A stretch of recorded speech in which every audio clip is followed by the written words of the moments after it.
McDaniels in the corner. Double dare with 10 seconds. He's got to dribble it out.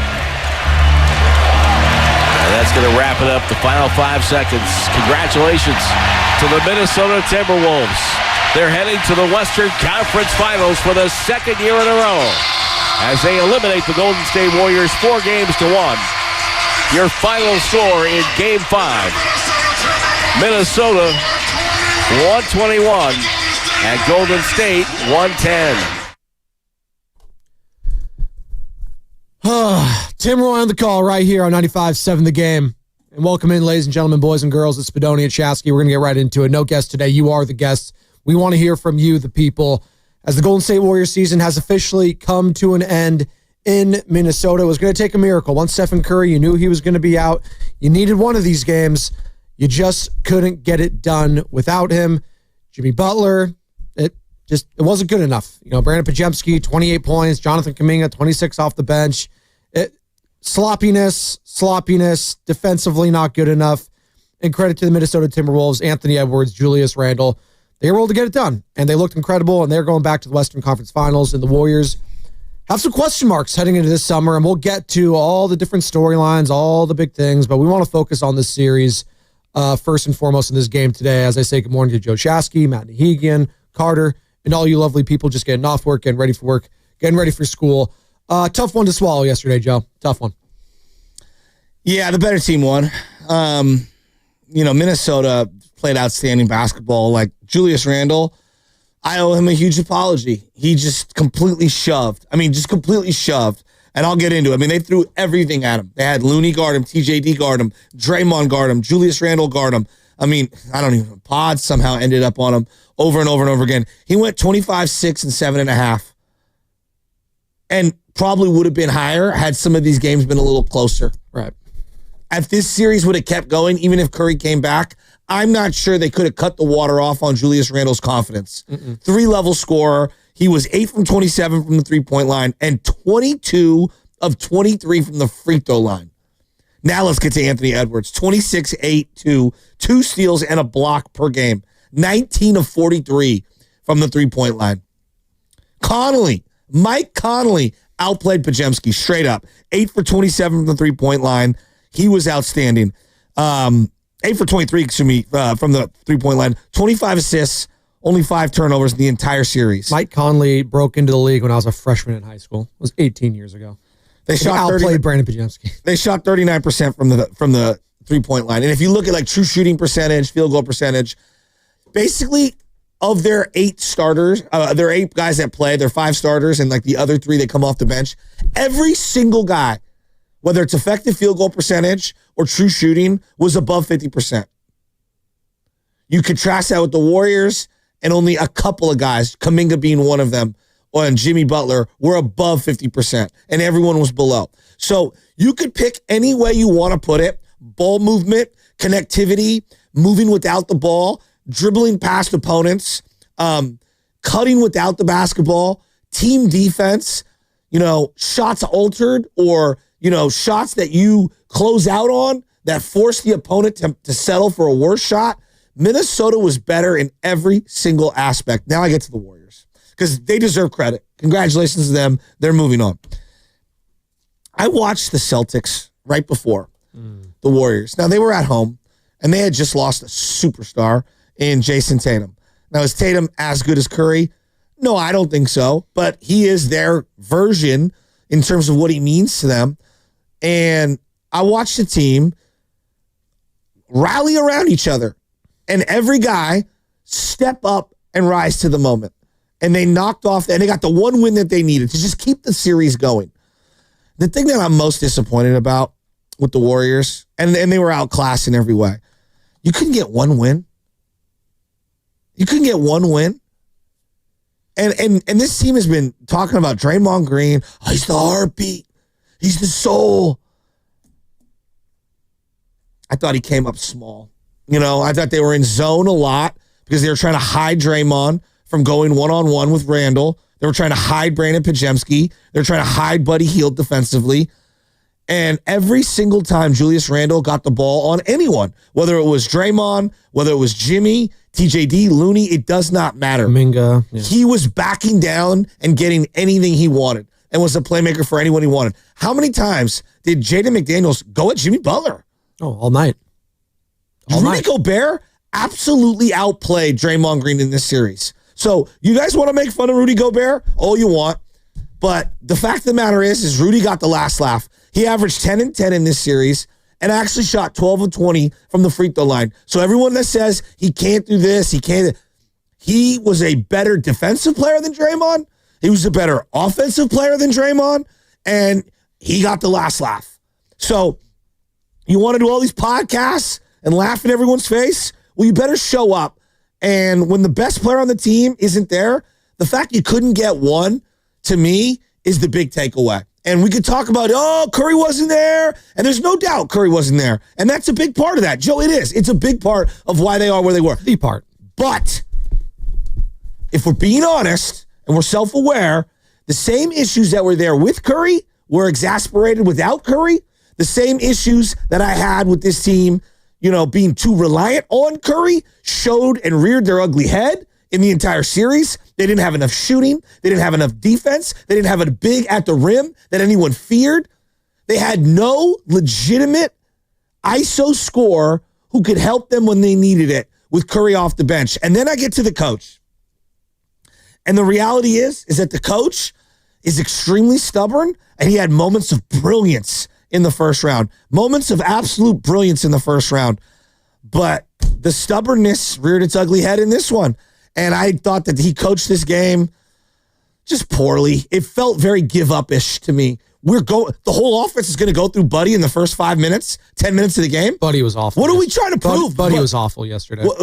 Just in Buddy, we live and die? Really? It felt like he had 20 turnovers. A guy making $9 million a year who's been on 5 teams in the last couple of years. We're living and dying with Buddy Hield to prove a point? No, it's frustrating. The better team won. Yeah. The better team won, but they better look in the mirror. And they better not cop out with this, well, Curry was out. Well, yeah, Curry was out. There's no doubt. Even with Curry in, I don't know if you win this series. Well, maybe that's the silver lining. I don't want to say silver lining today because that feels like no Warriors fan wants to hear that, and I get it. Shout out to those watching on Twitch, Twitter, and YouTube. All brought to you by First NorCal Credit Union. For a low-rate auto loan, apply online or just ask for First NorCal financing at the dealer. We are coming to you live from the Laughing Monk Studios. Laughing Monk, righteously brewed here in San Francisco. It's Spadoni at Shasky. We're going to be discussing this game all day long right here on 95.7 The Game. Minnesota Timberwolves advanced to the Western Conference Finals 121-110 over the Golden State Warriors. And silver lining, I guess, isn't the right phrase I would say, but the fact that Steph missed basically this entire series, it highlighted the deficiencies on this team. Now, if Steph was healthy, does this team go on a big run? Do they go to the finals? Could they win it all?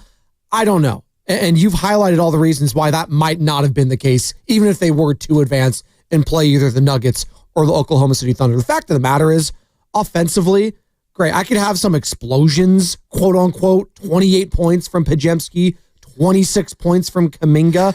That doesn't matter. It doesn't. If you're getting blown by every single possession. The Wolves should have won that game by 50. They were playing with their food the entire time. It was a 3-point game with 4 minutes to go. All right. Draymond missed a shot. They didn't get back on defense.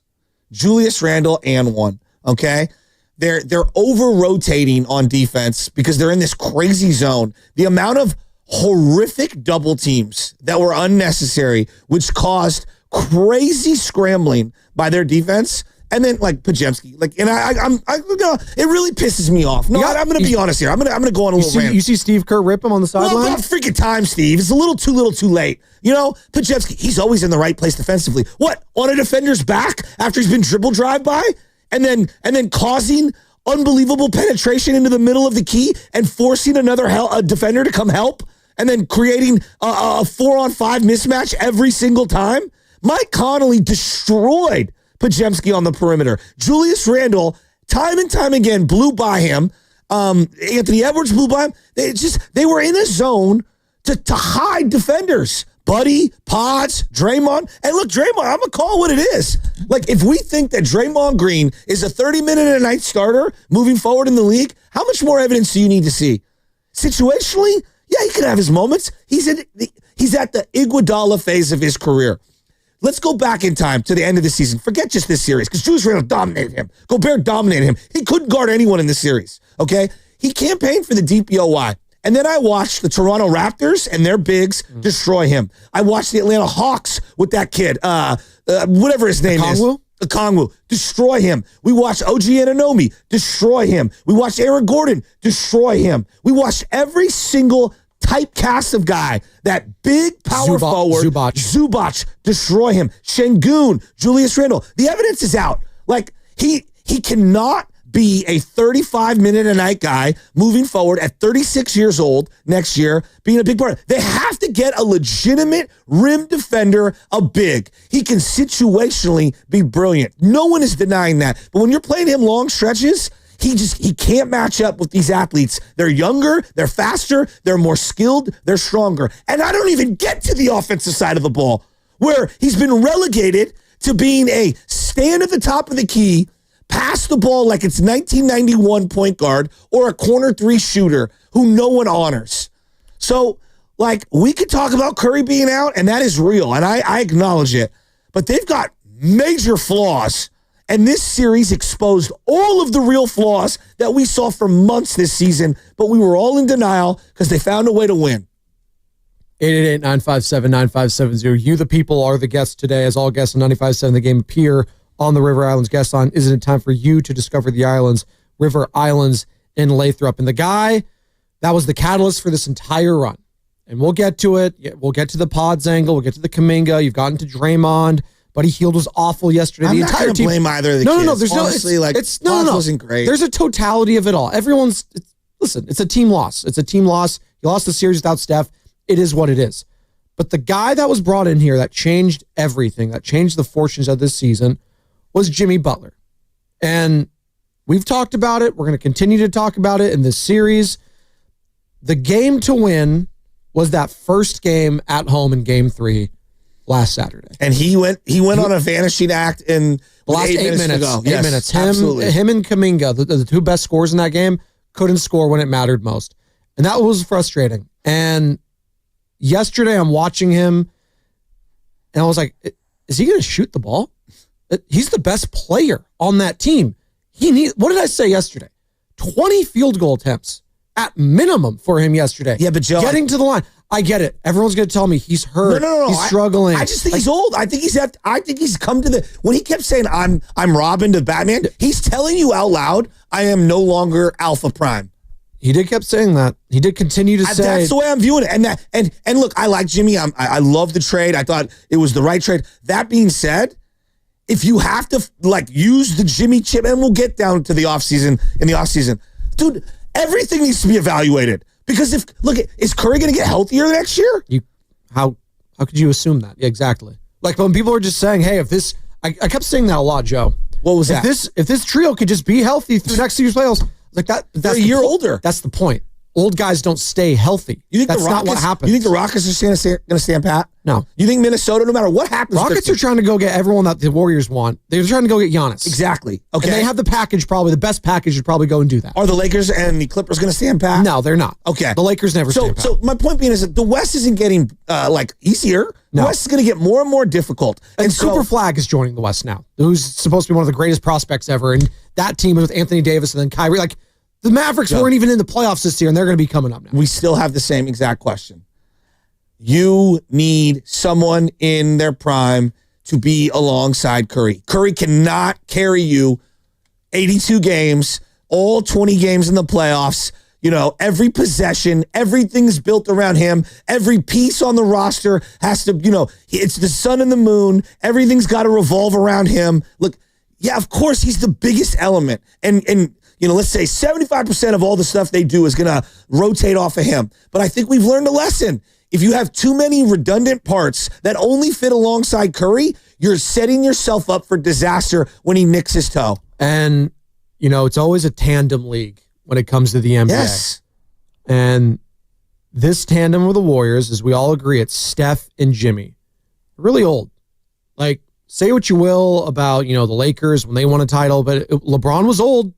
But they had a younger Anthony Davis. Jason Tatum and Jaylen Brown. Jamal Murray, Nikola Jokic, all have youth by their side.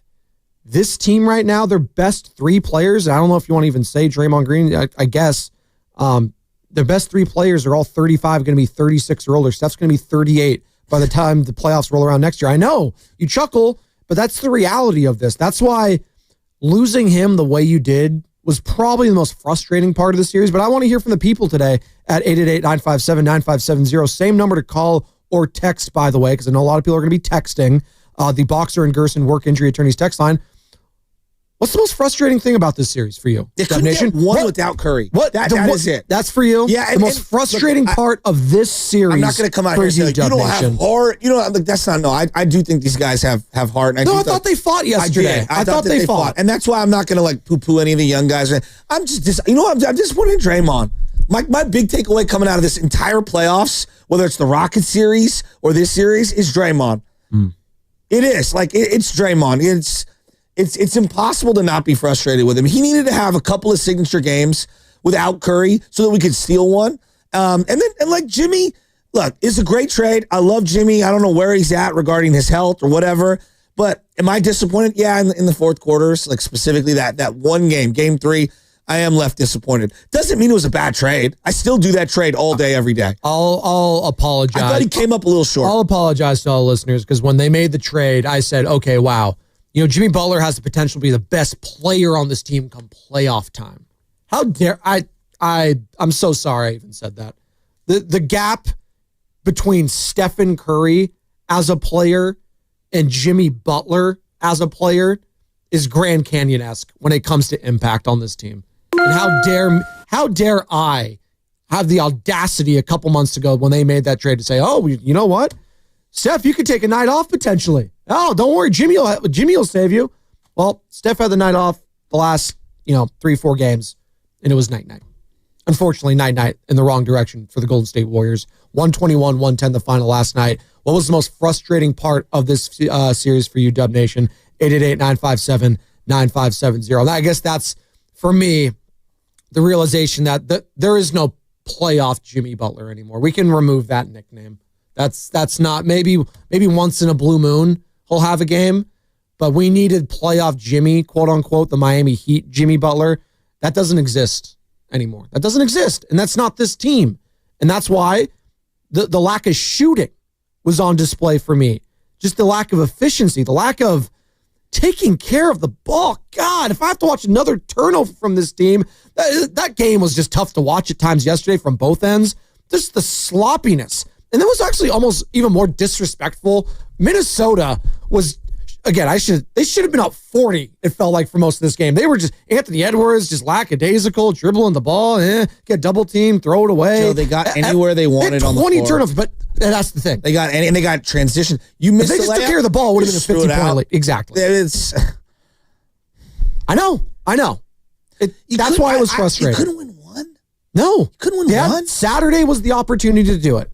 And playoff Jimmy couldn't score in the final 8 minutes. 888-957-9570. It's Spadoni at Chasky.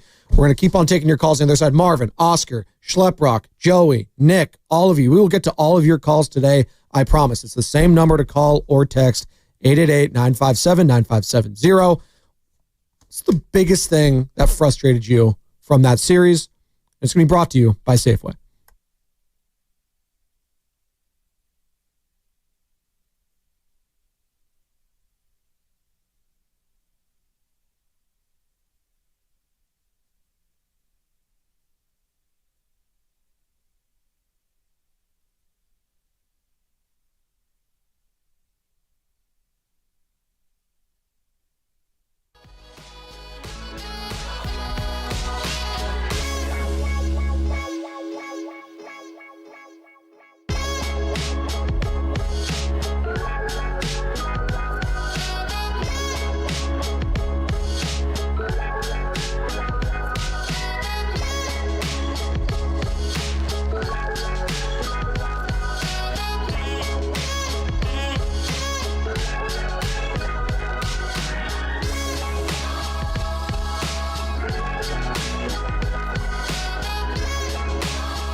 Kuminga elevated on the cut.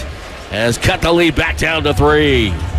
Filthy. Little elevation sensation for JK. Dub Nation, it's the voice of the Warriors, Tim Roy. You're listening to The Morning Roast with Joe Spadoni and Joe Shasky on 95.7 The Game. I'm so upset. I know. You know, Tim Joe, Roy on the call, Joe. Right here, Joe, it's 95.7 sports is interesting. You know, I'll give you a goofy metaphor here. I've been playing ball for a long time, and when you play with like other older guys in the over 40 leagues, right? I'm on the young end of the bell curve, and it's like, wow, I feel I'm in my prime, Sure. right?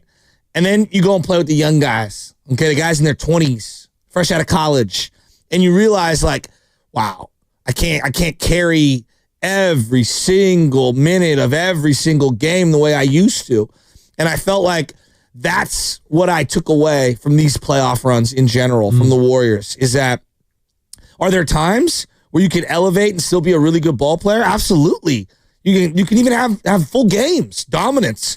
But to do it the way you used to do it and get up for the games and be as elite possession after possession after possession and just crank it up, they're guys. I'm talking about Draymond and Jimmy. They just can't do it like they used to. And to a lesser degree, Kevon Looney, who really just, he looked like a dinosaur out there at times against this matchup. And I could see it as the series kept going on, and I could feel it yesterday in that second quarter when they cut it to 3. Julius Randle, Anthony Edwards, all of their thoroughbred guys in their prime were like, give me a break. We are going to hit the gas for about 4 or 5 minutes here, and we're going to run them right off the floor. There was zero fear. Julius Randle cooked every guy they put in front of him, and I felt like he held back a little. Anthony Edwards did anything he wanted. They had no answer. And if the Warriors think that they can stay with that nucleus of the old guys, the top 3 dogs being 35 or older, and they're the primary players, game in, game out, and everything revolves around them. Oh, boy. If you're not looking in the mirror and realizing that they've got to do some evolution and some tinkering, I don't know what you watched in this series. Marvin, Oscar, Schleprock, Joey, Nick, we'll get to all of you in just a second. I did want to mention this because we did have a major announcement yesterday, as we're going to be talking about the Golden State Warriors and their season coming to an end all day long, but all summer long, we are going to be discussing and watching the Golden State Valkyries because their inaugural season is here. And fans, you do not want to miss the first ever WNBA season in the Bay Area. It was really awesome to announce our partnership with them yesterday. Odyssey and 95.7 The Game partnering with the Golden State Valkyries. So yes, the men's side of basketball in the Bay may be over, but the women's side is now going to take over starting Friday at Chase Center, and catch Tiffany Hayes, Kate Martin, Kayla Thornton, and the Valkyries all summer long, as I mentioned, at Chase Center. And tickets are available at Valkyries.com. For your chance to win a 4-pack of tickets to the game on May 21st, be locked in during the 8 a.m. hour today. And when you hear, Carter, this sounder, you're going to be caller number 5 to the contest line. Again, that's going to be in the 8 o'clock hour, so be locked in then. Good luck. In the meantime, we're talking about the most frustrating aspect of this series against the T-Wolves. And to kick things off today, Joe, let's go to our boy. You know him. You'll love him. I played his drop just now. Let's go to Nick in San Jose. Nick, good morning. Hey, I want to say to you guys in this Nader hour of pain, because it is pain, I want to thank you for your honesty today of calling out things that you love, meaning our team, and seeing what you see. It was so cathartic to hear you, Shasky and Spadone, say what we need, because if they follow your blueprint, we're going to be better next year. Number one, positive. Joe Lacob is the best owner I've ever seen in my 50 years of watching sports. He will do whatever he can to improve this team, so that makes me happy. And if anyone says, that Steph Curry is not a top 10 player, he is the epitome of what an MVP is. Look what happened when he was out. Now, Draymond Green, I'm telling you guys, and Shasky, you and I coach all the time, you can't win with this devil anymore because you don't win anyways. His lack of self-awareness, man, and yesterday hugging Kerr at the end of the game and all that stuff. I want him out. You package him and do whatever you can to get a Giannis. I'm telling you, everyone is on the table except Steph and Butler. And Steve Kerr, I know you have self-awareness. I love your self-conscious, but including looking in the mirror is you. Your stubbornness. You have helped Kuminga be thwarted with his growth. Not calling Podziemski as a Santa Clara grad, it disgusts me to say this, but he does not keep people in front of him. Ever. You need to blow up this roster and bring in a young stud because Memphis, Houston, the Wolves, they're all coming. Now, with that said, I believe in Lacob. I believe in Curry. I believe that Kerr has a little ability to be flexible, and let's just roll it back. And I want to thank you guys for calling it as it is, because true love is telling you as you see it. Draymond Green, I am tired of you, and I don't want to hear one damn podcast of you or Colin Cowherd, who you work for, masking you. It's time to go, dude. It is time to go. I'm so upset, but I am hopeful. Thank you, boys. I love you, Nick. That was Nick in San Jose subdued, by the way. Great passion. We love it. And he's frustrated. He's angry. He's upset. That's all emotions are welcome today on the Morning Roast. I will let people know right now. Look, when he brought up like pods, can't stand in front of it. I swear to God, the amount of times, I just want you to chart it. I rewatched the game, and this is just yesterday's game. I've done it in every game. I'm so sorry I had to The amount of times I saw someone just a little crossover dribble, and then Pods is on the guy's back hip. Anthony Edwards did it like 10 times, it felt like, to Pods. I'm like, Conley did it multiple times, and I'm like, Pods, you can't play defense on someone's back hip. No. You got to stay in front of them. No. It was so bad. Why were they in zone? To hide Buddy Hield, to hide Podziemski. Way too much. And then when they went matchup zone, when they went matchup man-to-man, anytime one of those guys got Pods in front of him, they went right by him. Look, watching Peyton Pritchard playing the game prior, that's what a backup point guard looks like. All right? We saw Derek White, too, ball out. He's a starting point guard. But I'm saying, that's what people need to step up. They need to step up. And no one, I don't think, enough. Again, I want to have some perspective here because they did have opportunity in Game 3 and they squandered it. He started all year. No, he did. This team was really good. From the Jimmy Butler trade on, and Brandon Podziemski was a part of that. Sure. He got isolated in the playoffs, as young players do, and he didn't rise up to the occasion. He was his miscast even as a starter. To me, since day one, it's not even his fault. It's not. He's been miscast as a starter. He is not a starting guard in the NBA. And that is something you will have to address. He's a really good player off the bench. That's the thing you're going to have to address. The number one thing for me, I get it. Nick in San Jose is saying, package Draymond and whoever for Giannis. The Giannis thing right now, as far as I'm concerned, is a pipe dream. That's a conversation we'll have, I'm sure, ad nauseum this summer. Can't wait for the new Lowry Markkanen, Paul George saga, whatever we're going to call it. Giannis saga. Stop! But exactly. Dominate the controllables right now. I know I have Steph. I know I have Jimmy. Buddy Hield, he's locked up. I'm not mad at Buddy. Yesterday was bad. He won you 2 games he needed to win. He helped you win Game 7. He did his job. Buddy-centric yesterday. Too buddy-centric. What were we trying to prove? I saw a Buddy Hield post up.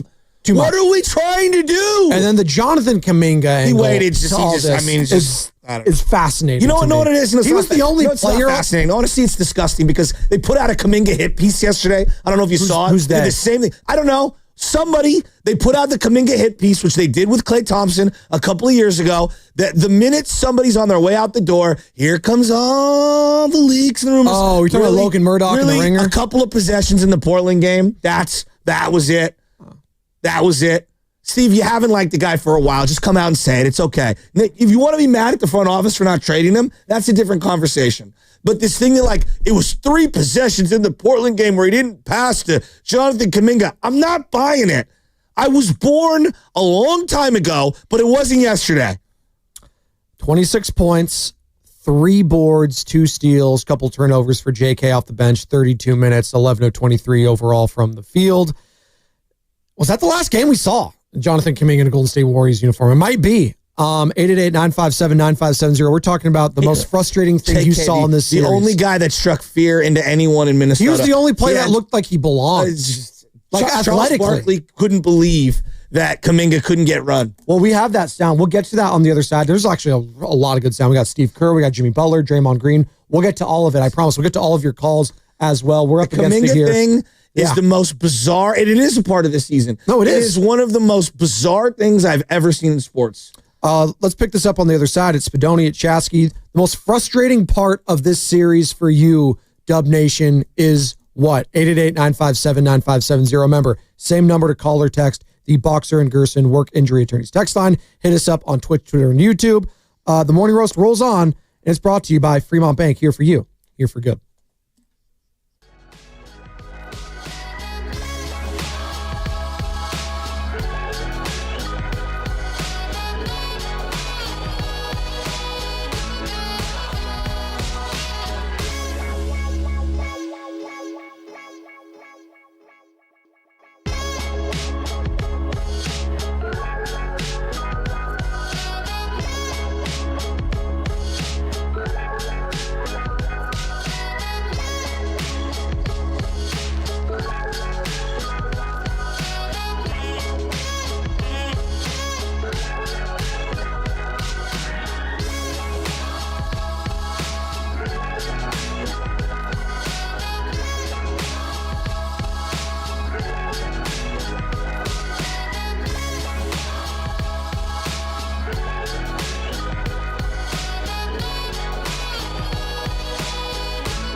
1-on-1, 5 to shoot, gotta go. Screen by Buddy Hield. Butler takes Conley, throws to Draymond. Corner 3, it's up and no good. I'd like to see Butler take a shot there. Long outlet pass goes to Randall. He'll drive in, layup is good, and he got fouled. And this is starting to slip away from Golden State. The Wolves have now scored on 9 of their last 11 possessions. They have their large lead of the game. Bay Area, it's Jerry Stackhouse. You're listening to The Morning Roast with Joe Spadoni and Joe Shasky on 95.7 The Game. Critical Tim Roy of Jimmy Buckets yesterday. I would like to see Jimmy take that one, huh? Passive Jimmy Butler, a little too passive for my liking. 4 of 11, 17 points. Did get to the free throw line. It was 9 of 11 overall there, but too little, too late. 121-110 the final in Game 5 as the Minnesota Timberwolves advance to the Western Conference Finals for the second straight year. The Warriors are gone, and Steph Curry only played about a quarter and a third of this series, and it was a wrap after that. We're taking all your calls, all your texts today. Marvin, Oscar, Schleprock, 3 in Berkeley. We'll get to all of you, I promise, and it's the same number to call and text all day. We're talking about the most frustrating aspect of this series for you. What is it? 888-957-9570. And it might have been just that for me. The Jimmy Butler angle to all this. And I said it, I'll say it again. I apologize to the listeners, to the fan base, when I was spewing out all that nonsense a couple months ago saying, oh, wait, Jimmy Butler's on Steph's level when it comes to playoff time. He's been to the finals twice. He's been the best player that's gone to 2 NBA finals before, right? Right? Well, Steph Curry goes down, and the offense and the defense and everything's just night and day. And I'm not here to crush the guy. And there's nothing wrong. You're just not as good as Stephen Curry. And there's a Grand Canyon gap when it comes to offense and the spacing and all of it. Everything baked into the equation, and the adjustments that this team had to go through when Stephen Curry was out was, I think, major and more so than anyone else could have imagined. Like the offense was stagnant. It was stale.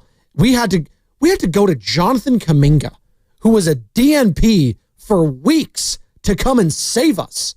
And if JK struggled, all these scores would have been way more lopsided. There's a top-heavy conversation regarding the guys you're referencing, like Jimmy and Draymond, but there's also like the bulk, which, like, let's call it what it is. Let's think about all their big losses. Think about the Rockets series as a whole, and let's also think about the Clipper loss, because that was a playoff game. The Clipper loss on that Sunday, all right? And let's think about what happened in this Minnesota series.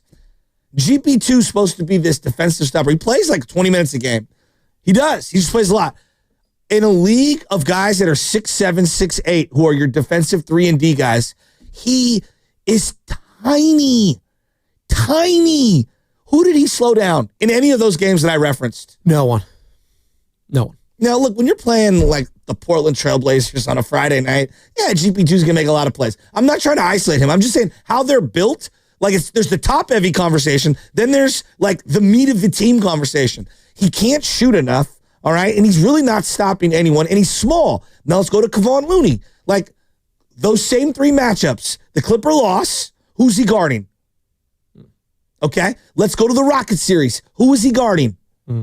Okay? What about in this series? Who is he guarding? Now, did both of those guys have moments? Sure. But, like, those parts are not on the cusp of the evolution of where the NBA is going. You know where they are? Kind of backwards, right? Those are fossils, all right? And to me, I think the vision of the team was exposed in this series, in everything that we've done does not feel cutting edge anymore. And when I look at the parts that they were rolling out there, they were behind the times. We don't shoot. We don't have size. We don't have athleticism. We don't have guys that can create for themselves.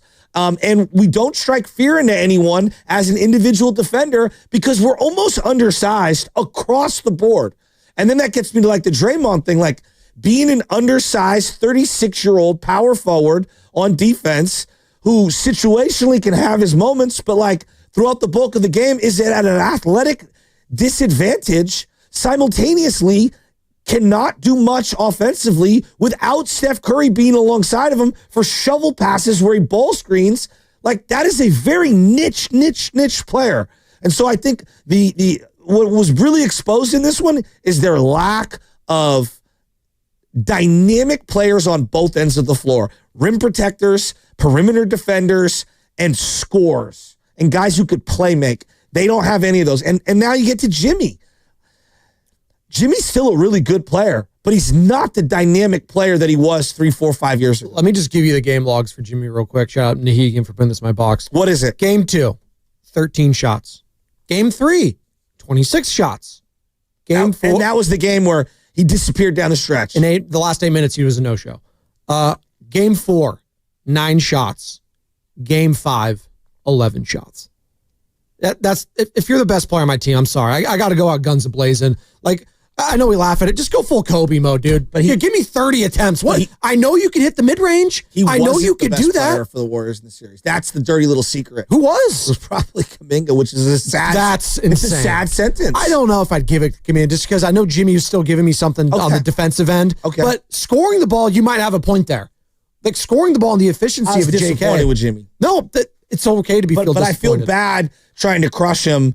Like both are true to me today. Yeah. Like I feel like very let down, but I also like Well, there's part of me that what was he dealing with? It's a team loss. So like I'm juggling crushing the young guy in his first ever playoffs and Brandon Pajemski and Jimmy, who's been there and done that. No, I'm not mad at Pods. No, I know you're not. But I think a lot of people are. Team thinking he's a starter, right? And playing him as much as they did. Continue. Brought to you by Golden State, serving the Bay Area for 3 generations. When you succeed, we succeed. Visit GoldenStateLumber.com. Let's go to some of the phone calls here because people are frustrated. Schleprock, San Mateo. Good morning, Schleprock. What was most frustrating about this series for you?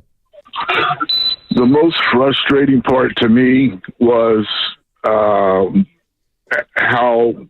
the team as a whole played in the playoffs. Jimmy, at the top of the list, Draymond. The only one who I'm not mad at is Kuminga, because he played with some urgency and, stepped it up. The disappointment is that they're playing at that level with no lack of urgency, no, going to the ground and getting a rebound or a loose ball or any of that, with the greatest player in the past 20 years sitting on the bench who carried them the whole season, and they're going to come out and play like they did with him sitting on the bench. That was disgusting to me. And Shasky, sorry I'm coming down your lane, but I mean, you were behind this team all season, pumping them up the last 2 months, and now you're defecating on them like they're a team from the East Coast with a 0-24 record or something like that. That's pretty shameful for me, So I'm just being real, man. You were pumping this team. It was your team. They lose the series. Did they play well? No, but the way you're defecating on them right now, I'm disappointed in Draymond. I am. And I'm also disappointed in Kerr. Like, he iced out specific people. Like, TJD's a great example. 7 minutes yesterday for TJD. Gets the start, doesn't really come back after that. Okay. Like, if we were saying, like, hey, what are some of the positives from this series? Wouldn't TJD be one of them? He is, in his moments. But again, the sample size was so small, I don't even know what to take from it. It's crazy. And I you don't need me to defend you, and I'm not defending you from Schleprock. But two things can be true. This was a great run. Oh, no doubt. You would absolutely Today's take not this. the day for it. Today's not the day for that. No, and rightfully so. We were gassing up this team. They had an incredible first-round series win. They lost their best player. And now that maximizes all the deficiencies. When Stephen Curry's out, everything was highlighted to the 10th degree. The coaching, the lack of depth, the young players, all of that. Jimmy Butler, Draymond Green. Can those be 2 of your best 3 players on a championship squad? All of that comes to the forefront now. So, yeah, we're not crapping all over them, as you're saying, Schleprock. We're just calling it like we see it. It was night and day difference between the length, the size, the youth, and the athleticism of the Minnesota Timberwolves. And like, coming after that, there's the Oklahoma City Thunder, who might be finishing up their series, and they're just as athletic, just as long, and all of that baked in the equation. You look at the other side of the Eastern Conference. I saw that with all the backups for the Boston Celtics yesterday. They got nothing but young athletic players, right? That is the name of the game in any sport. Major League Baseball, the NFL. You got to be young, you got to be big, you got to be athletic. I saw that in the Super Bowl between the Eagles and the Chiefs. The Chiefs looked old. They did. They looked old. Which is crazy. They did, though. I know, which is crazy. Like, that, sometimes that just happens. And Jimmy Butler looked old yesterday, looked old for the last couple of games. Draymond Green has looked old. And maybe that's why Jonathan Kuminga looked the best at times for some people, at least scoring the ball, because he's young, he's big, and he's athletic, and he looked like he belonged on the court amongst all those guys I mentioned from Minnesota, the Jaden McDaniels of the world, the Julius Randles, the Anthony Edwards, all of them. Hell, Dante DiVincenzo was balling yesterday. He couldn't do anything this series. He was incredible. 13 points for him. You said he couldn't do anything? Well, no, I'm saying for most part of the series, it felt like that. He outshot Podziemski from 3. And that tells you all you need to know. Nothing. And he did I'm with you. I'm with Yesterday was his best game. Yes. Exactly. Yeah. And he outshot Podziemski and from 3. talking about, Podziemski getting blown by, DiVincenzo blew by him. I mean, it was just, how about the dunk he had? He did. It was ridiculous. You're making a lot of great points. Like I just watching how hard they had to scrap to get into the playoffs. They exerted so much energy. And then I asked myself, like, okay, like Steph's out. Oh man, like you can't control that. And this team is built a certain way because of Steph. But like if you're building a team and you're thinking about this, and this is an offseason question, what are the chances? Like you saw Curry with a hurt thumb, a tailbone injury, and he ended up hurting his hammy. Bilateral knee tendonitis throughout the year, too. So he had 4 different things going on with him at 38 years old. Jimmy Butler shows up with the Warriors, and he got the butt injury. He got hurt. So that's not his fault. But like Draymond's been battling the neck and the back thing for multiple years now. So what do you think the chances are that the 3 of those guys are all integral parts of the team, and they're all going to be 85, 90% healthy or better at this point in the year next year when they're all a year older? Yeah. And they play a full calendar all together. They're not going with to be. More on their plate. They're just not going to be healthy. That's what I'm saying. 100%. So like I come out of this series, and like my biggest takeaway on this series is that we're old and we're slow and we're undersized. And yeah, Curry was out and everything else looks way worse. But the reality is these existed even while you were winning. You didn't have a lot of shooting outside of Curry, even when you were winning. We didn't have rim protection without, at all down the stretch. Even when we were winning, we couldn't stop those power forwards, those centers that I have referenced for 2 months, even when we were winning. We were too Steph-centric in many, many, many games where there's 4 guys all waiting to just shovel the ball to Curry. And I get being Curry-centric, but there's got to be some healthy balance where there's got to be someone else there. So all of their issues now seem way, way, way, way worse, but they all existed prior to this Steph Curry injury, and I thought that they were really highlighted and hammered home in this series. Marvin, Oscar, 3, Manny, we'll get to you in a second, 888-957-9570. Remember, you guys are the guests today. We're guest-free. The people I want to hear from today, the fans, and the most frustrating aspect of this series is what? And you go back to playing with their food, because that's what it looked like yesterday. Minnesota and the Wolves playing with the Warriors. They had 20 turnovers. It just looked like they were going through the motions, and they were still up for most of that, all the game, basically. But you go back to that 3-1 series lead you had in Houston, right? You kind of go back to that, playing with your food. Take care of business there, man, and all the rest you would have had. What if I gave you this? Like, I had that opinion for a couple of games, and maybe today I have this opinion and it moves away later on. I felt like the way the series was going, the Minnesota Timberwolves' confidence was so sky high. Even if Curry came back, there was just no chance. Right. I felt like that too. Randall, we had no answer for Randall. I feel disrespectful to Minnesota by saying, if Curry comes back, there's no doubt we win. Like, it's one thing if he had played the whole series and they hadn't gained confidence. As the series kept going on, McDaniels had confidence. Connolly had confidence. Randall was getting anything he wanted. Yeah. What was their answer for Randall? None. Okay. What was their answer for Anthony Edwards? None.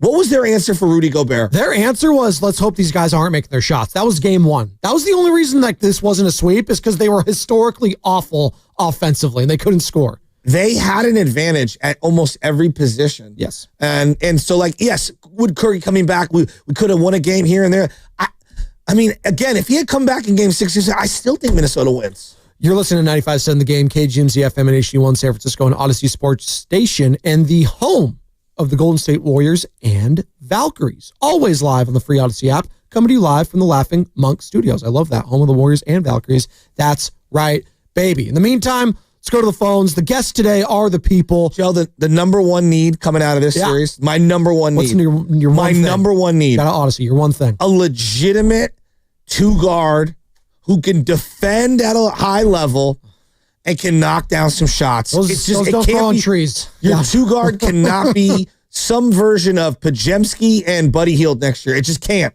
That cannot be your starter. That is the number one need. Marvin, Richmond. Marvin, good morning. You're on the Morning Roast. What was the most frustrating aspect of this series for you, Marvin? Oh, my goodness. Good morning, you guys. First-time caller, long-time listener. Good morning, Joe Spadizoni and Joe Shiznasty.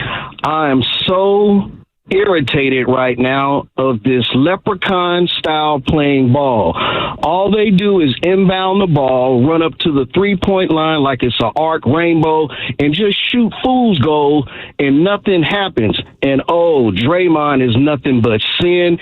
He's from the inside out. He's tearing this organization down inside out. He doesn't care nothing about Curry, the team, nobody else. But let me tell you something. His son is watching him, and I know he better get his act together. And as an organization, I don't know what they're going to do. I'm so glad the nightmare is over. Shout out to Luther Vandross. It's over now. I'm thankful. Let's get out the way. Let's see what else we got going on. But I'm just so irritated this morning. And Buddy Hield, my guy, listen, he'll get it together, but stop shooting the air ball. Cut it out. Let's go, Warriors, and try to get something going in this offseason. Thank y'all so much for taking my call. I'm out. Thanks, Thank you Marvin. for calling. There was like 10 different references in there, and I appreciated every single one of them. Buddy Hield. I mean, listen, Philmo Mike called in yesterday, and he didn't think I was giving Buddy enough flowers because I said I don't trust him as a three-point shooter, even though he's been in history. He's had some of the most three-pointers made of all time. That's great.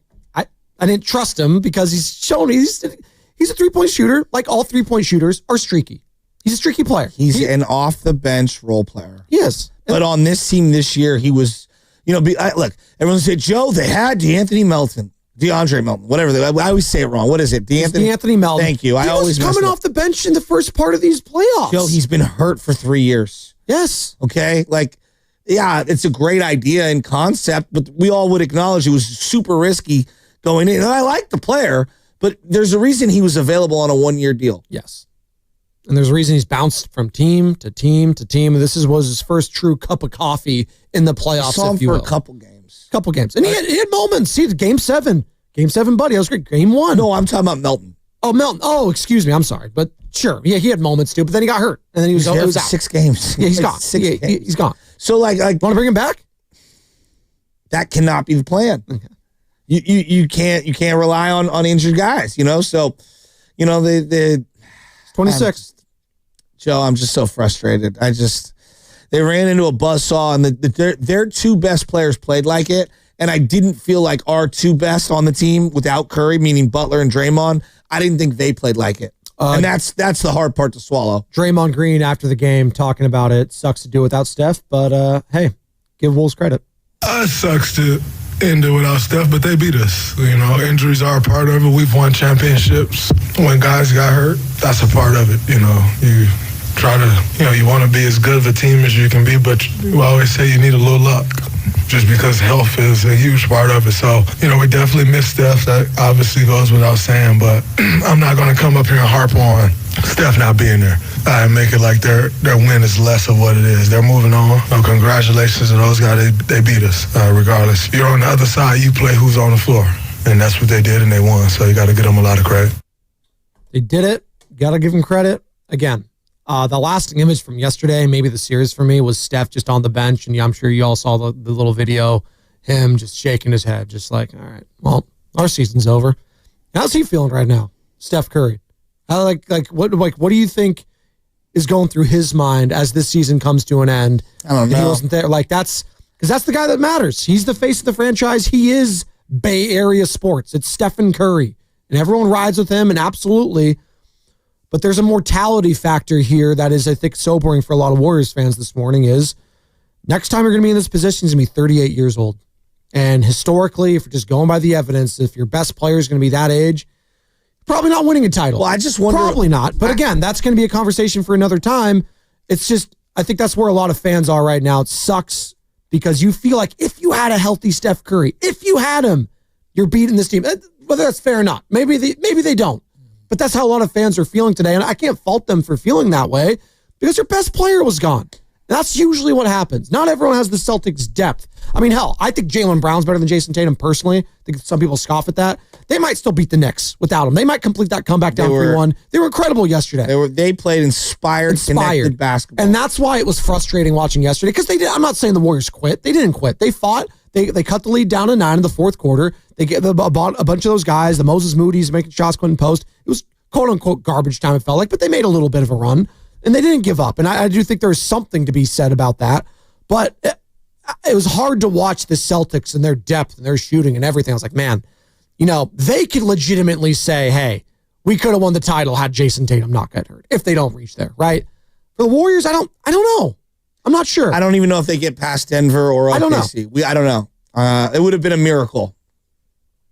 By the way, starting at 11:40 this morning, Matt, thank you. All the players are going to be talking to the media. It's an odd time to start. It is, but we got the timeout. So 11:40. But Steph's going to start, and we're going to all of that. We will have all that coverage right here, 95.7 The Game. Steph, the coach, the players, all of them are going to be talking to the media today. Now that he's gone through it already with Klay Thompson and everything, one of my big just things is I know the CBA inside and out as well as one could, even though there are so many intricacies to it. Sure. When certain guys are making significant amount of money, you can only upgrade your roster so many different ways because you got to match salaries and where they're at with the aprons. And I guess where I'm going with this is he still married to Draymond? Because if Draymond is on the table for a trade, right, that opens up all the avenues. Is he open to trading Jimmy? Because that's a $60 million chip. And that opens up all the avenues. If he is unwilling to move Draymond, Jimmy's really the only big financial chip and domino that you have. Okay? I don't know if this... So that's my point. This performance from Jimmy Butler, I don't know if it's going to attract a lot of people other than maybe a salary dump situation. But if both are on the table, now we've got some action, right? And I don't know, again, I don't want to make it sound like the day after the season's over, Joe's trying to trade everyone. No, you're asking how's Curry thinking. Yeah. And my answer is, I wonder how committed he is to the two guys making the most amount of money on the team. See, Steph's an interesting... Am I too direct with that? No, well, I don't know if Steph's like that. I don't. He's very loyal. Maybe loyal to a fault sometimes for some fans. Well, then he better get used to the position that he was in last night. He doesn't have the LeBron killer instinct where I can get rid of star player, and you come here, Luka, AD, Kyrie, Wiggins, say bye-bye. I don't know if that's built into Steph. He's not that guy. And then it's going to come down to Mike Dunleavy at this point, too. We gave him all the credit for the not Buddy Hield, but the Jimmy Butler trade, rightfully so. I mean, was this one series and how it went down without Steph enough for you to blow this whole thing up?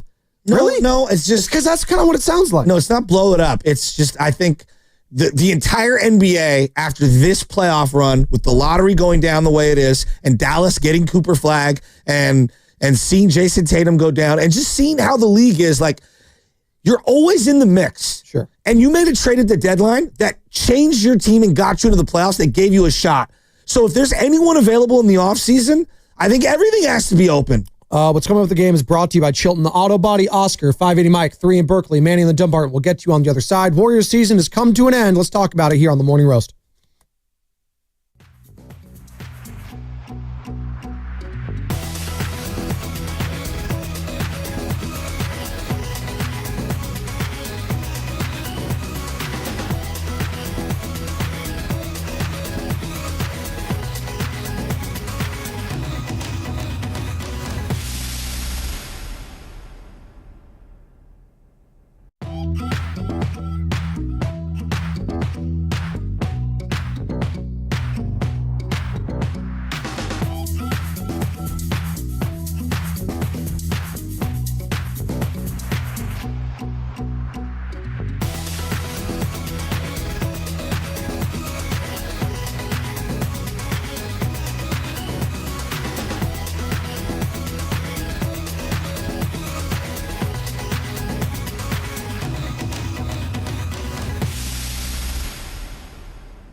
I can't stand to see greatness rot before my eyes. Where's Priest in Palo Alto at? He might be at the Golden State Valkyries inaugural season, which is here. And it starts Friday, by the way. Catch Tiffany Hayes, Kate Martin, Kayla Thornton, and the Valkyries all summer long at Chase Center. And we're proud to partner with them all summer long as the home for Golden State Warriors basketball. 95.7 The Game here. And on the Odyssey app, they'll have their own separate page there that you can go to and check everything out on said app. And for your chance to win a 4-pack of tickets to next Wednesday's game at Chase Center for the Valkyries, that's May 21st, be locked in during the 8 o'clock hour. Carter, I'm going to throw to you here, because when you hear this sounder in the 8 o'clock hour, it's all right, right there. Not now, but in the 8 o'clock hour, you're going to be caller number 5 to the contest line, and you'll have your opportunity to win a 4-pack of tickets for next Wednesday's game on May 21st. In the meantime, the guests today are the people at 888-957-9570. KC, Oscar, 580 Mike, 3 in Berkeley.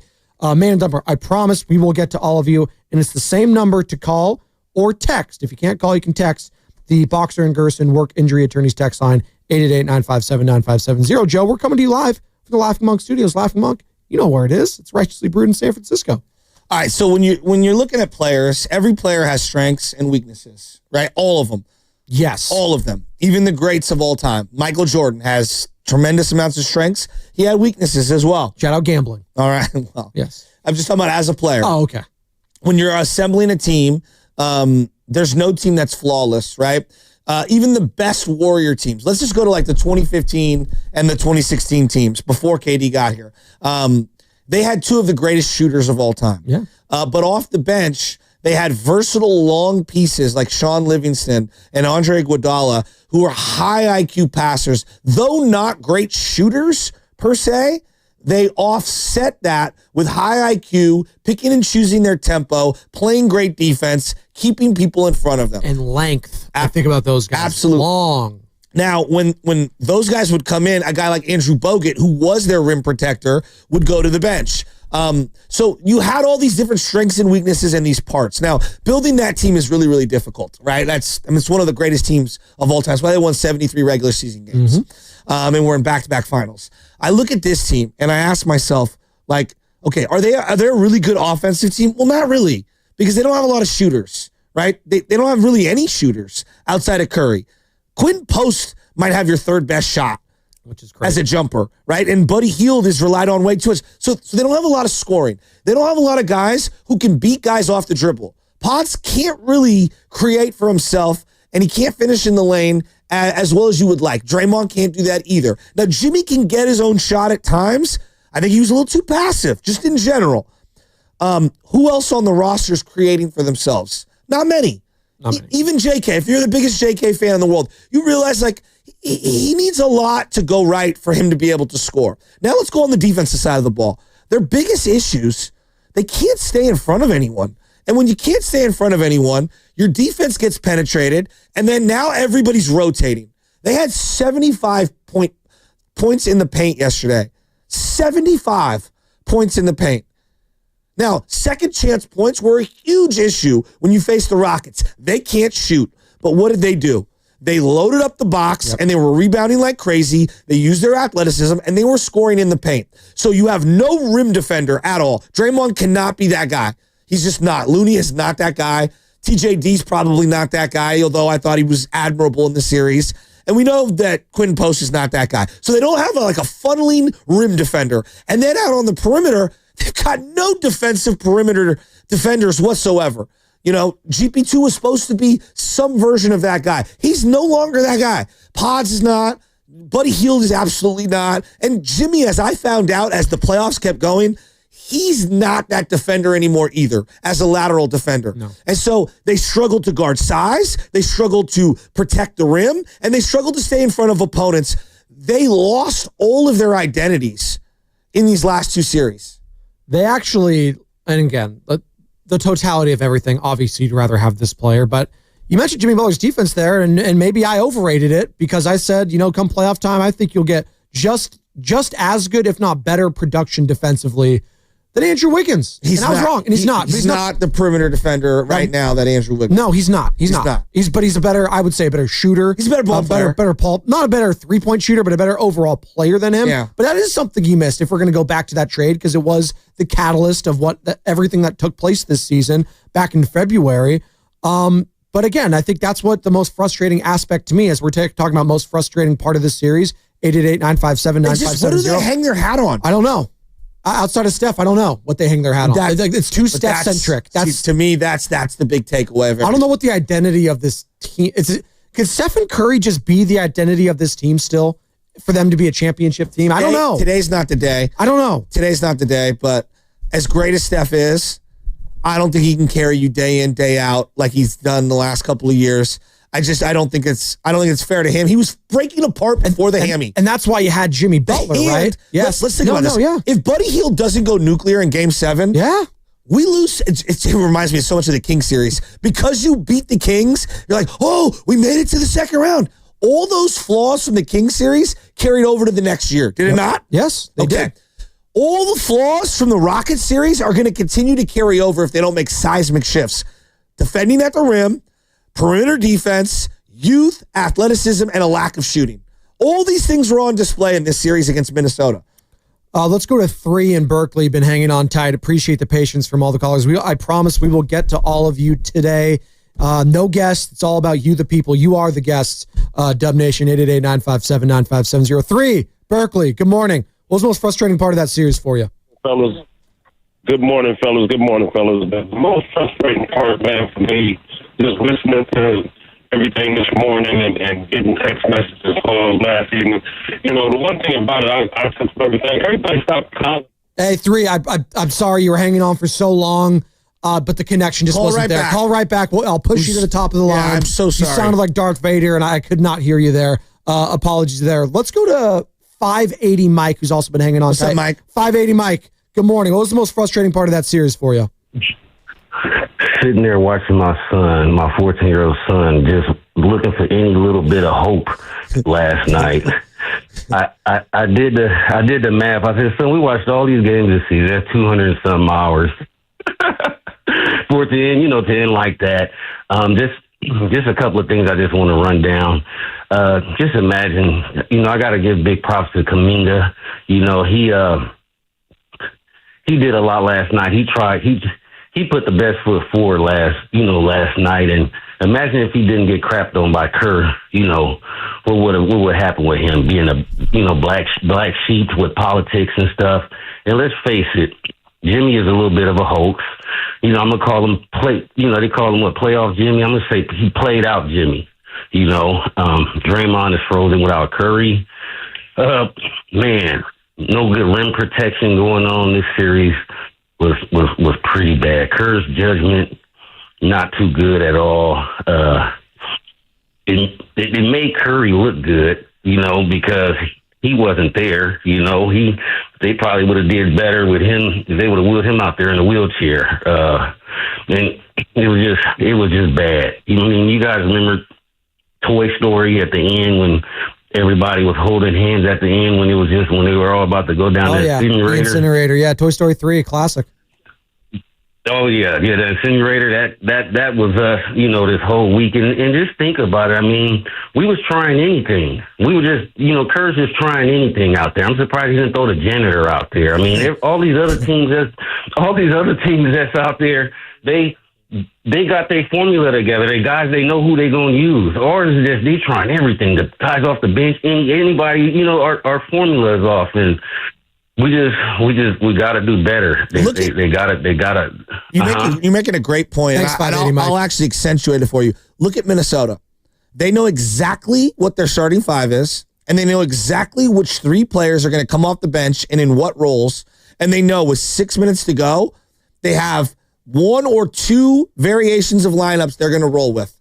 The Warriors, all year, even when they were winning down the stretch, never really ironed out any of their lineups. The depth, though, Joe, the depth. I'm not blaming Kerr. I'm saying I actually think that the team was just poorly constructed. And it was a fun ride, right? Like they had a very fun ride. We'll dissect the whole season and have appreciation because I did have fun this year. Today's not the day for you to hear me like, oh, I had fun, but I did. Like they super surprised me. There's no doubt about it. I'm disappointed today because I watched the Celtics without Tatum go out, and clearly they are a better constructed team top to bottom because they could win a game without their top dog. And the Warriors looked pretty freaking lifeless without Curry, and that sucked. And so when I see these comments, hey, they're without their best player. Every team without their best player is going to struggle. Well, did you watch the Celtics? Yeah. Did you watch them? I think Jaylen Brown it's like 1A, 1B scenario. But again, that talks about the gap that there is between Steph Curry and Jimmy Butler Absolutely. now. That we clearly underestimated. Absolutely. At least I did. Maybe you did too. I did too. No, but like I thought that was a true like 1A, and 1B. And their third best player. Yes. Think about it. Drew Holiday or Derek White is their third best player. Look how great they played yesterday. And then juxtapose that with Draymond Green's play over the last 2 weeks. It's night and day, it's to put it lightly. 3 in Berkeley If your is back. third best player is Jonathan Kuminga, we're probably in trouble. Yes. And I love JK. Who was a DNP just a couple weeks But I'm not going to sit here and like, look, I root for the kids, right? So like when JK does well, like I'm happy for the young man, but like no one should be taking a victory lap because JK played well. It just sucks that they couldn't find a way to help him play well and help the team win.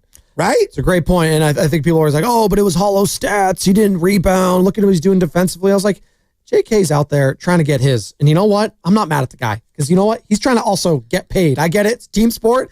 There's also personal stuff on the line for this guy too. And he knows it. And he will low-key, not even low-key. He was their most efficient scorer the last few games. Most efficient scorer is Jonathan Kuminga. Remove JK. Remove the name JK because he's very polarizing.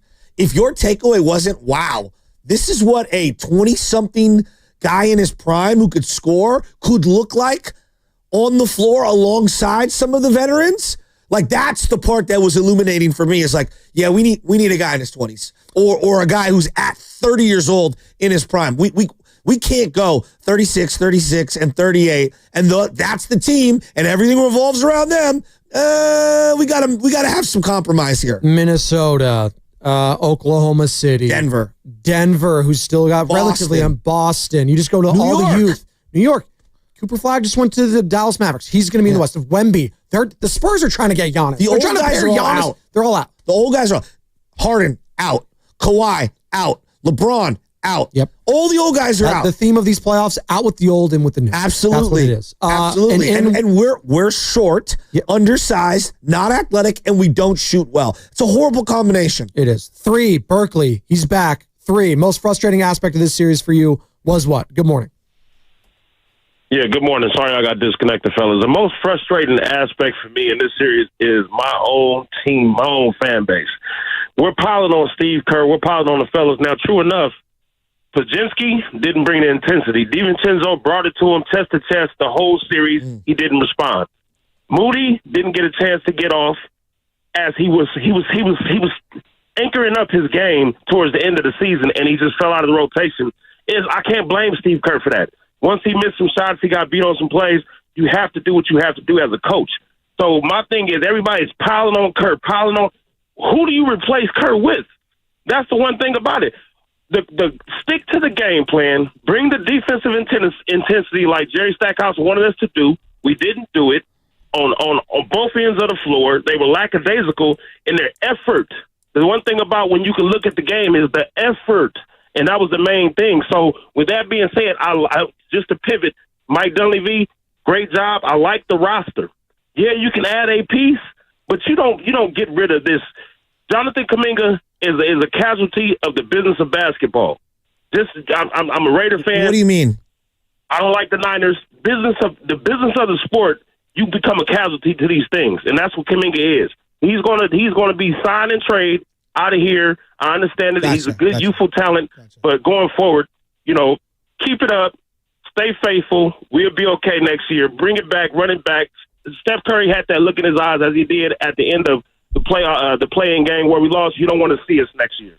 I'm out, fellas. Love you. Look, it's a good call. Appreciate it. I think no one's firing Steve Kerr right Well, no, I think That's there's a not rhetoric online and fire Steve Kerr. Oh, gosh. What are we doing on this show is we're analyzing the decisions that the coach made. I think a lot of my frustration with Steve actually comes back to what I would call Dunleavy and Steve. So the roster constructed is kind of what you have to deal with when you're the coach. And so if you know, like this is just the way I view it. If you know that Jonathan Kuminga did not get dealt at the deadline, we have one of two options, right? You're either doghousing him, which is what he did, okay? And now you're hurting your own team because now you have one less body who's suited up for every game that you can't utilize, or you play the guy and you find a way to make it work a little. Didn't he try to, though? Like when he first came back from that injury, like he had a really good game against Sacramento, and then he just had a lot of stinkers in a row, and it looked clunky, right? Now, you could say, and we talked about it, that the ultimate test for Steve Kerr is going to be this Rubik's Cube puzzle of getting JK, Jimmy, Draymond, Steph all to fit together, because we were told from the Anthony Slaters, from everyone that's really tapped in and locked into this team, that Jonathan Kuminga needs to be the key for this team to get far into the playoffs. And they were right in a sense, because we saw it the last few games, like we couldn't use this on this team for these last like month or so. We couldn't use this production. We couldn't make it work. Now, some of that is obviously on Steve Kerr. Some of that's also on the player. That's baked into the equation and all of it. But it turns into blame one or the other. And it's much more nuanced than that. I agree. But I think where the frustration lies is that he referenced Moses Moody. Moses had a very poor shooting streak for weeks on end, and they stuck with him, right? Yes. So JK has a couple of bad games from returning from injury, and he's just completely iced out. Well, no, it wasn't a couple bad games. It was a stretch there, I want to say. I'm going to pull it up right now. He returned in the final week of the season, whatever it was, 10 days of the season. Like, I don't think the sample size was large enough. Like, he got basically completely shut out. How many bad games did Looney have in a row? And we never got a glimpse of TJD. Yeah. No, it's a good point. TJD basically went into witness protection for 2 months. And so I guess where I'm going at is it's not a JK thing. I just think the utilization and the management of him, front office, coach, team, they botched it. Like they should have either moved him or used him. And they didn't do either. Let's go to Oscar in Stockton's been hanging on tight. Oscar, 888-957-9570. Good morning. What was the most frustrating aspect of that series for you, Oscar? The most frustrating aspect is that we have all our guards can't dribble to create their shot. And Gary Payton disappointed me with the defense. And, the most aspect was the intensity, man, and the fire. They had no fight. They was out there laughing and giggling with Anthony Edwards while he's cussing them out and talking crazy to them, smiling and want to be friends. That was the most frustrating part because they had no playoff intensity. And not only that, everybody calling me, I'm like, Bree, I was upset, but I recognize people was disrespecting Steph Curry, man. Without Steph Curry on the floor, it's going to look like that. That doesn't dissolve Draymond Green. That's my boy. I backed him the whole time. He didn't play well, not all around. Him and Jimmy Butler. But Shasky said it. I play adult league, and I always tell my homeboys, yeah, y'all can play, but you guys are older. So I'm going to bring in some of my young thoroughbreds that I coached in high school. They're going to do the bulk of it. And then at the end, we're going to come in and save the day. That's just the nature of the game. And with Steph Curry, people do not understand it. Steph didn't have a break. He had like a 2-week break. He played in the Olympics, and he ran out of gas, and that hamstring caught up with him. Good point. He caught up with him. And they played one more thing. Hey, I'll let you finish. They played 41 games in 86 days prior to him getting hurt. That's kind of crazy. And not only that, that series, you guys said it. When we punted that 5th game away against Houston, and we didn't wrap up that series, that cost us rest. And with an older cat, we all know I pull a hammy just getting out the base sometimes. You know what I'm saying? So I feel you. Hey, and you know what I'm saying? So my thing is that I'm not disappointed, and you guys doing the right thing. You talking about it. I was upset, but Pod's first time in the playoffs. We do not have to blow it up, but we have to get all our shooting guards. You just said it. We need a 6'6", a 6'7" shooting guard to play both ways, but you got to be able to have handles, and none of our guards can create their own shot. Kuminga, nobody. So they can be going to the dribbling lessons. So for that point on, we had a good season. We don't need to blow it up, but we have to make some changes. We get taller, and we got to get some shooting guards. 6'6", we got to get guards that can play both sides of the court and can shoot. You got to be able to dribble. You got to be able to dribble. You know, the Podziemski thing for Oscar. me, great call. Here's my frustration with the Podziemski. It's not on Pods. I like Pods, the player. He's been miscast as the starter on this team because they don't have other people around him. It's very reminiscent of a Giants lineup for many years that had, I'm going to throw some names, Yastrzemski in the 3-hole, or way back in the day, they had Benji Molina in the 3 or the 4-hole. And it's like, I like Benji as a 6, 7, 8 hitter. Right. I don't like Benji as a 3, 4, 5 hitter. I'm going way back in the day. You know what I mean? Like, Yaz gets a lot of heat. Yaz is a good ball player. Yaz is a really good ball player. But when Yaz is your 3 or 4 hitter anchoring a lineup day after day after day, he's miscast as that. And then you see Freddie Freeman or Mookie Betts. You see Shohei on the other side. And that's the way I view Pot. I like Podziemski at 22. Look, I hope he can continue to evolve his game and become a better player. And maybe, one day, a couple years from now, he is a legitimate high-end starter as a point guard. And I'm wrong. But I view him as a backup point guard. I don't view him as a starting 2 guard, which is what he was for big stretches of the last couple of years. I don't view him as a guy who's a 30 to 35 minute a night guy who's going to be the second guy in minutes per game on your team. That's not how I view him. Here's Steve Kerr after the game, because I think a lot of us were watching it yesterday, and you saw him blowing up at Pods when Pods was caught midair, turns the ball over. It's like he just needs to pull up and shoot there. Too late. I know, but I'm just explaining to the audience. We're just revisiting. Steve Kerr's ripping him on the sideline. We all saw it. Like, that was the angriest I've seen him get at a player, like on the sideline. His young player like so that. Bad yesterday. It was bad. And Stan Van Gundy was like, and it was like, he's like, yeah, he deserves to get ripped right now. Like, that's what you're doing to the young player. He's got to tell him to be more decisive. This is a do or die scenario, and you're getting caught midair. That can't happen. Steve Kerr after the game wanting to Pods to shoot the ball more. There were times in the series where he was hesitant to shoot. Even tonight, he was 4 for 6. I thought he could have gotten 10 or 11 threes off, and we needed those. And I told him that after the game. I said, when we get back here next year, you are not going to turn down a single shot. And that's part of the playoffs. I lived it as a player. It's a mind game. I call it, something more profane. But the playoffs are they are a mind game. It's really easy to lose your confidence. Teams throw different schemes at you.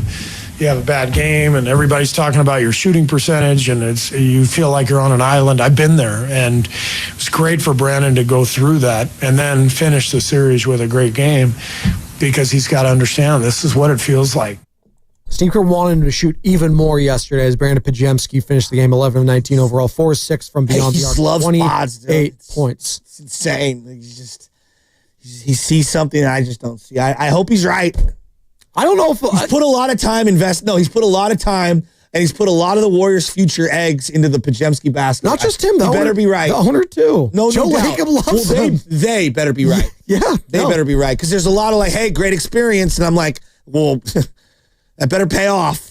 Let's go to more of the calls here. We got stacked phone lines. Callers have been on fire today. The guests are the callers today at 888-957-9570 as they appear on the River Islands guest line. Isn't it time for you to discover the islands, River Islands, and Lathrop, Joe? And I think I speak for a lot of Warrior fans with I'm not trying to hear about the development of Pods while we got Steph Curry going with maybe a couple of years left. No, I feel you. I'm not here for these experimental runs of whatever the runway is for the remainder of Brandon Podziemski's career. Look, God bless him. He's a Warrior. I root for him. I think he's a useful player. I think he's a good, solid player.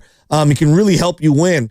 But the development portion and all that stuff, that's not why we're here. That's why you benched Kuminga the last couple of years, because we're not here for the development. That's why Wiseman got sent packing, right? So, what is it, y'all? KC, San Jose. Good morning, KC. What was your most frustrating aspect of this series loss to the Minnesota Timberwolves? You know what, guys? Before I get into my most frustrating aspect, I will say this. Personally, if Draymond calls me over to his house right now, I will help him pack up and find a perfect school for his kid at a new place. That's how frustrated I am with Draymond the last 5-10 years. That being said, the thing I'm most frustrated with is how casual some of the fan base is. You know why Julius Randle, he's a nice player, but all these years he wasn't this guy. You know why he turned into Karl Malone for these 5 games? And why Draymond couldn't stop him? Because we didn't have Steph. Draymond can be an elite defender still if Steph's gravity is putting pressure on our offensive end, which tires out the Julius Randles of the world. But Julius Randle, if you, Shasky, I know you watch all the games 2-3 times. You watch him in these 5 games, the dude was not playing defense because he didn't need to. So he could put everything in onto his offense. That's why all the shots were going in. His legs were fresh because there was no pressure on him defensively. That's why even Draymond, yeah, he's not the same defender he was 10 years ago, and I would love to get him out of here, but he couldn't stop him because the guy had fresh legs for 5 games. Watch Julius Randle next series. Let's say it's OKC. He's going to go back to the Julius Randle because he's going to have to play in a pick and roll with SGA, and watch what happens to his offense. It's KC in San Jose. I will say this about Julius Randle. I know you don't think much of him. He was incredible in the first round too. I already apologized to him. He was incredible. It's okay to tip the hat. He was and say, a revelation. He's really good. He's having us. This is what he's having right now. He's having an Andrew Wiggins-like playoff run that has completely changed my perspective of who he is as a player. Yes. And I owed him, and I will give him another apology. He was brilliant. I'll just read you. I wrote That's what down his happens in the series playoffs. stats. The Jamal Murrays of the world as a number 2. The Andrew Wiggins who was a number 2. Like that's what happens. Players emerge. His floor game was brilliant. 8 for 27 from the 3, 22 of 23 from the free throw line in the series, 25, 6, and 7.5. 25, 6, and 7.5. Decisive. And didn't have to play heavy minutes. No, didn't look like, and he was awesome. And you just look at the size of a player like he's actually kind of built like LeBron, just big guy, like 6'8", 6'9". He's more athletic than you think. He's more athletic than you think. And the left-handed thing allows him to get his shot off. Yep. Because it's unorthodox. Exactly. Miles is in Fort Mason, wants to join the conversation. 888-957-9570. Miles, good morning. How are we feeling about yesterday's loss and the Warriors season coming to an end?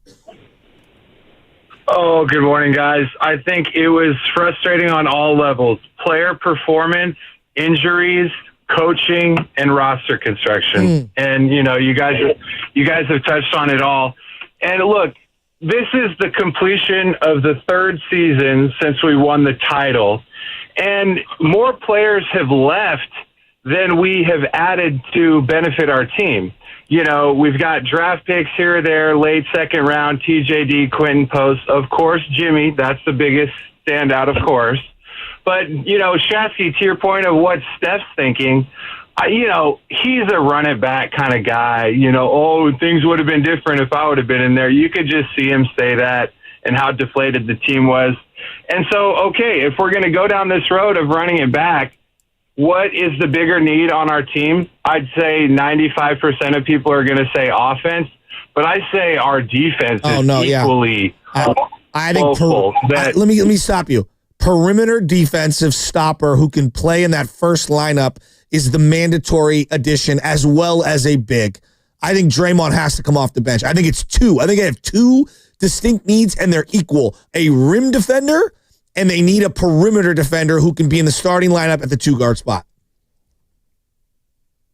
And, it's offense and defense. And, of course, if Steph was in there, but Shasky, to your point about development just now, it's not the time for Podziemski's development. But my point going into the playoffs was, almost pencil in Steph and Jimmy for 60 points. Like, what about our other guys? Like, who's going to fill in that 15, 20 points to give us that?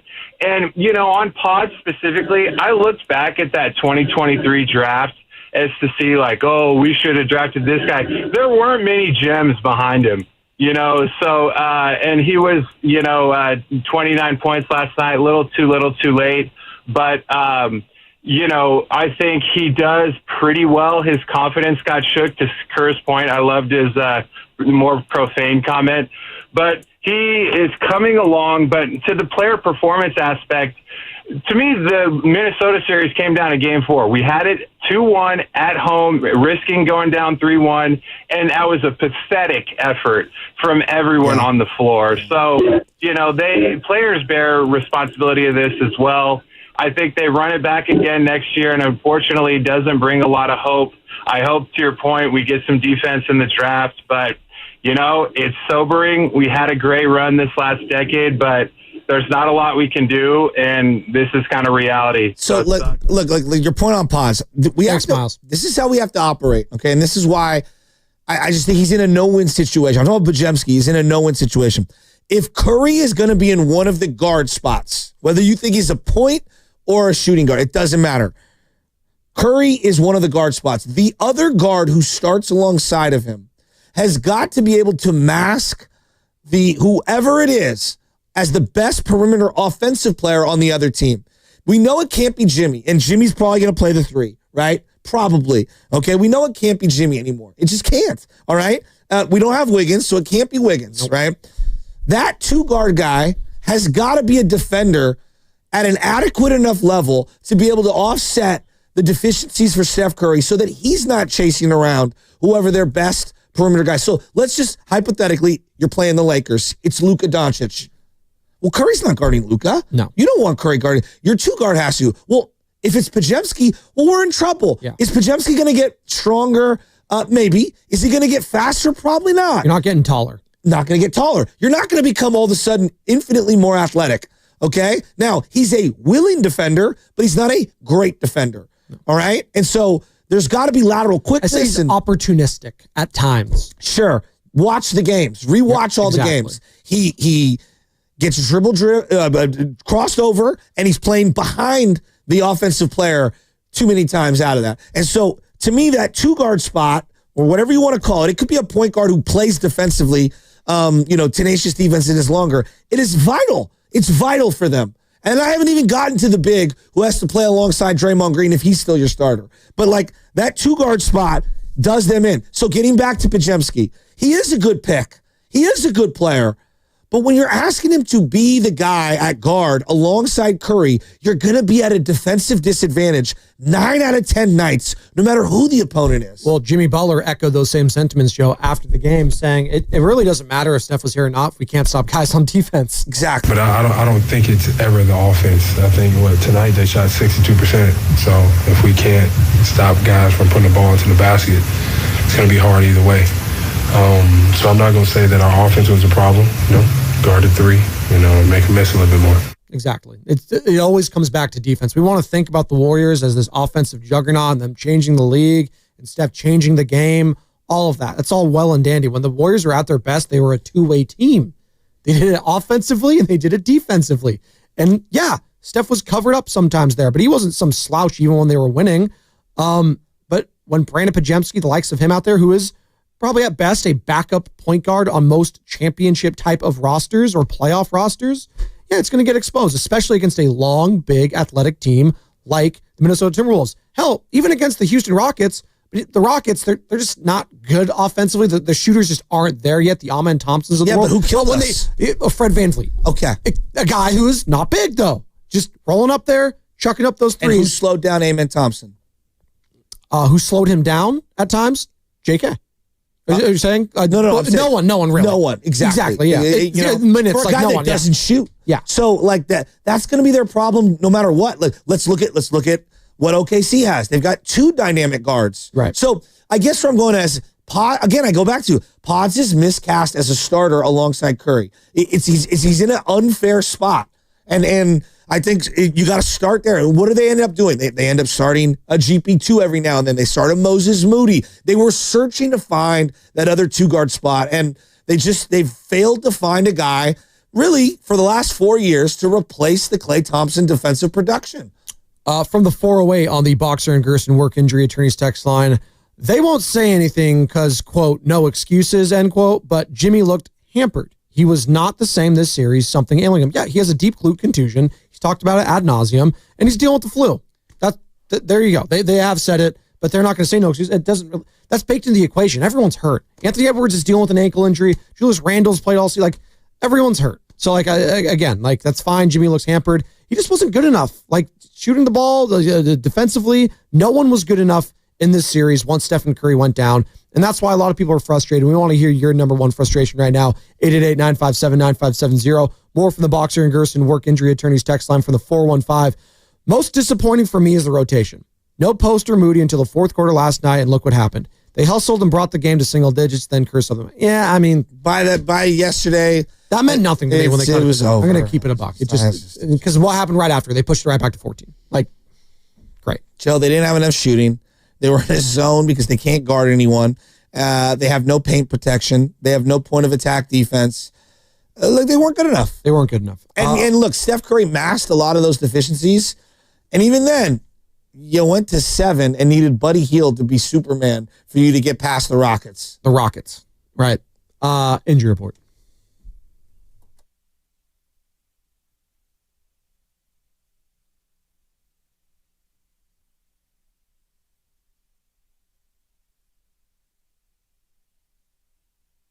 Giants were in action yesterday. They fell 8-7 in a day game out at Oracle Park. It looked beautiful out there yesterday, by the way. The ball was flying. Late rally coming up short there with the Matt Chapmans and Willie Adames of the world. But in the meantime, a pair of Giants infielders made their rehab starts this week. Tyler Fitzgerald, recovering from a rib fracture, went 1 for 3 for the Sacramento Rivercats on Tuesday night. Also in the lineup that night was Casey Schmidt, who was working his way back from an oblique injury. He also went 1 for 3 on the night. It has not yet been determined when Fitz or Schmidt will be back with the Giants, but both are trending closer and closer to their returns. The injury report was brought to you by Boxer and Gerson, Northern California's premier workers' compensation law firm, helping injured workers get their lives back for over 40 years. What's coming up with the game is brought to you by Fremont Bank, here for you, here for good.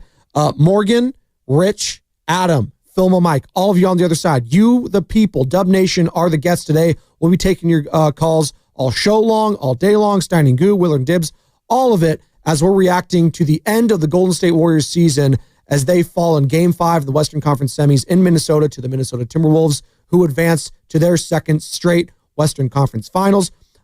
We mentioned the Giants. Also, the Niners schedule got released yesterday. I think they got 5 primetime games. Is that right? 5 primetime standalone games for the San Francisco 49ers. So that is interesting. We'll get into that at some point as well. But it's all about y'all's and your calls today in regards to the Golden State Warriors. The most frustrating part of this series was what, Dub Nation? It's Spadoni, it's Shasky, it's the Morning Roast. Halfway home on a Thursday on 95.7 The Game.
Reed. Backs down Draymond. Left hand finish. Beautiful spin. Drop step move by Reed there. And another 2 points in the paint. Yep. Warriors are giving up a lot in the paint. Draymond to Spencer in the front court. Spencer wheels to his right. Bounce pass. Post didn't come to it. DiVincenzo gets the turnover on the break. Goes up and jammed it down. Does a chin up on the rim to boot. And the Warriors with a silly turnover. And the Wolves have an 8-point lead.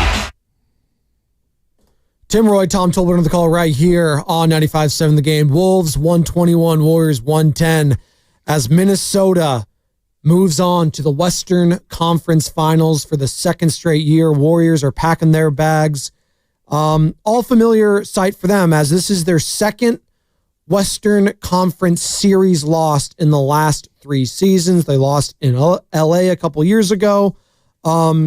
As you know, Stephen Curry played 1 1/3 quarters basically of said series, and that was it. And that was basically all she wrote on the series for that part, but doesn't mean you can't be frustrated. And we're talking about our frustrations. There is no wrong or right way on how to feel as a fan today. You could be mad, you could be content, you could be whatever. We'll take it all. It's Spadoni, it's Shasky, it's Carter, it's Matt. Good morning to all you lovely people. Just getting off work, getting ready for work, getting ready for the weekend. 888-957-9570 is the number to call or text the Boxer and Gerson Work Injury Attorneys text line. And as always, we are coming to you live from the Laughing Monk Studios. Laughing Monk, it's righteously brewed in San Francisco.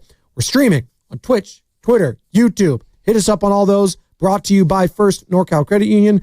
For a low-rate auto loan, apply online or just ask for First NorCal financing at the dealer, Joe Shasky. So you're saying like there's a lot of feelings. Like, yeah, today's not the day for me to have this conversation. I actually want to wait till tomorrow to kind of evaluate the whole season. Oh, yeah. Right now, I'm just like reacting to the loss. We have all summer long to talk about like everything. What I want to say, which sounds like loser talk, is it really was a fun season. It was really unexpected. And for them to make the trade that they did, it was so bold. And for it to work out so well, they really overachieved, if we're being honest. Yay! Exactly. That's how it feels, right? Yeah. But there's also the reality of, like, you have Joe Montana. You have, Barry Bonds. Yeah. You have Ricky Henderson. You have this unique athlete in Steph Curry. And I don't know how many more times they're going to be able to get into the playoffs. Think about how difficult it was when they got Jimmy and how flawless everything had to come together, and they got healthy and they went on a run and they lost the Sunday to get into the playoffs as one of the top 6 seeds and had to beat Memphis to qualify for the playoffs. Then think about how difficult it was against the Rockets, only to then succumb to other injuries, not the thumb, the hammy, after he's been battling with all the other injuries throughout the year. Like, they were very fortunate. It was a lot of fun, but it also sucks. Don't forget, we are giving away a pair of tickets to the Golden State Valkyries game next Wednesday, May 21st at Chase Center during this hour. So more tickets are available at Valkyries.com, but at some point this hour, we're going to play the sounder. We've been playing all morning, and we're going to be calling number 5 to the contest line at that point. In the meantime, we got Morgan, Frank, Adam, Mark, Filmo, Jan. We'll get to all of you. And look, I'm diagnosing what ended up doing them in this series. And obviously Steph Curry being out, again, going to loser talk. If we had Steph, we would have won. Well, yeah, but even if you had Steph, I don't know, man, because let's just say Steph masks a lot. He doesn't mask some of the problems we saw throughout this series too. The defensive end. What was their answer? Even if they would have won, what was their answer for Julius Randle? None. I didn't think they had one. Well, the thing was, heading into the series, who did we all circle? We didn't even circle Randle or Edwards. Who do you always circle when you play the Wolves? Gobert. Nas Reed for me. Warriors killer. He didn't do jack bleep. And he still shot better than almost anyone on your team. He had more made threes. The only guy who had double-digit made threes for the Warriors in this series was Buddy Hield. They kind of had an answer for Nas Reed and Jonathan Kuminga, actually. Like, that was kind of the... Well, Jonathan Kuminga destroyed him. Every time Nas Reed was trying to guard JK, JK went right at him, finished with the left, the right. I mean, he had a dunk in the second quarter that was ridiculous. He's so fast when he dunks, too. I almost can't enjoy it as much because he's so quick with it. So explosive. But the athleticism, it goes back to that. He actually made it look like, wow, he deserved to be on the court with all those Timberwolves players, Jonathan Kuminga. That's another aspect and thing and conversation and thread. Just because Steph goes down doesn't mean that you didn't learn something about the team, and they don't have the same underlying issues that they had prior to Steph. Now, they overcame them. If we're being honest, you could be a skeptic and a cynic and come out here and say, the run they went on in the final month of the season was a bunch of nobodies. And, it's hard to kind of poke holes in that theory because they did make the most of their advantageous schedule. They did. They did, Joe. But one of their problems throughout the entire time, perimeter defense. Yeah. Lack of offensive firepower outside of Steph Curry. Right. Paint defense, rim defense, second chance points, being able to stop that from other teams. All of those things became huge issues that were only glorified more with the absence of Steph Curry. Listen, were they able to get fat and happy because of a favorable schedule? Sure, but also baked into that, they had an incredible 3-game winning streak against teams that were directly ahead of them in the standings, games that they needed to win, games that those opponents that they played needed to win. The Grizzlies, the Lakers, the Nuggets. You won 3 in a row there. Like that happened, and that was a huge stretch. And I think that was the stretch that gave everyone, I know, gave you, gave Bonte, gave a lot of people confidence that way. Maybe this team can go a quote-unquote deep run into the playoffs. When you beat the likes of Ja, LeBron, Luka, Joker, all those teams, and you get the contributions from JK in that Lakers game. Pods looked incredible in that Lakers game, right? Moses Moody was looking confident at times. The whole team was looking great. And you win that, and then you got that stinker, right? That one that kind of stuck in your craw, if you will, that Rockets game. But then it's like, okay, well, it was a tough gauntlet. But then you follow that up, and you got that Spurs game, the Harrison Barnes 3-pointers. So, you go through all these games in the back of your mind, and then you go up 3-1 in that series against the Rockets the first round, and you can't put them away, and you knew within the first 5 minutes of that game in Houston, you were getting blown off the court. And that's what happened. And then you come back home, okay, game 6, we'll take care of business. We didn't have our main guys play a lot of minutes. And Draymond punches Jalen Green or whatever that was. I don't know what that was. I don't even know what that was. Look at that. My biggest takeaway is not, without Steph Curry, obviously. My biggest takeaway was Draymond Green cannot be a starter for this team next year. Wow. He just cannot. He was awful in the 2. Sucks to end this way, but we think we got the pieces to make another run at it and do it again, and that's going to be our mindset going into the summer. Do all that got to do to improve. We got one of the best ownership groups and front offices in the NBA. They'll do whatever they feel is needed to help the team improve, and us as players, you got to get back in the lab and do what you got to do to get better. It's a guy that sounds like he's very confident in his team. It's Draymond Green. You wouldn't expect anything else. What are you going to say? Season's over. We're done. Night. See you later. No. His play did all the talking for me. I don't need to hear him at a podium. He looked disinterested for long stretches of the playoffs and was more worried about winning the argument with officials instead of just playing basketball. Offensively, it was a nightmare for the Warriors with him. And then defensively, he guarded nobody except for situationally down the stretch in a couple games against Şengün. Randle destroyed them. He did. They didn't have an answer for Julius Randle. I know you're not going to have an answer for the most part for Anthony Edwards. He's just a superstar. He's that damn good. We might be watching already the face of the league if they go on this run and win the whole thing. Like Anthony Edwards might be on all the commercials every single way. We might see his billboard over here in the Bay. I don't know. He's that damn incredible. But for Julius Randle to be emerging and to be the best player overall in that series, I did not have that on my bingo card. And you know what? I owe him an apology. Tip your cap. He was incredible. Well, and I think I'm disappointed in the 2 top dogs, Jimmy and Dre, and maybe Jimmy to a lesser degree. They didn't play like the 2 best players on the Warriors, and they needed him to win. And it's not about winning the series for me. Like, Curry's out, what do you expect? To win a game. I expected you to win a game, especially when yesterday's game was preceded by me watching a Jason Tatumless Boston Celtics handle the New York Knicks when they could have easily packed it up. Right. Kind of like what the Rockets did to the Warriors when they were down 3-1. Inspired basketball, right? They really were. But what do those teams have that the Warriors don't? They got either youth on their side or they got shooting and youth on their side. Warriors, that was the overarching point for me without Steph. It's like, oh my God. Offensively and defensively, this is just a struggle.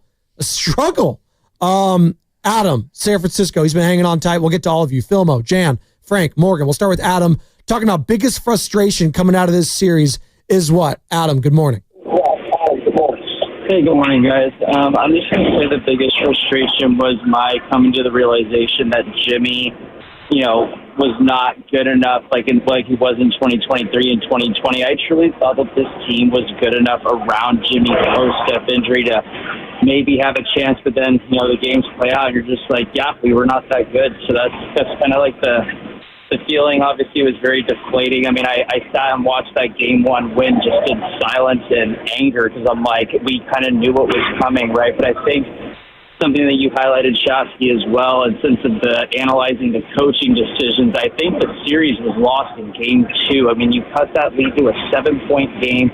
Kuminga's cooking. You take him out, and then all of a sudden, we lose that game. Game 3, we have the lead until the fourth quarter late. We lose that game. But I just think not playing, when we were seeing how badly GP2 was getting cooked defensively, he's not giving you anything offensively. I know Moody was cold, but from what I saw last night, I mean, he defended Edwards pretty well a couple times one-on-one, and he's a better offensive player than GP2. And at the time, the GP2 just wasn't good defensively. So that's just the overall feeling. We'll see how we can reach for next year. I think one of the big learning lessons from this series and the series prior, don't have any players on this team that Steve Kerr doesn't love. Otherwise, he will not play them. What are you saying? Well, what I'm saying is like he has his trusted guys. And I'm not bashing Kerr. I'm saying like Kerr is not one of those guys. Like Don Nelson would put guys in the doghouse. Sure. And like if you did something wrong, Don Nelson would literally go out of his way to not play you. Brandon Ayuk, Kyle Shanahan. Well, Kerr's got a lot of that in him. That doesn't mean he's not a great coach. He is a great coach. But like he's not the kind like, it's okay, you made a mistake. Well, get him on the next one. Like there's something that he sees in a player, and he either gives you the benefit of the doubt and he rolls with you, or he doesn't. And so when you're making the roster next year, you have to realize that like if he is not all the way in on a player, okay, he's not going to play them. Conversely, if you as a front office aren't all the way in on a player, let's say it is GP2 or Kevon Looney, well, you know that the coach, by just having that guy on the roster, is going to always defer to that guy and play him more than you like. You probably should not have that player on the roster. Do you get what I'm saying? No, there's got to be a balance here. And so, like, you have to know your coach so much that, like, if Looney's on this team and TJD, he's always going to pick Looney over TJD. So one of them probably shouldn't be on the team because they're very redundant. One's a little younger, a little bouncier. Do you get what I'm going? I understand what you're saying. But again, this goes back to the depth of the overall team. And I hear you. The Pajemski, why is he allowed to play through mistakes? Jonathan Kuminga, was he not allowed to? There's a lot baked into all of it, and they're different players with different skill sets. I understand. And I'm not going to sit up here and say I know the Warriors personnel better than Steve Kerr, guys that won 4 titles with the organization. But when you are a fan, you can take a step back. Like, there is something to be said about all of us and an outside voice being able to watch and observe a team and say, we all see this. It's not working. Why do we keep going back to it? And maybe Steve Kerr knew this team wasn't good enough once, and he did. In his heart of hearts, he knew. But he kept doubling down on it. Was that for the season to come? Was that for pushing already through next year? That's why he went down with his ship and Pajemski and Kuminga. I'm not sure, but I do know there needs to be major changes. And you already mentioned a couple guys right there, like Looney, Gary Payton. It's a changing of the guard. I'm just picking on those two, and that's probably not fair. But those are going to be names that we're going to discuss in the summer. If he looks down the bench, I'm just giving you Kerr's perspective. Like next year, he looks down the bench and it's Moody, Kuminga, and GP2. Who's he going to trust? Exactly. He's probably going to trust GP2. Okay, right? And I'm not faulting him. Even though Moody was... These are his tendencies. Moody was a part of that starting lineup for so long up until that Rocket series when he got played out of it because his confidence wasn't there and he looked like a young player in his first true, heavy playoff minutes because I know he played a couple years ago. And he wasn't up to snuff. And then Buddy Hield got inserted. He kind of took the position, ran away with it, if you will.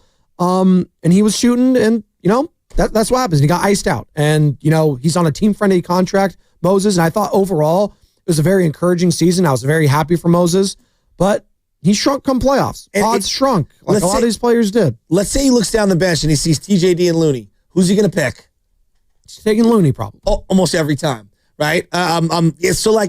I think that when you build this team next year, you have to know exactly, like, Kerr, are you in or out on this guy? Just let us know. It's just we all have to be on the same page here. And now I get to Kuminga. Like, if management loves Kuminga, but the coach doesn't, All right. Management did a poor job of understanding the coach's tendencies, and they kept a guy on the team that he didn't really want to play.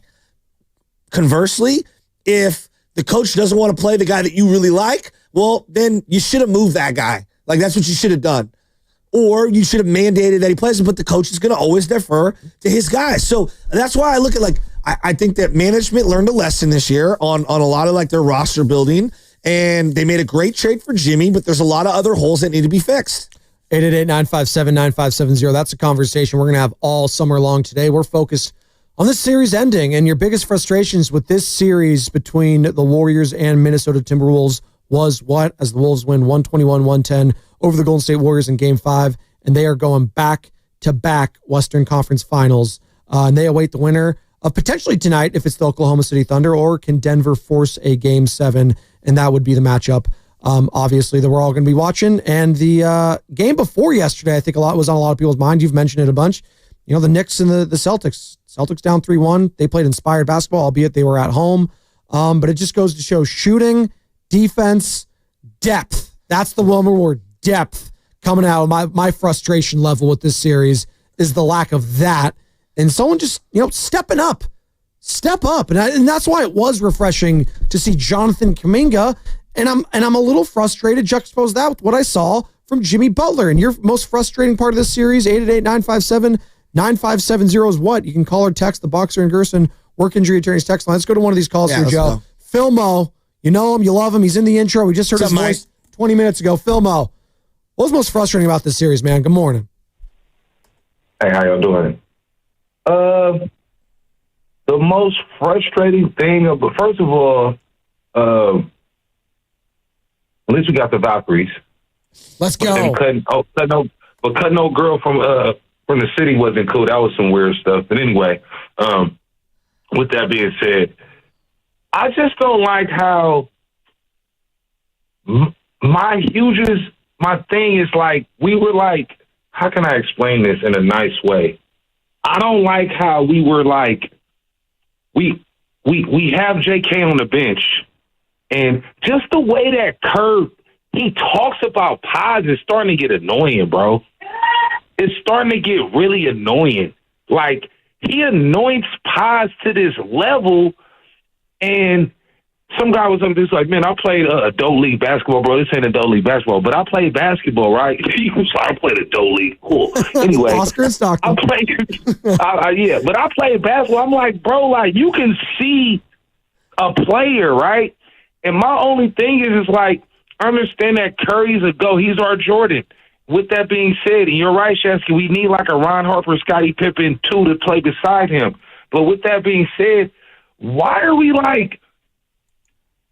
like relegated to like Steve Kerr saying this doesn't work and that doesn't work, but then when the end all be all, when stuff hits the fan, you coming back to the person that got 3 straight DMPs, and then you're praising Paz as if he's some type of, nothing against Paz. I love Paz, but Paz ain't that guy, bro. Like, what are you seeing in Paz that make you say, like, yeah, like the way you talk about him is really becoming annoying. It's like you see something that I don't see. Paz is solid, bro. He's cool, but Kuminga came off the bench, no empowerment, no play time, 25 points, 19 points, 18 points. Why don't we empower him back in the day so that when we come to a moment that we don't have Curry? Another thing, Curry, why are we so reliant on Steph Curry? It's not only one way to play basketball.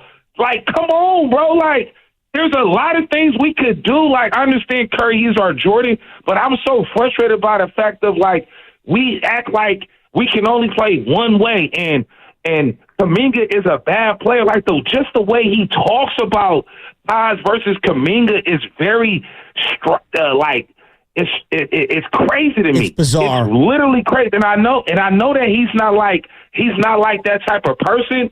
But bro, you gotta look up and see the picture, bro. Like, bro, this guy giving you buckets, and you talking about Paz playing, like, the way you glowingly talk about him.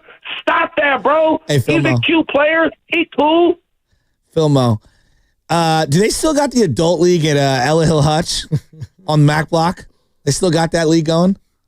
They got the Midnight League. They do it at Hamilton. Oh, they do that at Hamilton now. We used to have that at St. Mary's Park. And then they used to have at St. Mary's Park with Racer and Reggie. They'd have boxing at midnight. Remember that on Friday nights? No, don't hang out. Let's box each other. Nah, that was cool. Roosevelt, shout out to Roosevelt. They had a good pickup run Friday night at Roosevelt Middle School. And shout out to Thatcher Baker, man. Look at you. Real Wrecking Park legend. And Coach Lyle Payne. Thank you all. You're the best. Thank you, Phil. I love you, Phil Mo. He's frustrated. I think a lot of people are coming out of this series. And again, we'll get the Jonathan Kuminga angle and all this. Is just the way it unfolded is fascinating. And that's going to be a conversation that's going to dominate this summer. We're going to be focused on this series. And again, yesterday, 11 of 23, 26 points for JK. Not coming out to start the second half again. And I kept saying, oh, no JK. Of course, no JK. We're going to stick with what's been working on this 15-point hole, I guess. And that was Pods, Buddy, Jimmy, Draymond, TJD. And it's like, all right, well, there you go. There you go. And it was, the game was over. And at the halftime, it was over. I know they cut it to single digits in the fourth. I still never really believed they're going to win that game. Steve Kerr, though, after the game on, the no Stephen Curry effect, and you take any solace in that going forward that, maybe you win this series with Steph. Yeah, injuries are, part of the playoffs. I learned a long time ago, the playoffs are really about health, and then just guys stepping up and making some big shots, big plays, in key games. That's what decides every series. So we've been on both ends of that, and it's just part of it. So there's no sense in dwelling on it. I don't want to take anything away from what Minnesota just accomplished. So no sense in even talking about Steph. No sense in even talking about him. I hear him he's not. Listen, Steve Kerr has been a part of great championships. He's been in championship losses. He's not. There's no one on this team is making an excuse right now. No one. Fans will, and you know what? That's totally that's totally in bounds. If you want to come out of this and say, if we had Steph healthy, I think we win the series. You're totally right feeling that way, but it doesn't, and I know we're up against it, and we'll pick this up on the other side, but the fact that he was out just highlighted how many deficiencies there actually are in this team and how he masks all of that.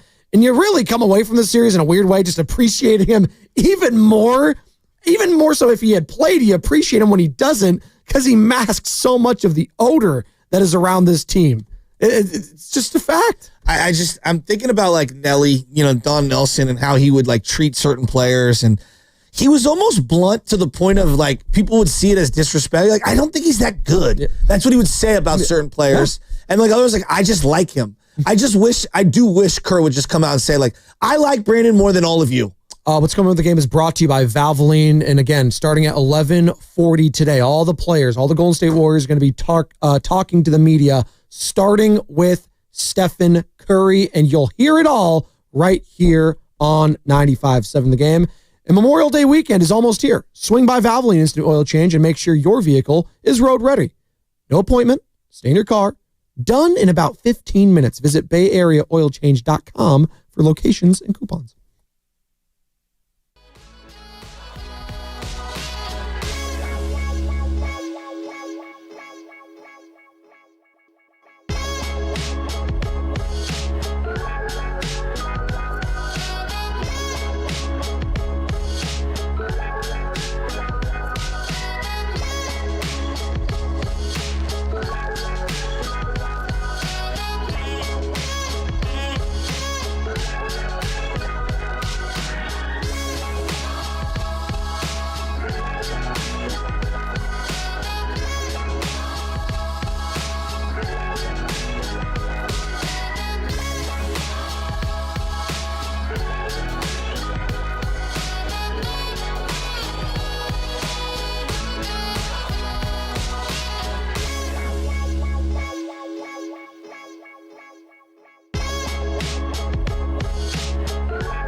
Edwards has had a quiet first half. He's much better in the second half of this series.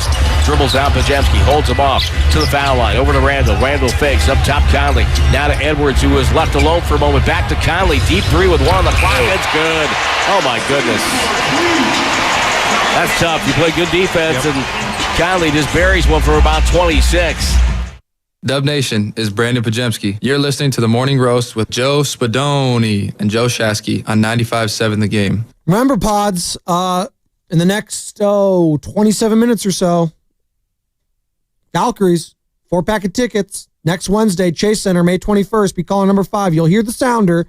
You're going to be caller number 5 to that contest line. You will win 4-pack of tickets to the Valkyries game on May 21st. Good luck to all of you. In the meantime, we're talking about biggest frustrations in this series, Joe. Do you depression eat? Actually, I'm the opposite. You do one or the other, right? You either eat a lot when you're sad or you don't. I don't eat. When I'm upset, angry, sad, I don't eat anything. So I've already had a Kit Kat bar today. Oh, okay. Just full disclosure. Last night. I did have Doritos at 5:30 today. Is that unhinged? No? Okay. No. Carter's shaking his head still. So. Did you have ice cream last night? I had 2 cookies and 3 glasses of milk. Yeah. 3 whole milk, please, right? Yeah. 2%. 2%, bro. at our age. Well, no, but for the kids, you'll have whole milk at home. No, right now we have Horizon, a whole organic milk for him. It's like $10 a bottle. My mom warms it up in the microwave before he goes to bed. Yeah. For naps and stuff. Right now, we're actually a big debate right now in the Shasky house. He takes 2 naps, okay? And there's some days where he doesn't take the second nap, and he is like, wow, it's just wild. So should we convert him at a year and a half to a 1 nap a day guy? I am strong 1 nap a day around like 12, maybe 11:30-ish, if you can get into like an hour and a half in there. Or maybe if he does a 2 right now, I think that's perfect because you split the day right there. Yeah, but he goes to bed too early. Splitting the quarter hours for Matt Hegan, you got to split those quarter naps. We'll get right back into the worst, but he goes to bed at 6:30, and I'm like, Michelle, the sun doesn't go down until 8. So he's you're not even anymore, right? Like the poor kid is like sleeping during the day. It's like Insomnia, the movie. Great movie. Yeah, fantastic movie. Pacino? Yeah, Al Pacino and Robin Williams. There you go. Yeah. And I'm like, well, what are we doing with this guy? You know, like, so that's your biggest frustration right now coming out of this series is LJ and the naps. Well, that, and then I started depression eating. And I'm just looking at the box score. I'm like, 32 minutes for Jonathan Kuminga. Yeah. In a must-win game, on the road, searching for offense, dying for a mismatch that can help you in the half court, and he plays 32 minutes. Forget the season. Forget how they handled him all year. Just forget all that. How does he not play 40 minutes in this game? Charles Barkley, after the game, it's a great question. Charles Barkley. It's baffling. TNT on Golden State's outlook and talking about one Jonathan Kuminga. Well, they got 3 old guys. Man, the Kuminga thing is interesting because the three old guys making a lot of money, so you pretty much stuck with them for the next 2 years. And the Kuminga thing, we're in the back. We're like, damn, he either plays or he doesn't play. But now you got to make a decision. You got to make a decision whether to pay him or not. Well, I think they've made their decision because they didn't extend him. They didn't extend him, and also they don't play him when Steph is there. Meaning, his contribution they don't feel helps when Steph is there. They've said it. Yeah, but see, and I'm gonna disagree with you. No, they've said it. Not me. I know that, but I'm saying he's the only one on that bench that's explosive, and you can't go to war with 3 old guys against the West and think. Like, he was the only guy out there when you said, like, oh, he can play with these Minnesota Timberwolves guys. But he's a restricted free agent, which means and I say, I don't want to make a comment because they know him better than we do. They didn't extend him when all the other rookies got extended. So it tells me they don't believe in him. I think Kuminga might low-key, not even low-key, just he's the most frustrating part of this entire series, I think, for people. Because you lose Steph, and as Charles said right there, he's watching him. Charles Barkley's a Hall of Famer. He's an MVP. He's one of the greatest players in the history of the sport. You might laugh at him what he says. That's fine. He knows talent. All right? And Shaq, obviously, you're talking about physical freaks, another one right there. They're all seeing it and watching. It's like, we can't get minutes for that guy with those 3 other old guys that are out there, and old guys still Hall of Famers. But listen, you need a JK in this series. And that was without a shadow of a doubt coming out of it. But it's hard for me to even sit here and say it's a positive, like JK's minutes and allocation and all of it and points, because he might be gone. I don't even know like if it's a frustrating, if it's a positive, if it's a silver lining. I don't know what to make of JK right now coming out of this series. And yet, whenever I watched him offensively, he was cooking. Now, it's all the other stuff, right? And it's the Podziemski. And what Podziemski does is the intangibles, right? And that's why Steve Kerr loves him. And everyone's talking about, Phil and Mike called, everyone's talking about Pods or Kuminga or Jimmy, whatever. But it's mainly about Pods and Kuminga, the overarching theme here, I think, for a lot of fans. And for whatever Brandon Podziemski does well, I don't think Kuminga doesn't do as well. Juxtapose those 2 players. So the intangibles, right? Pods. Their skill sets are totally different. Hustle guy. He gets the ball. Okay. He's the ball distributor. He's trying to look for others, right? Trying to create for others. He does all this scrappy, right? JK, what is he? 6'7", fast, explosive, can dunk over people, do all the highlight reel stuff, but doesn't do all that other hustle stuff. You look at the rebounds at the end of the day, Pods almost always has more than him, right? And he's a couple inches, 3 or 4 inches smaller than him. I mean, you combine the players, you get a hell of a star probably. They don't have the same skill sets, and whatever skill set that Pods does have, Steve Kerr gravitates towards more, obviously. And whether that's right or wrong, I know a lot of fans feel it's wrong. It is what it is at this point. And can JK get some of those aspects that Pods has and work his favor back with Steve Kerr? Because it's clearly lost. I don't know.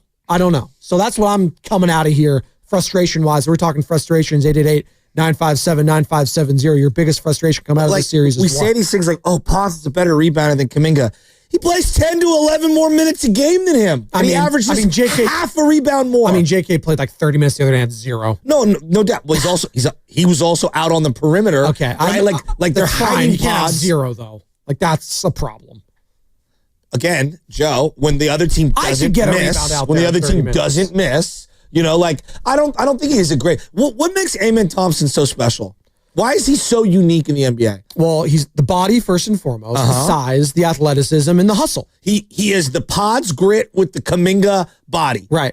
How many other young players have that combination? Not a lot. Exactly. Right. So there's not every player is going to have the same kind of skill set. Like Kevon Looney brings things to the table. Quentin Post will never in his career bring to the table. They have a completely different skill set, and how they function as an NBA player is going to be different. Think Pat Bev. Okay. Is Pat Bev going to play basketball the same way as, and I'm not going to even say Brandon Jennings because that's probably Lou Will. Let's just say Lou Will. 2 different players. They're both off the bench, both kind of combo guards. One, thinks he's a point guard. He's not. Do they play basketball the same way? No. Okay. Can they both be useful for a certain team? Yes. All right. So, to me, the essence of coaching is finding what you do well and minimizing what you don't do well, or trying to accentuate the positives and bring it to the table. Not everyone's going to have the same skill set. I thought Buddy got more gritty as the year went on, right? But they're asking Buddy to do too much and play a role that he couldn't fulfill. So this frustration with what Jonathan Kuminga doesn't do, well, you know what you don't do with Jonathan Kuminga? Put him in the dunker spot where you put GP2. You know where you've relegated Jonathan Kuminga? Out on the 3-point line, expecting him to be a read and react player when that's not what his skill set is. Would I want Klay Thompson being a primary ball handler? God, no. No. Okay, and Klay is infinitely in the history of the NBA, significantly more impactful than what Jonathan Kuminga would be in any year. I just want to rest a second. But I'm not going to ask Klay to do things that aren't going to accentuate what he brings to the table. Dynamic catch and shoot guy. All right? Dynamic. In his prime, elite ball on-ball defender. Okay? I'm not asking him to give me, hey, take 3 dribbles, get to the elbow, make the little kick swing pass. So, I know we want Kuminga to do this and to do that. But what does he do well? Downhill, score, finishing with both hands, gets to the free throw line, cooking Naz Reid, who has been a bugaboo for the Warriors for years. I thought he played your best perimeter defense on Anthony Edwards. He is far from a polished player. But to say look at what Pods is giving, and look at what can Pods get downhill? Can he score on his own? Yeah. Jonathan Kuminga outshot Podziemski from 3-point land in the entire series. That's actually incredible. Okay? So, all the things, guys bring different things to the table. We're too simplistic in our views. Jan in Mountain View is anything but simplistic. Jan, good morning. What was the most frustrating aspect of that series for you, Jan?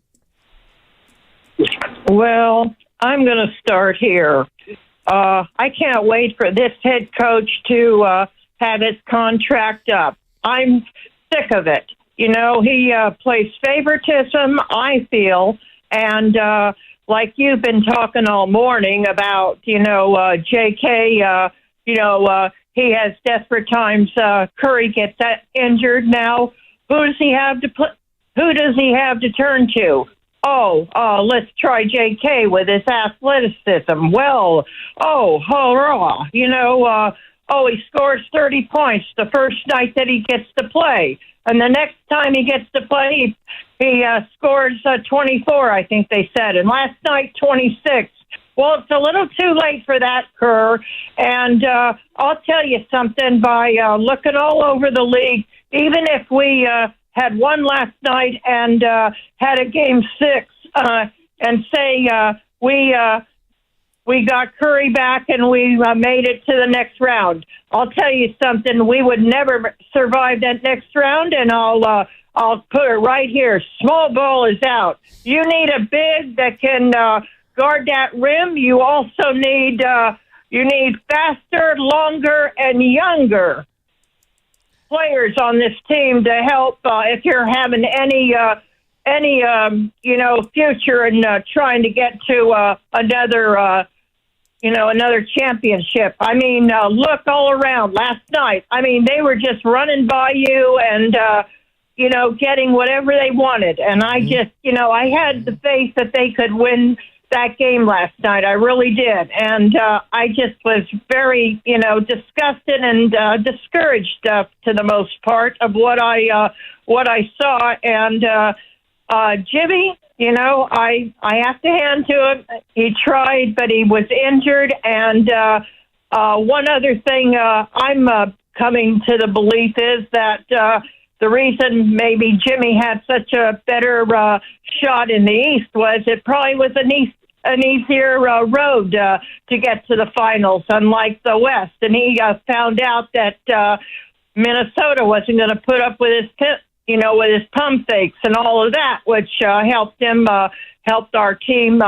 get to the foul line more. A lot more of these teams are not putting up with it, and that's all I have to say. And great call, Jan. Better luck, and I'm looking forward to the Valkyries. Thank you. Yeah, Jan. Roaster of the Year nominee already, Jan Amanski. What do we say about this team? Like, they're going to have to hit some threes. They're going to have to hit some threes to find a way to, offset the Curry stuff, right? Yeah, they hit 11 of them yesterday. Okay. Buddy Hield shot 42%, almost 43% from three, which is crazy because it sure didn't feel like it. No, it did not. Okay. Kuminga was your Curry played the one quarter, so I'm not even going to count him. Kuminga was your second best three-point shooter. What a sentence that is in this series. Shot 42%. The next closest guy, Gary Payton, 37%. Quinn Post, 33%. And their attempts are so minuscule. Pods, 30% from three. Jimmy Butler, 30% from three. That high. Draymond Green, 27% from three. Moses Moody, 27% from three. Guy Santos, 25% from three. Yeah. The only way they were going to try to fight, they had to shoot better in one game, and they couldn't do it. By the way, I was trying to close the loop on this. We could talk about what Kuminga don't do. 8 of 19 from the three in this series, okay? When they actually game filmed for him because he was really your only threat. And I like Brandon Podziemski, but he went 7 of 23, and a lot of that came yesterday. I mean, you're talking, we'll always do this, the stock up, stock down after every series or game. Yeah, there's different matchups. There's different matchups. The stock for Jonathan Kuminga, if it was at an all-time low heading into the series, it's at an all-time high coming out of it, right? Yeah, but I don't see, but I'm also, so I'm somewhere in the middle. Does it mean, coming out of the series, does it mean Draymond's done? Well, no, he's not done. But, I think the big picture takeaway on Draymond is wow, his offense and his defense have really slipped, and he's really old. To me, he needs to embrace the Iggy role off the bench and be that situational closer, and we need to manage his minutes throughout the year so that he's not gassed. And he can't start games because it kind of bottles up your offense. Podziemski is a good player, had moments. He's a good backup player. That doesn't mean he's useless, and that doesn't mean that he's the end-all, be-all, because he had a great game in the end. JK had some moments in this series. Had they advanced? I don't know if he fits against OKC. I don't know. I don't know if he fits against Denver. I don't know if he fitted against the Houston Rockets. Now, that doesn't mean he should have been DNP'd. No. There's a happy medium here. Do you get what I'm saying? No, I get it. I think too many people are see, JK's a star. No. There's always nuance to the conversation. See, Podziemski's unplayable. No. It's somewhere in the middle. There's a super chat. Shout out JJ in San Jose. The most frustrating part about the series was all those damn shot clock violations. I think there's another one just happened just now. Just heard the buzzer. Shoot the ball. Bunch of lemon booty out there. Thank you, JJ. We appreciate your contributions. By the way, 11:40 today. All the players are going to be speaking to the media, starting with Steph Curry.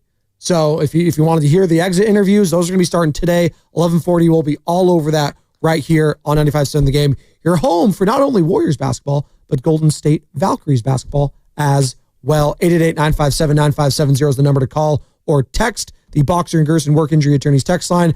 Most frustrating aspect of this series for you was what? Steve Kerr, after the game, he was proud of his guys. It was a fight.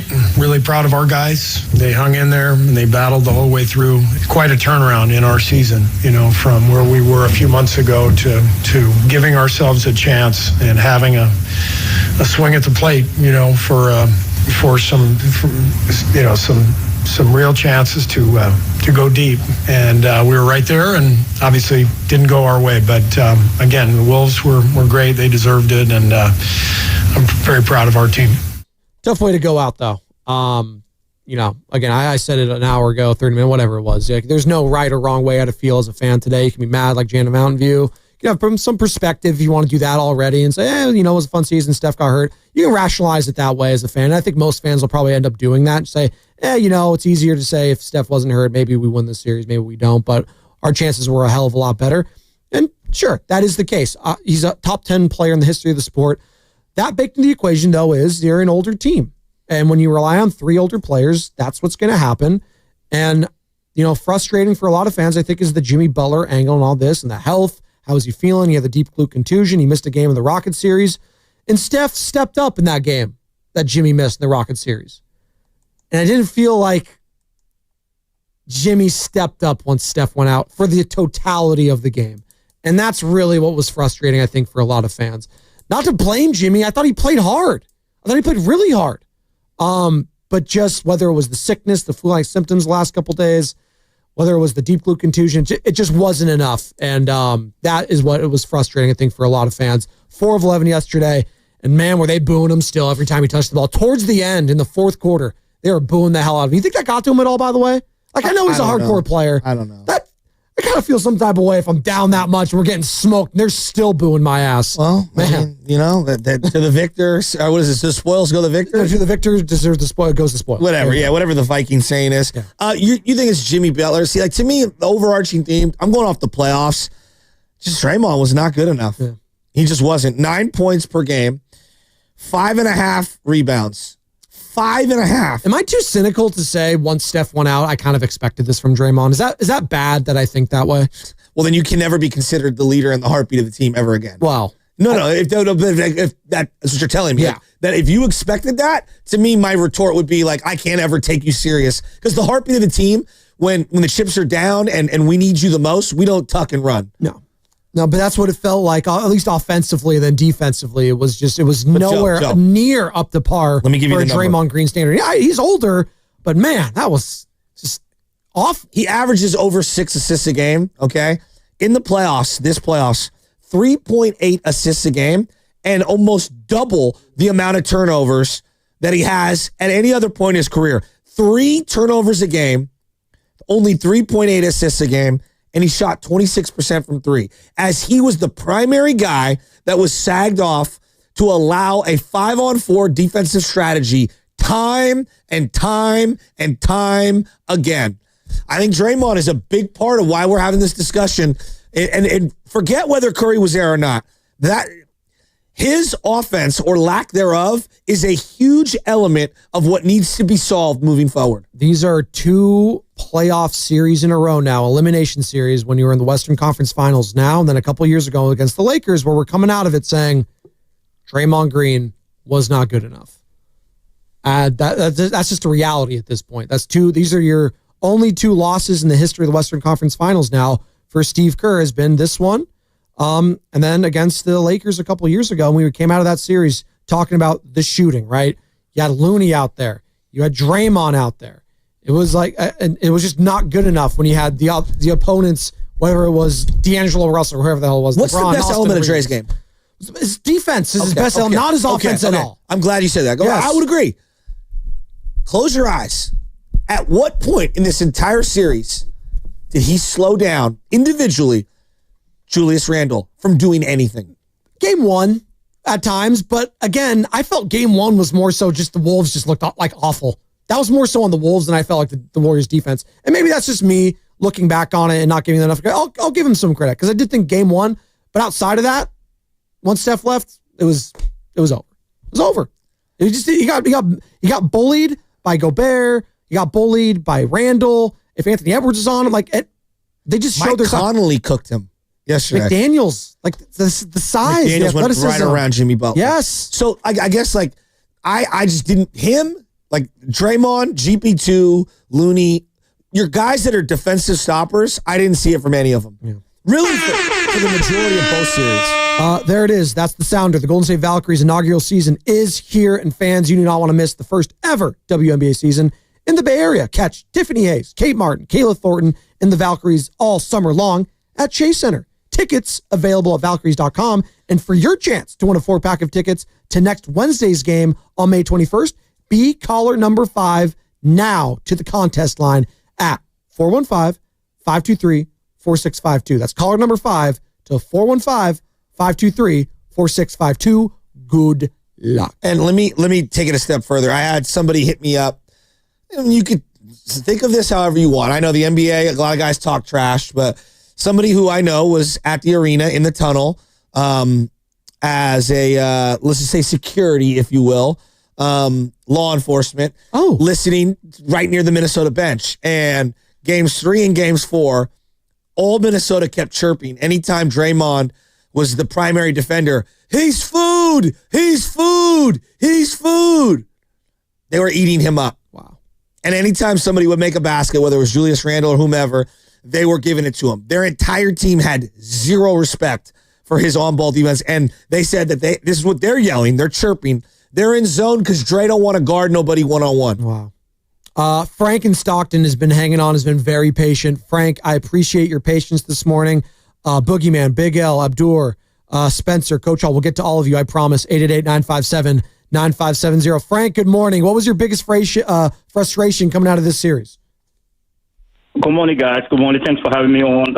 Always listen to your show. A long-time Warrior fans never call in, but you guys said it, man. Steph is unique. When Steph got hurt, you can see that he clearly saw a lot of deficiency on his team, offensively and defensively, right? Because look at Draymond. I mean, my biggest frustration is no effort.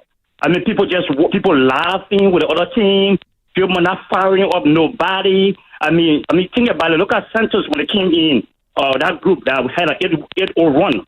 What did it? It's effort. It wasn't offensive style or power players or something like that. It's just effort. That's what got the lead down. So I'm very frustrated in the effort. I know we don't have the perimeter defensive players and the lack of offensive power. But when Steph Curry is on the team, Draymond Green is fired up. Everybody is playing, with the defense is lacking, but everybody is out of whack. When you watch the game, the people just running all over the place. I was frustrated with the effort. I mean, I think somebody should have been bust up on the Minnesota is walking away clean. I mean, everybody's clean, walking away. Julius Randle is laughing. People laughing with each other. I'm frustrated with that, dude. I am. I mean, I understand the talent is not there, but come on, dude. Dive on the floor. Hit somebody. Hit someone in the mouth. Do something. I don't know. That's my frustration with the defense. I didn't see any defensive effort at all on the team. Frank. I felt the frustration, Frank, in your call. I do think that they were trying, but here's the way I wouldn't say they dogged it. Yeah, but did you get the feeling from anyone on the team that they left it all out on the floor? No. That's frustrating. Yeah. When I'm watching the Celtics and some guy I'd never heard of, some big stiff center, Cornette, he had like a zillion blocks. He played like 8 total minutes in the series prior.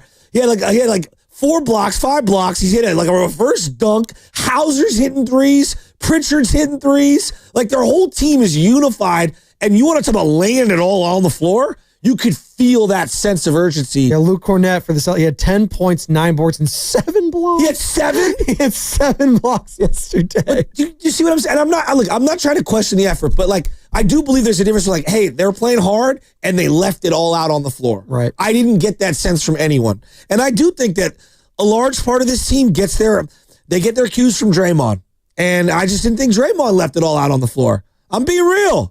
888-957. I expect more from him. 9570 is the number. Let's go to Spencer in Oakland. Wants to talk about his biggest frustration in this series. Spencer, good morning. You're on the Morning Roast with Spadoni and Shasky. Hey, folks. Thanks for taking my call. I kind of have a couple different frustrations. And number one, I hear a lot of people just have so much to say about Steve Kerr. Mike called in and mentioned that Steph Curry is our Michael Jordan. Well, Steve Kerr's our Phil Jackson.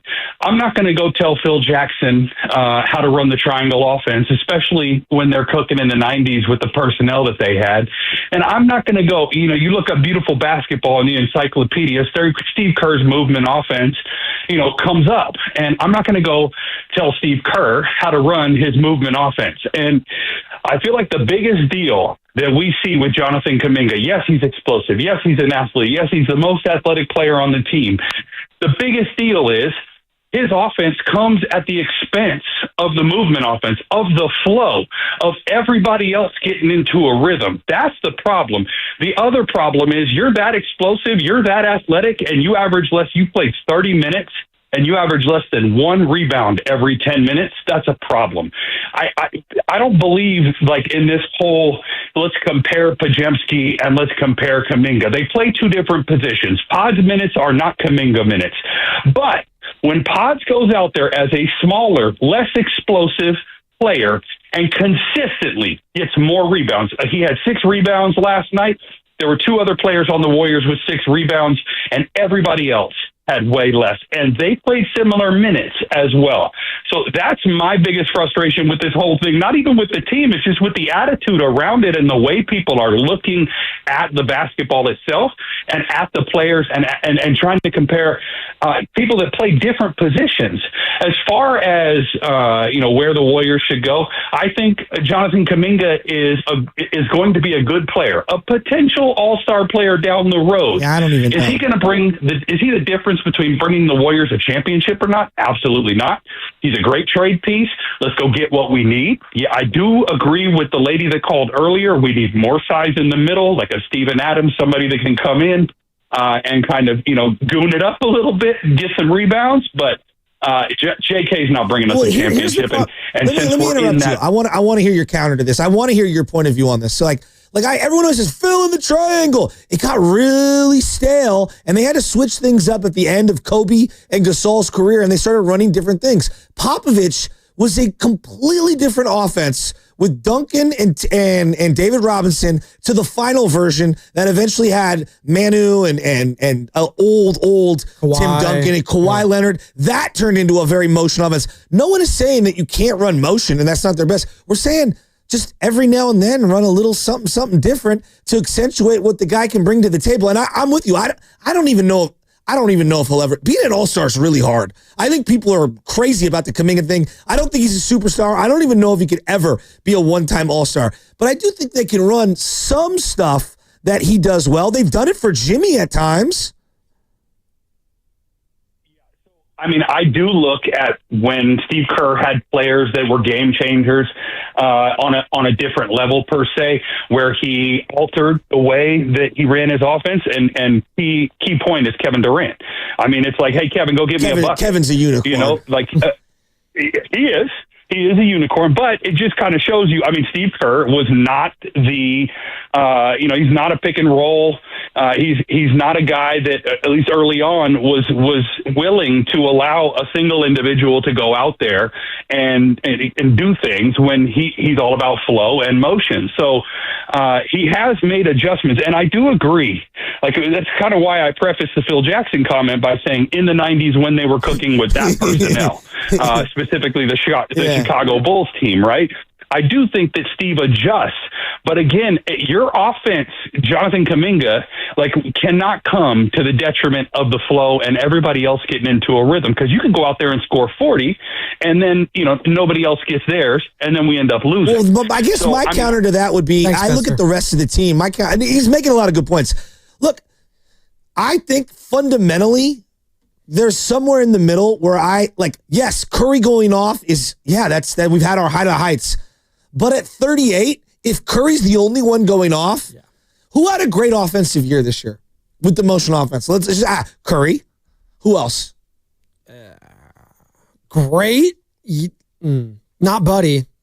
He's too inconsistent. When was the last time an offensive player on the Warriors had a career year? Not named Curry. Jordan Poole, championship year? Okay. great example. Yeah. The 1 year. Yeah. Maybe Andrew Wiggins that year too? Yeah. Andrew Wiggins. Actually, you know what? You're right. Andrew Wiggins. Wiggins.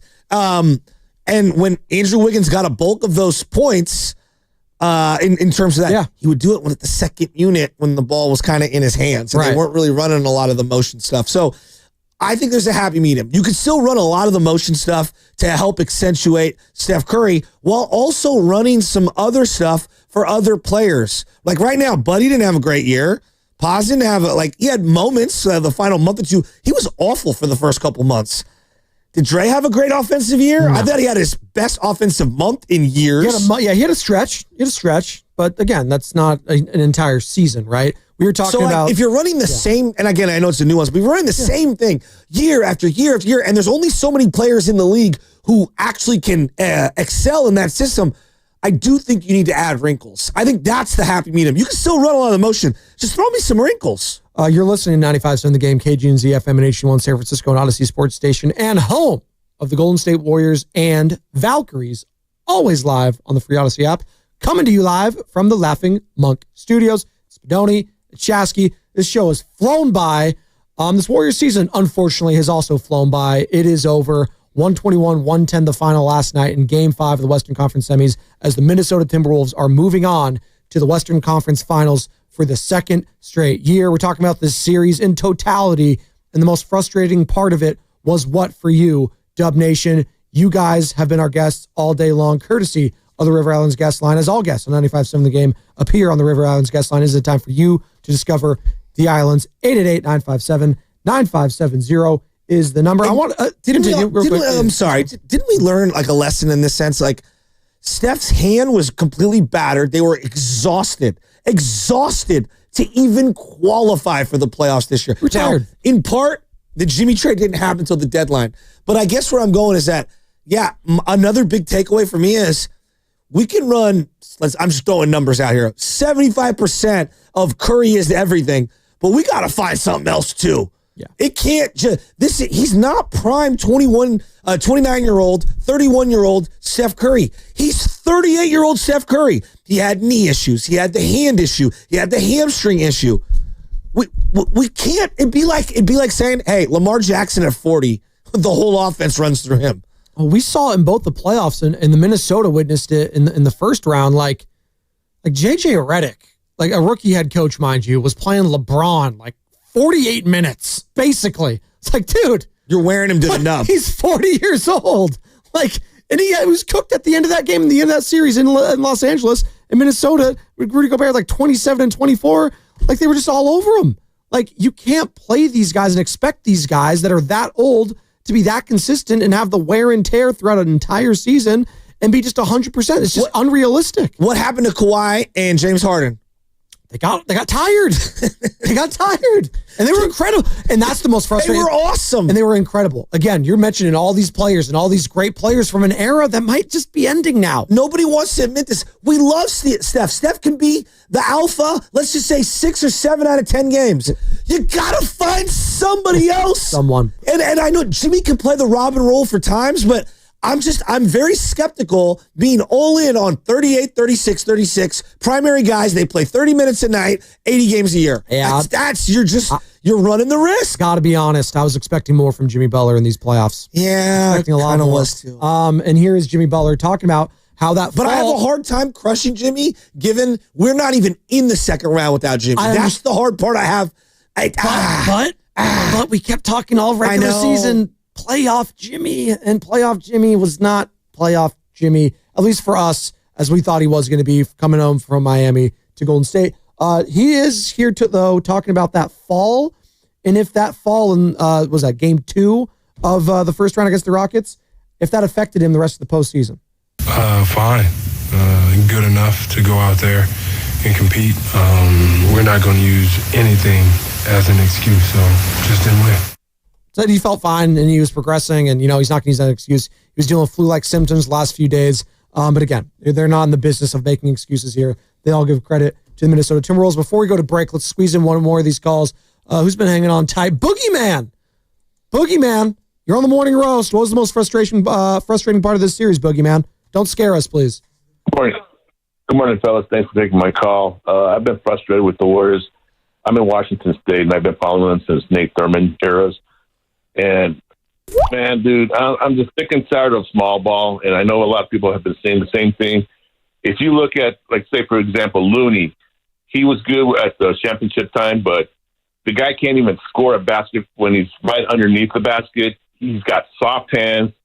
It's time to get rid of him. I appreciate what he did, but the guy can't score. Post, the guy is soft. I don't even see him dunk. I can't see him really protect the paint. That's our problem. We got all these big guys from all these other teams. They got like even 2 centers, and they can score easily on the Warriors because we got nobody. Draymond's our center. Come on, man. Be real. The guy's good, but he's not tall. I think they were just worn out, man. I played center in high school. I was only 6'2", and I played against guys 6'5", 6'7". Dude, that wore me out, man. I had to jump higher than I normally do. I had to push these guys around, and it just wore me out. So I can imagine how these Warriors, they just can't keep up with anybody because they're just tired. They were worn out. They were playing against all these guys, 6'10", 6'11", 7-footers. What do we have? We don't have anybody. So, yes, Kerr needs to either draft, trade, get big guys, because I'm sick of this, man. This is just, my wife, I'm always screaming at her. I keep telling her, I'm sick of this, man. Small ball's not cutting it. It's done. It's over. And these guys are older now. So that's all I got to say, man. Thanks for taking my call. And I just hope they get some big men. I don't care if they're big, heavy guys and they can't shoot, but as long as they can block the paint, that's all I care about. Thank you. Thanks, Boogeyman. Thanks for not scaring us. I appreciate that. Just like Boogeyman, he could touch the rim in high school. Me too. Going back to those high school years. 888-957-9570 is the number. Biggest frustration coming out of this series is what? We got one more segment, so we'll get to all of you. Pablo, Big L, Abdur, Emmett, Coach Hall. I promise we will get to all of you on the other side. It's Spadoni, it's Shasky, it's the Morning Roast. That's what's coming to the game, brought to you by Valvoline. Memorial Day weekend is almost here. Swing by Valvoline Instant Oil Change and make sure your vehicle is road ready. No appointment. Stay in your car. Done in about 15 minutes. Visit BayAreaOilChange.com for locations and coupons.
1-on-2, down the lane, pass to Podziemski. Warriors are leaving their feet a lot. Butler takes it, spins and shoots and scores on the left baseline. 38-34. Little spin move over McDaniels. Now back to the Morning Roast with Joe Spadoni. You're weak, you're out of control, and you become an embarrassment to yourself and everybody else. And Joe Shasky on 95.7 The Game. It was a hot night in August. Humid. God, such a sick beat. Mac Dre. Warriors, their season's over. We've been talking about it all morning, and they're going to have their season-ending pressers today at 11:40, starting with the chef himself, Stephen Curry. We're going to have all that coverage right here on 95.7 The Game. Leading up to it, after it, all of it, and trust me, we will have a lot to talk about this offseason when it comes to this team falling in the Western Conference semis for the second time in the last 3 seasons. Jimmy Butler, I don't feel is good enough. Playoff Jimmy, can we put that to bed now? I don't know if that's a thing anymore. Once Stephen Curry went down, you thought maybe he could get you a game, Joe. He's getting $55 million next year. That's a lot of money. 57 the next. That's a lot. And how many shots did he have yesterday? 11? 11? In an elimination game? Which one's tougher to swallow? That one or Draymond on the books for $26 million next year and $28 the year after that because he's got the player option? I think Jimmy Butler's more of a valuable player at this point than Draymond Green. So that's a lot of money for 2 guys. It is. I mean, that's 75+ million for 2 guys. Sean and Richmond, Pablo. It's almost 50% of the cap. Big L, Abdur, Emmett, Coach Hall will get to you in just a second. 888-957-9570. Make sure you are subscribed to the Garlic Fries and Baseball Guys podcast, though, because Sam Lubman, Joe Shasky, and occasionally Steven Risotto have the best Giants talk in the world. Giants continue to have bullpen drama, but on the bright side, Elliot Ramos looks like an all-star again. Make sure you are subscribed today wherever you listen to podcasts. Giants fall yesterday. Had a late rally, 8-7 the final out at Oracle Park. They have the old Bay Bridge series, as you can, because the A's are in Sacramento now, so it's not the Bay Bridge series. Battle of the Bay, whatever you want to call it. Not there anymore, but it's the A's and Giants at Oracle Park this weekend.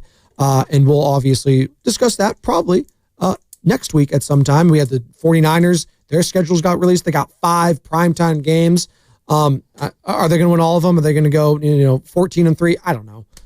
But start at Seattle Sunday, September 7th. And we'll get to that at some point as well. But it's all about y'alls and your calls today. But in the meantime, Warriors are eliminated. And you know what that means?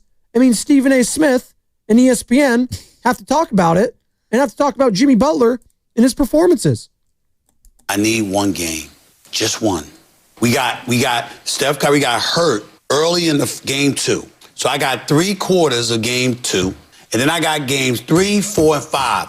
We just need one to get Steph Curry back on the court. I hear you. If I am an owner and I gave you over $100 million over the next 2 years, I didn't ask for a series. I didn't ask for a berth to the conference finals. I need one game, just one. That is what I think people are going to walk away. We all know Jimmy Buckets and what he can do. We all know what he's done. We all have mad respect and love for him. All I'm saying is, you're going to sit up there and ask that one thing. Could you get me one game? Yeah. He couldn't get you one game. Are you feeling like that at all? Real quick, and by the way, Stephen A. is wrong. He said Steph got hurt in game 2, got hurt in game 1, played a quarter and a third of a quarter, and was never heard from again. Jimmy did have a good game in game 3. but the last 7 minutes weren't great. No. So, boy, I've had a long theory. This is my theory. This is reckless speculation. Great. That Stephen A. Smith gets all his information from Lake. Oh, my God. Because they're boys. Yeah, they know each other. That sure feels like it's coming right from Lake. If I was the owner, you mean you heard from the owner?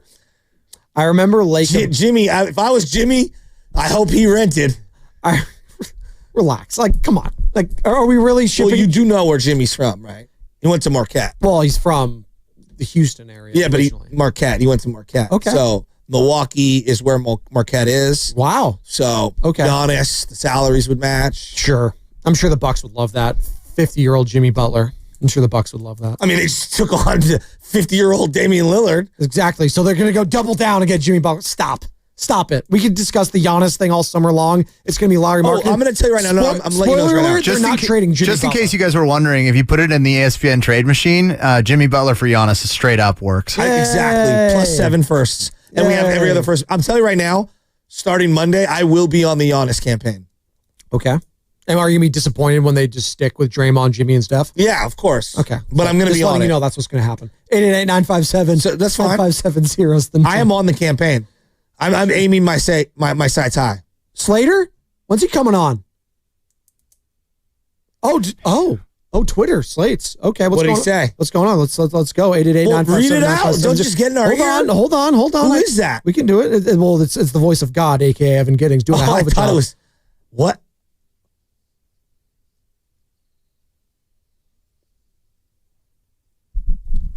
No, you can hop on, Evan. Do it. Oh, pot his mic up. Pot his mic up. What is going on? Sign and trade scenario. What? Oh my God, you two. Could you do that again? You're do driving it one me more nuts. time, Carter. Jonathan Kuminga and the Golden State Warriors are expected to, quote, explore sign and trade scenarios per Anthony Slater. Of course they are. Wow. That's incredible. I actually went to Slater on his, to your credit, Evan. I went to his Twitter. I didn't see it as a post. So good luck there for Jonathan Kuminga. He's gone. Good luck. But are we shocked by that? Are we? No. Are we? No.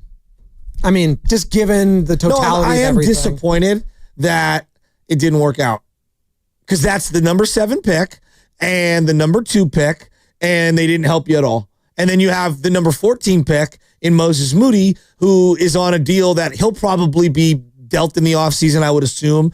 But he got whatever. I'm looking at his cap number right here. His extension kicks in next year. He gets $11.5 million. I mean, basically, you stunk for a couple of years, and you got nothing out of those draft picks. That really could have helped Steph Curry. Now what do you do? What do you go out and get? That just sucks. Mark Williams, you want him? The big out of Charlotte? The Lakers passed on because of a physical? You know what I don't like in sports? And it's not, the Warriors are not the only team that's guilty of this. The Niners did this with Jimmy Garoppolo. Every team does this. The Giants years ago did this to Dusty Baker. Why can't we ever just take the high road and just not talk about someone in a negative way? Why does there always have to be leaks and reports? And I wouldn't go as far as to say like smear campaign, but why is it when a player leaves, we got to get all like the negative stuff out? Oh, well.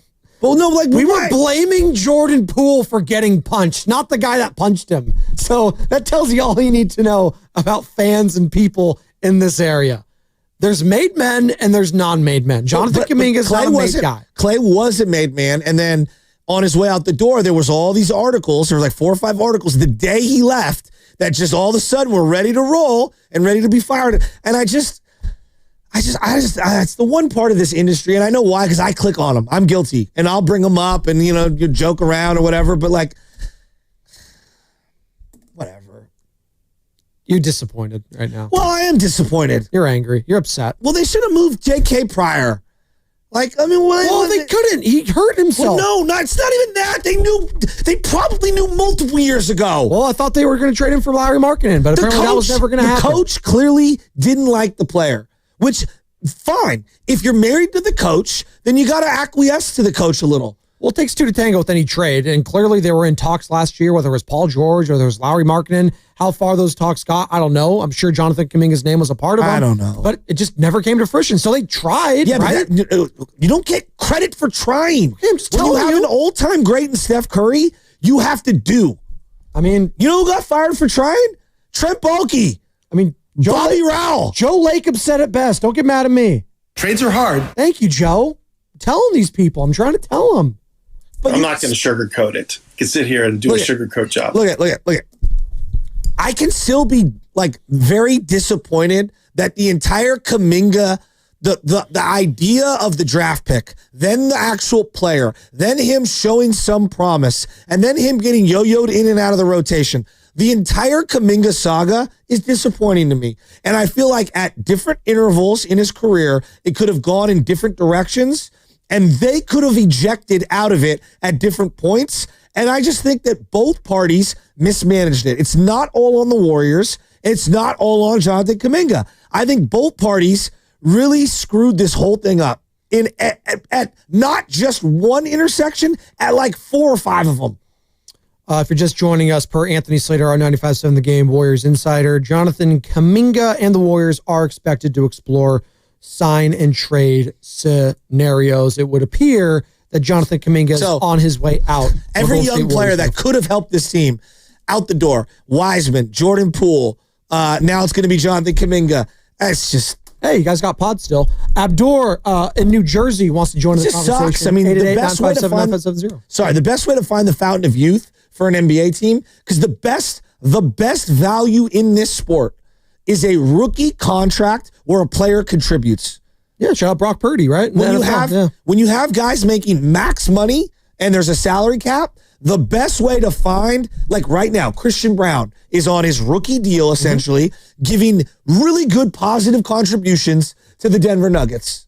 Yes. They need that. Why? Because Michael Porter Jr. is making top dollar. Because, Jokic and Gordon and Jamal Murray are all making top dollar. Oklahoma City, at some point, they've got to figure out Chet Holmgren and Jalen Williams, right? But why are those guys such great players? Because of the value of how little you're paying them on top of the production that they're bringing to the table. Celtics, right? Same thing.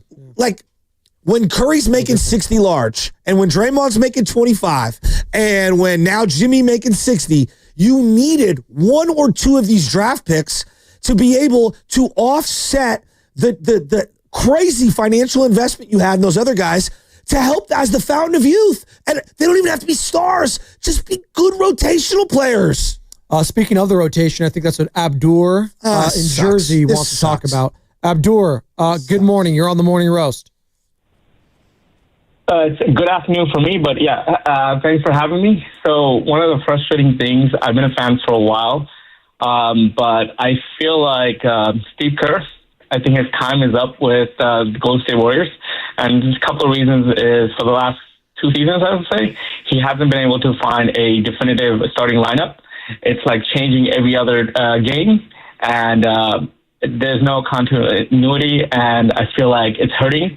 And then also with the 3-guard, 4-guard lineup, and like everybody just attacking Curry, and he's having to put more pressure and like having to do more just to uplift the team.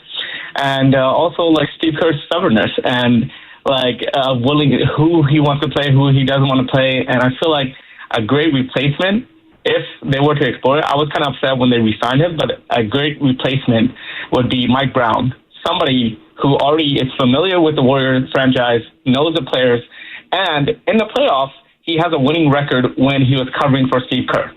So I don't know if you guys can do that. And I'm also happy for Kuminga. I feel like he was, Steve Kerr did him wrong, and I'm happy that he's going to probably go to another team where he can probably flourish, maybe not win championship, but whatever. Good for him. All right, it's Abdur in New Jersey. They're not firing Steve Kerr. I'm just letting you know that right now. Steve Kerr, if anything, is going to walk away on his own terms, and I don't think that's going to be this season. I think him, Jimmy, Steph, Draymond, they're all tied at least through next season. So I'm just telling you all that right now. You can be frustrated. You can be upset about the rotations. JK, for just joining us, Jonathan Kuminga and the Warriors are expected to explore sign and trade scenarios. That's the latest from Anthony Slater. So we're going to get rid of another young player. I just want you guys to remember this. One of the worst trades this team has ever executed, and I said it the day it happened. You traded a 23-year-old who had a bad year, scored 19 points a game, by the way, for a 38-year-old Chris Paul, who is an expiring contract that you let expire, and you attached a first-round pick to it. Dark cloud had to get removed, and now you're gonna trade away Jonathan Kuminga, and who knows what they'll get. I mean, it's just asset management is extremely important, and they've made a lot of mistakes. It's one thing to miss on the draft pick. It's another thing to misvalue said player and then mismanage the valuation on it by not dealing it when it has value and getting pennies on the dollar. They did that with Poole, and I feel like they're going to do it again with Jonathan Kuminga. I'm fine with them trading him, but if you think that his value league-wide is sky high, you're probably wrong. You buried him. Coach Hall's in San Diego. He's been hanging on tight. 888-957-9570. Coach Hall, good morning. What's the biggest frustration you have coming out of this series? Hey, good morning, guys. The most frustrating thing for me is it continues to be Draymond Green. Since 2022, he's basically gotten cooked by every big man, every guard. He's cooked our team. When you look at where we are right now, the root of this, think about it. We had Jordan Poole. We had a young J.K., a young Wiseman, a young Moody. What happened to all the light years ahead and the two timeline talk? Why are we even in this situation? We can go back to the punch. He got suspended 25 games last year. Then you show up this year. You know, you had some bright moments, but, bro, 4 years, $100 million for what? This team will never make another deep run or get a title until it relieves itself from Draymond Green. And Steph, I feel like it's too late. I mean, Kobe won without Shaq. They retooled the team, built it around him, got some pieces, some young pieces, but I don't know if a 38-year-old Steph Curry can do that. But nobody wants to have the uncomfortable conversation about Draymond Green and what he has done to this franchise and how he's been coddled and the young players have gotten the short end of the stick. And if you look at the league, it's nothing but a bunch of young wings playing ball and balling out, and we still trying to water dead plants. Used to be don't make honey. And until we realize that, it's a wrap, man. It's a wrap. I'm out. Well, Coach Hall, he used the Kobe analogy when Kobe was older, but Kobe also got Pau Gasol, who was 27 at the time, 28. Like, he was young and he was big, and they had other guys, and Andrew Bynum, like, they had other things around them that were also young, big, athletic. You get a guy like Amaro, like, it's different. And Kobe was younger than Steph is right now. Steph's going to be 38 by the time the playoffs roll around next year. It's a lot different. It just is. Kobe's last playoff game, he was 33, I believe. Well, yeah, but I mean, he's saying like the second iteration where they retooled around him without Powell. I was Again, like, they were all younger. Yes. Way younger. All way younger. It was His last playoff game, he was 33. Which is incredible. Okay, right? so that retooling happened at like 29 or whatever. Right, and they did go 28. To the playoffs when he was older, but obviously he tore his Achilles against the Warriors. And, I'm just talking about his last. No, for sure. Because I've done that look and that deep dive. I just, the Draymond Green, I mean, you know where I stand on Draymond. I know. And they're gonna continue to stick with it. Look, there's one day someone will write the book. It might be Draymond. KD, Poole, Clay's third year. Like, there's so many guys that Dre has just jumped in front of in terms of the finances or alienated, or like, in part, you want to know one of the reasons why JK didn't play a lot? Because Dre has to play the 4. He has to start at the 4. And I got to have a 5 because I like to be the roamer. You know, even though we all knew the dirty little secret was Draymond at the 5 is your best combination, but you can't do it if he's starting. And so instead of what's better for the overall organization and the team moving forward and for you to age gracefully, no, he needed to get his 26, 27 million for the next 4 years. And so, again, it's just Draymond. I've been over on Draymond. He played terrible. Gobert owned him in this series. Julius Randle owned him in this series. The last guy I want to hear on a podcast is Draymond Green and Baron Davis.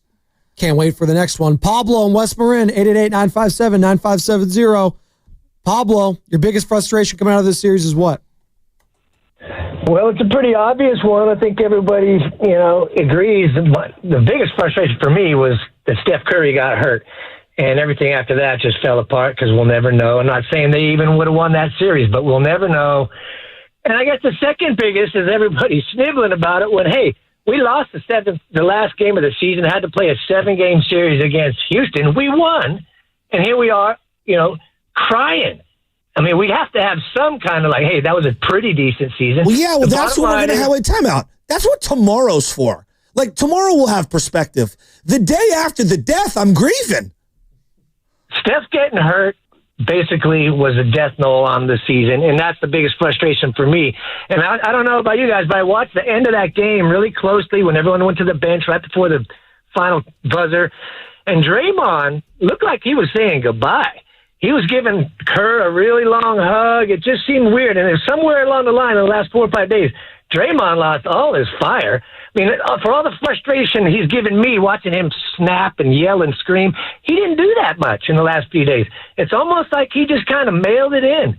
And I know Jimmy was hurt. It's just a sad ending in general. Look, now that we know about Kuminga, to me, it's Curry, and everything else should be up in the air. I'm not even going to say who could go. To me, it's Curry and the entire organization. Everything else is up in the air. So we're really at the same place we were last summer, is what you're saying? After they made one trade. But real quick, hear me out. They made one trade with a flawed roster and made it to the second round. Now you have a whole offseason to reimagine your team. Well, that tells you the roster's not that flawed if you make it to the second round and you lost your best player, right? No. To me, it's more, he's that great. Okay, but... And he elevates others. That's how I view it. Sure. And had he not... player in the NBA makes a huge difference. Great. And listen, had he stayed healthy, you win this series, then maybe you get bounced in the Western Conference Finals. Are we still having this conversation? I don't know.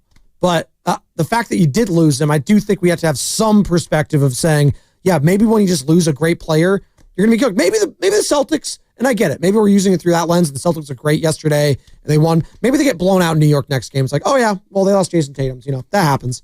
Like, that could be a scenario, too. Like, sometimes you just lose your best player, and it is what it is. You come back, and you hope they don't get hurt because, listen, that's baked into the equation. Luck, whatever you want to call it, luck or not, like, injury luck is a thing. Yeah, but Joe, it is. So the way I view this is not a startup. This is in the San Francisco Giants, where they're currently at, where I've got all this runway. No, I got 2 years left to Steph. So to me, 2 years left to Steph is, do we have a magic bullet somewhere out there? And to me, if you can find that player, whoever it is, Giannis, whatever, everything's on the table so that I can get one more playoff run with Steph. I might not even get it. No, you might not. This might have been that run. We'll see if the hamstring, we all think he'll come back with the hamstring. You just never know. No, you don't. Peyton Manning, he was great 1 year, and then boom. Yep. Done. Shell of himself. He had Brock Osweiler playing quarterback at one point. Remember that? Yeah, I do.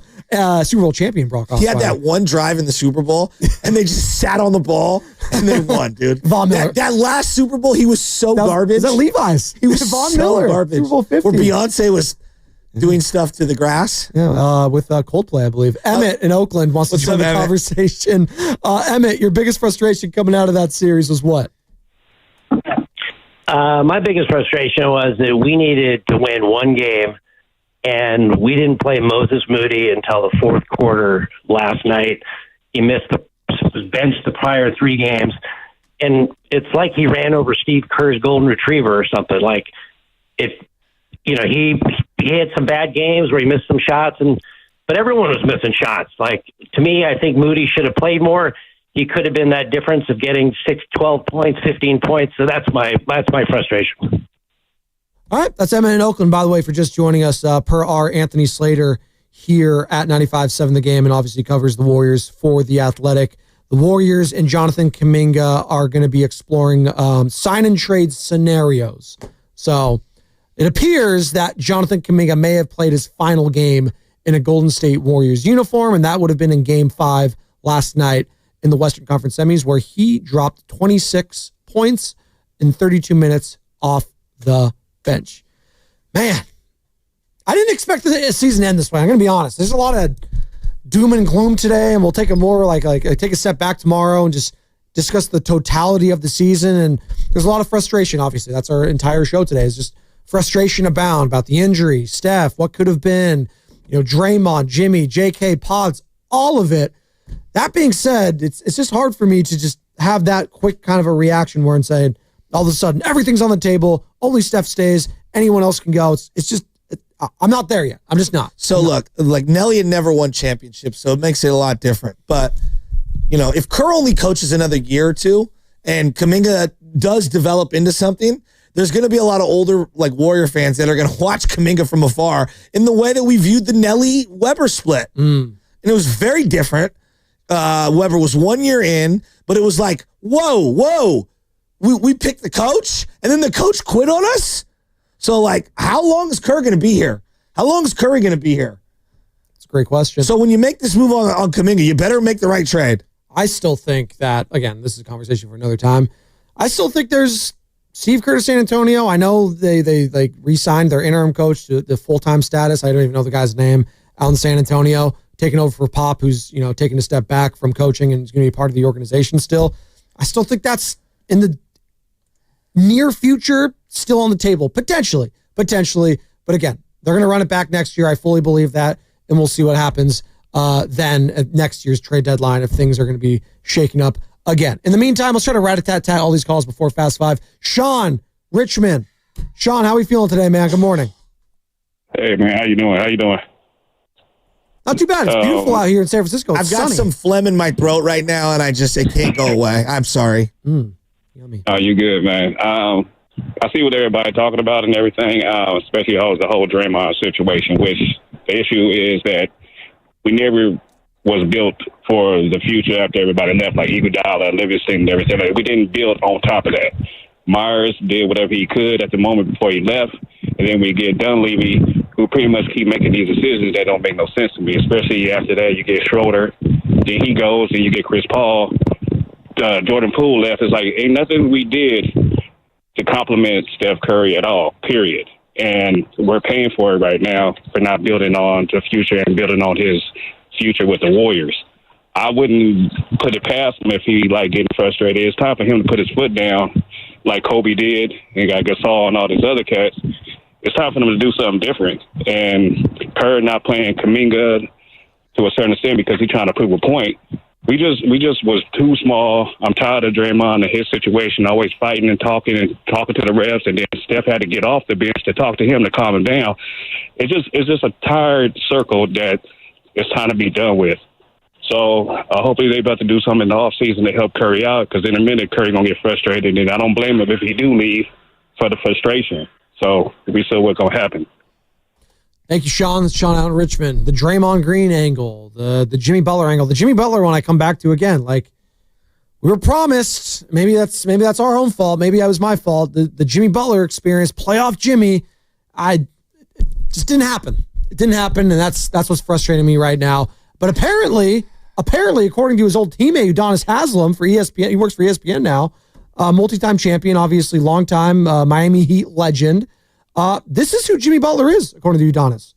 I mean, this is who Jimmy is. I tell people this all the time. Jimmy is a very smart, calculated offensive player. He preys on mistakes. He needs you to have weaknesses. If you don't have weaknesses, if you don't make a mistake, it's a tough night for Jimmy Butler. You put Jaden McDaniels on him. You have Ant-Man on him with athleticism. You have Julius Randle on him with size and strength. Then you have Rudy Gobert sitting in the paint. This was just not a series for Jimmy Butler. As great as Jimmy Butler is, there is a difference between LeBron James and Jimmy Butler. There is a difference between Dwayne Wade and Jimmy Butler. There's a difference between those guys. And that takes away nothing from Jimmy's greatness. He said it himself. I'm not the fastest. I don't jump the highest. I don't have the most skill level, but I play hard as hell. Well, that wasn't enough in this series. No, it wasn't. I actually don't disagree with anything he said. Maybe this was just a horrible matchup. Without Steph, the size and the youth, the athleticism has just got to Jimmy. And he said something really well. He prays on other teams for them to make mistakes and their weaknesses. Well, Anthony Edwards is there's not a lot of weakness in his game right now other than just turnovers. And you got to capitalize on said turnovers with what? 3-point shots? And they weren't able to do that. Gobert. God, they had 20 turnovers yesterday. Minnesota should have won this game by 40. Well, we were texting each other in the second quarter. Both agreed they're just going to blow us out at the moment here. I'm going back to the Kuminga. He's a restricted free agent. I think it's going to be really tricky to figure out these trade scenarios. So I'm just looking at it. So you have to get a qualifying offer. So the player's original team has the opportunity to offer a qualifying offer, which can effectively extend the restricted free agent status. And then a team can sign a restricted free agent and then immediately trade them to another team. So another team can. If the restricted free agent signs an offer sheet with another team, the sign and trade option is no longer available for the original team. Then here's this is where it gets even trickier, the salary cap implications. The team acquiring the player via the sign and trade cannot have a payroll that exceeds the apron after the trade. The team acquiring the player also becomes hard capped at the first apron for the remainder of the year. So it's a lot of mumbo jumbo and word salad, but I think it's going to be complicated. Well, I mean, the fact of the matter is it comes down to the player wanting to play ball, right? Isn't it like JK, if he wants to help out the Warriors, they do the sign and trade scenario, right? Joe, I don't even know where the money would even begin. Right. And then now how many teams are willing to acquiesce by giving something up to acquire and pay him? How many teams view him that kind of way? Like, for example, was it KCP? I thought he was going to get more than $25 million a year. Yeah. A couple years ago. I think he got 19 or 20. With Orlando, yeah. Yes. Okay. Which sent the signal to Malik Monk, oh, maybe the money isn't out there that I thought. And to Klay Thompson. Exactly. And so, the Warriors offered Klay Thompson $24 million, apparently, $24 million a year for 2 years. So 48 total. He ended up getting 10? I think the Lakers offered 11? I think the Lakers might have offered him more too, but he didn't want to go there. He wanted to go to, So Dallas. let's start here. Who wants Kuminga? What's the price point? Who's willing to play ball? Is he willing to play ball? And then what are the realistic sign and trade options? There's just so many dominoes on the Kuminga thing. I'm shaking my head. It's just Wiseman, Poole, right. Kuminga, Moody. They have an offseason without nightmare. And they have an offseason without drama. It just feels like every single one. This is one of the wildest seasons I can ever think of. It's just been insane. They're the 49ers. Oh, God. Hey, Niners schedule. Woo! Hey, you know what we need Monday? Brock Purdy. $49.99999 million a year guaranteed. Open up against Sam Darnold, September 7th. You going to be there? Up at Lumen Field? Is that what they call it? The Sketchy? Dude, opening, the home opener against the Cardinals? They're You want to talk about a dud. The Cardinals? Wait, the Seahawks. No, I'm talking about week 3. Levi's home opener. Sorry. Then you got the Saints in week 2. Hey, just doing the win. Schedule's kind of meh. Might not be going to a lot of games. So easy. Oh, my God. Well, let's relax on the easiness of schedules. I don't even know what team we are. I don't know who the Niners are. Doesn't matter. They have the easiest schedule It in the doesn't NFL. matter. Yeah, right. Have you seen the Giants schedule? Oh, my God. But real quick, Carter, we'll do this. We'll get back to the Warriors in a second. But teams that we think are good might not be. And exactly. for example, did you think Washington was going to be this good last year? No. There's always a couple teams like that. Doesn't mean the schedule's not easy. Was the Carolina Panther team you played in week 4 the same Carolina Panther teams played in week 16? No. You play them on Monday Night Football. My boy Bryce. There you go. Hey, Hunter Renfro's there, my boy. Bryce, gosh, I don't even know if he's good. It's like Kuminga. I don't even know. We'll see. I don't even know. Lamar, San Francisco, 30 seconds or less, Lamar, on your frustrations coming out of the series. Well, frustrations coming out the series. First off, let's smile that we got there because when the season started, we didn't expect to be there. I don't think as the season was going along.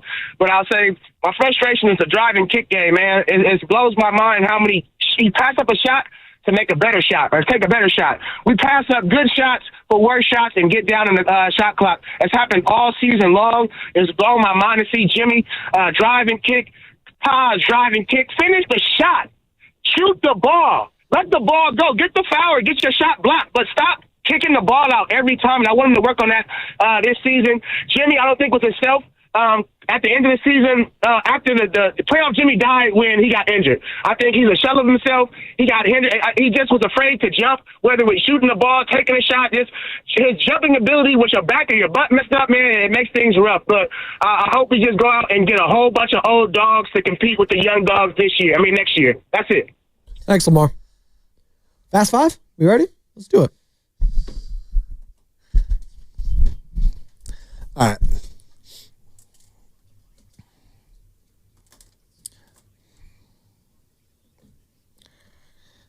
What's up, Joe? What's your final thought today? What a show, by the way. I want to give a shout out. Yeah. I've taken some time to do this. San Francisco Golden Gate Rugby Club, varsity and JV teams, are the Northern California Premier League champions. Huge thanks to Tony Wells, his entire coaching staff. SF Golden Gate Rugby beat De La Salle in the playoffs last week, 34-24, in an epic battle on Treasure Island. They bumped up to number 6 in the nation after beating De La Salle. And listen to this.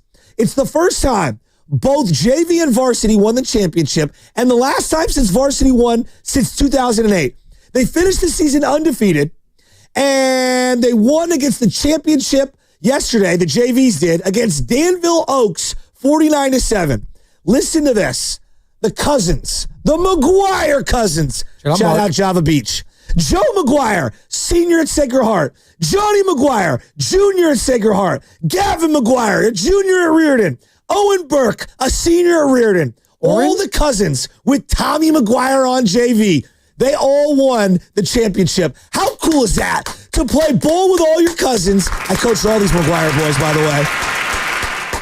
My cousins played for Golden Gate Rugby back in the day, back in the early 00s, when they used to practice out at Crocker Park. So Golden Gate Rugby, having a slew of kids from all over the city, it's a program I hold dear into my heart, even though I never played for them because I was way too small. My mom would not let me play rugby. So shout out the McGuire boys and Golden Gate Rugby for holding it down. Let's go. Love that. Carter. Shout out Carter for holding it down back there. Shout out Matt Nahegan, Evan Giddings for a moment. Shout out Sam Lubman. We're all stepping up in place of Sam today. Hopefully he's back tomorrow. Sam tending to some family stuff. But Carter, what's your final thought? You better have put that. I gave you the Pods 3-pointers yesterday. I said he's going to make at least 3. You put that in the betting machine, right? Everything I bet right now is losing, so no, I did not. Gave it to you. Yeah, my final thought of the day is the mismanagement of this Kuminga situation is so infuriating to me. You have a team that cannot score at all. You give the kid 32 minutes when he has rested a month, for God's sake, and he's your only source of offense, it felt like, last night. At least in the first half. It definitely went down in the second half. The other thing is, you want to sign and trade him? What are you going to get in return for him? I mean, this is the only guy, mind you, who scored 20 points in 3 straight games consistently in the playoffs. Who would go right now, without any additions, who's guarding him if he plays us? I have no idea. I mean, it's just, first of all, too, the other part that people are missing, he was one of the only people that could consistently stay in front of Anthony Edwards in that series. He was the only one with the athleticism to do so. But he doesn't play read and react. Steph was open. Steph was open twice in the Portland game. Yeah. Benched forever. Benched forever. My final thought is shout out the San Jose Earthquakes tying Miami FC yesterday 3-3. That was a big point for them. Lionel Messi. The guy was at Santana Row where Miami FC was staying in their hotel. The guy came out to the balcony like Michael Jackson and his son, or like he's the Pope or something. He did not dangle his child over the balcony. He might have. I don't know what he dangled out. How old were you guys when Michael Jackson did that? I don't even think I was alive. It's like, whoa. I remember that. Well, it's just the fact that he just came out and waved like he was the Queen or the Pope. People go nuts for Messi, man. That's all I know. Guy's one of the biggest stars in the history of the sport. Shout out to the Earthquakes for getting that tie against Miami FC yesterday down at, is it PayPal Arena, PayPal Park? Whatever, PayPal. Shout out Ryan Macchignana, our boy, with the Earthquakes. All right, that was it. That was Fast 5. Brought to you by Xfinity at home or on the go. You'll get the fastest internet to all your devices. Steiny and Guru are next. Brought to you by Fremont Bank. Here for you, here for good. Real quick, Carter, 11:40. The Warriors players are speaking to the media, their season-ending pressers, starting with Stephen Curry. They'll have all of that, pre, post, all of it, right here on 95.7 The Game. Today's a legacy day for Matt Steinmetz.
McDaniels in the corner.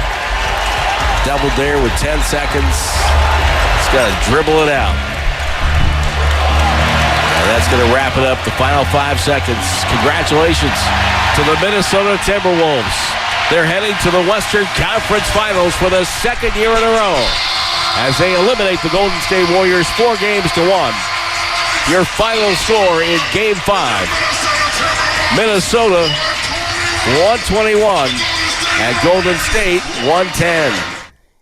All righty, Tim Roy on the call last night in Minneapolis. The T-Wolves finished the series off 121-110. They win 4-1, and they won 4 games without the Warriors having Steph Curry, which is going to make it a little bit unfulfilling, knowing that he didn't play a bulk of this series. Yeah, I've been married 23 years. I know about that word.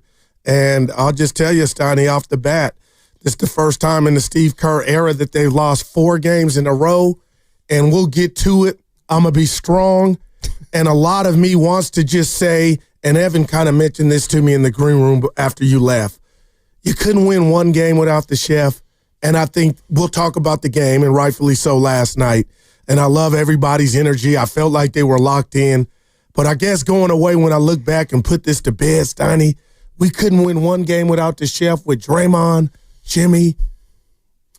They had a shot in game 3. That was it. If that one goes a different way, the series obviously changes. But I think once Steph Curry got hurt,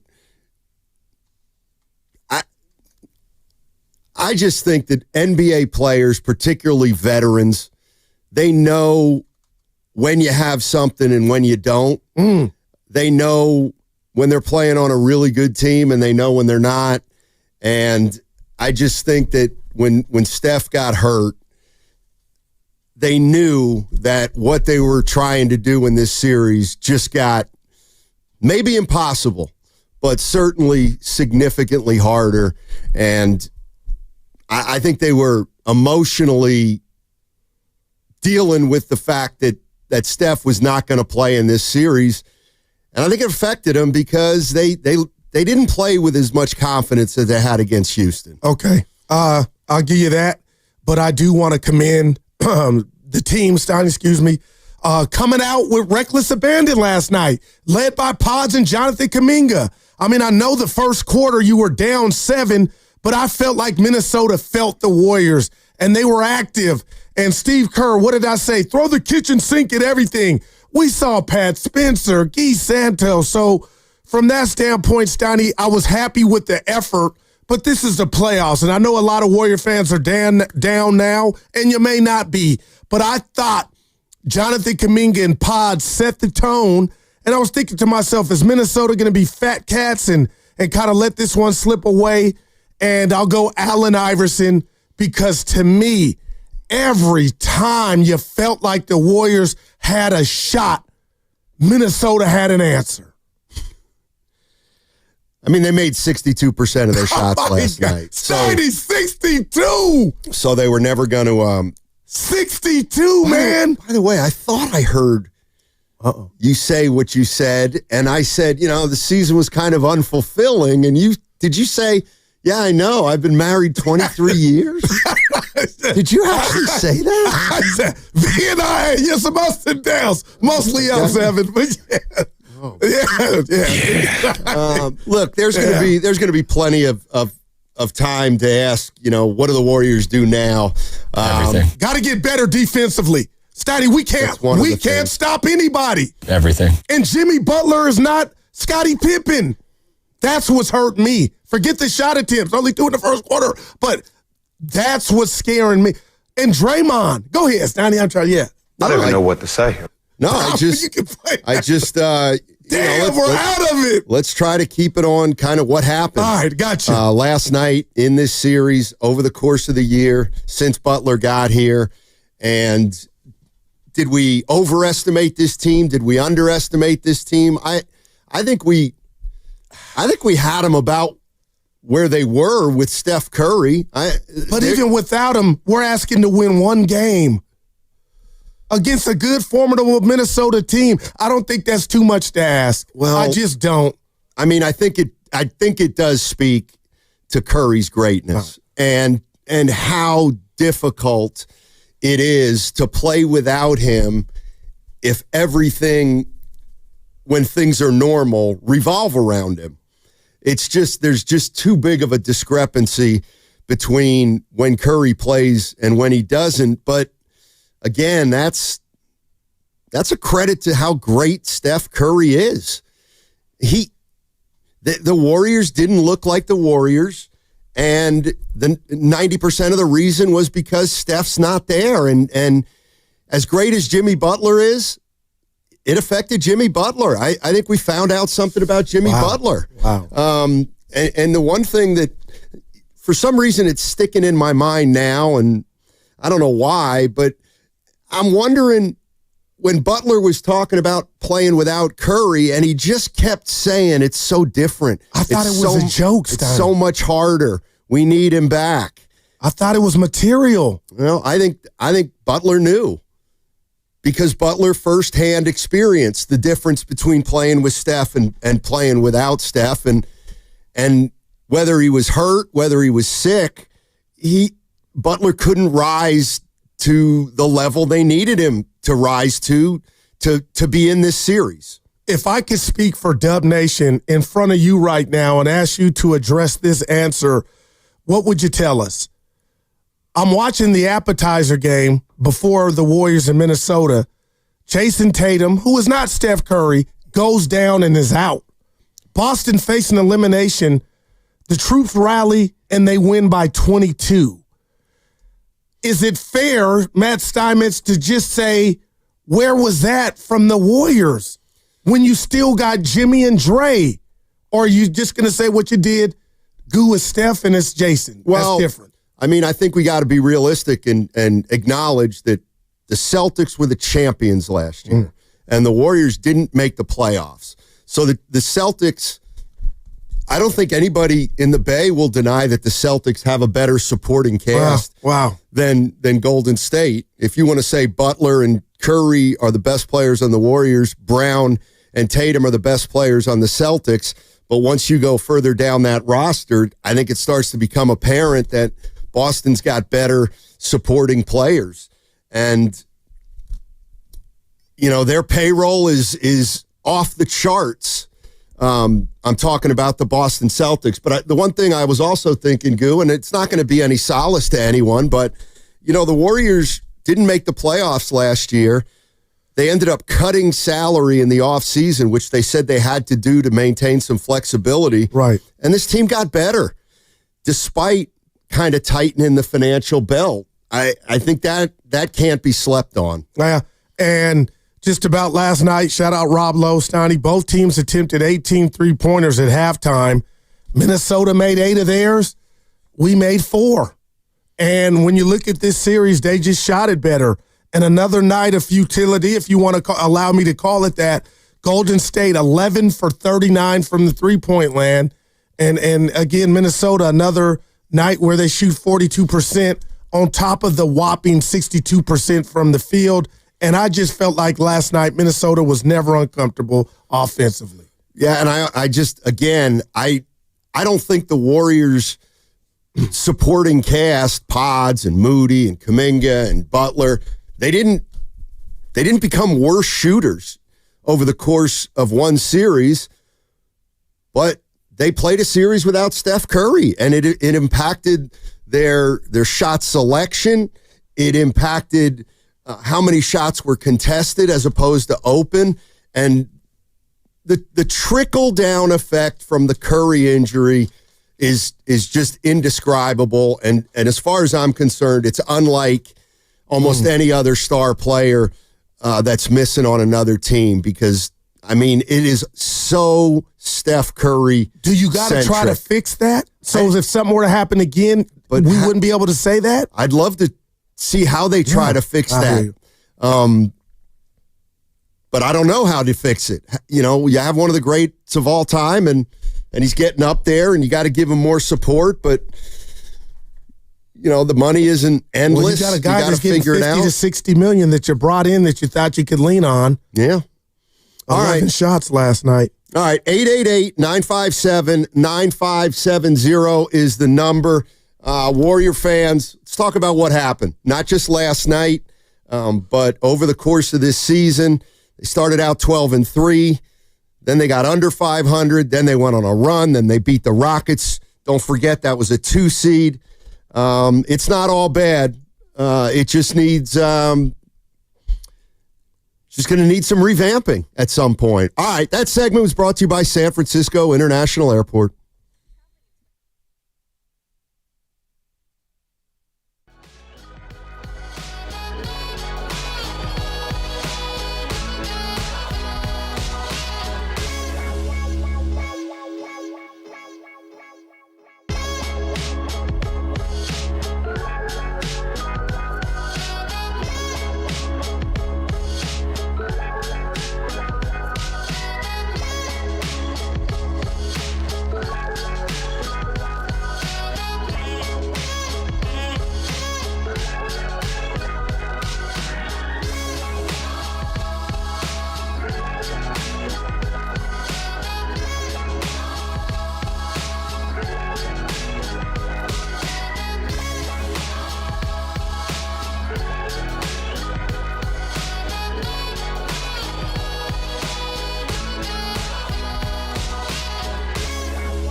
But unfortunately, he got hurt.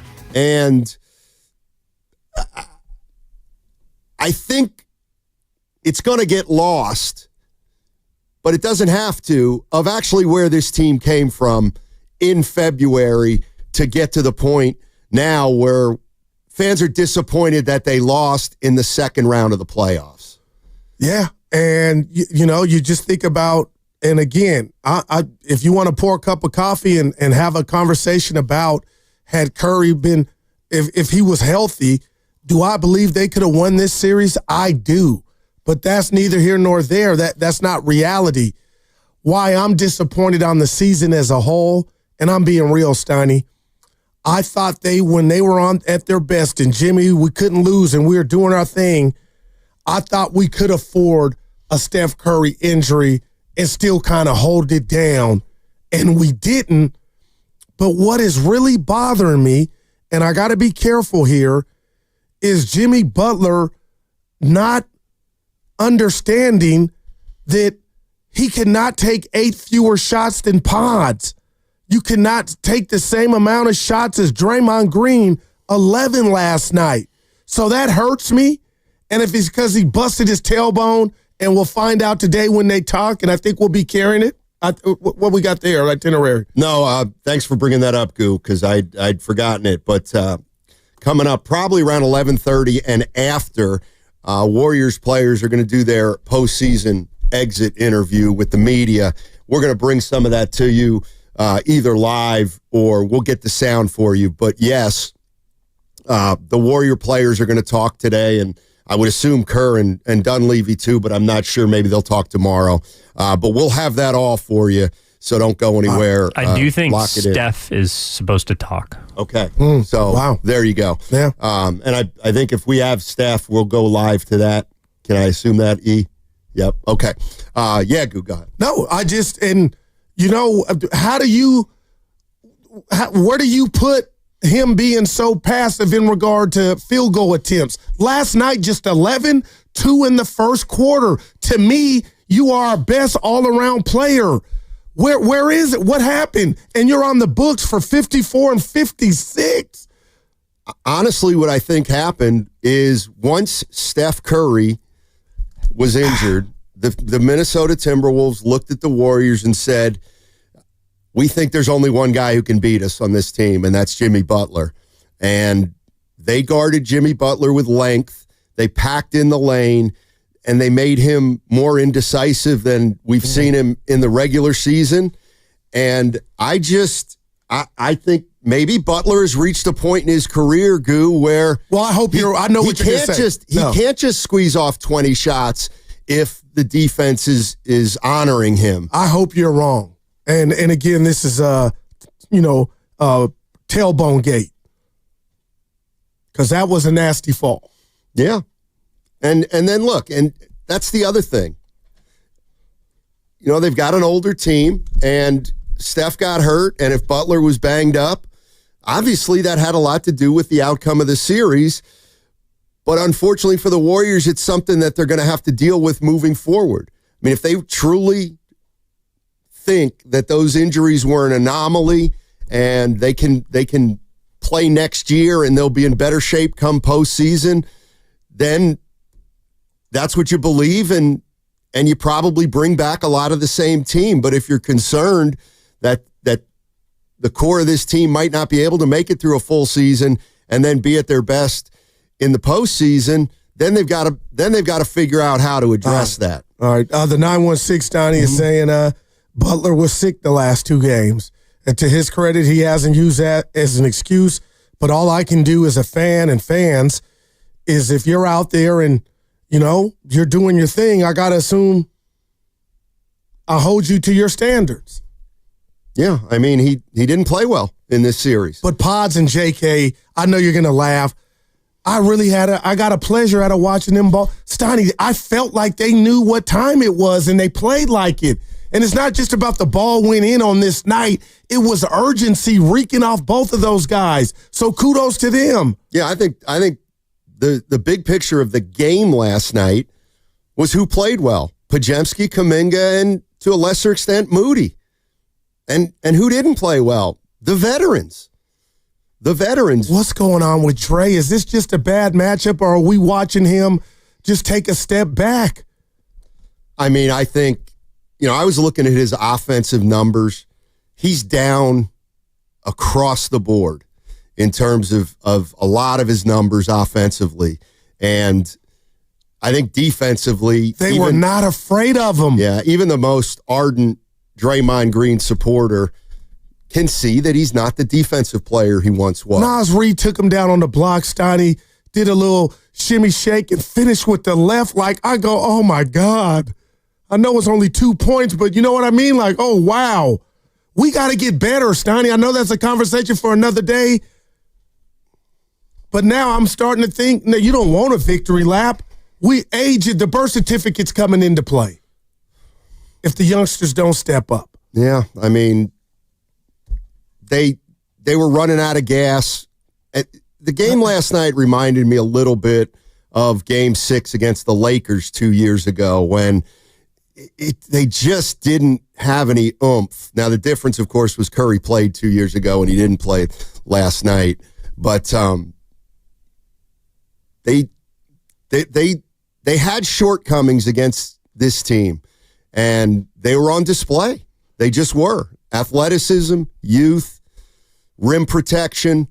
The Warriors had trouble stopping at the point of attack. You're right on that. Every game. Yeah. And I think it started game 5 and 6 with the Rockets for them to get back in that series, and Minnesota just took that and ran with it. Obviously, no Steph. I just got to mention what I saw. Mm-hmm. Kudos to Moses Moody, Stoney, 12 minutes, but that looked like Moses Moody on a good day. But Gary Payton II, 6. Stoney, what's going on? What happened to him this playoff? It's a good question. Evan, how would you answer that? Gary Payton II? Yeah. I mean, he's really only played one truly effective NBA season. Wow. It was in 2022. Like, he's never really been able to see. I don't know. He might have been hurt, too. He's someone that also has always got, I don't know, a thumb or a calf, or just some sort of nagging injury, and that's unfortunately been what's followed him his career. But he was like, go ahead. Lucky charm. You know what? He didn't. Nothing. He didn't have energy.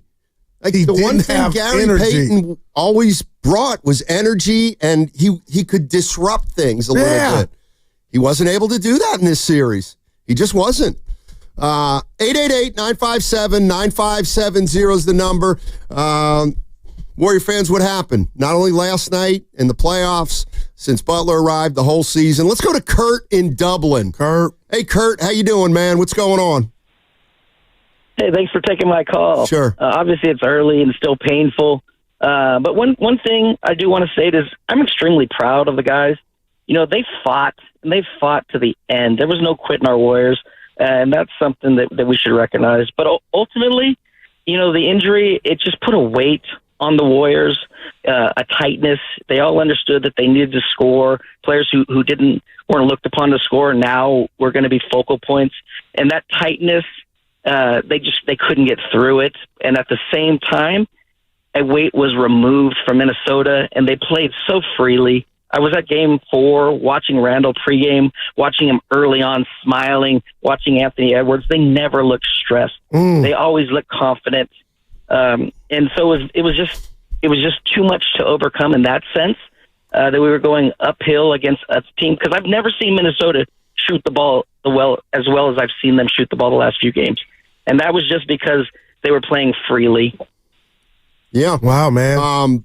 And I actually think the Curry injury may have hurt the Timberwolves in Game 1, because I do think I don't want to say they let down, but I mean, the one thing that Finch said after Game 2, when the Warriors won Game 2, was he thought his team needed to relax more.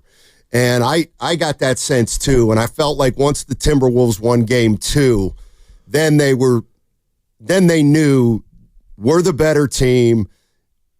We think we're the better team by a significant margin when they don't have Steph Curry, and let's go out and just do what we have to do. And Saturday happened, though. again to where, Scotty, that was a close game. I feel like the Warriors kind of blew it.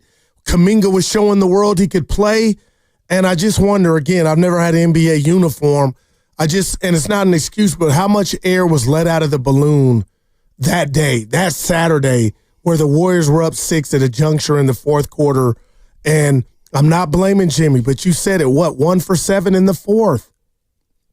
Yeah. And I don't like what you said as a Warrior fan. We know the gravity and who Steph and what he means to this basketball team. But if you're telling me if he goes out and you're paying a dude $100+ million for the next 2 years that you brought in, that we still can't expect to survive, that's an indictment on everything around Jimmy. Yeah, maybe he's not a one anymore, Jimmy Butler. And I thought the Robin talk was him just, shout out to Dibbs, running material, but maybe that's where he's at. I mean, the other thing with Butler is maybe he was hurt and maybe he was fatigued and maybe he was sick. But the problem is, like, we don't know. We don't know how much he was affected. I mean, he may say that he was 50%. Okay, so then does that change your outlook? I don't know. I know that Butler struggled this series, but for one game. Yeah. That's what I know. And go ahead. No, the coffee and Domino's just hits different when you're not balling. The Buddy Hield, well, they don't even do it when they lose, and I get it. But all that stuff that was so cute and adorable, Steiny, it's just the future is so. I don't want to use it. I'm just bothered because I don't know if Jimmy was sick or is this just Jimmy, the new Jimmy. I mean, I think you gotta take him for everything. Yeah. You gotta look at him and consider how he changed the dynamic of this team. And maybe if Curry doesn't get hurt, a lot of things go differently. I actually think, yes, they would have had a shot at this series with Steph Curry. But, I mean, year after year after year after year after year, we see injuries dictate a lot of what happens in the postseason. Before you go to the phone, 62% from the field. That caller said Minnesota never was stressed. That was it, man. Yeah. Stoney, they never were pressed. It just, I don't get it. I mean, I want to say at one point, Moody makes a three to make it a 9-point game. And the next thing you know, I think after the Edwards comes, it just bam. Edwards, boom, 3. And I think they got a steal right after that. And it goes right up to 14. And, you know, you're watching the Warriors labor to score. And they're playing hard as hell. And you're watching Minnesota get some easy ones just because of how young and athletic they are. That's all. Let's go to Vincent. Vincent is in Hercules. Hey, Vincent, how you doing? I'm doing fine, fellas. Thanks for taking the call. Sure. I'm the guy, when you guys asked the question, how do we feel about the Jimmy Butler trade? Yeah. And I said that I wouldn't call it a success yet until, number one, we win a championship. And, number one, I said, Steve Kerr said that the goal was to make the 6th seed, and we didn't do it. And then I said, in the long term, the goal is to win a championship. And so I think the jury's still out, but I will say this. I don't think that the Jimmy Butler trade is enough. I think that the fact that more than likely we're going to lose Kuminga is that we're going to need to bring in another seasoned veteran. It seems to me, it's apparent, that we want to maintain having a Steph-centric offense, even at the late stage of his age. And, you know, I'm a little nervous about our future because if we're going to trade away Wiggins, right? I say if you're going to have a Steph-centric offense and you trade away Wiggins and you're not going to utilize a 20-point-a-game guy like Kuminga, then you should have traded Kuminga and kept Wiggins. And if you don't do that, then if you don't, because I feel like Wiggins is a better fit for the offense. If you're going to maintain a Steph-centric offense, then Wiggins is a better fit.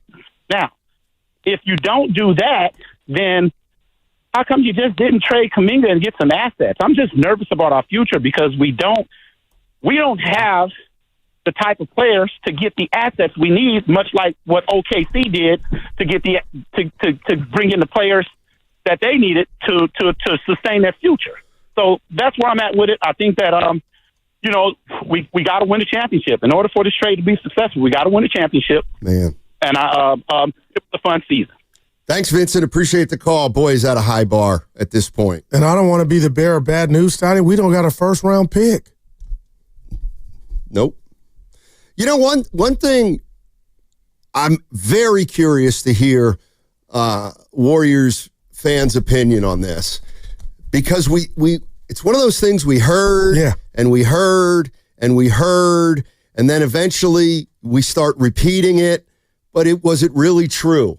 And I'm talking about the defense after Butler arrived.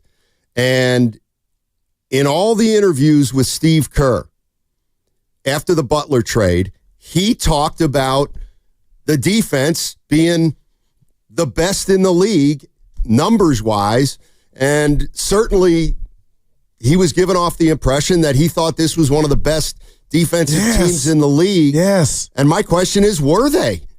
Were they really one of the best defensive teams in the league? Did you ever believe they were? I did. I bet, because I thought I was watching it. Well, I thought it was hard to get a gauge against Houston. I'm talking about the end of that end of the regular season. I thought they were suffocating. I don't know.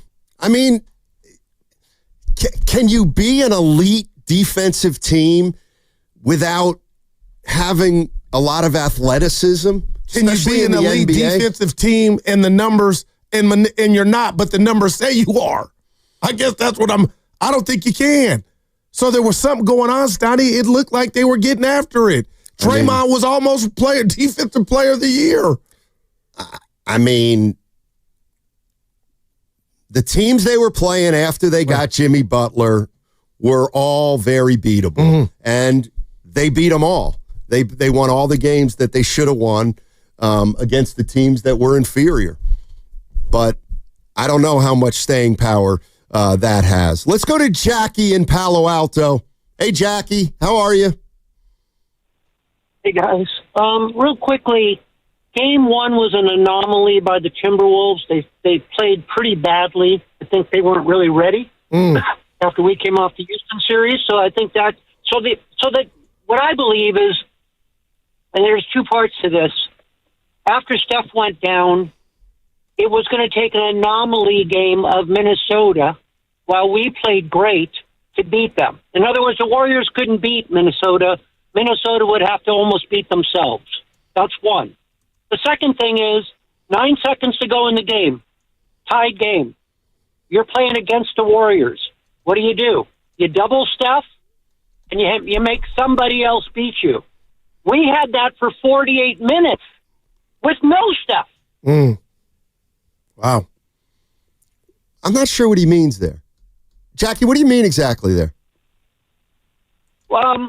Meaning that the way you play against the Warriors, you take most of your assets to stop Steph. Okay. If you take Steph out, then all your assets are now free. Yes. I don't think Minnesota, earlier in the thing, you said NBA players could assess a situation. Right. I don't think Minnesota, after Game 3, which Goo asked, how come we couldn't do what the Celtics did last night?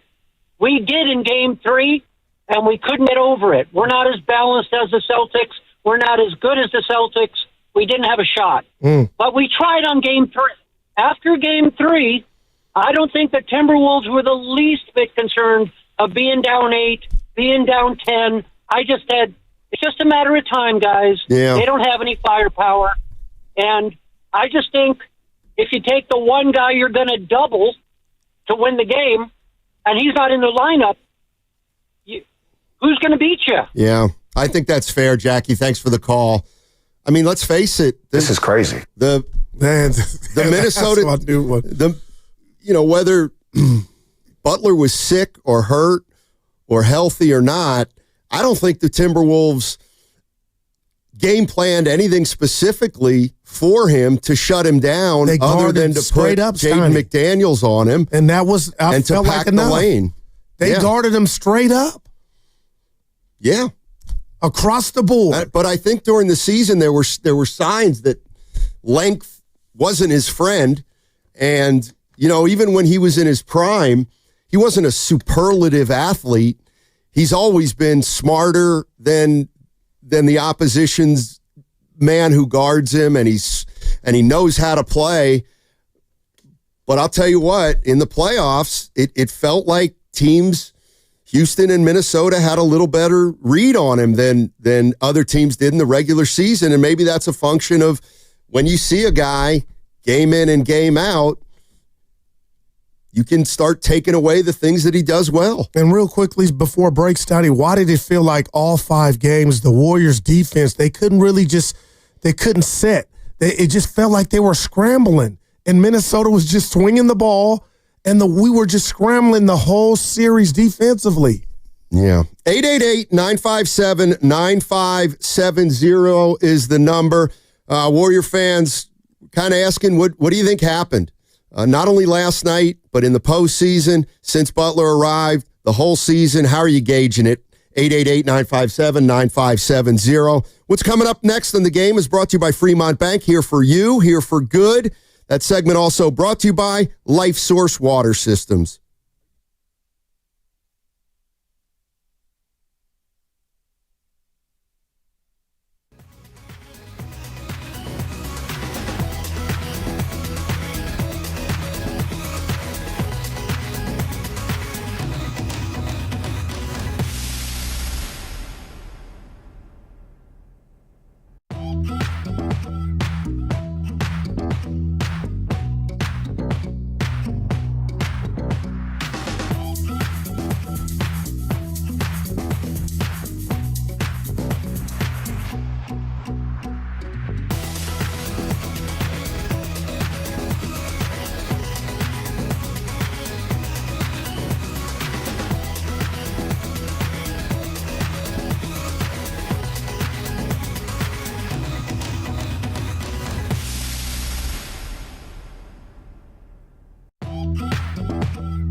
Conley, bounce pass out to Randall. Open three on the pick and roll, no good. Post with the defensive board. Over to Moody. 97-80 Minnesota. Moody driving on Conley. Down the lane, slows down, gets to the cup, got fouled. Count the bucket, put Moses Moody on the line. And this is the Moses Moody we saw in the second half of the season. Now, back to Steiny and Guru on 95.7 The Game. Tim Roy on the call last night. Warriors eliminated by the T-Wolves. I hate that word. Yeah, the young guys comported themselves pretty well. Kuminga, Pods, and Moody were all pretty good last night, but it wasn't enough. The veterans didn't chip in like the Warriors needed their veterans to chip in. One real quick, go ahead. Let me just go ahead. do some housekeeping. So today, a lot of the Warrior players are going to do their season-ending press conferences, and Steph Curry is scheduled to speak. He's actually scheduled to speak first, which we assume it might be around 11:30-ish. We'll bring that to you live as soon as Steph gets to the microphone. But Steph Curry's probably going to talk to the media within the hour, and if we can take it live, we're going to take it live. And don't go anywhere because Steph's talking. Yeah, the chef, and I feel so bad for him. I feel so bad for Dub Nation, but this is just about one of the young Thundercats. This just came to me, and you guys haven't chime in. I'm being real. My boys haven't heard this. I'm a lab guy. There were some breathtaking moves from Jonathan Kuminga, and not just moves, finishes. And you know who I thought of, Steiny? And you tell me what you think, you and Evan, on a scale of 1 to 10. Michael Jordan. A young Dominique Wilkins, the way he can just, Steiny, the way he was going through traffic finishing. A young Dominique. And you're telling me you want to say night-night to that? I know it's for another day, but what would you give me for a young Dominique when he's coming downhill? Little before my time. That really, you know what? It really does bother me. I mean, Dominique Wilkins was a surefire Hall of Famer. No, we're talking about just the athleticism and the body movement. I'll give you the athleticism. Okay. Dude, he went in there one time and just, what? And then did the pump. Sorry, I'm doing it. With the, him and Pods. Listen, I mean, Jonathan Kuminga, we all have differing opinions on him as a player and how the Warriors utilized him or didn't utilize him, how Kerr coached him this year and over the last 4 years. And the bottom line is Kuminga is on Steve Kerr's resume. I mean, he just is on Steve Kerr's resume. He's been here 4 years. This is where he's at in his development. This is where he's at in terms of his playing time. And Steve Kerr has to wear that. And he has to, you know, if he did not play Jonathan Kuminga for various reasons, he's got to live with that. But there is no doubt that in a series like last night, or, you know, this one against Minnesota, you can see how he's very different than a lot of the Warriors. Man. And, you know, and I always, you know, when people say, he doesn't fit the system, I always thought, actually, I think he fits it well because they don't have anybody like him. Wow. But it wasn't to be, and now that'll be an off-season decision that the Warriors are going to have to make. Is it fair to say, and I'm just going off of what Jimmy Butler said, that he didn't feel that way because he said it, you know, a couple games ago that him and Kuminga could work together? Yeah, I mean, the reality of the situation is, and again, I kind of want to. I hear you. I got you.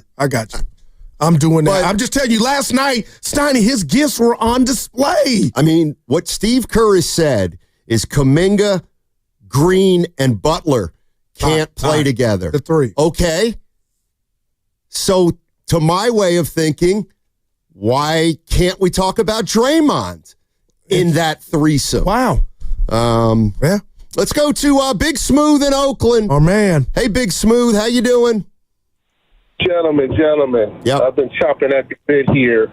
Let me ask you guys a question. If Steph strains his hamstring right before the Houston series, do you guys think we win that series? No. No. No, absolutely not. I agree. So why do we go? Man, you disappointed me this morning, brother. Why do you have expectation that we got to win one? We don't have people that can shoot and make an open jump shot. Apparently, everybody else has 3 of those guys. We have none. I'm talking about a consistent jump shot. We have 0 of those guys. I think that, you listen, let's put it in perspective, guys. During that trade deadline, we were depressed. Oh, We were yes. depressed. Yes. We were. Let's be honest. Jimmy comes in. He's a breath of fresh air. Jimmy. I wanted a cup of Big Face coffee. Jimmy infused life into this franchise.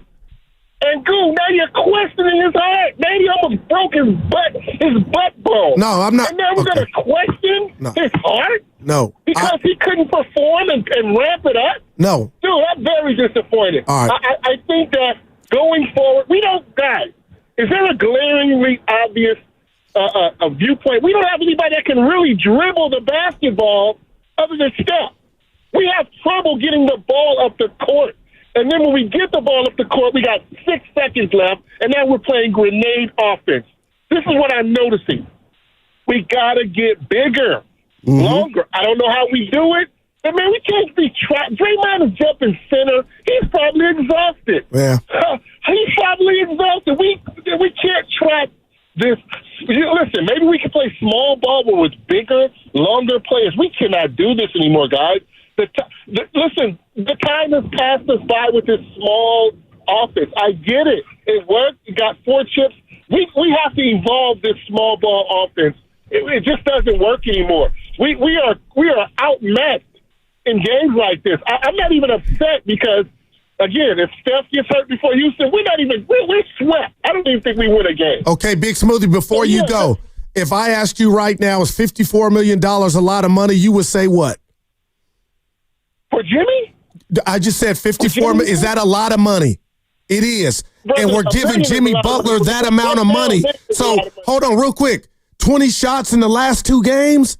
That's all I'm disappointed with. I know Jimmy can ball, but you just said what we don't have. No, he's supposed to be on that list of what we have, and we didn't see it. And I'm just asking why, and I think that's fair.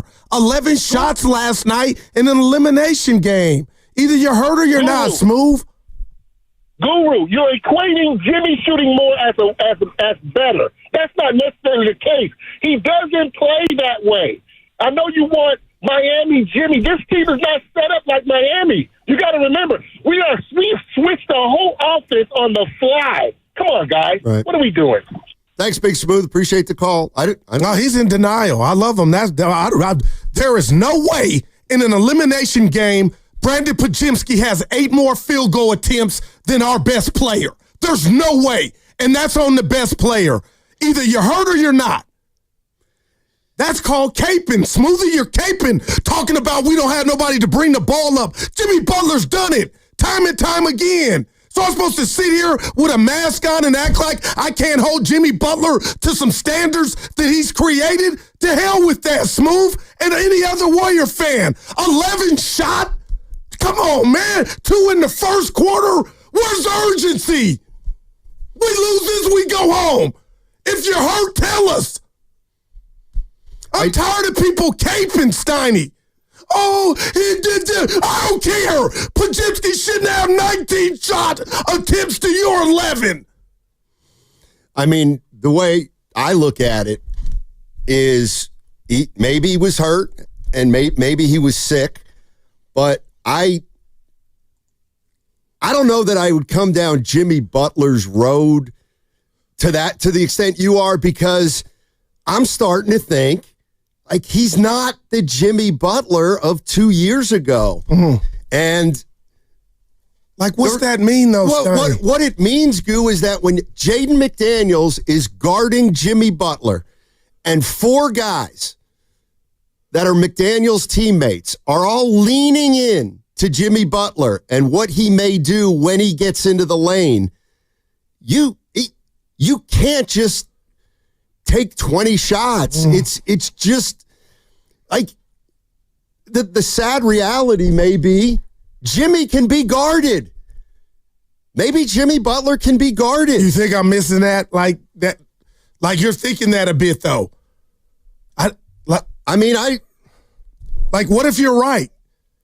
Well, I think I might be problem. because Jaden McDaniels, a 23, 24-year-old hell of a defensive player, and Butler never been overly athletic, and now he's 35. Okay, I got something for you. I got to believe that Jimmy Butler, a year or 2 years ago, when everybody said he was, playoff Jimmy, clearly he must have been able to finish in the lane way better than he did in this postseason. So why didn't he? Oh, well, there were two. He went up against two significantly. These two teams were athletic as hell. No doubt. And they might be the most athletic teams left. But your in the name is playoffs Jimmy next to Butler, though, OKC. Steiny. You're Jimmy Butler. And that's right. That's just his name. That's just his name right now, Jimmy Butler. Deep. Can I say this? Because I'm good now. And again, I'm not mad at Jimmy Butler. I just need to know that you know how you attack the game. I think you let your team down. That's just me. But I think what I'm not telling you all, and you help me, Steiny, make it make sense. He was up there during the regular season. Tell me if I'm wrong. And it rubbed me the right way, and I've been sitting on it. Playing verbal gymnastics when it comes to, hey, Jimmy, you haven't been shooting the ball that much. And he kind of looked down on everybody and said, you don't tell me when it's time to go. Shout out E40. So right then and there, I thought that was odd, Steiny. So he knows that the whispers are out there, and I don't think as a fan, I'm wrong for wanting Jimmy Butler, playoff Jimmy, to shoot or be more aggressive in field goal attempts. I'll never apologize for that. And I think behind closed doors, some of his teammates in the team could be thinking that way. Where are you? 2 shots in the first quarter? Pod's doing everything he can. JK, come on, Jimmy, lead the way, even if you miss. You're listening to 95.7 The Game, KGMZ FM and HD1 San Francisco, an Odyssey sports station and the home of the Golden State Warriors and Valkyries. Always live on the free Odyssey app. Coming to you live from the Laughing Monk Studios. Laughing Monk, righteously brewed in San Francisco. Let's go to Tish. Tish is in Hercules. Hey, Tish. Hey. Hi, guys. Is the Laughing Monk Studios over there on Broadway where the old studios were? No. I just wondered. No, you moved? Okay. Yeah. So I'll give you the address, but Guru wouldn't like it. She's scaring me. That's okay. I just remember way back when you had to get together at the Clipper or something like that, and I met you guys in person. Oh, yeah, the old ship. Yeah, go ahead. Right. Now, listen, I drive in 90 minutes, and I listen to starting lineup on Sirius XM. And I want to tell you, Guru, I love you because you're emotional, but I'd have to get out my leather glove and slap you across the face a couple times if I were there in person. I'd have to give you auntie love. Because, tell me why. Wow. Because you have to be kidding. Steiny said this at the beginning. The way our season turned around when Jimmy came. But we were 11, then we went to 7, then we got to round 2 of the playoffs. I'm an old school fan, somebody who sat up at Oracle and watched the Warriors couldn't win nothing, okay? And people only went depending on who they were playing. So I go way, way back. I've seen a whole lot worse from the Warriors than this. And so you're getting way too undone over what was essentially an unexpectedly excellent end to our season. But in case you need to think about this a little bit more deeply, first of all, everybody was saying, that is, everybody on the Warriors, were characterizing Jimmy as Robin.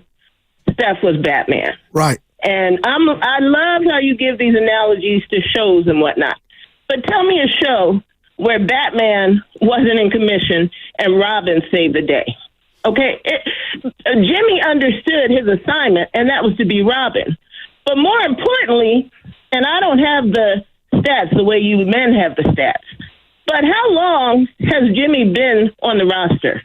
What date did he come? So I thought it was astounding that with a very late entrance into our team lineup, he made the impact that he made. Okay? And then, again, demonstrated by what happened recently with the young Tatum and the older Curry. And, Jimmy had an injury. Okay, and Draymond, who doesn't give anybody slack, and I love Draymond. I have, his jersey and Jimmy's jersey and Pod's jersey. The point is, Draymond makes it plain. And Draymond admitted, hey, Jimmy wasn't himself. I went to both of the home round 2 games, and yes, I don't feel Jimmy was playing the way I expected playoff Jimmy to play. Okay, no, I appreciate no less that. than Draymond admitted he wasn't himself. Right. Hey, Tish, thank you very much. Appreciate the call. We got a lot of people that want to. I feel like she get in slapped me, here. Snotty. Will Smith style. Well, to be fair, in Batman Forever, 1995, Robin does save Batman. I was going there, Evan. Don't sleep on Robin. What year? 95. This is the Tommy Lee Jones Two-Face. And when Batman's gone, Tish, the Robin step up. I don't think Jimmy stepped up. Oh, well, he didn't. He did not. Now, the question's why. Or if he has it in him Now, I and he appreciate didn't do that. it. Yeah. But he did not step up. Tish told me keep Jimmy's name out of her mouth. Let's go to Devin. Our main man, Devin's in the Uber. Hey, Devin, how you doing? Gentlemen, how you doing, man? Hey, we hurting. I'm hurting. Look, man, I hate to have this conversation, so this is how we're going to start it. One, this is grade A entertainment. I think that you guys are literally, and like, no cap, I love the dynamic. I think, Goo, you lead with your heart. You lead with your passion. I think, Steiny, your logic, you're based in reality. This is really, I need y'all to get raises. I need y'all to stay here because y'all help my drive, man.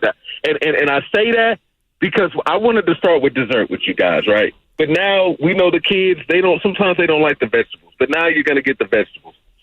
Goo, I'm starting to wonder, brother. I'm starting to wonder if you know ball. Tell me why, man. Brother, Jimmy can't get the shots up unless you want him to just force to shoot anything and shoot the team out of the game. He can't get to his spots. Jimmy is a scorer. He's not a shooter. Will he make a three? Will he make it like a D2? Sure. But he is a scorer. He's going to finish at the rim.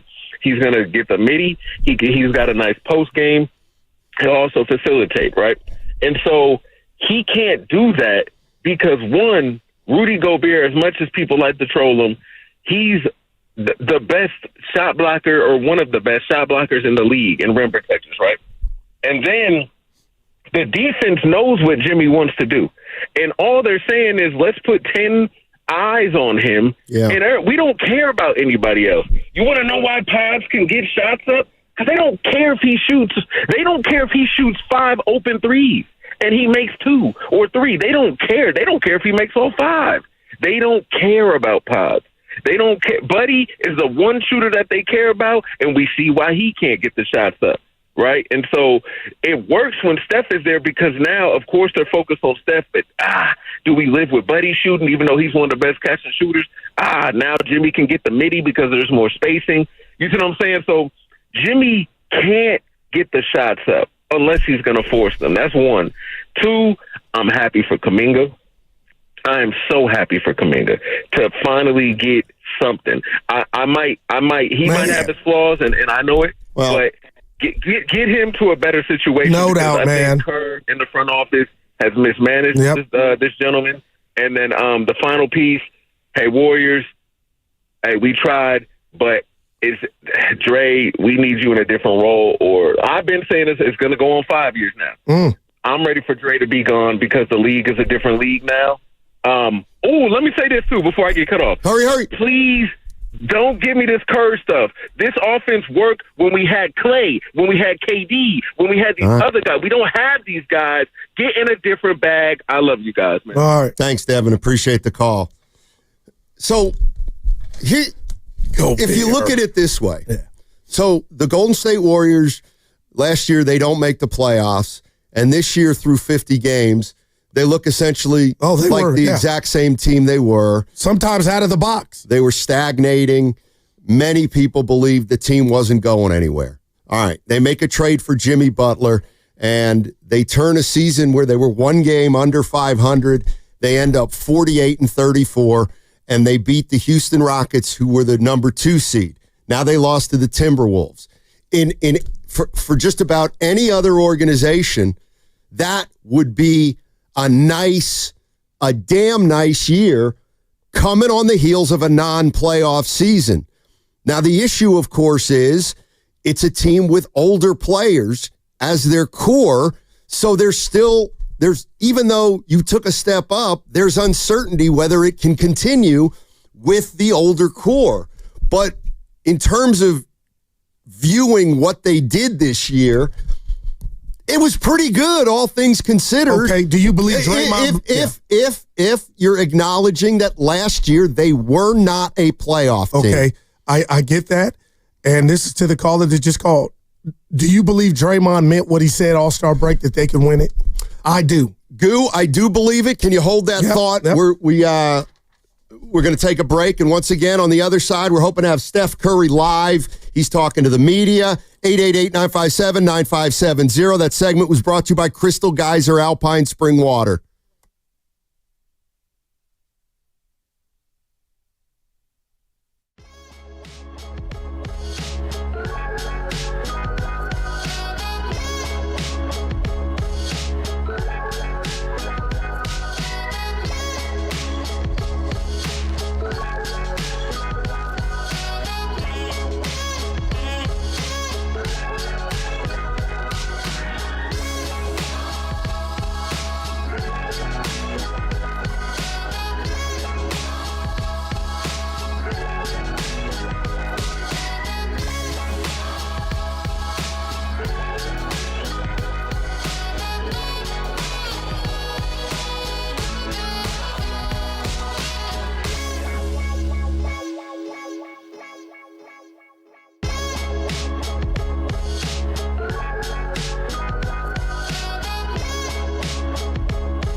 Butler gets the ball.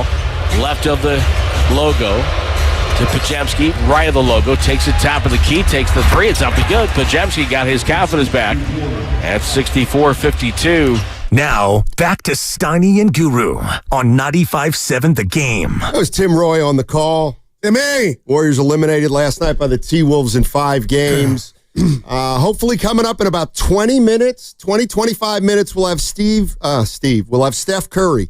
Steph Curry is going to speak to the media today at the Chase Center, and we'll bring it to you live if we can. And you know we will endeavor. We endeavor. That's what we do here. You all right, buddy? Yeah, I just got hit a couple times. To the last caller, our guy, I like him. But don't you dare say, do I know ball? I watched the area and the spacing, and what made it frustrating, Steiny, is I felt like Jimmy had room to cook. So I'll leave that there. Don't tell me Gobert, who wasn't in the game every time Jimmy was in there, was the reason. Maybe somebody will ask him today, and he'll tell us he was really in pain. But the bottom line is he had room to work, and some of the great ones force it because you're passing out to guys like, and no shade at Guy Santos, Pods, or anybody else he was passing to. Brother, Jimmy, I'd rather watch you hoist up those shots than anybody else on this roster. You really think he had room to operate? Well, I thought it was pretty congested. Well, again, he's not Jordan. He's always fundamentally sound. He's going to and he was getting to his spot to do his pump fake. I just felt like sometimes, and kudos to the defense, but sometimes he just, and we saw it in the regular season. Bro, you had a shot. You're right there at the goal. Let it go. But he chose to make the play. You know, one of the things that always happens. Pass. Yeah, one of the things that always seems to happen in the playoffs is you find out what your weaknesses are. And the things that we were talking about even while the Warriors were winning turned out to be the kinds of things that ended up getting beat. That getting them beat. Their size was inadequate. Here's the other thing I was thinking. That's a bar. Here's the other thing I was thinking is they made the Jimmy Butler trade and it transformed the team. But the team still was not a finished product. And if you think about it, think about the Butler trade. Who did they give up? They gave up Andrew Wiggins, who was a 39% three-point shooter. Gotcha. They gave up Schroeder, who wasn't shooting it great with the Warriors, but is a three-point shooter. And then they even gave up specialist Lindy Waters, who could shoot the ball. So you took 3 of your best non-Steph Curry shooters off the team. You replaced it with Jimmy Butler, who's not a three-point shooter, and their lack of three-point shooting absolutely, positively caught up with them. Okay. Hey, I don't disagree with anything you said, but the numbers showed it. This team not only offensively, but defensively climbed the charts to where they were number 1. We were watching it, and nobody was crying. We were concerned, and you said it, about the lack of three-point shooting, but Draymond went on TV, and when he said they could win it, not that they can, they will, at that point, I was like, I'm a believer, not because Dre just said it, because we were watching it. So for Steph to go down, Steiny, because I'm going to turn it around on you and say, that still does not have me feeling better about what they did not show by losing 4 games after Steph Curry went down. And I think 90% of it for me is Jimmy was not assertive. You don't tell Jimmy how to play, Devin. He'll tell you. So don't tell me he was locked up. Yeah, well, he said it too, though. Don't you dare tell Jimmy Butler how to play. I'm not by myself, man. It's out there. I got know, cats in the league retired, texting me left and right. Last night, I shared one with you this morning, former dudes in the league talking about where was he at. Sources? Yeah, sources. Oh. Sources. Goose got sources. Yeah. About 4 or 5. Was it Myers? No. Stephen A? No, this is a Perk? player. Was it Perk? This is a player. Malika? No, former player. Hey, they're all players down there in that ESPN studio. You guys could take a guess. Let's go to Jeff in San Francisco. Hey, Jeff, how you doing? Yeah, I'm doing great. How are you guys? Hey. Doing well, thanks. All right, I'm going to use this Jimmy Butler thing to lead into my real point, which is that the Warriors need to have a big option. They need to be able to go big and get out of the small ball when they need to. Yeah. Maybe one of the reasons we're seeing Jimmy drive and kick so much is because there's no lob threat. So he's driving into the center and he's coming up against skyscrapers and brick walls. Yeah. Because, and I'm a big fan of Trace Jackson Davis. I've been screaming about this since the All-Star break, but I think he needs more minutes. I think he could really develop into something good. He's got good rim protection. He's a lob threat. Yes. I was listening to Dubstock last year. He had this whole interview. He's got timing. He's got a knack for shot blocking. What was the other thing I was going to say about him? And then he's got really good chemistry with the pick and roll lob with Green. So I don't know exactly what it's going to take. I don't know if, a couple of, just between him and Looney, that's going to do the job. But I think that would really open up more like plan B options. And then the other thing is, I want to get back to what Steve Kerr said. I felt like he dropped a bomb when he said the league does not care about player health, because we had Damian Lillard go down, Steph went down, Tatum went down. There's somebody else I'm not thinking of right now, but the regular season is the play-in.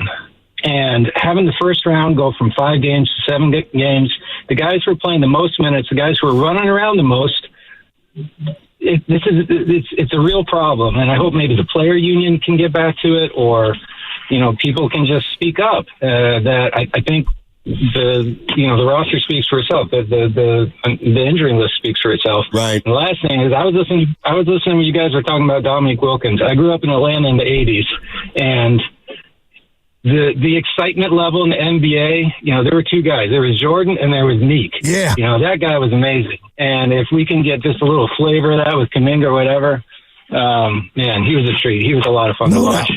I appreciate the call. Appreciate it. Yeah, and I didn't say overall game on Dominique, but Steiny, he looked like a cat in the corner. Trying to Kuminga last night, reading it and just going and flying, soaring. And scoring. I was like, yeah. I lost 2 bets. I just remembered. It's not why I went off. I had Jimmy Butler with 30 field goal attempts at least. He's only 19 short. Evan texted me. I forgot. Did he take 30 shots in the series? No, but, that's 4. Give me my bread back. Don't even. You guys should feel bad. I had to text you at half when he had 5 shots. I don't think he's going to get to 30. But that had nothing to do with my rant. I stand on my rant, Devin. And Tish, I stand on it. How many guys on this roster, Steiny, could take their game with their name and what they've done in their career? If you would have given the scenario, Steph goes down. Steiny, we need you to take your game up a couple notches. Evan, we need to take your game up a couple notches. Who is the candidate that could take his game up the most notches? That is Jimmy Butler III. Maybe not anymore, Goo. And that's what's scaring me.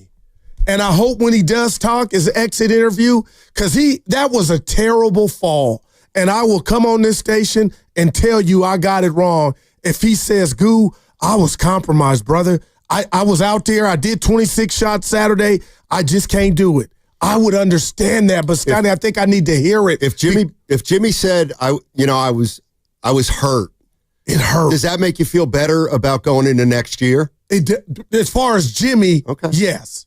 Do you want to hear what he had to say last night? Oh, wow. Oh, my goodness, yes. Fine. Good enough to go out there and compete. We're not going to use anything as an excuse, so just didn't win. Oh, boy. But that's soldier talk. I'll take that. Evan, he ain't looking for no. Yeah. Steiny, can you understand how I appreciate that? He's not using that as a crutch. But again, Devin hurt me more than Tish. But yeah. I get it. Butler says he's not hurt, but you know his body better than him. Oh, no. Guys of that caliber don't want to do the wankster, 50 Cent wankster. You allowed to say that? Yeah. It's a song, Steiny. Oh. He doesn't want to, excuses. And I respect that. But we saw that fall. And we saw what happened after it, right? I think we saw a more passive Jimmy in regard to shot creation. What about game 2 or 3 rather, when he took 26? What if I said somebody gave him a shot? No, you're laughing. They do it.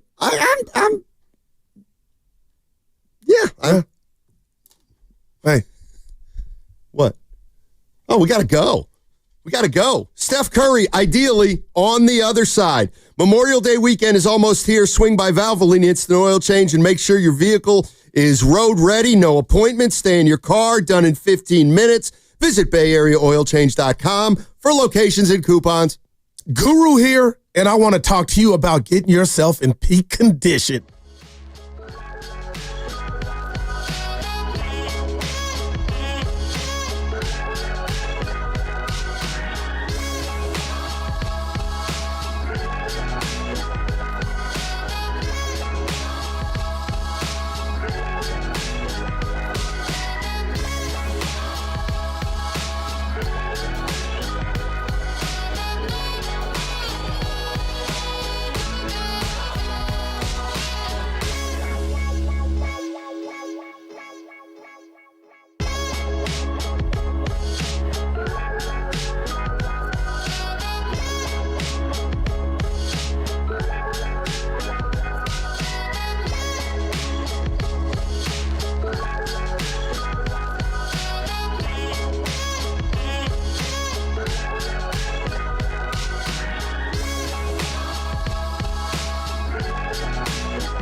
Throw ahead to Kuminga. 1-on-2. Down the lane. Pass to Podziemski. Warriors are leaving their feet a lot. Butler takes it, spins, and shoots, and scores on the left baseline. 38-34. Little spin move over McDaniels. Now, back to Steiny and Guru on 95.7 The Game. All right, Tim Roy on the call last night on 95.7 The Game. Warriors eliminated by the T-Wolves in 5 games. And coming up at some point, ideally in the next half hour, we'll take you out to Chase Center. Steph Curry is talking to the media. Some players are doing their exit interviews with the media today. And if Steph Curry talks, we'll have it for you right away. Has it hit you that the season's over? I know. It never really does until a few days pass. And this, I mentioned, and let's get off of Jimmy because I'm not backing down. I'm not blaming Jimmy. I'm telling you guys what I wanted to see, a more aggressive Jimmy. But the last caller brought up TJD, Steiny, and I like what I saw from him.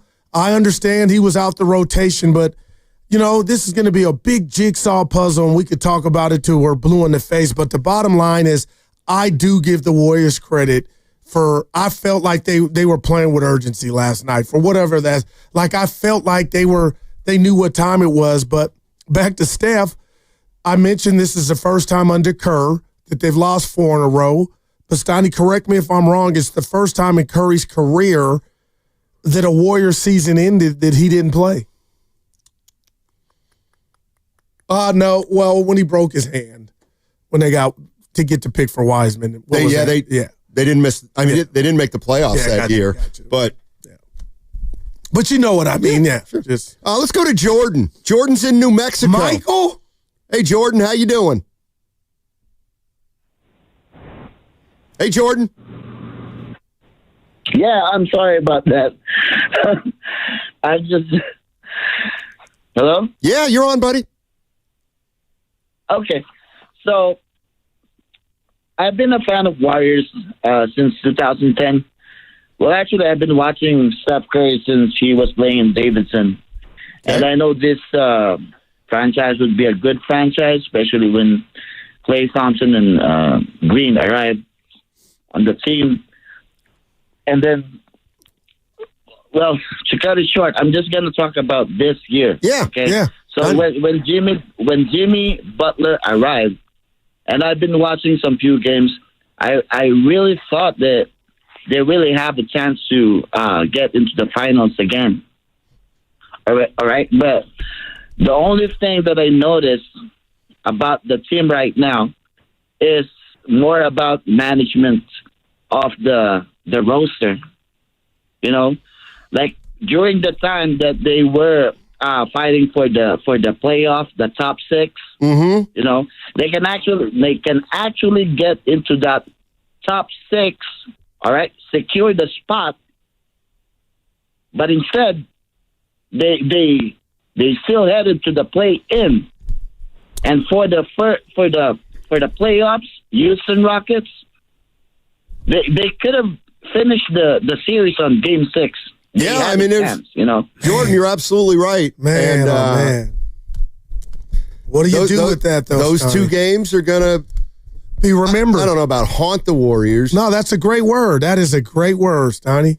And again, Houston had something to do with it, right? But you just think, what if Curry didn't have to put those miles on the odometer? That's what Steve Kerr was talking about. But this is what he said. Yeah, I mean, injuries are, part of the playoffs. I learned a long time ago, the playoffs are really about health and then just guys stepping up and making some big shots, big plays, in key games. That's what decides every series. So we've been on both ends of that, and it's just part of it. So there's no sense in dwelling on it. I don't want to take anything away from what Minnesota just accomplished. So no sense in even talking about Steph.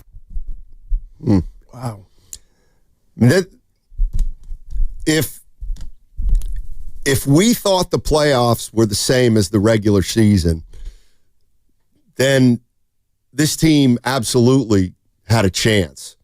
But anytime you take into account the postseason, and if your hope is to win a title, you have to factor in that you're going to be playing. So you played a full season. All right. You played a full season. Let's talk about the Warriors. They played a full season. All right. They were talking about how, well, the playoffs started for us 6 weeks before the end of the season. And I believe it. Okay. So they play the whole season. Then they have important games the last 6 weeks. Then they make it to the playoffs. And part of the playoffs is you got to somehow stay healthy. You got to end series when you can. Like, I actually think last night what Minnesota had going for them was they wanted to get that thing over with, not just because they didn't want to let it get to 3-2 where anything could happen, but to get some rest before they play OKC or Denver. And avoid injury. Exactly. Now, Steiny, would you say we've been together almost 8 years doing a show? Yeah. And 2018, I got the picture in my phone. It was yourself, Townsend, me, and Coach Kerr. And you guys asked him about the year coming up. And Steve Kerr said to us, I'll never forget it, oh, we're going to lean on the young guys to kind of spell the OGs back then. And the reason I bring that up, because now I fight you tooth and nail every time you talk about age, you talk about attrition, and just how I'm programmed. I'm like, no, Steiny, no. But I bring that up because it's never once really happened. And this was the year that it finally happened. And why I bring that up to you again, Steiny, is I will never go into a season now not petrified of down the road because of this Curry injury. So now you say, why are you saying all that? It's imperative that they give Curry a lesser workload, even if he tells you, Coach, I got it, because nobody, partner, wants to relive this. And I know you can't technically, like a cell phone, when your phone's, the battery's about to die, you can see how much juice you got left. Mm-hmm. You can't do that with athletes. But Steiner, you got to give it your all, man, or get somebody in here that can hold it down to a T so we don't run Steph, Dre, and Jimmy in the ground. Well, that's how shook I am from what we just experienced. Yeah, I mean, I would argue that they should have been thinking about that a few years ago. Well, last year he didn't make the play. Exactly. So you had rest. Yeah. But, I mean. Year before you lost in the, you know. I mean, you were the one that didn't like Curry playing in the Olympics. Wow. So, I don't know. Was that a factor? See, it's science now, yeah. Was the were the 2 extra games against Houston the factor? I believe that because that's recent. I mean, Steph played 70 games this year. Damn, man. How many minutes did he average, man? 32. Man. So he played a full season. I don't think you can expect more out of Steph than 70 games, and he was sure good for the last half of them. Let's go to Erky Jerky in Napa. Uh-oh. Hey, Erky Jerky. Hey, guys. How's it going? Hey. Thanks for taking my call. Yeah, sure. Yeah, man, that was just kind of hard to watch, I'd like to say. Man, it was just getting difficult. It was nobody's really fault out there, but one big plus was our rookies and our young guys got to go out there and get some good, get out there and get some game in them. And when they went in there, they were the ones that were balling. So it was more of like when we did our half court, we were getting balled on. But when those guys were getting in there and going fast-paced ball, getting after it and making it close. No, thanks, Erky Jerky. Appreciate the cough. Kind of Erky Jerky. By the way, I don't like my hoop game offensively. At any moment, we may shift gears and head out to Chase Center when Steph Curry talks to the media. He's scheduled to talk to the media first today. And so if I'm taking a call and he comes to the podium, I got to tell you right now, you're getting cut. You're getting cut off. You just are. Yeah. On 95.7 The Game, by the way. I know everything. Well, I don't know if I'm going to recover from Tish. She said a double slap with a leather glove. Why the leather gloves? I don't know. I didn't understand that. Let's go to Dale in Monterey. Hey, Dale, how are you? I'm doing great, and wow, this is some of the callers calling say you guys are the best sports talk show in the Bay Area. They're wrong. You guys are just the best radio station in the country. Wow! And it's a joy. I love getting the chance to chat. By the way, the biggest thing that I want to talk about, and I got a dozen things, but the biggest thing I want to talk about is related to Post and TJD that get a little meat on their bones. They're not even close to being a full-grown man yet. That'll help, but Butler learned what it's like to be Curry. There's a 5-man defense on him, and Gobert sitting in the paint for 7 seconds on offense and defense the 5 or 6 times I could see. The NBA has clearly decided not to call it. Heck, I think they called more defensive threes this year than offensive threes. There's no way you can win against that, no matter who you have out there. But they're putting 5 men on Butler out there just like they did on Curry before we had Butler. Yeah. I mean, he saw something different, Dale. I'm talking about Jimmy Butler. No doubt. And that's where Devin was kind of omitting that. Like, oh, they were, nah, man. I saw space, Donnie, for, and Hubie Brown says it till you fall asleep. Jimmy has a part of his game that Hubie doesn't like. You don't leave your feet. Oh, I was going to say. Before you know where you're passing the rock, Stein, and he does it a lot. But he's that good. Something I noticed, like, Jimmy. But he does it a lot, Stein. I'm like, you were right there. Shoot it. But hey. By the way, I know a lot of people talk about some overarching themes after a season ends. The Athletic caught up with Joe Lacob after last night's game, the Warriors owner, and he said a lot of things. He said he thought the Warriors would have won that series with Steph, but he also was talking about the front office and Steve Kerr. Yeah. And I'll just read to you what Joe Lacob said. Okay. I have a great coach and I have a great GM. I have no problem with anything in respect to them. Now, that may be something you say when the season's over, but it tells me that, not that we thought they would, but I don't think Kerr and Dunleavy are going anywhere. And I don't think, as long as Steph and Draymond are on this team, Steve Kerr's probably going to be here. Now, I don't know what's going to happen 2 years down the road, but it's kind of funny because he also mentioned Kuminga. Lacob did. Yep. And he said, I'm his biggest fan. Yep. So what that tells me, and Steve Kerr, I have no problems. The Jonathan Kuminga DMPs was my biggest thing. But after that, he wasn't out there missing shots or getting beat off the dribble. But the bottom line is, one, how do you fix the Kuminga conundrum? It's a big one. Or two, when the owner says, I'm all good, and this is Mike D's first year, Steiny, second year, what is it for Mike D? This is the first full year? Second. He must be in on the decisions. So who, Lacob? Yeah, so you can't. Yeah, so you can't really be mad at Evan and Steiny. Somebody brought up the lob threat.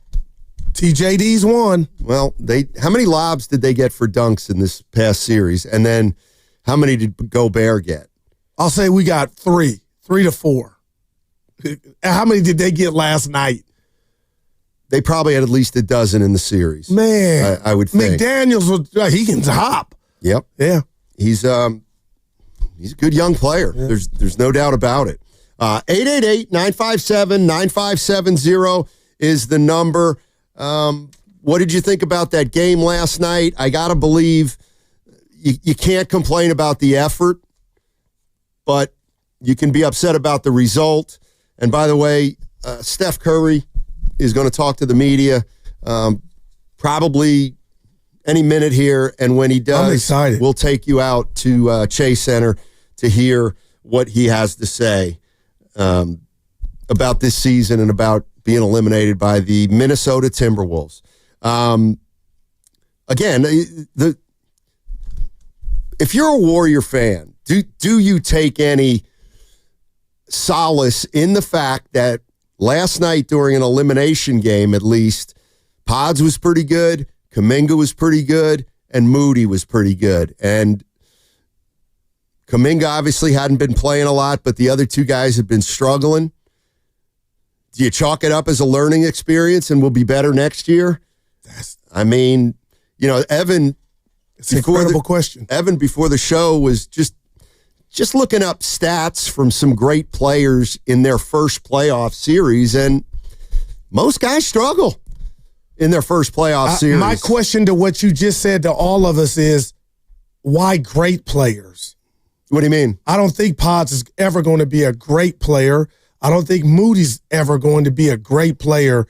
So we couldn't have lowered the bar a little bit in regard to players that you think Pods might like, consistent starter guys, role players, but not great players.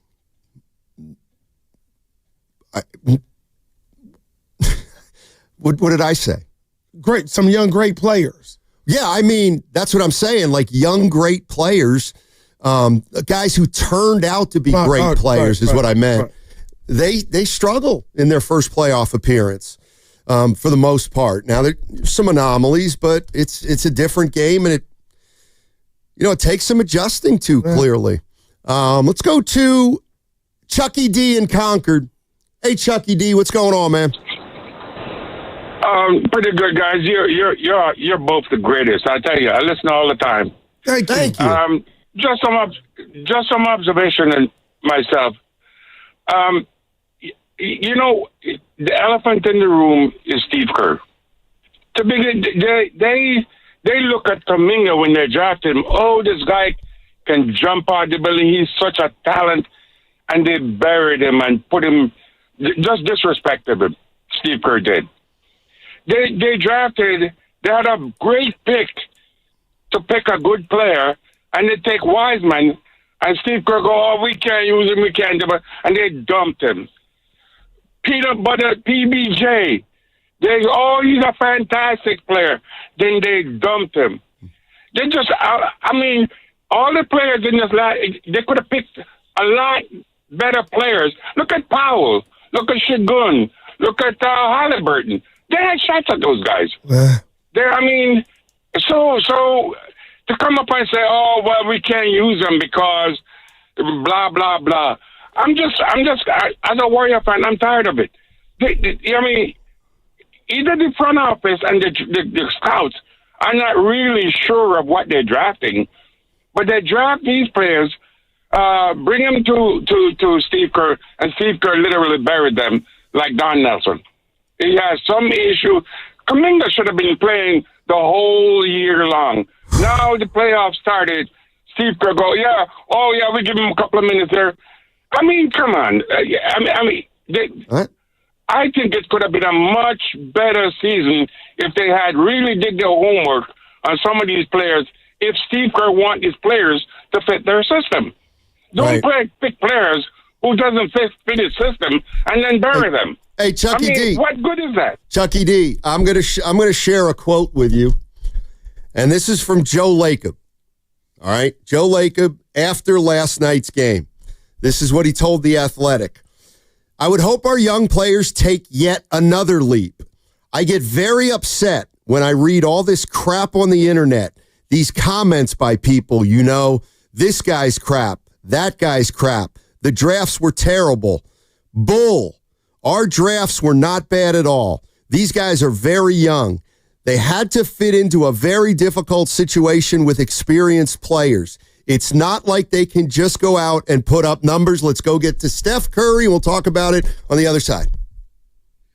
What was it like to sit and watch that? TV did catch a grimace at yours at one point, just kind of what's going through your mind as you're watching the season and you're not being able to do anything about it?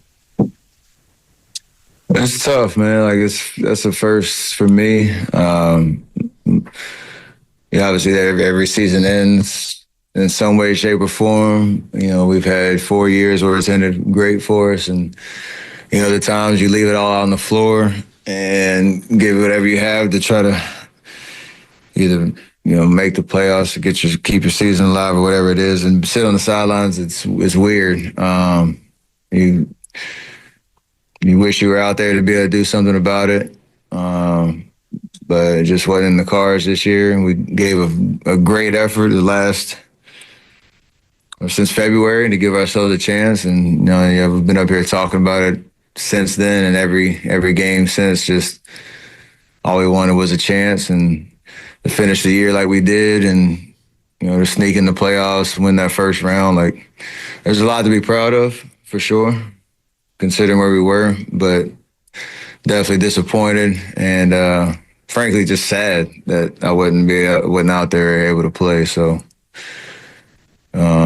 we have hopefully a bright future in terms of coming back next year and trying again.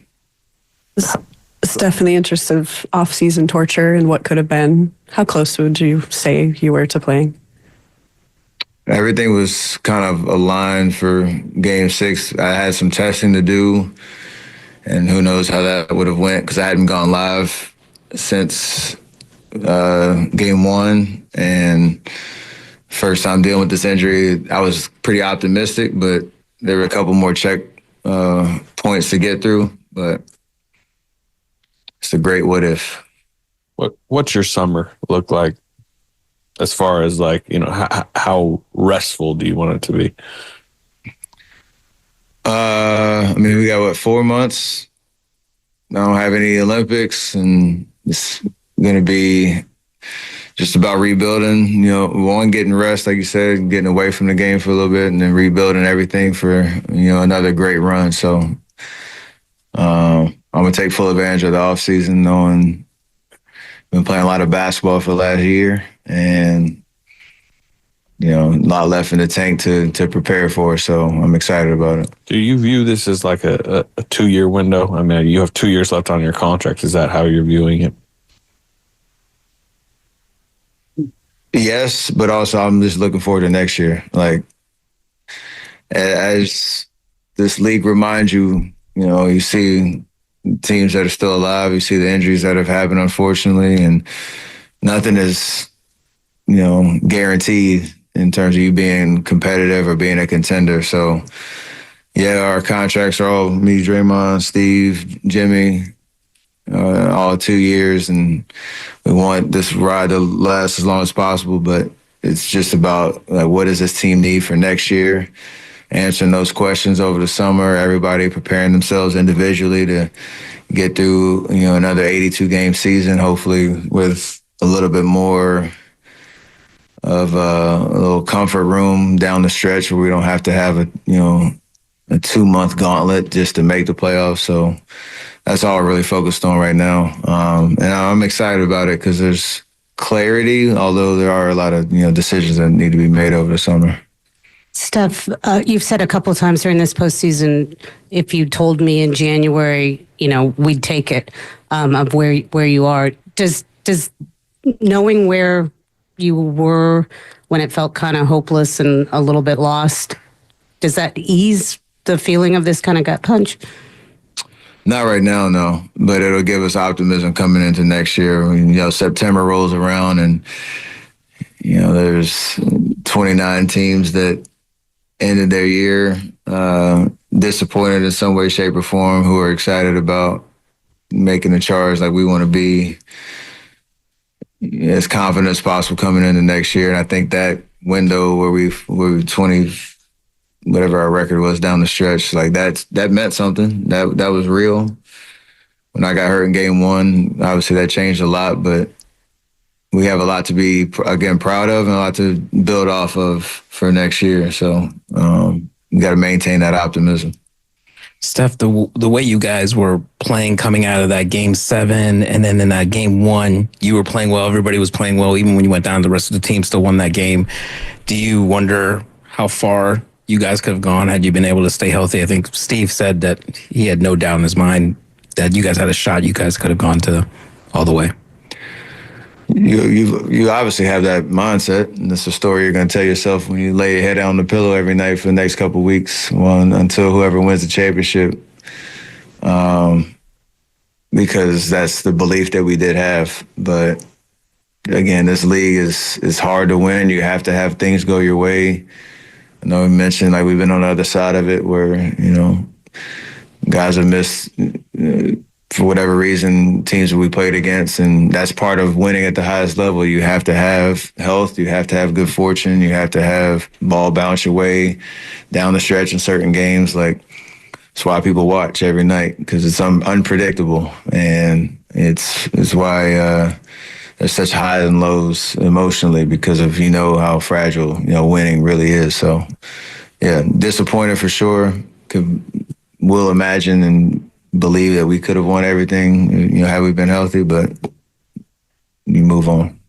Steph, you guys' ages are obviously a talking point, but what makes you most confident in you, Draymond, and Jimmy being the right core for this team moving forward? I think just you look at the sample size of the last 2 months, and even, the Houston series, when we had our mind focused on a goal, like we had enough to accomplish it and get to a point where, we were playing pretty high level basketball. Does that mean we can win a championship? We hope so. And that's really all you want is a fighter's chance. Like, you look at the league right now, I know there's a lot of youth taking over, but you were one of the last 8 teams, that realistically had a shot. And if you can run that back, make some tweaks that can help our overall, roster. Obviously, you had to get through an 82-game season. Like I said, and we want to be, in a position where you're not chasing. But I feel like we had enough that we showed, we could be that team. That's all you really want. You're listening to 95.7 The Game, KGMZ FM and HD1 San Francisco, and Odyssey Sports Station, now the home of the Warriors and Valkyries, always live on the free Odyssey app, coming to you live from the Laughing Monk Studios. Laughing Monk, righteously brewed in San Francisco. And it's also, tricky because I love every guy in that locker room. I love the commitment to our mission. I love the vibe, the energy, the chemistry, the camaraderie. I know there's a lot of turnover and change every year in every locker room, and you hate to see guys go and whatnot. But every team has to get better, and they have to address that. And I think from, Joe to Mike, Steve, our veteran leaders, like we'll all have those conversations and try to answer those questions the best that we all can, and hopefully make moves that make our team better. That's what the name of the game is. Kuminga is the player whose future is probably most uncertain with restricted free agency. What's your big picture view of his 4 years here and his potential future or non-future here?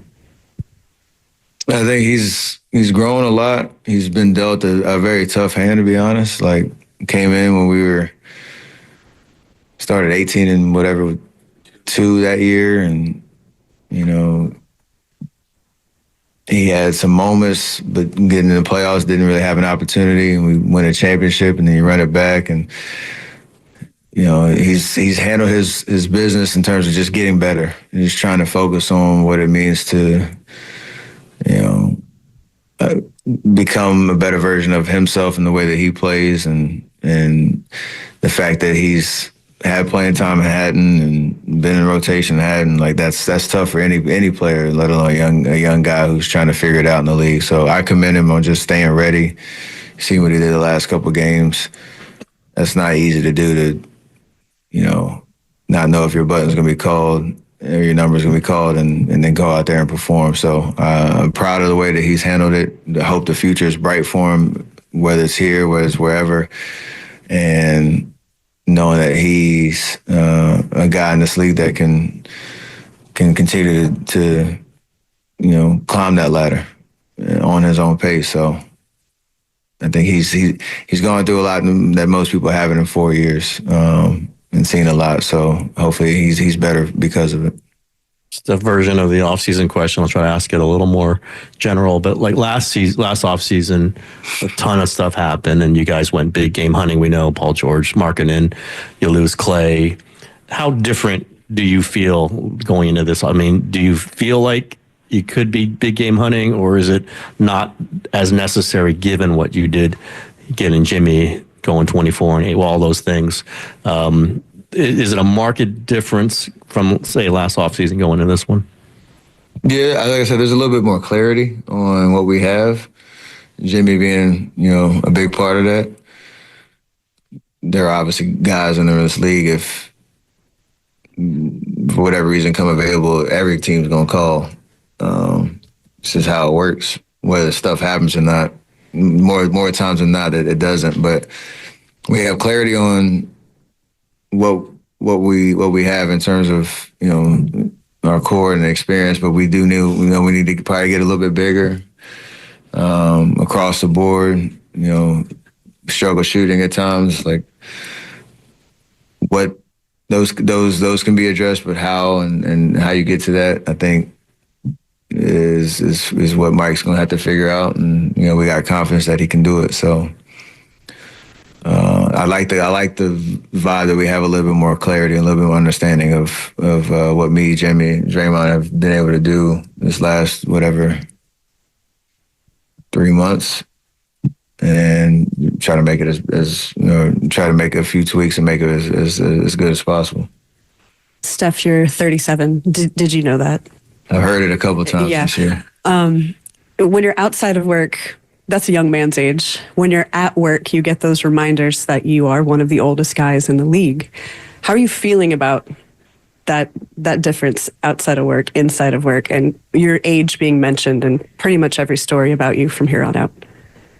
One, it's an ultimate compliment because it's part of the level that you're playing at, and he's still doing it at this age. Two, it's a reminder of your basketball mortality and appreciating every moment that you have. That's why the way this ended was as emotional as it was. Not being able to play in those big games because you don't know how many more opportunities you will have. But I think the difference on and off the court, seeing my family and seeing my kids grow and the opportunities off the court, it allows me to just have fun and appreciate this chapter of my life as much as possible, knowing that hopefully the next chapter is as great, but this one, I'm trying to get every,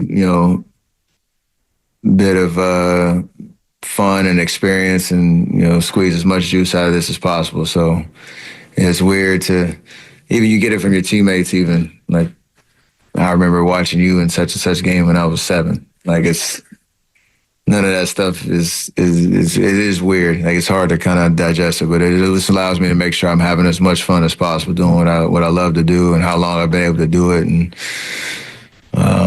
this last chapter of my career, getting everything I can out of it.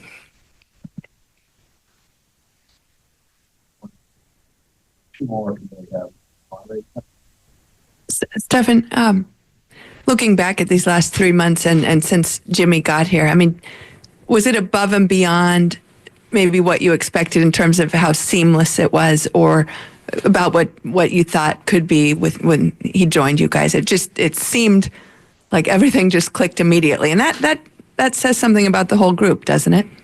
Absolutely. There's a lot of chatter of whether that was the right trade or not when it happened, and I don't know, when we were in Utah and the trade went down, we were emotional in that period because we saw 3 of our guys who we love, Wiggs, being a part of our championship run, having to go. But from the first game in Chicago to last night, it was a seamless fit. Me and him complimented each other so well. He gave us so much belief that we could, beat anybody any given night and make a legitimate run at climbing up the standings, and even having some playoff experience to look forward to. So I think it was a success, and now you have to build off of that with a full season hopefully in front of us. So I'm excited about it. Steph, to feed off some of those off-season plans, another basketball team is here tomorrow night, the Valkyries. Do you have a plan to be an ambassador, to be there, to kind of be involved with that team this offseason? I'm going to be a fan. Yeah, I'm going to be here as many games as possible. It's great for the entire Bay, the inaugural season. I know the atmosphere is pretty cool when they had a preseason game here. So I'm excited to watch them play and wish them nothing but success. And it's going to be really cool to to be here opening night when they get to kind of plant their flag, what Valkyrie basketball means around here. So I'm pretty excited to watch it. Great, thank you. Appreciate y'all. All righty, that was Steph Curry. Talked to the media for about 20 minutes. Good man. And addressed a variety of subjects. Obviously, he wasn't available to play for most of the series against Minnesota. Anything jump out at you, Goo, that he said? Yeah, the term run it back. And again, it's early, but it seems like, Steiny, that after Joe Lacob's comments about our young guys, that very well may be on the table. Yeah, 888-957-9570 is the number. Warriors eliminated last night. Steph Curry just spoke to the media, and other guys are going to come talk to the media too. If anybody says something, we'll bring it to you, obviously. But I was reading this from Joe Lacob from last night.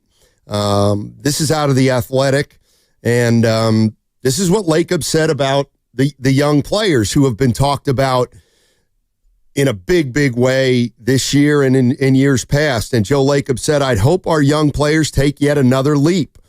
I get very upset when I read all this crap on the internet, these comments by people, this guy's crap, that guy's crap, the drafts were terrible." Oh, we'll go to Draymond right now on 95.7 The Game. What's your mindset about the team going into the offseason? Do you think some pretty big changes need to be made, or just think a little here and there, and that should be enough to get you back close to where you want to be? I think the biggest change that needed to be made was we needed someone like Jimmy Butler. And we made that change. So I think the hardest part is done. It's harder to get guys like that through trade, through free agency. It just doesn't come up often. And so I think that part is done and puts us in a much better situation going into this offseason than last year, where we're kind of looking for that, And so that being said, we have to get better. And we understand that. We lost in the second round, regardless of what the circumstances were. We lost in the second round, so we need to improve. We've always spoke about there being 82-game players and 16-game players. At some point, for us, we have to take a look at both, because ideally, you don't want to be from February 8th on scrapping and clawing for every win that you could possibly get. That takes a toll after a while.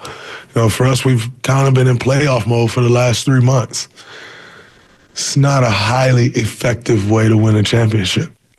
And so I think we all understand that from top to bottom in the organization, and we need to put ourselves in a better position to have a great year, not finish great. That makes sense. I hope that don't come off as like, we want to finish great, obviously, but the year needs to be indicative of that to allow the finish to be what we want it to be. Having to play 3 months of playoff, I think ultimately took its toll, over the course of the last few weeks. So I think that'll be the focus. Feel very confident, very strongly that we can still make another run or two at the ultimate prize. But we definitely have to get better. How do you view the future of the center spot for this organization, and how much it's going to be, you when it comes down to it, or how much you might need just more reinforcements at this stage of your career? I am the center of the future. No, I'm just playing. I mean, you might be right. No, honestly, listen, Loon has been here for 10 years, and he's been incredible. Was a key cog in us winning the championship in 2022. Trace has grown a lot, over the past 2 years of being was he the 52nd pick or something like that? 57. And, you know, with the strides that he's made, it's been incredible. What we do at the position, I'm not sure. That's not really my role, but what I will say is I think you always have to be looking to get better. If you're not looking to get better in this league, I missed. If you're not looking to get better in this league, you're either getting better or you're getting worse because everyone else is doing the same. And so I don't know what happens. I think, you know, Mike will take a deep look at all of those things. I know whenever I'm called up on to play the 5, I can. I think you know, there was a big, there was kind of a big worry with me playing the 5 so much this year. And I think I've answered those questions. You know, I've been strictly a 5 since Jimmy's been here until 2 nights ago, you know, so, and I think my body held up great. I feel great. I think I'm coming out of this season as healthy as I've come out of any season. And that was with logging 35 to 37 minutes a night for 3 straight months at the 5 position, fighting for a playoff spot. And so I know I'm cut out for it and can handle it, but like I said, we have to get better, and improving requires you to look at everything. So I'll always be an option for our organization. And if they want to go that direction, I'm always going to be right. I wouldn't turn that down, you know. You know, what if it's like, oh man, you can start at the 5 or you don't start? Well, I'm gonna start at the 5. You know, it is what it is. I think when I look around the league, yeah, guys are big. Joker, Sengun, Zubac, Joel, healthy Joel, like, yeah, but I don't back down from anyone, and if that's what our organization decide to do, I'll be right here ready to go. And if they decide that want to go one of the 5s on the roster, great. If they want to decide they want to go after someone, great. You know me, I'm always in favor of what's best for this organization. I can always see past myself when it comes to this organization. Draymond, we know the guarantee that you made at the All-Star break, but then you also said later to Kareth and Monty that you like your chances even more next season. How excited are you to have a full training camp with Jimmy, a full season with Jimmy, and how much did you learn in these 3 months about the core of you, Steph, and Jimmy? I learned that we're capable. You know, we all believe we're capable. Then to get out there and put the product on the floor and actually prove that you are, even more so to ourselves than anyone, we're capable. Training camp will be great for us. It's funny because I was just talking to Stack on the bench last night, and we was talking about some things. I'm like, man, like, if this group had training camp together, like, some of the mistakes that we make, we just wouldn't make, you know, especially on the defensive end. Like, we just wouldn't make those mistakes if we had a training camp. And so I think, like I said, I think coming back next year, we'll be even in a better position than we were this year. Number one, because you can manage the season better, you know, like, which helps when you're trying to compete for a championship, especially at the ages we're at. It helps a lot. And so the utmost confidence in it, that we can come back and do what we set out to do. It'll take some possible retooling of the roster. I don't think any roster has stayed the same from year to year in the NBA, and definitely not one that lost in the second round. So I think we got the best organization in the league. Mike Dunleavy has been nothing short of amazing since taking over for arguably one of the greatest GMs in NBA history. Come in and take over an impossible job. Like, how do you follow that success up? And yet, I can tell you, just as someone who's been in the weeds, he's been amazing. Being a GM is oftentimes judged by the roster moves you make, the team you build. the part that people don't show is all the sidebar conversations and having a pulse of the team. Like, Mike has an incredible pulse of this team. He's always in the weeds on the small stuff, a lot like Bob was. You know, no conversation is left unturned. He's not afraid to have the tough conversations. And that's special because a lot of people aren't like that. And so I have the utmost confidence that Mike will do the right things, and the job that he's been doing as just keeping this thing together and moving it forward and helping it grow collectively as an organization, but then also the work that he does with individuals and the conversations that he's walking around having with individuals. He understands that he gets it, which puts us in a really good spot. Draymond, there could be some stars available this summer. When you and Jimmy and Steph talk about what you guys need, do you think it's another star? Do you think it's improving, on the margins, whether it be more size, more shooting, knowing the landscape today? Because, I remember when last summer you guys went after stars, you said, hey, this might not work at all. We got to be careful. How do you feel about now knowing with you three guys what you might need? With us three, I think, like I said, I think we've shown that we'll have a good chance. As far as stars go, you ultimately hope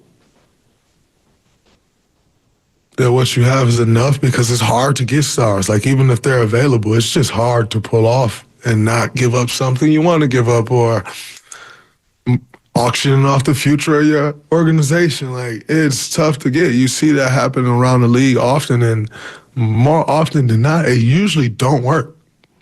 Like,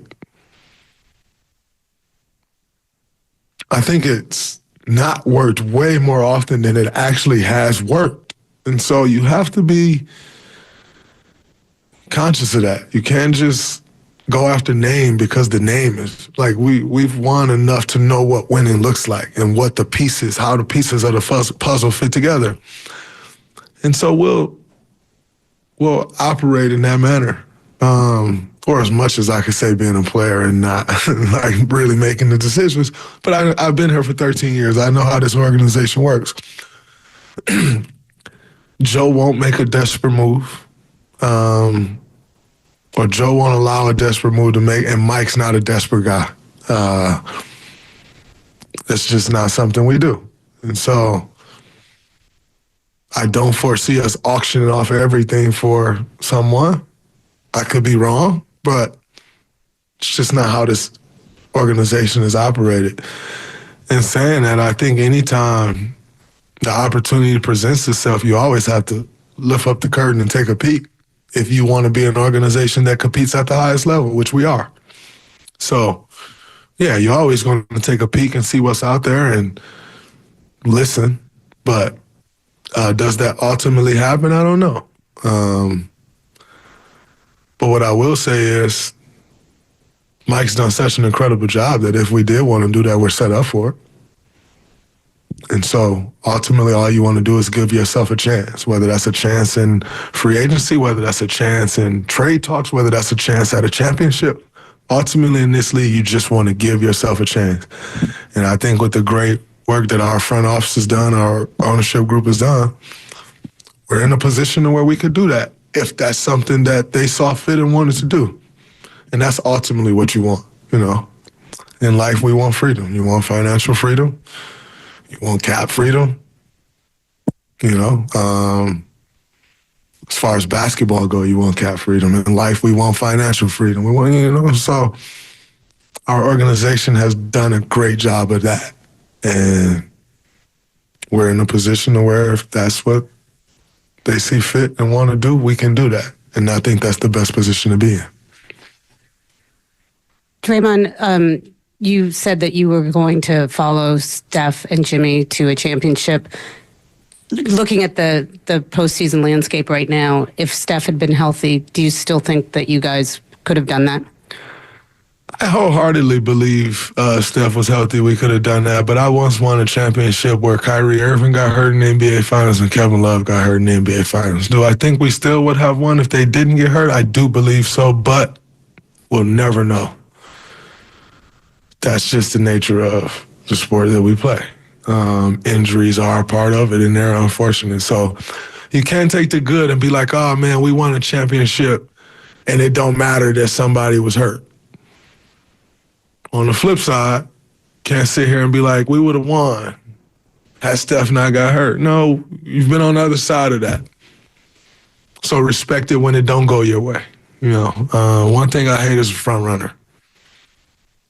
You know, and, oh man, we won our championships because we were that good, which we were. But Kyrie Irving got hurt. Kevin Love got hurt. Robert Williams got hurt. That is the nature of the sport we play. So unfortunately this time, luck wasn't on our side and Steph Curry got hurt. But we've dealt with it before. Kevin Durant got hurt. Klay Thompson got hurt, you know? So you start to take a peek. It happens every year somewhere. It may not be here, it may be another team. But when it ain't on your side, you can't be the guys that go up there and be like, man, we would have won if. Yeah, in a perfect world, probably, but the world ain't perfect. It's far from it. And so take the good with the bad. The Minnesota Timberwolves ended our season. They beat us regardless of who we had on the floor. We were a playoff team, and they moving on. That's just, it sucks for Steph that he wasn't able to be out there because you work so hard for those moments to be in that situation. And so I feel for him. But under no circumstance will I be like, oh man, they lucky Steph. Nah, they won. And move on. We try to get better this offseason and try to do it again next year. All right, that was Draymond Green talking to the media today after the Warriors were eliminated. Steph Curry spoke before Draymond Green. We brought that to you. And Jimmy Butler is going to come up on the other side. The Warriors are doing their exit interviews and with the media, and we've got them live right here on 95.7 The Game. So once again, Jimmy Butler on the other side. You're listening to 95.7 The Game.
Now, back to Steiny and Guru on 95.7 The Game.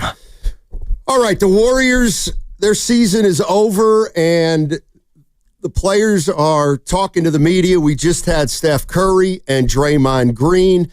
Jimmy Butler is coming next, and we're gonna run that in its entirety, probably at about 12:50-ish. I can't wait for this one. Probably at about 12:50-ish. So we heard from Curry, we heard from Draymond, and we're going to hear from Jimmy Butler in the next 15 or 20 minutes.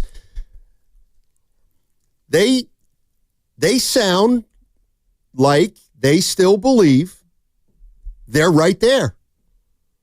That's what I felt Curry and Draymond saying, Goo. And the Jimmy acquisition, I'm paraphrasing for Draymond, is something they already got this offseason. That's how big it was, So as excited as I was about the future, it sounds like Steph and Dre are excited as well. I understand it. But the bottom line, Steiny, is we will see if Lacob gets frisky or whatnot and they try to do something. Yeah, I mean, the reality of the situation is Draymond is saying, had we had a training camp, we wouldn't have made the mistakes we made later in the season. He thinks this team, because they're going to have a full season together, can be better than last year. He didn't say they didn't need to tweak or fiddle with the roster. Right. But that Guru's the conundrum moving forward with Draymond Green, Butler, and Steph Curry, having them together for a whole year. Can they survive a whole year? And that's what Draymond Green talked about. They finished 7th. And yes, they did. That puts them in a hole going into the playoffs. So it sounds to me like the one thing he's looking for, Goo, is maybe to get a little more depth in there. Then they can manage the season better with the veterans, and then maybe be better equipped to make a playoff run when the playoffs start. Yeah, and I know last night, I just go back to it real quick, Stoney, to that point. There was no Steph Curry, but, nobody ever say he's Michael Cooper on defense, but this just goes to what concerns me. Minnesota had 22, 23 turnovers, and they won going away. And I know that's not 30 turnovers, but you get what I'm saying, Stoney? We never once could stop Minnesota, regardless of who it was. We were even in a zone, and Ant-Man and company were beating our guy off, turning the corner and getting what they wanted. So the defense definitely now needs to be addressed. I just don't know what cards you have in your hands, Stoney, that you could play.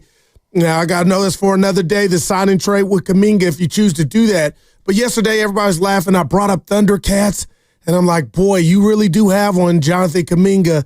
But if he doesn't fit, then that, for a lot of the fan base will be like, man, couldn't you make him fit, But it is what it is. Listen, I think it would be a fair criticism of the Warriors. And we're talking about the Warriors whose season ended last night, but Steph Curry and Draymond Green, addressed the media, and Steph seemed to play it safe when asked about what he thought Kuminga's future was. Right. But the one thing that is undeniable is that 2 years ago, they traded a 22-year-old Jordan Poole for Chris Paul. And it didn't work out. They got older by making that trade. And they missed that 22-year-old when Kurt, you know what I mean? If you allow me to do that. Well, the question I have is, are they going to do it again? Are they going to do it again and lose a 22-year-old for the sake of a more veteran team that maybe they think is more equipped to make a deep run without him than with him? That remains to be seen. But, man, Stoney, you look around the league and you got these young and upcoming teams that, that are getting better, the Spurs, and it's youth everywhere. And it's just like you got to have, let's be honest, no matter what happens, when you look at this totality of the season that was, Jonathan Kuminga wasn't a major part, but you would like for your 22-year-old, another one, to be a big part of it. And that didn't happen. I mean, ideally, in a perfect world, I guess they'd still have Poole and Kuminga, and they'd be able to spell the veterans more than they got spelled. But that's all water under the bridge now. They'll have that decision to make about Jonathan Kuminga in the offseason. Right. But,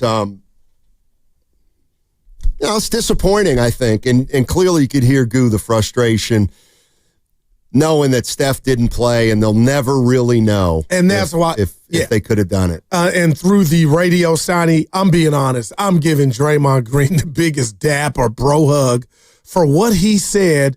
I believe it was the great Aunt Killian that asked him about, not having Steph, and he wouldn't play that card and went to the card of what we always, some Warrior haters, from around the way always say, well, Kevin Love and Kyrie went out. And the breaks that they got, for him to kind of hold on and say, when it doesn't go your way, to bring that up, I can appreciate that. Well, he said he wasn't a front runner. Yeah, I think, listen, if you're an NBA player or coach or front office person, you absolutely take into account the 2-month grind of the playoffs. And it's just understood that the playoffs in the NBA might be mostly about attrition and who can play an entire postseason. And I think the players all know that. They all understand that. And I really think they look at a Tatum injury, Steph injury, a Butler injury in the first series. Look at Giannis in years past. A Drew Holiday injury earlier in the series. Cleveland had guys missing a lot. That's just the way it goes. And you almost have to take into account that you need to have a team that's healthy going into the postseason. Wow, man. And can withstand all of a postseason. It's real. And I think you need a maybe a better blend of old and young, or you need more young. I don't know. But the scary part is there is no display mechanism, Stoney, where you can look into your crystal ball and see when it's coming, regardless of what your age is. No, I know. The other thing that Draymond talked about was whether or not he was going to keep playing center, and he expressed a willingness. He there's no doubt Draymond Green would love a defensive-minded center behind him, and I think that would absolutely rejuvenate Draymond Green and put him in a position where, he's got help behind him. Is that player out there?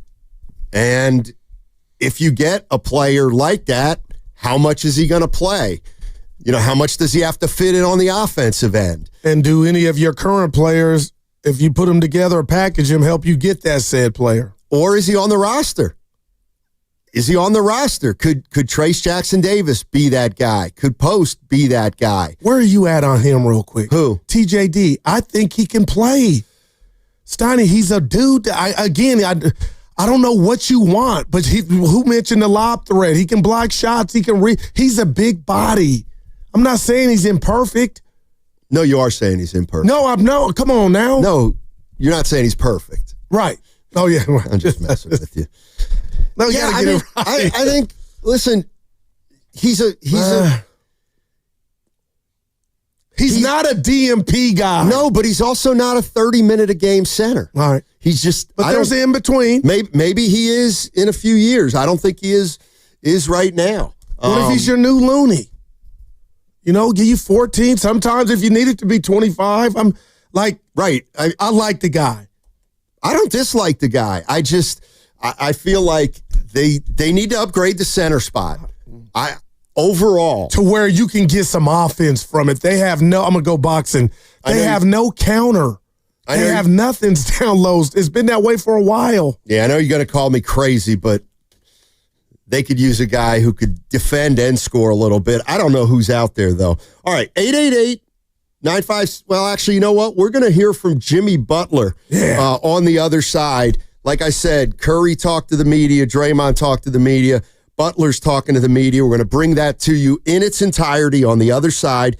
Employee pricing for all is now on at Frontier Ford in Santa Clara. You pay what we pay on every new Ford in stock. No markups, no nonsense. Stop by Frontier Ford on Stevens Creek Boulevard in Santa Clara or 24/7 at frontierford.com. Frontier Ford, from America, for America.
if I'm a scientist, and you guys aren't. Now back to Steiny and Guru. Take it away, Steiny. All righty. Right now's the time to escape and book your stay at the Inn at the Tides in Bodega Bay. Enjoy sweeping views, clean, fresh, cool ocean air, and in your room, a complimentary bottle of wine awaits. Breakfast is served at the Tides Wharf. Book today, right now, at inatthetides.com. All right. We brought to you Steph Curry. We brought you Steph Curry. We brought you Draymond Green. And Warrior players are meeting the media after their season ended. And this is Jimmy Butler, who just spoke to the media moments ago. Hey, Jimmy, in Miami, you were the guy. And then there's a mid-season change for you. You come to the Warriors. You're eager to say you can be the Robin to Steph's Batman. Maybe you're not the number one here. What did that require of you? Did you think that there was any selflessness there? Because you've always been Jimmy. You got to be who you were here. But what did you think about this kind of different environment? I feel like everybody's so unselfish here that anybody could be playing any role on any given night. But I'm completely content with who I am as a basketball player, the way that I play the game, and to come here and know that I'm second to Steph. I think that's a really good thing, actually, when you talk about one of the greatest players to ever play this game. And I get to come here and be his sidekick for a couple more years, hopefully. It's just refreshing. And then you got some really high-level young talent that want to do well, that want to be great. And then the energy's at an all-time high. I don't think there's too much more that you can ask for. Kind of in the same vein of that question, when it came out that you were about to be traded, or there was talk about wanting to be traded, and the Warriors were one of the teams that was mentioned, reports came out that you didn't know necessarily if this was the team that you wanted to be on or if it was somewhere else. Now that you're inside here of the franchise and you've played with these guys for a amount of time that you played with them, whether that's second to Steph, his right-hand man, and then being able to be in the locker room with the guys that you've been in, looking back, you said you had your joy back playing basketball, but if you can kind of dive deeper into what it was or how you feel about being the fact that you landed here with the Warriors. The way that reports go, it's all one person said this, one person said that, because I don't ever really talk to the media, so you'll never know what's really going on. But to end up here is great. To know that, Dre, Steph called me and talked to me about what was to happen in the future. And then just being inside of this organization, see how great it is, how everybody wants everybody to be great. They're looking out for your best interests, like health-wise, basketball-wise, to where you can play basketball at a high level. And then we just got some really good dudes. I truly enjoyed learning from each and every one of these individuals about who they are. I know who they are as basketball players because I've been in this league for a while. But what makes them tick, what makes them go, about their family, about how they grew up. I think that's the best part of anything in life is getting to know people. Wow, there's my phone. Tell you what, right? Yeah, so that's the good thing. And I landed here and we hit the ground running, and I'm comfortable. I'm happy. I got my joy back, as Buddy would say. And I'm very fortunate to be here. Jimmy, I'm sorry.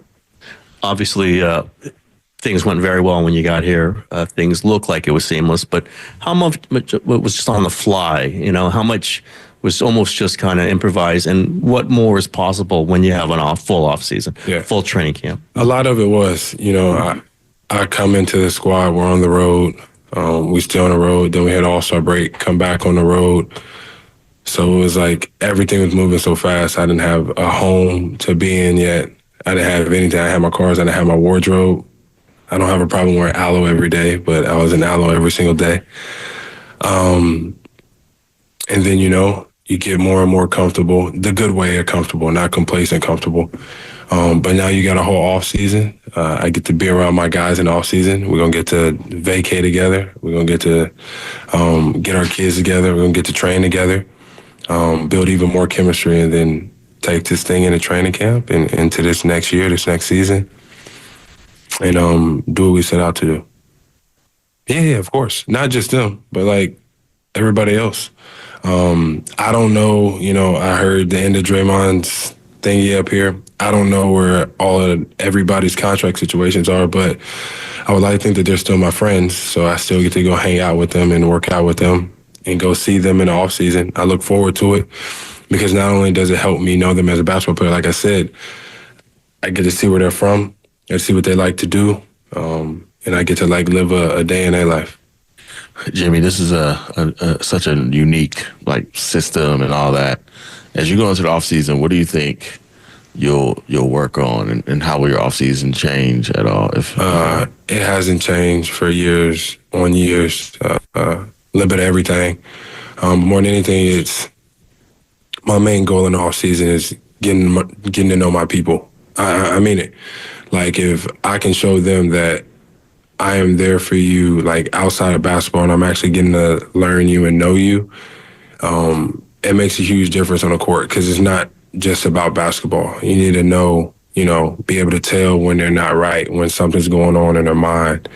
So that's my main goal, go and spend time with my people, my teammates as often as I can.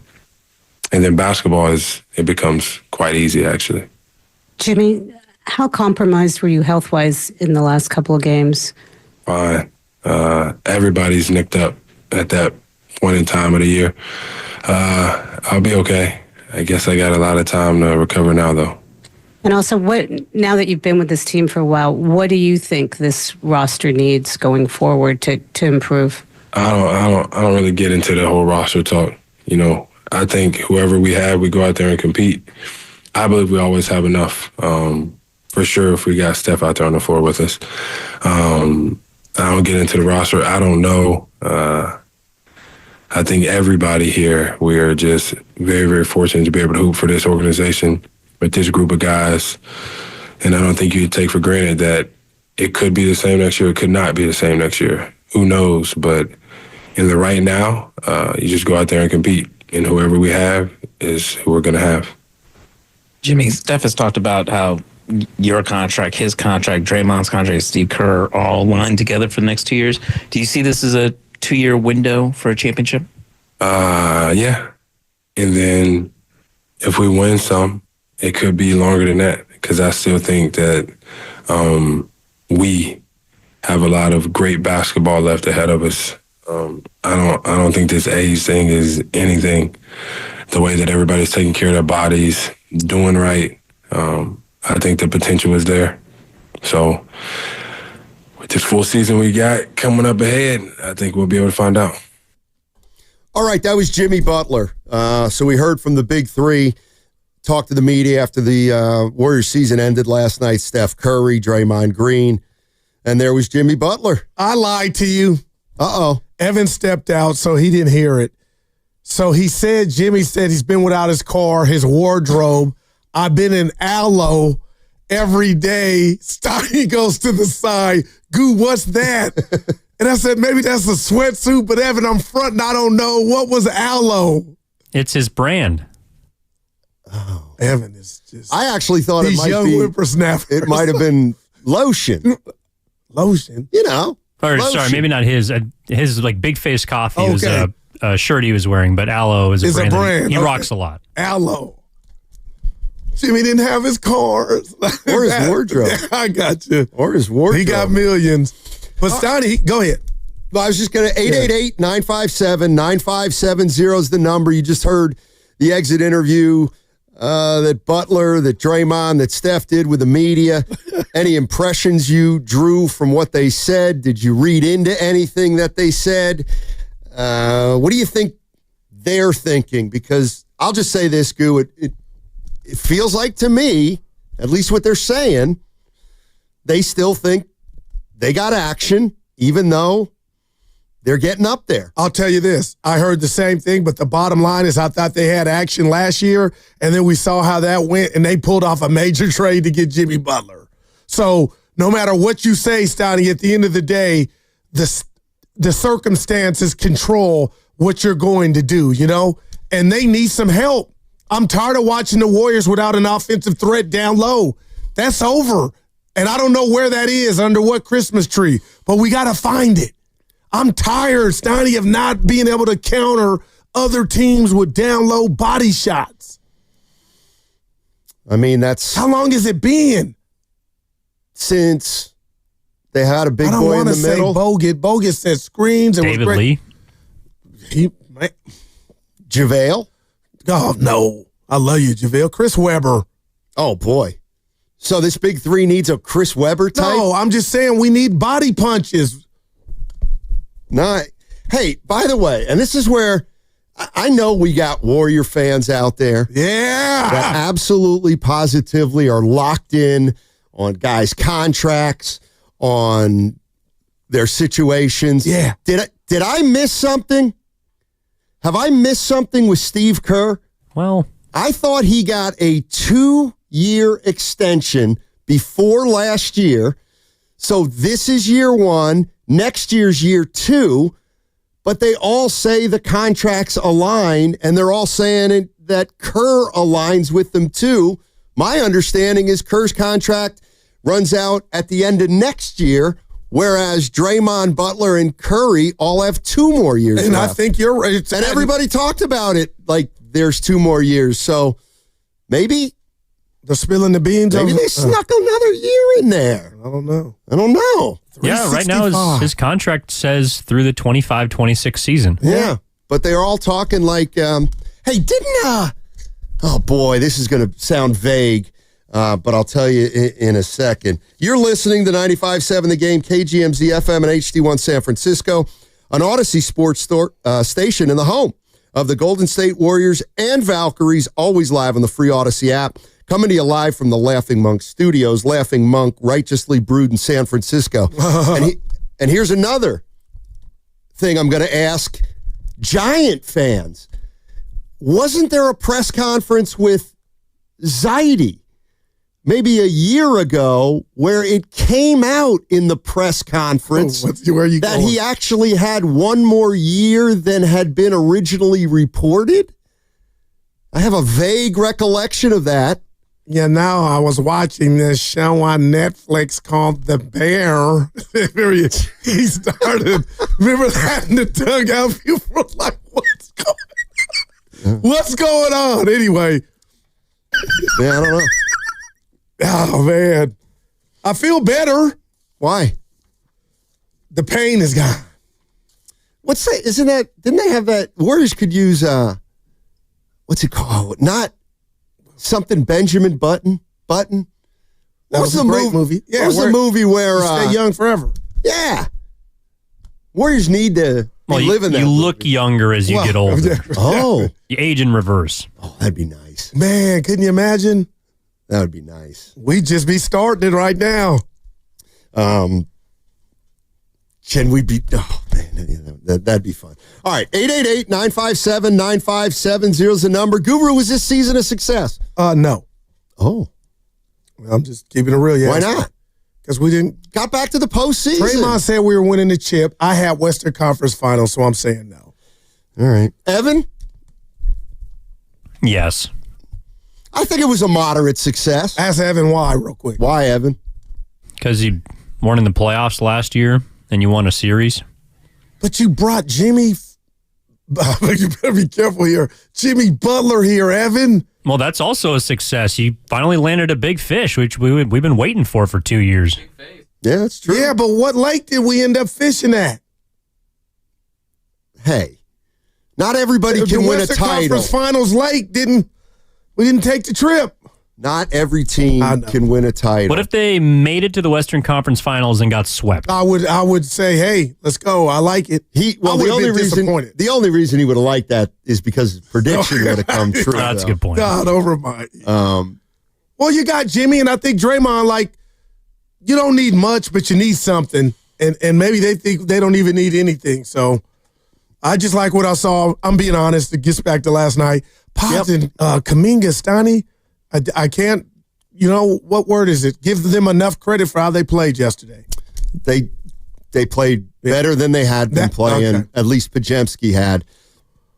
I'm looking at Jimmy Butler in this series. Jimmy Butler against the Timberwolves averaged 20 a game, 7 rebounds, and 5.5 assists. He shot 43% from the floor and 30% from three-point range. Only 75 from the line, too. If the Warriors wanted to try to get a guy like Cam Johnson on a scale of a 1 to a 10, how big of a deal is that? 4. Wow. That's me. I mean, some people might think that he's a key piece. Yeah, Willard and Grandy. They like him? Yeah, they like him. I think they would say, I can't speak for him, about an 8. But a guy, something like that, man. Yeah, I don't know. Let's go to Sirius in Oakland. Hey, Sirius, how you doing? What's up with the greatest team on the NBA broadcasting? Listen to him. Football Broadcasting Network, man. Appreciate it. All right, look, let's just get to the chase. I'm not liking how fans is going after management and Steve Kerr. I felt like the players that we had. Another caller called the other day and said a lot of the players is G Leaguers, which is good for the future. Now, the problem we had really was when I said before we played last game, we have to be able to stop Julius Randle. And by the way, not to drop dimes, but Anthony Edwards is actually my cousin. So it was hard. It was heartbreaking. It was heartbreaking to play against my cousin. And so I was like, this motherfucker's going to, excuse me. That's going to cause. All right. That's Ant's cousin for real. That's a 5. Yeah, that's his. Hey, y'all related. Oh, man. Y'all that related. was a 5, Bill. That was an absolute 5. I wonder where he was going. You know what's funny is you look at, okay, Julius Randle. For up until last year, man, he didn't have the greatest reputation. I swear to God, I remember, we always talk about trades, who's available, who would you want, and Julius Randle was a name that would come up. And to a man, most callers and most Warrior fans were saying, nah, he's not good enough, or he's not a... He's a black hole. He's a this, he's a that, he's something. I'll tell you what, he has been phenomenal in the playoffs. It's incredible. And as it turns out, he actually looks like the perfect kind of playoff player. Can play through contact. Hops. Can score on 3 levels. Got hops. He's had big assist games. I He mean, can use the glass. You gotta give it. You gotta give it to Julius Randle. Donnie, your boy, he is hooping. I mean, would you take him now? Oh my gosh, I know it's an easy one, man. But he'll be on the All-Star team next year if he keeps this up. he's already made an All-Star team. He's got or two, most improved player in 2021. I didn't remember that, but New York ran him out of town, Donnie, because he was a black hole. Yeah, he did, but now he's evolved. He's made 2 All-NBA teams. Damn. He was second-team All-NBA. Wow. In 2021. I did not know that. Damn, Julius. Like he's a really good player. How soon we forget? He's a really good player. He's think the Lakers miss him? Hell yeah. I think the Knicks may miss him. No. Depending on what happens. They are in. When do I get my victory lap? 4. Saying Boston wasn't done. The ball, I love Tatum, but the ball Everybody moves. said that. And now all the shooters, Hauser, my boy Pritchard, they're in trouble. Done. Nobody thought the Celtics were done. I know that. I kind of. I hate that. They're done. Jackson Evan, and you wanna Walnut bet? Creek. They're not done. I bet you the Knicks will win the series. All right, bet. Okay, let's do it. I'm out on that bet. Yeah. I will observe that. It's done, Evan. They're done. They're going to lose it. Yeah. Jackson's in Walnut Creek. What's up, Jackson? How you doing, man? How you guys doing? Doing well. Good. How are you? So I just want to talk about, I've been thinking about this through the whole playoffs, right? Was playoff Jimmy in the East, or was he just another player on the West? Because we know there's a big difference, but I kind of just want to get your thoughts about that. Maybe it was the East that made him shine, and he's just another guy in the West. Maybe? Stoney, what are your thoughts? Wow, I hadn't thought of that. Yeah, I would heard say it. he's not just another guy. He's better than that. But how did he play? There's no in doubt. this series? He was average in this series. All right. But Caller's right. West is tougher than the East. Wow. And especially the two, now you look at the two matchups, and we were saying, Houston was a great first-round matchup. It may have been, but the Warriors played how many games? 7 plus 12 games against swarming defenses. And I'll just say I'd be shocked if Butler saw those kind of defenses, 2 or 3 years ago, because I think Houston and Minnesota are really good defensively. So do you change your expectations for him? Well, I do now after I watch him. After I watch him playing without Steph Curry. And you're telling me, Goo, he's just being him. I mean, he had a hell of a fall. Like, I see what he's doing, Stein. He's not going to that card, and I love it. But come on, man, we saw that fall. And he had 26 field goal attempts in the game. But how many did he have in the other 4? I mean, he was compromised, I believe. Well, I don't know. But, I mean, I'm being honest when I say this. If you think he was compromised, then nothing to see here. Exactly. Real quick, what about my boy Pat Spencer's behind the back pass? I was like, Spence, stop! You're killing me, Spence. We got bailed out. That had no chance of finding whatever target it was. He got that. He played with that sizzle. Yeah. Oh boy. And he made a layup too. He went in there and gave somebody the business. Oh, thank God. Telling me an NBA player made a layup? Wow. Hey, this from the 925 on the Boxer and Gerson Work Injury Attorneys text line. Very good question here from the 925. Has Guru ever won a bet on this show? Oh my gosh! Come on now. He beat you last year. Yeah. Well, yeah. Warrior road record. He's won one bet. Steiny, stop. He's 1-19. Yeah, please. About to you be can't 1-20. even name 2 you won. Oh my God. Oh, by the way, right. Yeah. I can't because they're innumerable. Okay. Well, let's put a pop on it, Goo. I realize we didn't put stakes, so. Okay, yeah. Boston's winning that series. Don't you understand basketball? When the ball moves, everything changes, and guess who hates it? The defense. But when Tatum is just doing Harden right, Harden left, it's easier, man. Boston, I'm telling you, let me tell they will win this series. Let me tell you, I can't wait for Knicks fans to be hurt. Don't forget, you're going to want to stay tuned for today's crossover because let me tell you, Willard is going to be very disappointed. He's in not here. Oh, shoot. Yeah, he's not here.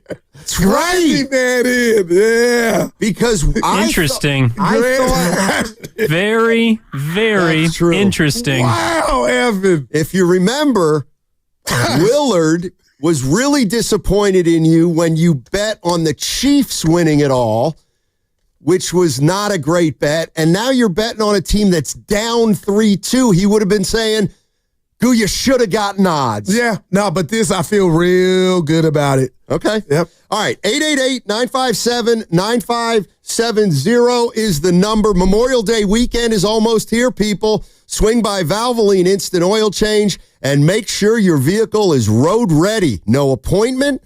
You can stay in your car, and it's all wrapped up in 15 minutes. Visit BayAreaOilChange.com for locations and coupons. Yeah, we'll see. We're not there yet.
about him. journalist with words. Are you saying that because I'm inexperienced? Now, back to Steiny and Guru on 95.7 The Game. All right, Warriors season ended last night, and their big three, Draymond Green, Steph Curry, and Jimmy Butler, they talked to the media today.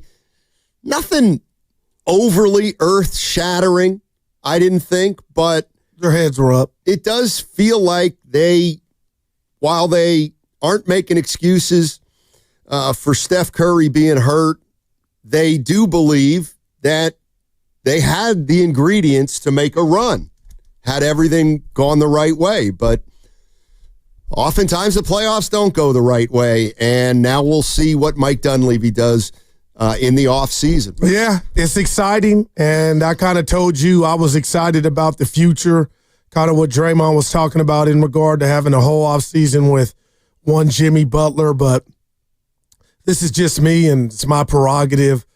But Steiny, I as much as I love Jimmy Butler, I guess I won't know until next year. But there is an enigma in regard to, what is he and what is he capable of doing now? And if that was, unfortunately to happen again to Curry, without him falling on his tailbone, would he be able to put up 25 to 30 shots?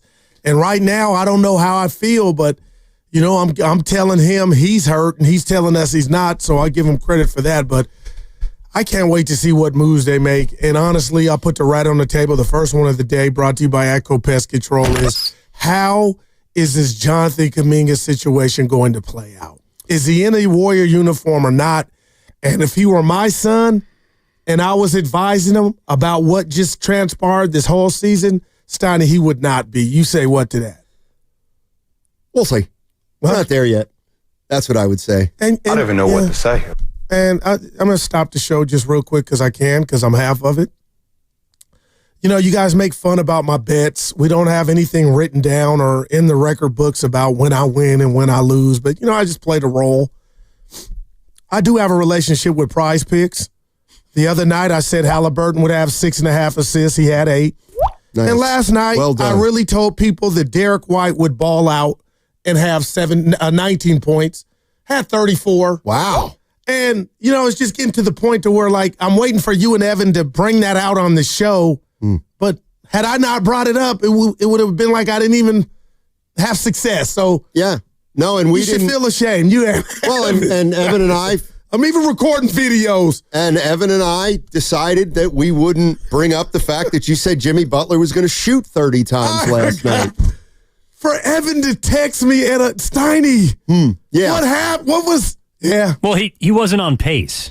Was the problem? He was not. Bagu, we only bring up bets between the show. Well, I'm having. Your neighbors' wagers. I got you. Have been very successful lately, and I'm happy for you. I appreciate it. All right, don't take this the wrong way. I never do. But here's what it feels like.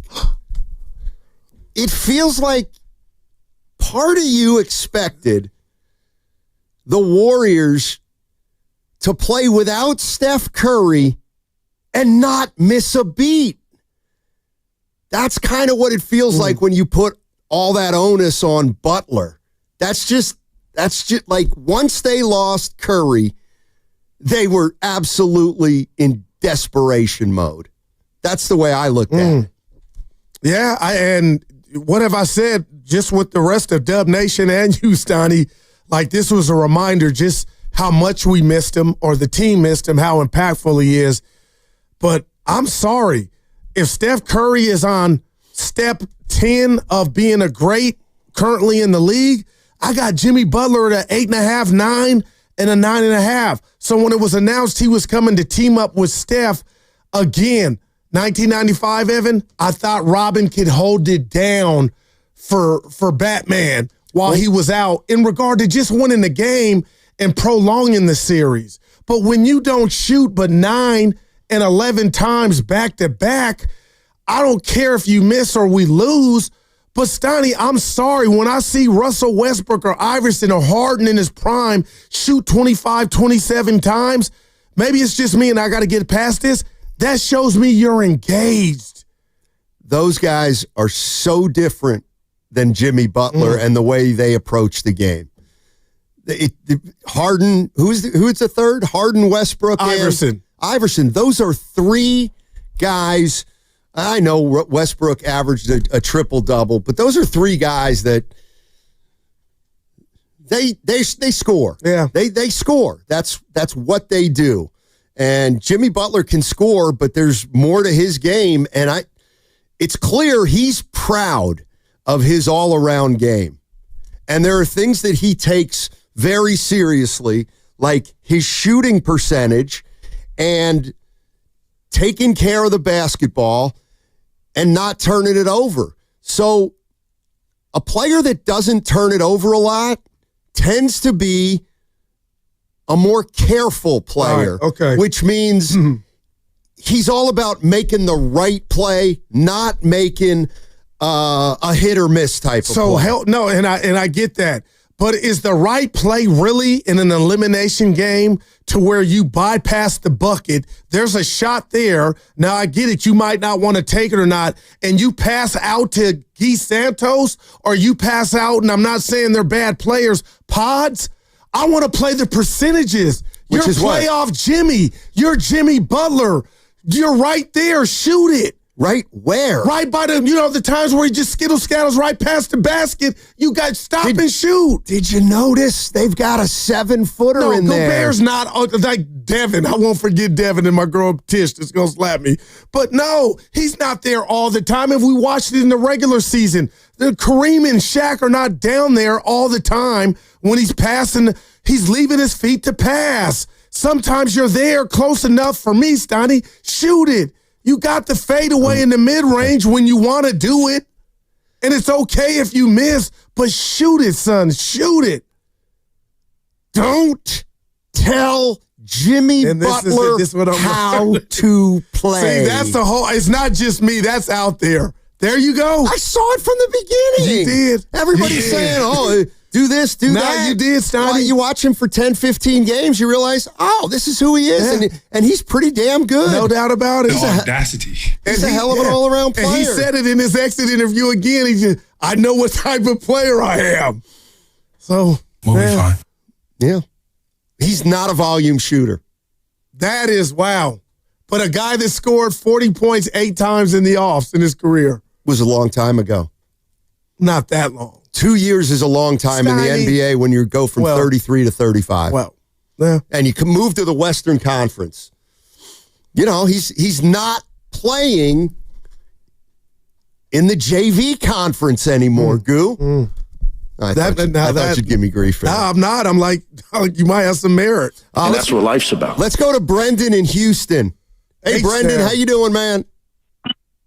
I'm doing good. I called up last week, and I was going to say about TJD. I was agreeing with you, Guru, saying he's a mob threat. We need a guy out there like that. Like he can dunk, he can play a little bit of defense, but also I think we're forgetting he's a guy that dunked on Wemby last season. Like, what are we talking about here? And Kerr seen that and said, I'm not going to play him. Like, what are we doing, Curve? What are we doing? And I was going to say this, too, and I'm going to be quick about this. This playoff series just proved everything that 50% of Warriors fans were already thinking when it comes to Steve Kerr. He had 3 games, guys, 3 games to adjust without Steph and couldn't win one that we needed desperately. Why trade away Wiggins, the guy who got you a ring, instead of Kuminga, just for you to sit him on the bench? What was the point of that, Kerr? Remember, Steve Kerr is a guy who also didn't trade Pods for Lauri Markkanen in the offseason. We have a 6'6" point guard, Terran Armstrong, in the G League, where I think Pods should be right now, instead of him. It doesn't matter what players we get on our team. Steve does not and will not utilize them in the right way and consistently has players playing out of their position, expects them to be great. Most of the time, Steve Kerr has 6'6" Jimmy Butler playing the 4 when he's a 3 and 6'6" Draymond playing the 5 when he's a 4. Expect them to guard bigger and younger players at the age of 35. That's just not going to work. I really want him to step down as head coach, but we all know that ain't happening. So he needs to just do better because that is just unacceptable. Thanks, Brendan. Appreciate the Tell us call. how you really feel. If I'm a scientist, and you guys aren't. That hurt, man. We're not. But he was saying he was smarter than us. He was. He's a scientist. But how Guru. about regular life? No, he's better than us at that. No. He wouldn't know how to navigate through the city. You ain't street smart. Goo. When we talk about knowledge, okay, and your knowledge and my knowledge, the reality is we're very limited. We don't have a vast knowledge of a lot of things. We've got some specific knowledge in little in little small areas like sports. But once you get us talking about things other than sports, relationships. I mean, we're like Jimmy Butler. We're exposed. No, I feel like I'm the modern day Hitch, Will Smith. Like we got that experience. Hitch? Yeah, that movie Hitch. You never watched Will Smith and Hitch? He was a love coach. Men in Black? No. I missed that one. Well, he was in Men in Black. Yeah, he was. I didn't see that one. And he's black. But What's Hitch about? He's a love doc guru. It's Alfred Hitchcock? Or? No, it's a comedy, Stoney. What's the heavy set guy that was dancing? Tom Arnold. Kevin James. Kevin James. He Same guy. And he taught Kevin James how to be cool and get game and go get his gal. So we're specialists in that. Relationships. Yeah. No book can tell you what we know. Yeah, that test tube can't help you in that world. Man. You just got to utilize. Okay, he's good in science. All right, what about the other stuff? Different kind of test tube. That's a 4. What about people? That's where I excel at. I know people. I'm not perfect, but I know you're not. Well, you clearly don't know Jimmy Butler because you're under some illusion that he's a 40 Jimmy. No, and Jimmy buckets. Right. That tells me that says it all. Somebody play Taps. Oh, because that's it's R.I.P. playoff Jimmy. You don't know Till that. further notice. He got hurt.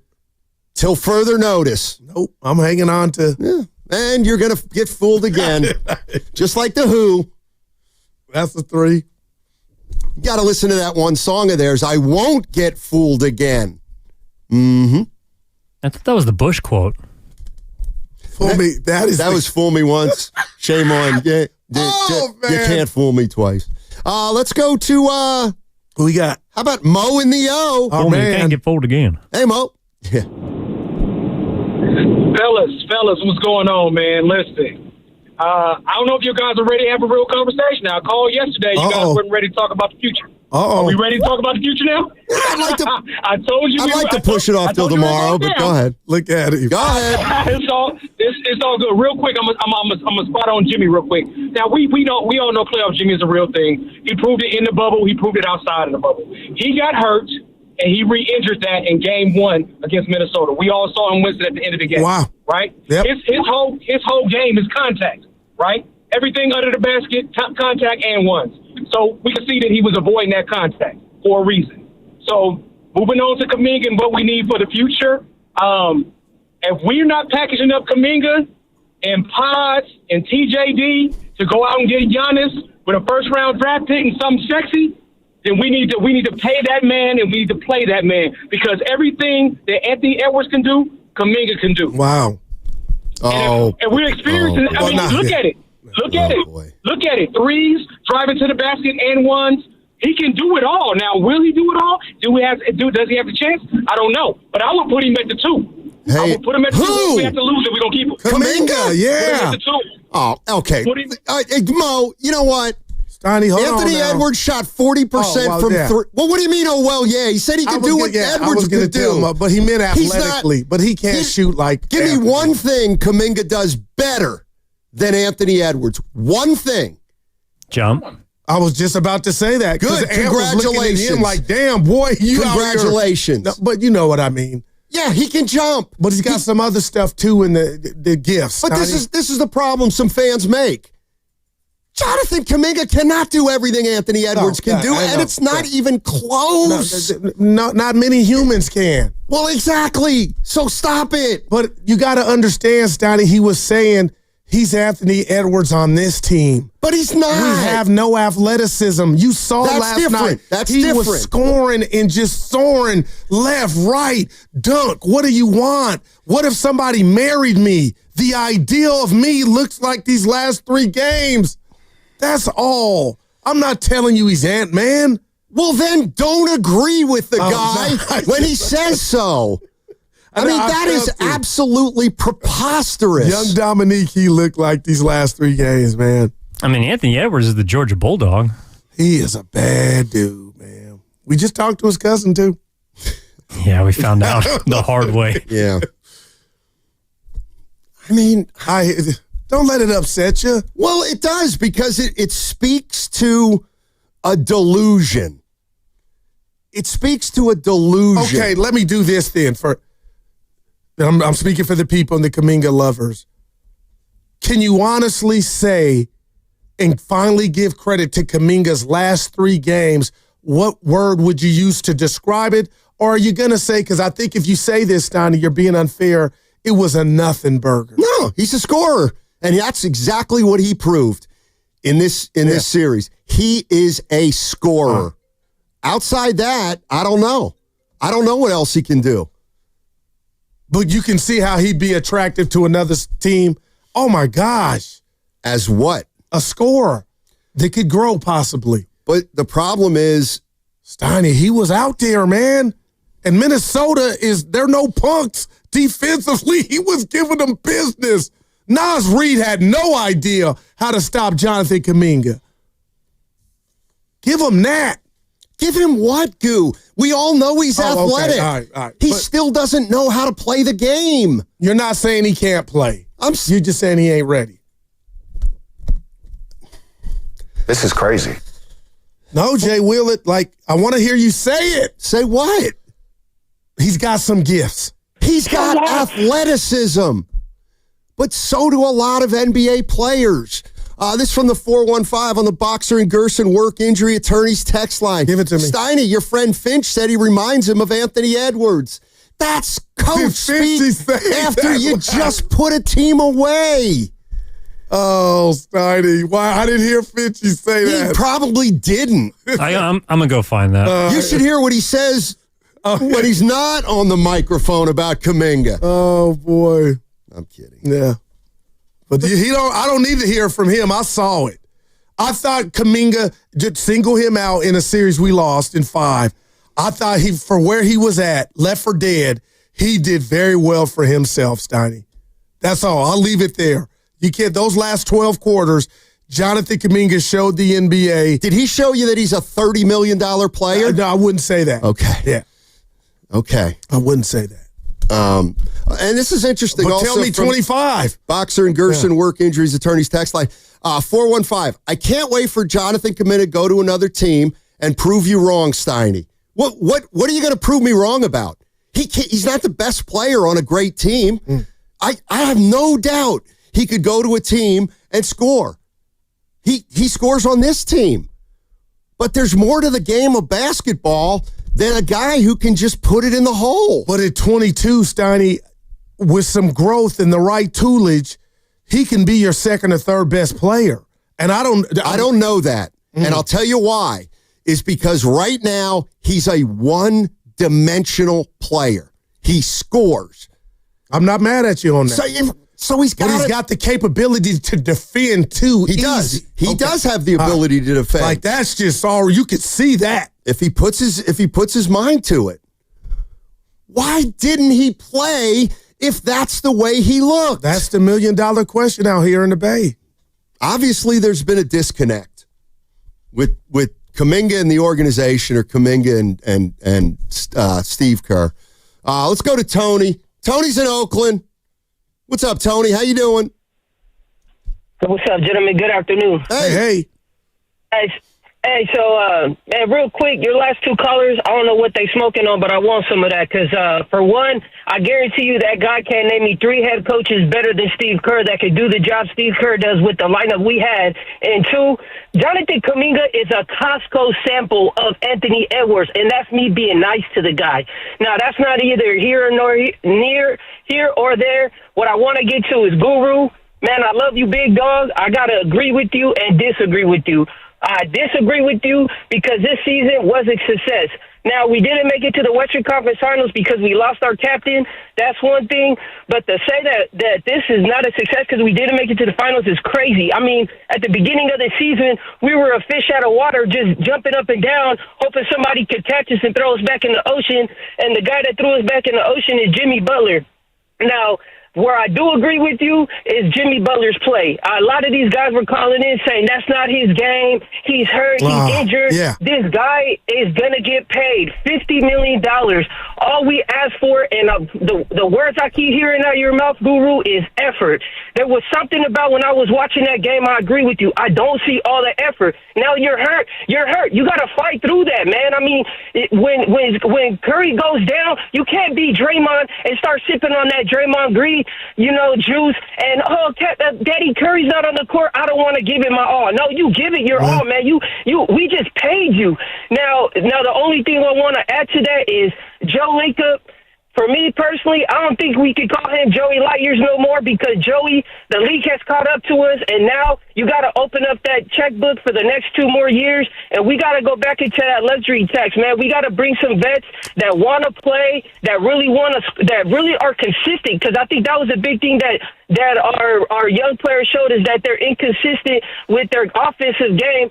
So you got to bring in some vets. You got to open up that checkbook, and you got to make sure that we truly, truly do give Stephen Curry one more chance to catch up to Kobe and one for the thumb. All right, guys, have a good one. Thanks, Tony. Appreciate the call. Thanks, T. Former coach. We'll be fine.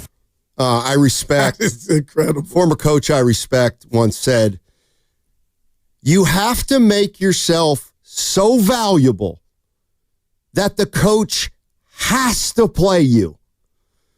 And Kuminga didn't do that with Steve Kerr. And if you want to blame it on Steve Kerr, you can blame it on Steve Kerr. Man. Aren't you going to ask me who said that? Was that Musselman? That was my dad.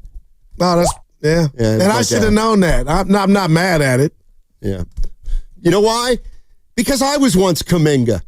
I thought I should have been playing more. I thought I could do this and do that. And Pops put me in my place. He said, son, you don't defend. You don't defend. You're not in great shape. Why would the coach want to play you? And I said, Dad, you're right. And I got to the lab. Somebody give Kuminga a lab. Because I'm telling you. I got a big ass. My man. Season's over, man. Nobody's saying Kuminga isn't a guy filled with potential. Oh, my gosh. We've seen it. The world saw it. Kind of bummed Willard. Yeah, you are. Just skunked out of here after his squad got beat by 5 games. Who do you guys think led the Warriors in scoring in this series? I know who. We know. I know who. JK. And there was one more stat. Hey, real quick, what did he shoot from the field in this series? I'm not sure off the top of my head. 52%. Wow. You want to know what he shot from 3? I'm going 52%. 38. I'm going 34. 43%. All right. There you go. I would pay him. You want to know how many rebounds he had? We're 2 for 2, Evan. That segment was brought to you by the San Francisco International Airport.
I tell you like this, man.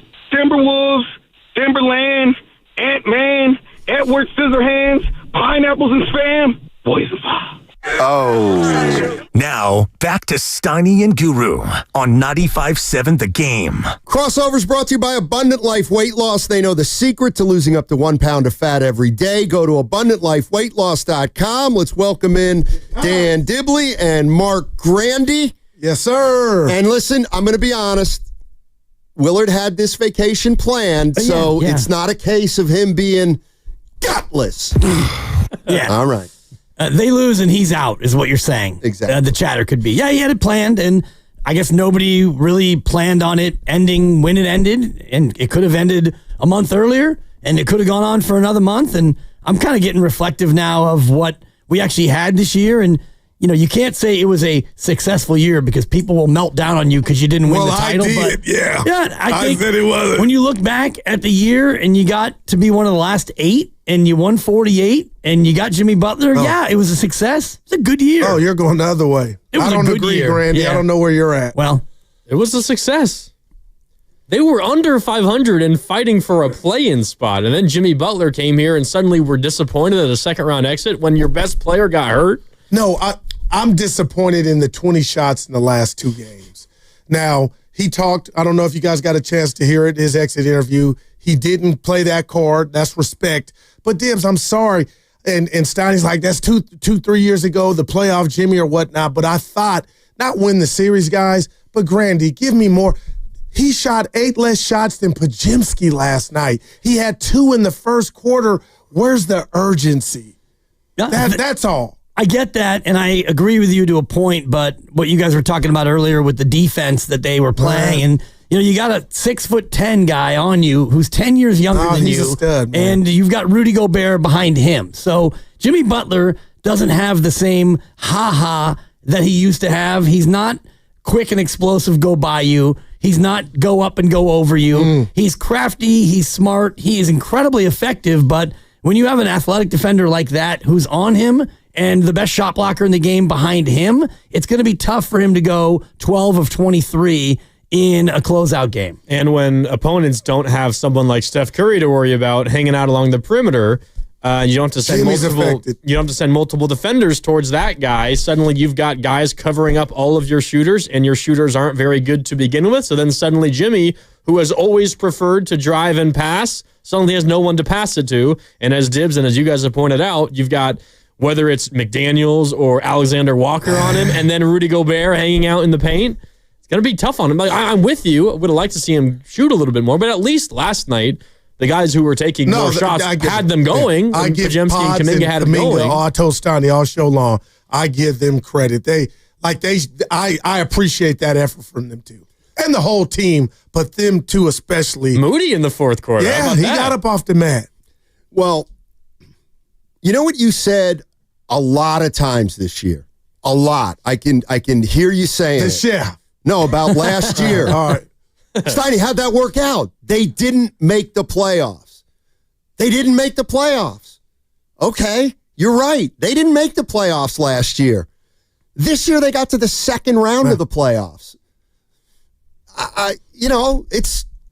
It ain't bad. And especially where they were 25 and 26.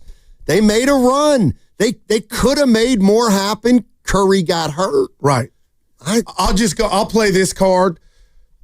The word that comes to the Guru computer is foot speed.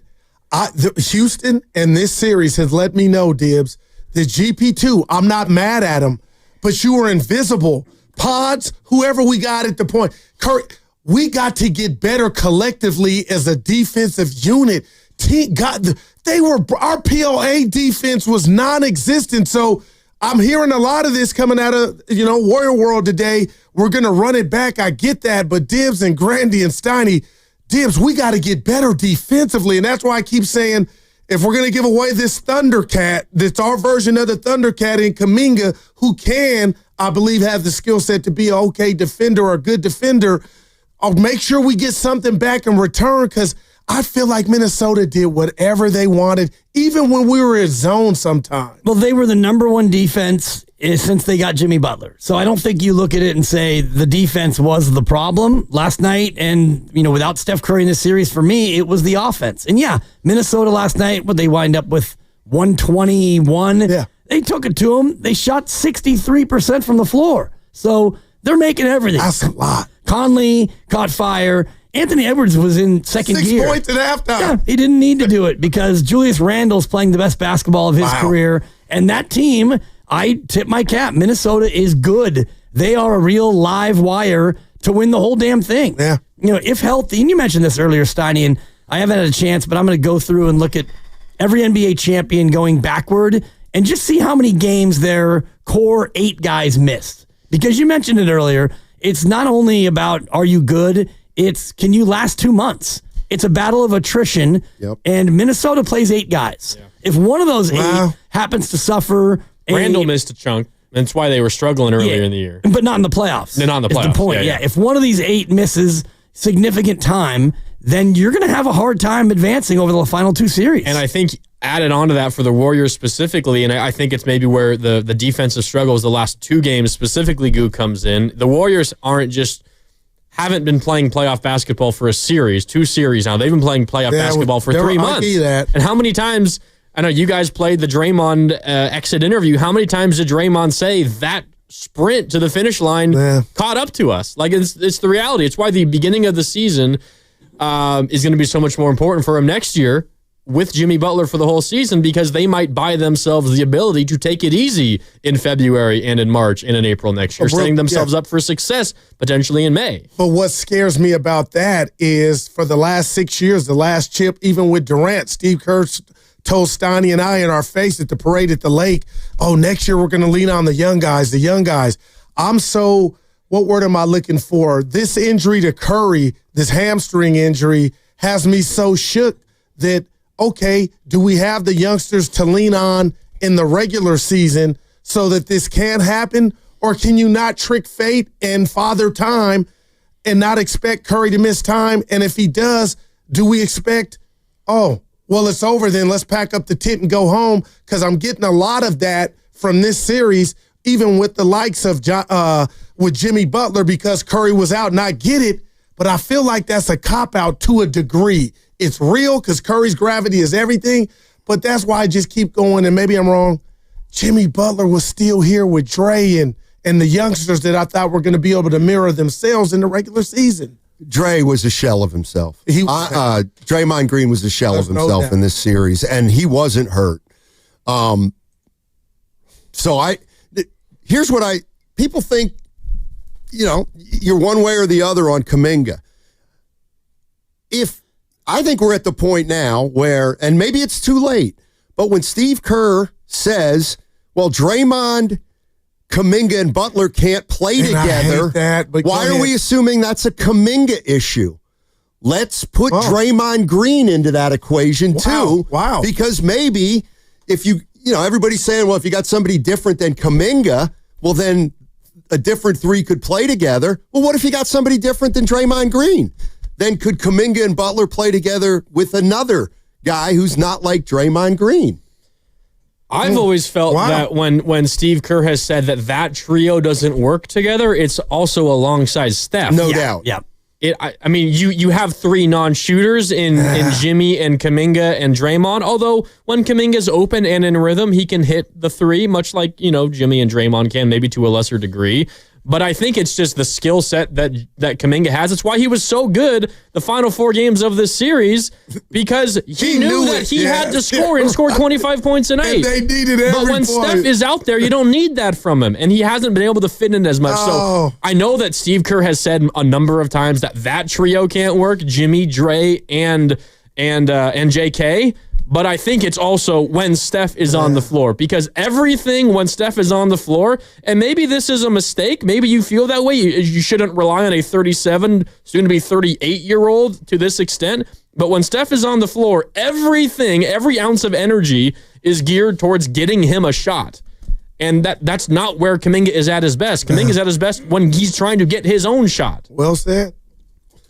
You're listening to 95.7 The Game, KGMZ FM and HD1 San Francisco. on Odyssey Sports Station and the home of the Golden State Warriors and Valkyries, always live on the free Odyssey app. And we're coming to you live from the Laughing Monk Studios. Laughing Monk, righteously brewed in San Francisco. Dibs, I grew up and went to James Logan High School in Union City, California. I had the privilege to watch a young Isaiah Ryder at Encinal High School. We played them. I saw it up close. And a young Jason Kidd, younger than me. And I knew right then when I saw it, it looked different. I got to go here because I got to just give this guy his flowers. And Steiny's going to say the ha-ha.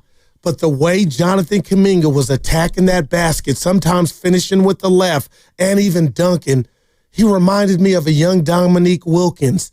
Is that offensive to you? Right now, yeah, it's offensive. And Dominique is a guy who I grew up watching, and you're putting him in the category of a Hall of Famer. Jonathan Kuminga is 4 years into his career, and I don't think he's made the All-Star team yet. No. And maybe if he gets more minutes, he can develop into that sort of a player. And I don't remember Dominique's jumper, Steiny. No, that I did. Yeah, it was going to the rack, Dibs. Yeah, but he could mid-range. He could shoot it. Yeah, not really from distance. You didn't do that back then, but you just remember the highlights. But the highlights. But did J.K. eye you in some of his? Well, did you have some moments on the couch like, whoa? Absolutely. Okay, that's he what definitely gives them something they don't have anywhere else. Randy Dibs, No that's doubt. what I'm saying, man. Yeah, I'm with you. Tap And- into, make it work. Well, can you make it work? And I think Grandy had a great, astute breakdown of it, and I'm kind of in the same camp. And we're going to ask the listeners today, is Jonathan Kuminga a part of the core, in your opinion? Because going into next year, Steph, Dre, and Jimmy Butler, okay, there's your core. Pods is back. The other youngsters under contract, TJD and Quentin, they're back. I think Gee is back at a small number, whatever. Is JK part of the core, in your opinion? Can you afford not to have him part of the core? If you can, I don't know, hypothetically sign him for $25 million and trade him for Cam Johnson. Well, right? I mean, if you could do that, just talked about that. then, if you're the Warriors, you probably would do that, even though you'd be sacrificing possibly Dominique of the future in your eyes. You'd be getting a player who fits better right now to help you next year. Yeah, I think the issue with those three guys, I'm not saying it's who they are, but you remember, but I believe this wholeheartedly. When the Spurs had Duncan, Ginobili, and Parker, he brought Ginobili off the bench. And the reason he brought Ginobili off the bench was because he said it's really hard to get three guys going if they're all on the court together. So if Kerr's got a criticism coming to him, it's that he didn't use Kuminga off the bench as a number two scorer. Butler played so much that there wasn't a lot of time for Kuminga to actually be the number two scorer if Steph was on the court, because Butler's on the court so much that he either was going to play with Butler, which Kerr didn't like, or he wasn't going to play a lot at all. And that may be where Kerr erred by playing Butler too much as soon as he got here. And I wonder about what you were saying, Grandy, about the fit with Draymond and Jimmy and Kuminga. I think it's more about Steph, because when you have Steph out there, your number one hope and goal is get him the ball, let him get a good shot. And if you don't, then you're going to try to hopefully penetrate and find another person to shoot a three. What JK brings doesn't really fit into that philosophy of pass, move, work for Steph, and then we'll figure something else out along the way. JK needs it to cook, and he needs the ball. He needs to be the focal point, which is what I asked Steve earlier this week, and he gave that answer of, yeah, JK is the best when he has the ball in his hands. But what about the non-Curry minutes? If now you guys are telling me Jimmy I'm expecting too much of him, what Steiny described, wouldn't that be Kuminga time, the non-Curry minutes? Well, it was. Yeah. I mean, he scored 20 a game in the series when Curry wasn't there because they had to have him score. And the first time he played in the series was when Steph got hurt. Well, he hadn't yet played. I don't think he would have. Right. I don't know if he would have played. But the non-Steph minutes are also different when Steph is available and Jimmy is available, because the non-Steph minutes, when Steph is like the 6 minutes that Steph rests, are Jimmy's time.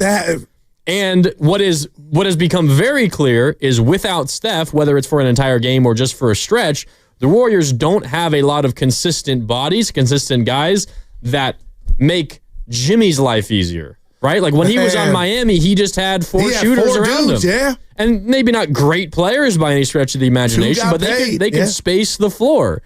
And like we've seen for offense, the final 4 games of this series for the Warriors, they can't hardly score the basketball unless someone just catches fire because Jimmy has no one to pass to. And if he does pass it to somebody on the outside, they're not going to make that 3 because they've been terrible all postseason. Man, well said. And you've got the defense that is just going to stop his drive and stop his finish at the rim, and then you got nowhere to turn to. So it is pretty clear that at least as presently constructed, the Warriors don't have a roster that makes it easy for Jimmy Butler.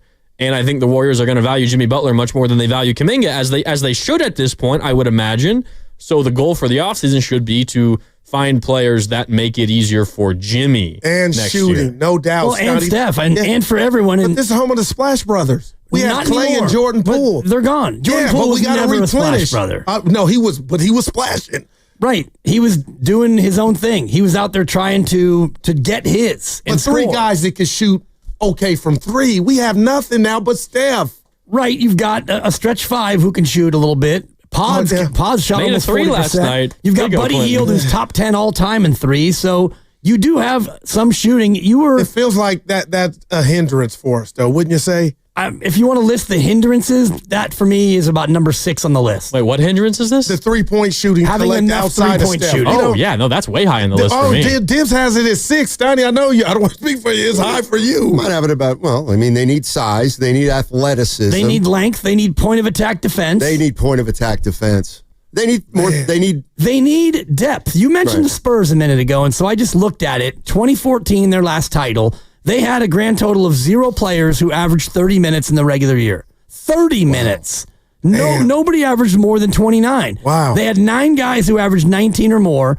They had 3 players finish in the top 13 in 6 Man of the Year award voting. That's a team with depth. You mentioned Ginobili off the bench. So I look at this team. You don't need a star. You need 3 rotational players. And I look at what Dunleavy did this last offseason. You brought in Melton and Anderson, and you brought in eventually Schroeder. You brought in Buddy Hield. Yep. You addressed it in that way. Now, it didn't all work out, and you packaged a lot of it and got in Jimmy Butler, but that's what I would look at this offseason. Bring in another 3 guys like those 3. You need this sort of depth so that Steph doesn't have to play 72 games and 35 minutes a night. That's not going to last. Man. Yeah, I think Steve Kerr thought with Butler and Curry healthy, they could score enough and defend well enough to win. When Curry goes out, this is Steve Kerr. It's not me. That's the only reason Kuminga played, because they needed scoring. So he can score. The problem, I think, when Steve Kerr looks at Kuminga and he thinks about, he's going to play with Steph and he's going to play with Butler. Well, guess what? We don't need him to score on that team. What do you need him to do? A lot of the other stuff. He doesn't do that. He primarily scores. So if Butler and Curry are your 2 leading scorers, then they're probably looking for more role players to put around him. And Kuminga is just a scorer, at least at this point, and he's got to have the ball in his hands. And you heard the way Steph and Draymond talked about him when they were asked about him at their exit interviews, essentially said, hope the best for him, whether it's here or anywhere else. It sounded like they knew exactly. And they very easily could have said, we want him here next year. And you don't have kids yet, Grandy. That day's coming. But if that was your son, Kuminga, and it were mine, and Steiny yours, the way that he got those DNPs, the way that it happened after being the 3rd leading scorer, I know it's a two-way street and he's a restricted, but if it were up to Kuminga, I would want just a new locale, man. That cut me and hurt me, man. Well, it cuts you and it hurts you, but you're a pro and it's a professional business. And I'd say this to Jonathan, if he was my son, I'd say, son, I'm very proud of you the way you handled it. I'm super proud because you never heard him. The one time, you had the one report from the agent that was, Jonathan Kuminga, not that he wants out, but he's unhappy with this and that. That wasn't even from the agent. It was somebody who got it from somebody. Jonathan Kuminga never pouted. He never went in the tank. He got called upon because Steph got hurt, and he went out there and balled. And you know what? He probably made about $10 million a year over the course of the last 8 days. If I had to give Jonathan Kuminga some advice, I would say just be careful what you wish for. because you can go to Charlotte and you can go to places like that and you're going to score and you're going to play. And maybe that's what he needs to do and find out, how tough it is to win if he's going to be a 1 or a 2. But can I ever maximize myself in this system with what you guys just put down in the next 2 to 3 years? It seems like as long as Steph's here, I don't think so. Exactly. Yeah. Well, he could, but he would have to dedicate himself to doing what Steiny was describing, which is become a voracious rebounder. He had 3 rebounds in 62 minutes in games 4 and 5. 3 rebounds. That's not good. I actually heard one of them in the car on the way home. Tim Roy got really excited. Kuminga skies for the rebound. And I was like, whoa. It was a pretty nice rebound. I remember it. Dude is easy to remember. You shouldn't be able to remember his rebounds, Dude he does have that athleticism where he just jumps off the page. Dude, man, Ant-Man looked at him a couple times like, damn. Yeah. I felt like he was saying, damn. You got to have the want to. And, there's other things that he would have to develop, such as an ability to pass. No assists last night. Yeah. He gets the ball, and then that's it. He's going to put it up. And so there's a lot of... The handle could get a little tighter, too. They was like, give me that a couple of times during the season. And if he goes to, Washington, for example, and he plays... And I'm looking at Jordan Poole's numbers right now. Jordan Poole averaged 20 and a half a game, and they won, 18 games They win that many? I think so. But that's not on him. And they didn't He's even a get a part top of 3 it. But pick. come on with the... Well, it's not on him, but it is on him. I get it. He didn't ask to be the best player on the team, but he is the best player on the team. And then you see, obviously they need to get better around him. Right. But does anybody believe Jordan Poole's a 1?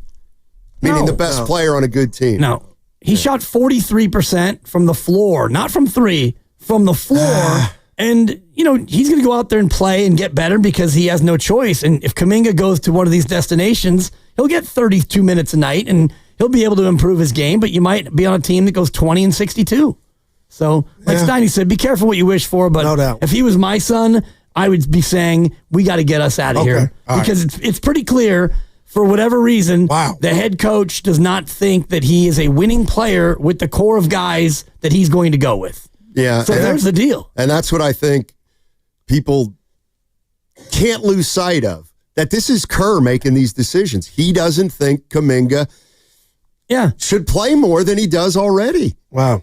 And it could work out for him like it did for me. I was at a radio station where the Steve Kerr of that station, and I will never mistake that person as being Kerr-esque, but they didn't see me as a host. They saw me in a box as a sidekick. Wow. So I took my talents to South Beach. And here we are 14 years later, dominating. Here's the other thing about Kuminga. And even if you don't think Guru's in love with Kuminga more than I'm in love with Kuminga. No, I know he has a bunch of imperfections. That's fine. What I'm saying is, are you, as much as you think I don't like Kuminga, I'm sitting here saying, are you telling me that for the second time in 2 years, you're going to trade a 22-year-old player for the sake of this older core? Wouldn't it look like it's headed down that street, though? Like, that doesn't make a lot of sense to me. I got you. And I don't think unless you don't think the kid can play at all. I think he just felt that these last 3 games. What's that? The third time, because you traded Wiseman. Oh, yeah. That but counts. he wasn't that doesn't count. That doesn't count. He washed out. You know why it counts? Why? You spent the number 2 draft pick on him. Yeah, but he never proved he could consistently play at a decent level. No, but you still blew it is what he's saying. He ain't helping. Yeah, you blew it, no doubt. Instead of the old, what is it, draft and stash, that was draft and trash. You drafted him, and then you trashed him. I do think maybe where there has been a mistake for the Warriors in the Kuminga process, and maybe this was the case only pre-Jimmy Butler trade, and I think they were kind of heading down this road a little bit because they realized they had no other option.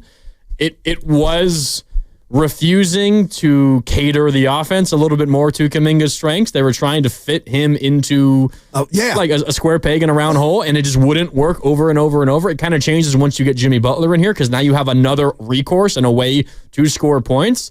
But if Kuminga's on the roster and you're still planning your offense around Steph as you should, then having him on the team feels like a waste of a valuable asset because you're not getting the most out of him if you're not catering the offense to his skill set. Oh, and they haven't really done that. All right, gentlemen. We'll be listening. Keep it going.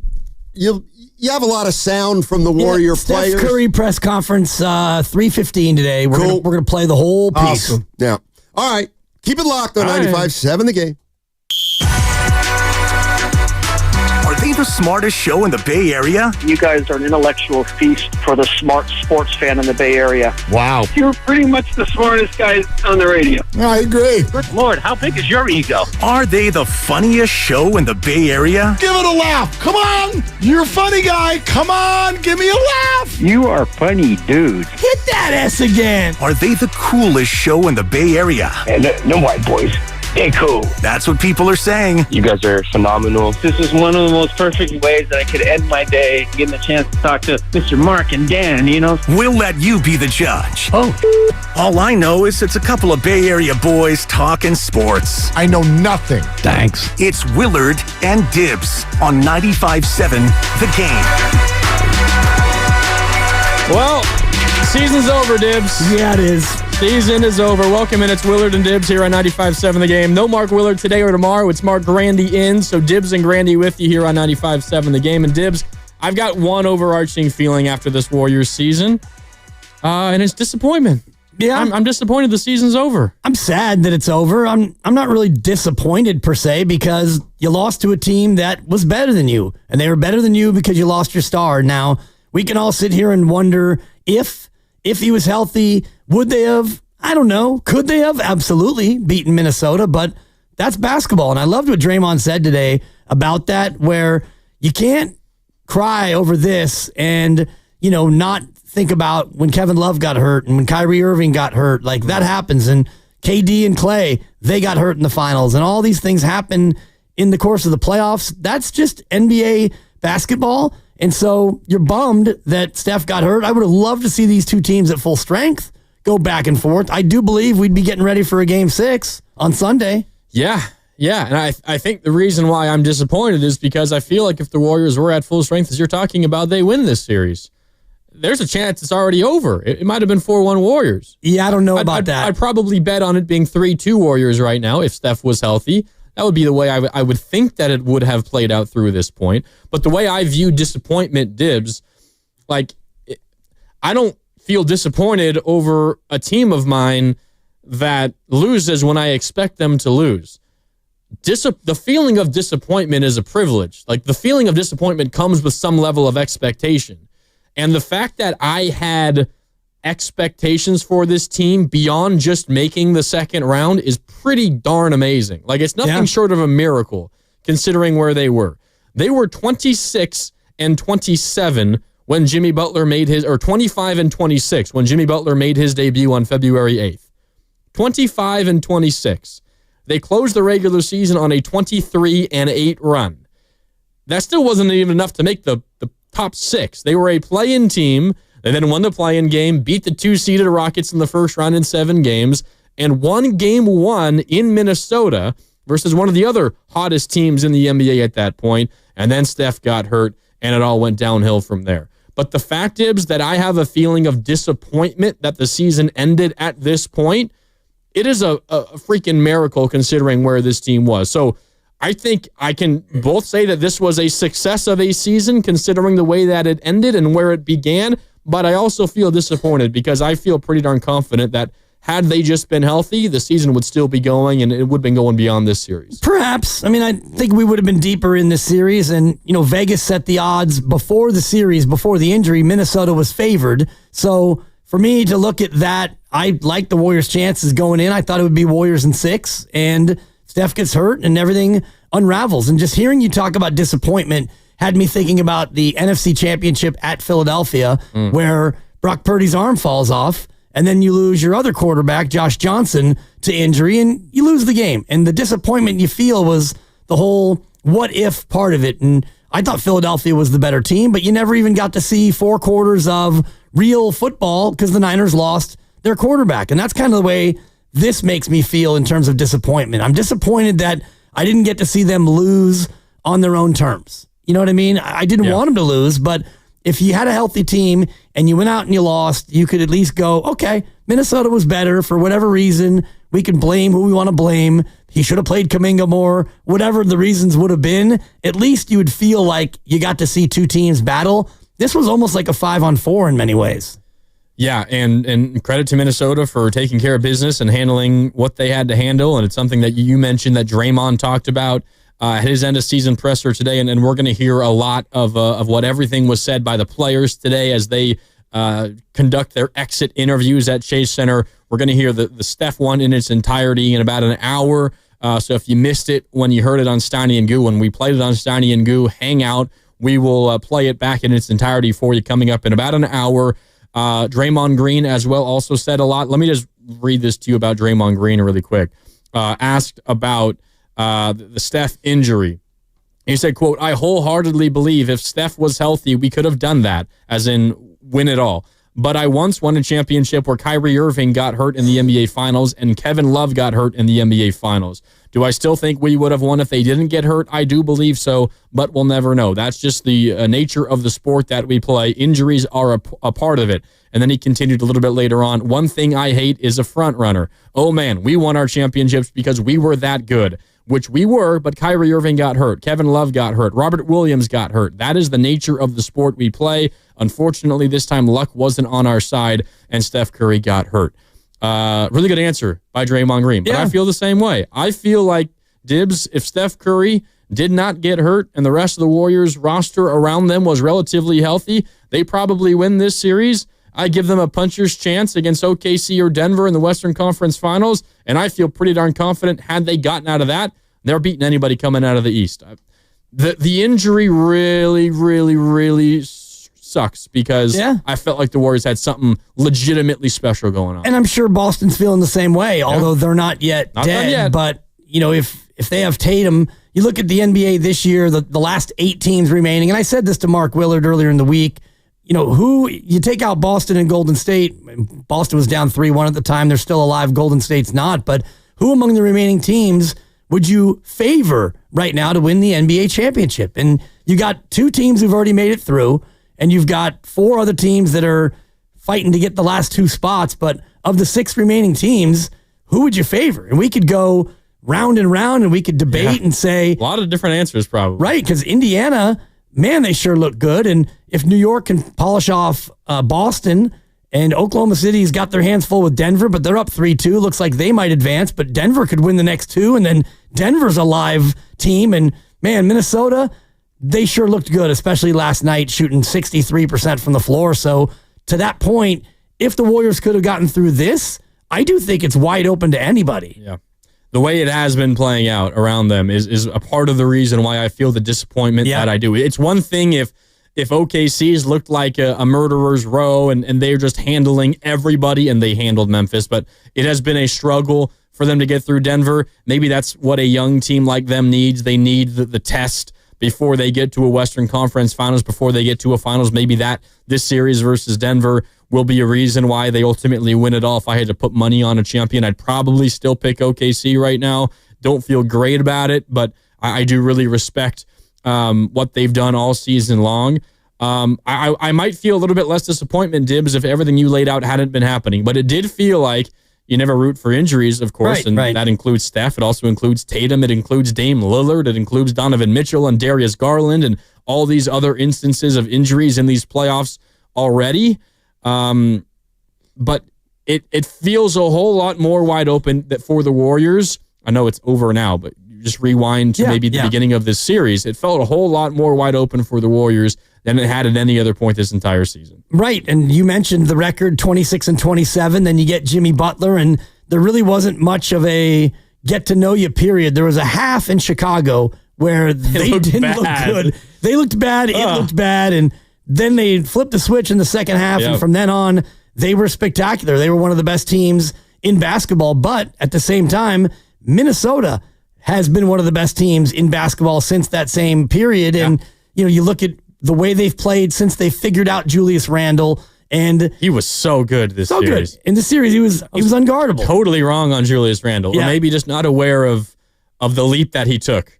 Yeah, because he was incredible, unguardable, and the Warriors we can talk about what they need to do to improve. That's one of the things they need is size and length and the ability to contain a guy like that, and also perimeter defense. And this is where point of attack was an issue all season long, and it kind of reared its head in this series. And, GP2 was kind of supposed to be that guy, and he didn't even really play in last night's game. So he must be dealing with one of his various myriad ailments. But the one thing I'm thinking about is the health of a team in the playoffs. And I'm looking at the Warriors when they won it 3 years ago.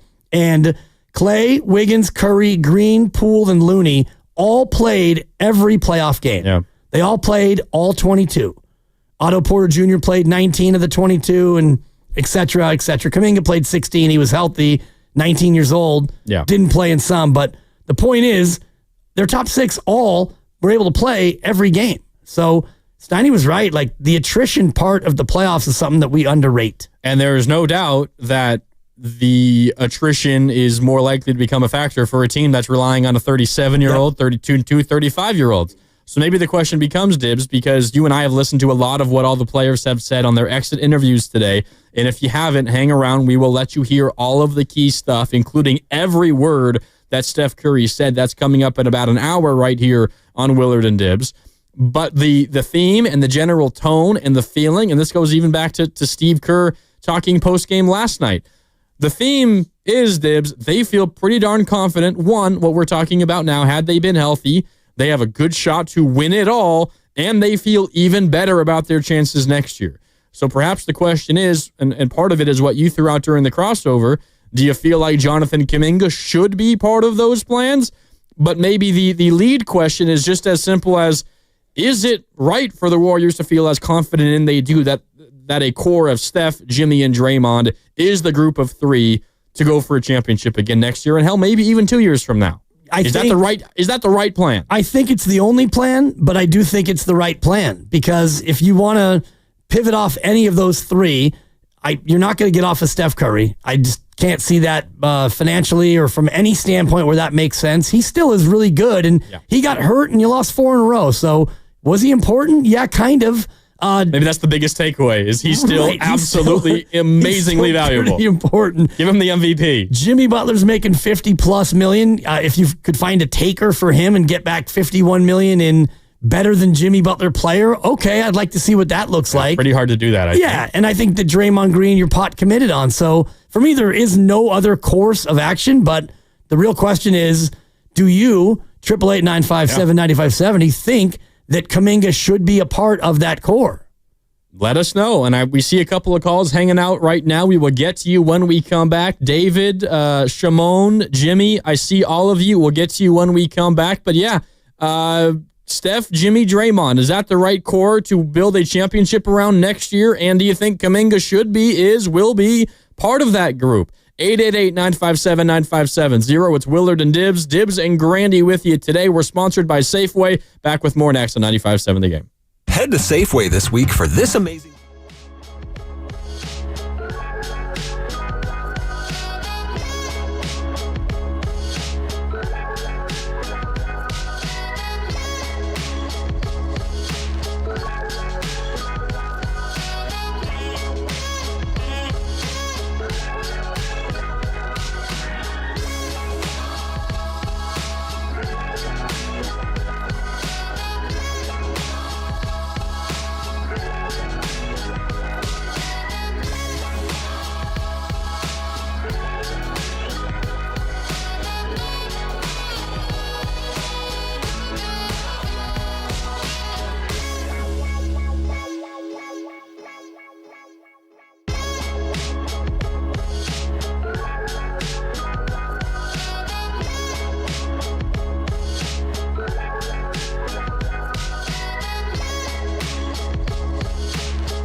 Daniels in the corner. Double dare with 10 seconds. He's got to dribble it out. And that's going to wrap it up. The final 5 seconds. Congratulations to the Minnesota Timberwolves. They're heading to the Western Conference Finals for the second year in a row as they eliminate the Golden State Warriors 4-1. Your final score in Game 5. Minnesota 121 and Golden State 110. Dub Nation, it's the voice of the Warriors, Tim Roy. You're listening to Willard and Dibs on 95.7 The Game. Thank you, Tim. It is Willard and Dibs. No Willard, though. It's Dibs and Grandy with you today and tomorrow here on 95.7 The Game. And yeah, that was the final call by the great Tim Roy. 121-110. T-Wolves beat the Warriors in Game 5. They win the series 4-1, and they end the Warriors season. And Dibs, we began the show by talking about disappointment that the season is over. Yep. Maybe painful is another word. You know what makes it even more painful is what Steph Curry said today. And it was one of the first things that he said when asked if he might play in Game 6 if it were to happen on Sunday. And he said, quote, everything was kind of aligned for Game 6. Yep. Means not a guarantee, but he felt pretty good about coming back for a Game 6. And who knows, even if the Warriors are just down 3-2 at that point, there's a chance they could get it done. And it makes everything different. It makes every player different. And, you know, Jimmy Butler becomes more effective because you can't give him all of your attention and just the gravity, which is kind of a tired cliche. But when you watch the Warriors without Steph Curry, you understand exactly what it looks like when you don't have that player out there who draws so much attention. You have to guard him all 94 feet, and not just with one, but sometimes with two, and you're going to trap him and the rest of it. And so the Warriors get to play 4-on-3 when you do that, and you don't have Steph, and now it feels like Minnesota's playing 5-on-4 because whoever's in there in place of Steph obviously is not as good as Steph, and sometimes you don't even have to really guard that player. If it's somebody from the outside like Jimmy Butler, Draymond, go ahead and shoot threes, guys. We want you to shoot threes. And so everything changes, and it's just a little heartbreaking when you think about what Sunday could have been. Jimmy and Draymond also get 3 days of rest, and Steph trending toward playing again. One more game at Chase Center. Everything was lining up toward, win or lose, just a magical Sunday at Chase. Yeah. Makes it a little more difficult. It does. To accept the reality that the season is over. When if they had just taken care of business and won one of the last 4 games. Game 3 is the one that sticks for me. And what they needed was they needed Pajemski of last night to play like that in Game 3. Good point. They get that in Game 3, or they get Draymond of Game 4 in Game 3, and they win Game 3 probably. Yep. And then, then the season's still alive, even if they lose all the other games. Right, and I do think that Minnesota, especially the last 2, they were spectacular. Specifically second half Game 4 and all of last night. Well, second quarter last night in particular, when they really just kind of opened up a can, and it's like you got down double digits again, and it really felt at that moment like, okay, this is probably not going to happen. I mean, their offense the last, how many quarters is this? Let's see. So the Warriors allowed 40 points in the first half of Game 3. Great defensive half. The halves since then, so second half of Game 3, each half of Game 4, and each half last night. So the last 5 halves of basketball the Warriors have played. They allowed 62 points, 58 points, 59 points, 62 points, 59 points. That's an average of, I think, 61 a half. Right around there. Which is 122 for a game. And if you are giving up that many points, when you are offensively challenged without Steph, you're going to lose all of those basketball games as they did. The fact that Game 4 was competitive for a half, even despite allowing 60 points, 62 points, or 58 points in the first half of Game 4. You scored 60, was pretty darn amazing. But yeah, the defense was an issue. I think a big reason why the defense became an issue was they've been playing playoff basketball for 3 months now, and they probably simply wore down. I also think one of Steph's impacts that goes under the radar is the impact that he has on your defense.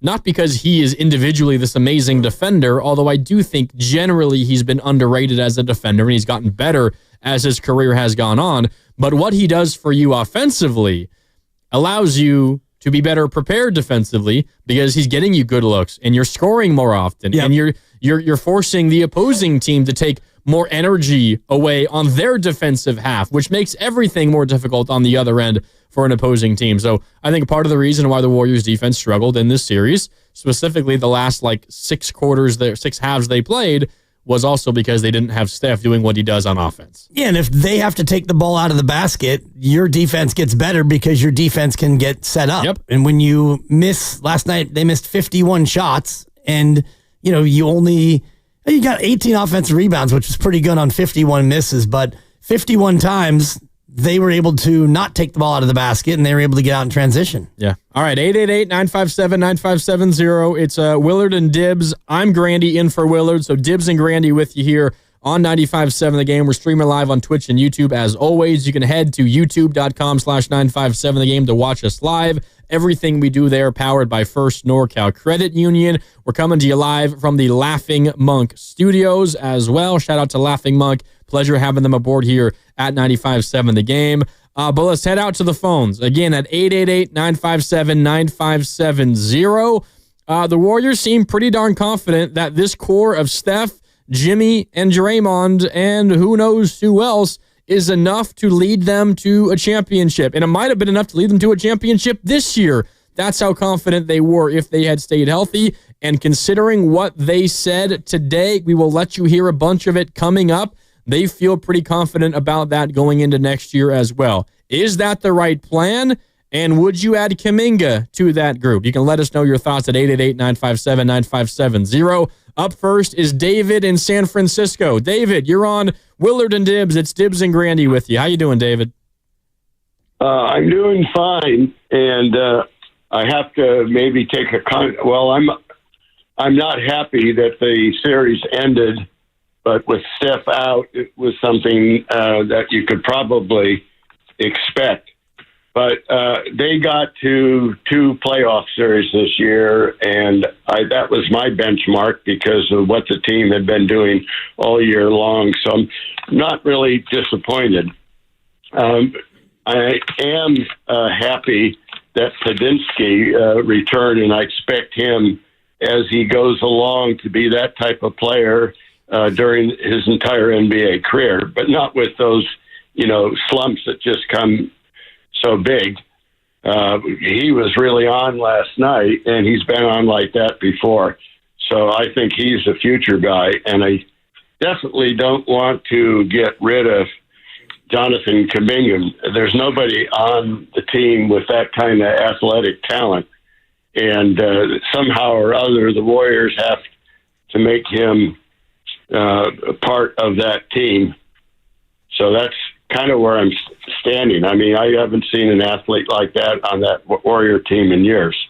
Yeah, David, there is no doubt that Kuminga gives the Warriors something that they don't get anywhere else. He had 26 points last night. He made 3 threes, put up 9 of them. A couple of them were late. But the last 4 games where he's played major minutes in all 4, 18 points, 30 points, 23 points, 26 points.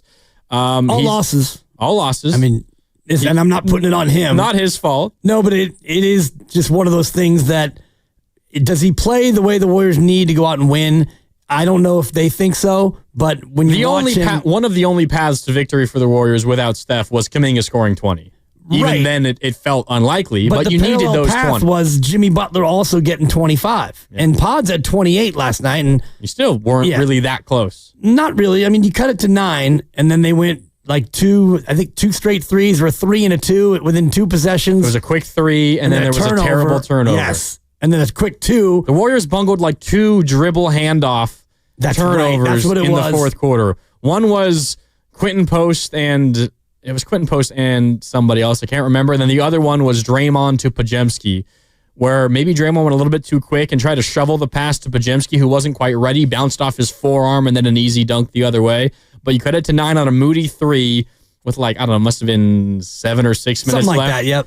And then the 3 by Ant in response, and then the turnover and the dunk. And right then it's back up to 14, like 35 seconds later. And that was it. That was as close as you were going to get again.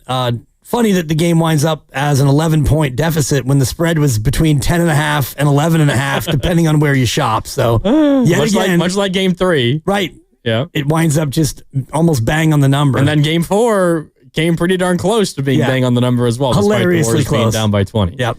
Our caller did also bring up Podziemski, though, who had himself a really, really nice game. I wouldn't necessarily count on Podziemski scoring 28 points for the rest of his career. As our caller said, that should be the player Podziemski is going forward.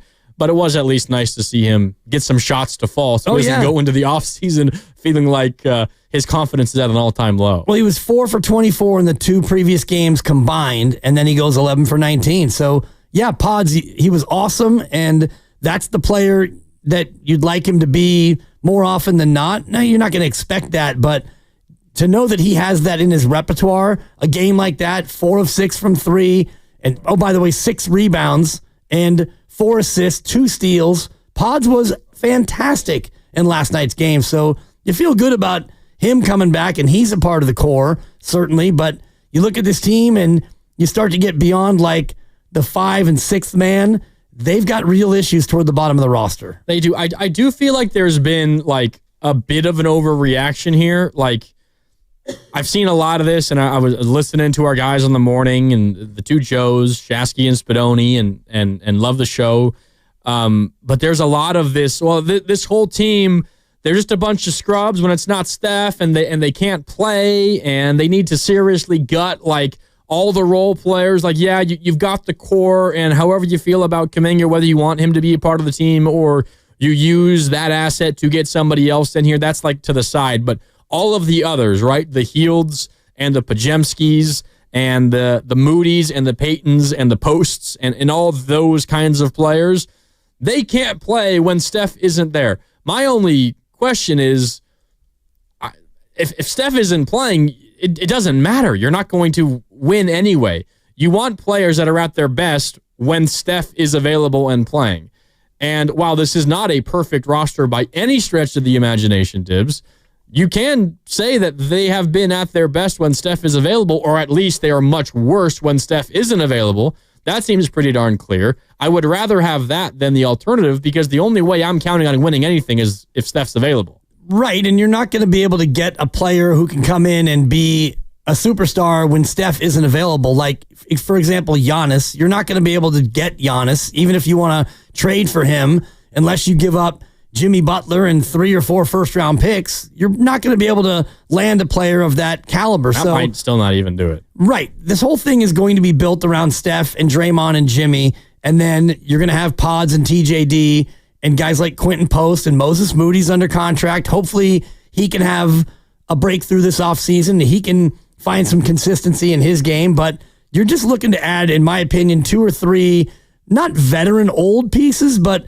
guys who've been around and who know how to play. I think about last offseason, Kyle Anderson was a perfect kind of guy who's not going to come in and need a lot of shots. He's got length. He can play defense. That, for me, was the type of addition that makes sense again this offseason.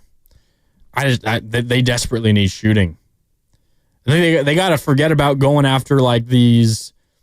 It's good to have chemistry or whatever and have good vibes, and Kyle Anderson is certainly that guy. How many times would Steve Kerr tell you and Willard, oh, Slow-Mo is one of my favorite guys. Like, everyone loves him in the locker room. He said the same thing about Buddy Hield. But I don't know if you can treat that as a determining factor anymore, because you've got to be so desperate for the players with the right kind of assets. I think it's ultimately what they kind of threw to the side when they acquired Jimmy Butler, or at least took a chance on Jimmy Butler, because Jimmy Butler, by all accounts, not that it makes him a bad guy by any stretch or a bad teammate, but by all accounts, has ruffled some feathers in his past stops, but there's no denying his talent, and the Warriors said, all right, you know what? Maybe this doesn't fit personality-wise. We'll see, and I think by all accounts it has, but we're going to take the risk on a guy with supreme talent. So you're going to have to just maybe put some of your characteristics that you want on your wish list to the side and just go for the kind of players that are going to benefit Steph Curry and Jimmy Butler the most. 888-957-9570. I'm disappointed the Warriors season ends, but honestly, I feel amazed that I have that feeling of disappointment considering where this Warriors season was headed early in the year. 888-957-9570. What about you? Up next is Shaman in Fairfield. Shaman, what's up? You're on with Willard and Dibs on 95.7 The Game. How you doing? Hey, how you guys doing? I'm doing.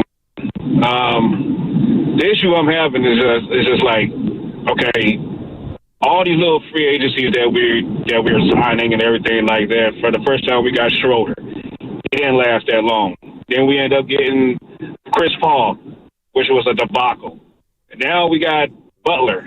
And I was thinking, like, first off, I thought he didn't want to come to us, but we ended up signing him, and he ended up coming over here. But now we got him for 2 years. But it's just like, we wanted the Jimmy that was in the bubble, the Jimmy that was aggressive and didn't take no mess and handled his business, not the Jimmy that drives in a hole and then jumps in the air and then kick it out. We needed somebody to come in and help Steph. I like how you're talking about getting this little core with Draymond, Steph, and hopefully Kuminga stay here and everything like that. But it's just like, when is enough going to be enough that Curry didn't got to work so hard? Because after that Houston Rockets series going to 7, they was putting their hands on Curry. It's like because they wasn't afraid of everybody else around him. He needs help, and it's time for Curry to go into his bloodline from Popovich and Phil Jackson and start. We need some stuff handled, and Dunleavy needs to bring some people in here to help Steph, and that's the bottom line. The boy about to be 38 next year. We need to handle some business right now, and I'm tired of looking at these little lineups and making Steph work so hard. He can't work hard next year. He's gonna be 38. So what are we gonna do after that? So just hopefully something happens next year, and then I hope it's something change. Yeah. I hear you, Shaman. Thanks for the Shaman. call. It's easier said than done when you want to come in and find all this help for Steph. For example, you don't have a first-round pick, so you're picking 41. Can you find somebody at 41? Another Quentin Post. Exactly. And, TJD was a guy who was in the 50s in the draft. And, you can find a player. It's not it's not a likelihood, and it's a very difficult thing. You're more likely to get a Justinian Jessup. Don't count on the second-round pick having any impact on you next year. Exactly. It's very rare that second-round picks have impact ever, let alone in their first year. So they've had it in 2 consecutive years. You can go out and get a mid-level and get a player like that, which I think DeAnthony Melton was a good signing in the offseason for Dunleavy, and then he got hurt. So could you go to Melton again if he's healthy?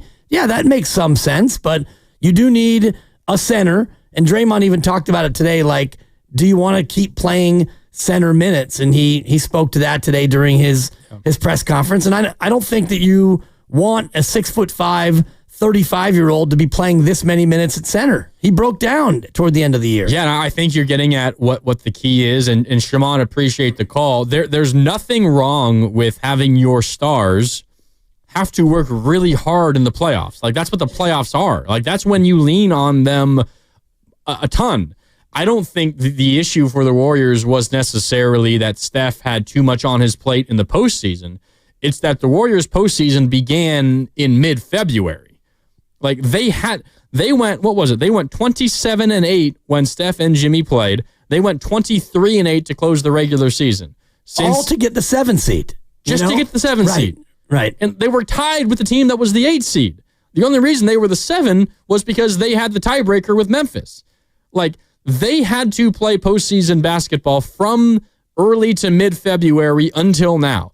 The issue wasn't what happened in the postseason. It's what happened early in the season that forced them to have to play postseason basketball for the last 3+ months.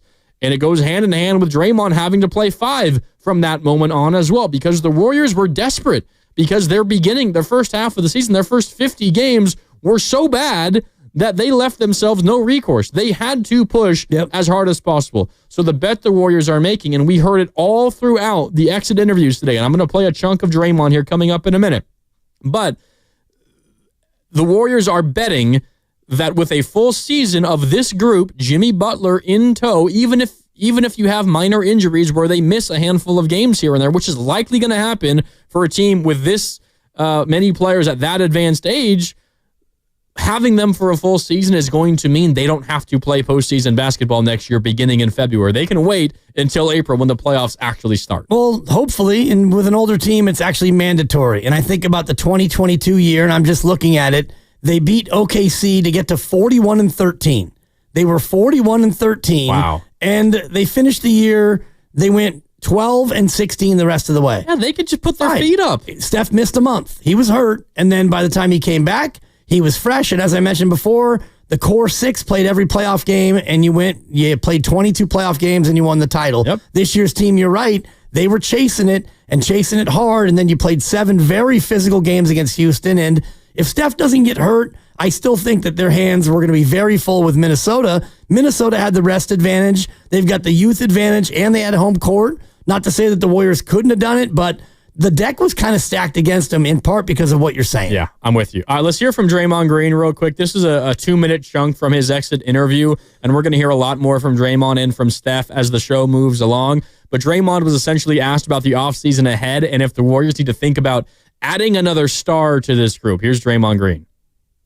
With us 3, I think, like I said, I think we've shown that we'll have a good chance. As far as stars go, you ultimately hope that what you have is enough, because it's hard to get stars. Like, even if they're available, it's just hard to pull off and not give up something you want to give up or auctioning off the future of your organization. Like, it's tough to get. You see that happen around the league often, and more often than not, it usually don't work. Like, I think it's not worked way more often than it actually has worked. And so you have to be conscious of that. You can't just go after name because the name is like, we've won enough to know what winning looks like and what the pieces, how the pieces of the puzzle fit together. And so we'll operate in that manner, for as much as I could say being a player and not like really making the decisions. But I've been here for 13 years. I know how this organization works. Joe won't make a desperate move, or Joe won't allow a desperate move to make, and Mike's not a desperate guy. That's just not something we do. I don't foresee us auctioning off everything for someone. I could be wrong, but it's just not how this organization is operated. And saying that, I think anytime the opportunity presents itself, you always have to lift up the curtain and take a peek. if you want to be an organization that competes at the highest level, which we are. So, yeah, you're always going to take a peek and see what's out there and listen. But does that ultimately happen? I don't know. But what I will say is Mike's done such an incredible job that if we did want to do that, we're set up for it. And so ultimately all you want to do is give yourself a chance, whether that's a chance in free agency, whether that's a chance in trade talks, whether that's a chance at a championship. Ultimately in this league, you just want to give yourself a chance. And I think with the great work that our front office has done, our ownership group has done, we're in a position where we could do that if that's something that they saw fit and wanted to do. And that's ultimately what you want, you know. In life, we want freedom. You want financial freedom. As far as basketball go, you want cap freedom. In life, we want financial freedom. We want, you know, so our organization has done a great job of that. And we're in a position to where if that's what they see fit and want to do, we can do that. And I think that's the best position to be in. Great answer by Draymond Green. Oh, yeah. No doubt. He also later would say, when asked if they need to make big moves this offseason, in a similar vein to that, he said, quote, "I think the hardest part is done.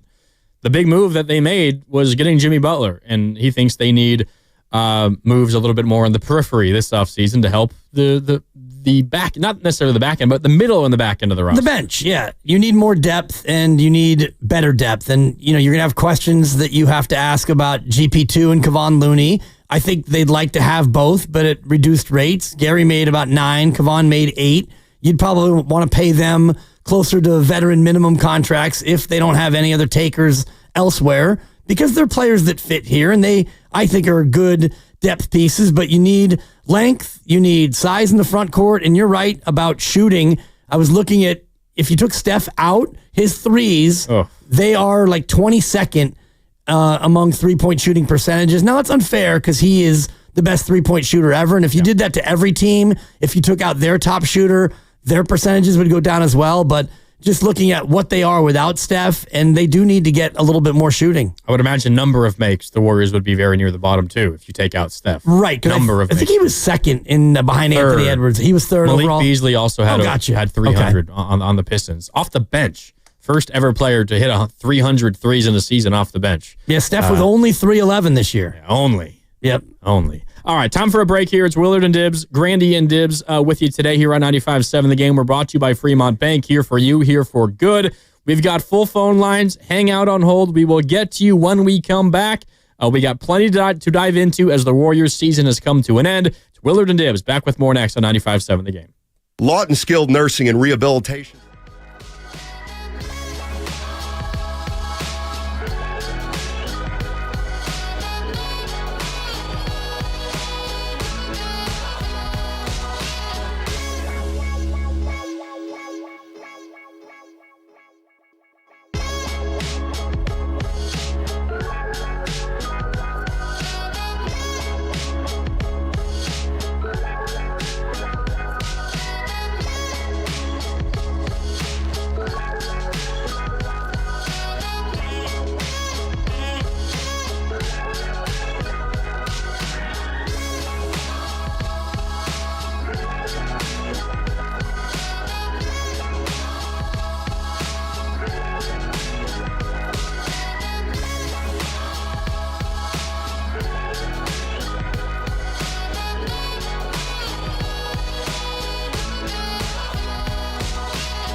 working the baseline, throws the pass away, knocked away by DiVincenzo.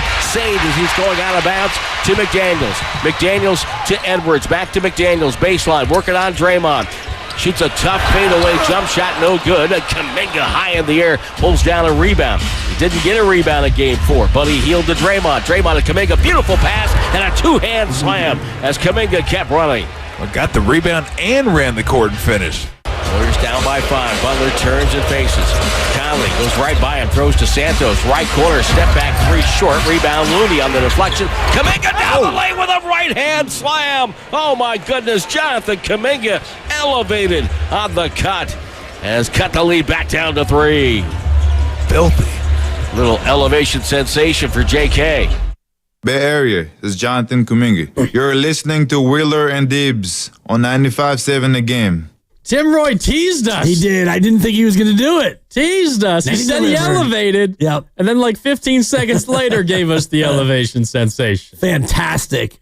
Kuminga for the rebound. That was not like quite a poster on Gobert, but Gobert was in the picture. Yeah, exactly. And then the first highlight that Lucas played was a Kuminga defensive rebound leading to a Kuminga dunk in transition. Awesome. And that was the exact rebound that I was thinking of when we talked about it during the crossover. That's because it, yeah. They tend to stand out, Kuminga rebounds. And that was the call I was listening to in the car when I was trying to make my way home, and that's the one that he played. And yeah, Kuminga was fantastic last night, just attacking and not hesitant, like Mark Willard was saying before. The one thing he wanted to see him is be decisive. Yep. And he was certainly decisive last night. Definitely was. 888-957-9570. Let's see. T in Oakland wants to talk about Jonathan Kuminga. This might be the best time to do it. T, what's up? You're on Willard and Dibs. It's Grandy and Dibs today. How you doing, T? Man, I'm good. How you guys doing? Doing all right. I mean, Warrior season ended, but we're feeling good. Yeah, I feel the same way, man. I'm a big Warrior fan, but my disappointment is not necessarily the season is over. I guess I'm feeling a little bit, I don't know what the word would be, but my comparison is like this, right? Playing with Curry on the floor is like a pair of black jeans. You can hide some of the defects and imperfections, and then playing without him is like a pair of white pants. You can see all the imperfections. I just think moving forward, I don't know what you guys think, but maybe we can look at a Clint Capella, Brook Lopez as far as the height goes, and then we definitely need some shooters. Jimmy is good at what he does, but he didn't have anybody out there that he can consistently throw the ball to and it go in. I think Buddy Hield had a good season, but I saw some inconsistency. He's not a dribble around shoot guy. He's a guy that, he can get to his spot and then put it up. So Minnesota knew that, and that's why they put the defense on him the way they did. For the most part, I want to keep JK. The potential that JK has, and he's already in the system, that's something that we wouldn't have to necessarily work on. I think we've done a good job by putting him out there, and we know what he can do. I just think in the offseason we maybe want to show him a little bit more of what's needed, and then he can go out there and get it. Yeah, T, I mean, I think as far as Kuminga goes, it does become more difficult to just say, let's give up on his talent or his potential after what he just did over the last 4 games, because there's no doubt, Dibs, in terms of putting the ball in the basket, he's probably on the Warriors roster currently the second best Warrior. In terms of just putting the ball in the basket. Well, behind only Steph Curry. I put Jimmy up there too, but Jimmy, when he didn't have Steph, he really struggled. And I don't know if he was still hampered by the tailbone or if he was just being defended, but Jonathan Kuminga has athletic abilities that Jimmy Butler doesn't have and that Steph Curry doesn't have. And you saw it last night where he was in full attack mode and he had to be. So it's tantalizing when you think about what JK can be, and he's showing flashes of it. The only thing that makes me pause is the reluctance that Steve Kerr has shown to actually play Jonathan Kuminga in big spots when Steph and Draymond and Jimmy are all healthy and available. And if that is how Steve Kerr feels, if you're going to have him on the roster and not play him 25 or 30 minutes every single game, then there's no sense in having him on the roster. Now, you can say that it's Kerr's fault and Kerr shouldn't be here then and this and that. Well, the reality is Steph, Draymond, and Jimmy are going to be here, and Steve is going to be the coach. So if that is the construct, and if Steve doesn't believe that JK can consistently play with those other guys, then you're better off getting rid of him and getting something else in exchange. Yeah, I think what you said that I'm really in agreement with is if the Warriors decide for whatever reason to extend him and keep him around, then you have to play him. Right. Like if you want to keep him around, it's because you have confidence that he's going to help you win basketball games, but you can't repeat what happened this year, which is have him on the roster. And I'm talking specifically about since Jimmy Butler was acquired, because that's the only meaningful stretch of this season when it comes to predicting what next year might be like. And that's when Kuminga was not playing. Right. And part of it was because he was hurt, but even once he returned, wasn't playing a lot and wasn't having a ton of success. And then in the postseason, wasn't playing at all until Steph got hurt. So if you have no confidence that he can fit along with the current plan trajectory of your team, then why have him around? Agreed. Even if you think that he's got this great potential and this ability to be good like he was in these 4 games in the right circumstance, but if that isn't going to fit your circumstance, then why have him there at all? Well, you would have him here in large part because of what he can do for an older team. And I'm with you. You have to play him if you're going to keep him. But the biggest reason to keep him is so you don't have to play Steph and Jimmy and Draymond 30 minutes, 35 minutes a night for 82 games. You can have, nights where you don't play Jimmy or Steph or Draymond. You load manage them, and you're going to do that anyway. But you at least would have Jonathan Kuminga at 23 next year, somebody who can go out there and get you 20, 25, maybe even 30 on a night. But in general, you got to find a way to get him 25 minutes a game, even if he comes off the bench. I have no problem with that. And actually, it makes more sense to me to bring him in at the 5-minute mark and then let him go out there and start to cook. Yeah, feels easier for him to get into the role and the flow where he's most comfortable when he's coming off the bench and not sharing the floor as often with the other Warriors who are relied upon to score a ton. Because he's consistently at his best when he's being asked to score. And it would be Kuminga in and Butler out for the last 4 minutes of the first quarter, and then Steph goes out, and then Kuminga can play the first 4 minutes of the second quarter with the reserves, and he can be the featured guy. Yeah. We got more sound rolling in every minute here from the Warriors exit interviews, and we're going to hear the entire Steph Curry exit interview coming up in about 15 minutes. We got a break coming up in a couple, and then we will come back and let you hear that full thing.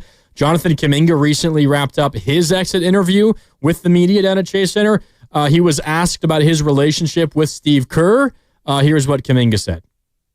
Our exit interviews today, talking to Steve, talking to Mike. They were great. Like I told them, and it's gonna take us time to figure it out what's really gonna happen, things like that. And I spoke to Steve about how he wanted me to just get better at rebounding more, and I feel like I was doing better before I got hurt, and I like where he was going with it. He explained to me little things, if I need a resource from him, about things like that, I should hit him up, and I don't have no problem doing that. Like that relationship's in a fine spot right now. I mean, since I've been here, we had ups and downs, but he helped me to get here. So, and we had a lot of great moments. So, and I think our relationship been very good. He says the relationship is very good with Steve Kerr, but was willing to admit that there's been some ups and downs. Of course, there's ups and downs, like with any player and any coach, but this one in particular where he starts to really play well, he gets hurt, he's out for almost 2 months, and he comes back, and now it's a new team, and you don't get the same amount of playing time, and next thing you know, you're getting DNPs, and you're not playing in a playoff series, and you're frustrated. And I'm sure that there were some tough conversations behind closed doors, but the one thing I will credit him for is that he didn't completely go into tank mode, and he never seemed to grumble. You never heard any public rumblings about, Kuminga or pouting and this and that. He stayed ready, and it turned out they needed him, and then he went out there and played awesome. Yeah, had a really, really good 4 games, and whether it's from the Warriors or somebody else, probably made himself a lot more money coming up courtesy of a contract extension from someone or just a new contract at all this offseason. Okay, we got to take a break. When we come back, more time for your calls. Plus, we will hear from Steph Curry, his entire exit interview at Chase Center earlier today. That and a whole lot more. The Warriors season is over, but but there's reason to be confident. At least that's the way the Warriors feel. We'll let you hear from Steph and more coming up on the other side. It's Willard and Dibs. I'm Grandy, in for Willard today here on 95.7 The Game. Memorial Day weekend is almost here. Swing by a Valvoline Instant Oil Change and make sure your vehicle is road ready. No appointment. Stay in your car. Done in about 15 minutes. Visit BayAreaOilChange.com for locations and coupons. More Willard and Dibs next. And now an ode to play, brought to you by Scratchers and the California Lottery Philharmonic.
Now back to Willard and Dibbs. Take it away, Mark. Okay, I will, Steph. With a C. Yeah, there we go. The C is in, the K is on assignment. Take it away, Mark. That sounds good coming from the chef. That's He's pretty talking good. about me, although he wasn't really, but I'll pretend. Yeah. No Mark Willard. It's Mark Grandy in alongside Dibbs. It's Willard and Dibbs here on 95.7 The Game. Unfortunately, we're not going to hear from Steph for a while, I would imagine. Did you hear how he closed his exit interview today? I only heard bits and pieces. I was in and out on that one. We're going to hear the full thing coming up in 5 minutes. So if you haven't heard it yet and you want to hear it, trust me, stay right where you are. But I think we have it. Luke, you can go ahead and play. This is how Steph got up from the podium and walked away from the assembled media. Leave me alone this summer. Yeah. Yeah. He said, appreciate y'all. Now leave me alone this summer. Yeah. He's going to go and golf, unplug, and then get ready for next year. That's right. And I heard some of that. He's like, we're going to take some time off and then we're going to build it back up. Time off for Steph means playing golf instead of playing basketball would be my guess. Most likely, yeah. And, you could look forward to seeing him in Tahoe in July at the Celebrity. I would imagine the American Century Celebrity Championship out there at Edgewood. I would guess that he goes back and plays it. Last year he couldn't because he was winning a gold medal.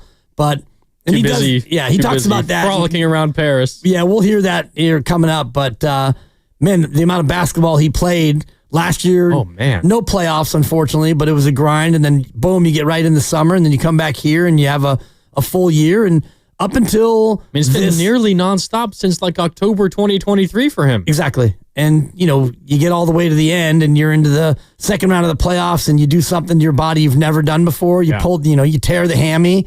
That's got to be like mentally as much as physically just like devastating because you go through all that. You win the gold with the Golden Dagger and you have this season which was up and down. You get Jimmy and you go on a run and you feel like we might be good enough to do this thing. Yeah. And then just an annoying injury. That's why I think, and he mentioned this after he talked to the media before a shoot around before game 2 in Minnesota after he injured himself in game 1. And he essentially said, this was so difficult for me. And he said, like, I've been in my feelings a bit because I was like finally beginning to really believe like we had a shot to win it here. Like it kind of was clicking. Like we were up by 10 in game 1 of round 2 in Minnesota after we had just beat Houston in game 7 2 days prior. Like we got something cooking here. And then he gets hurt and it's over. And he also brought up, his basketball mortality, which you're going to hear him reference again here coming up in just a little bit, and how he doesn't know how many more good chances he and this roster have left. But, I mean, obviously Steph feels it way more than any of us, considering he's actually living it and he's dealing with the pain of the hamstring.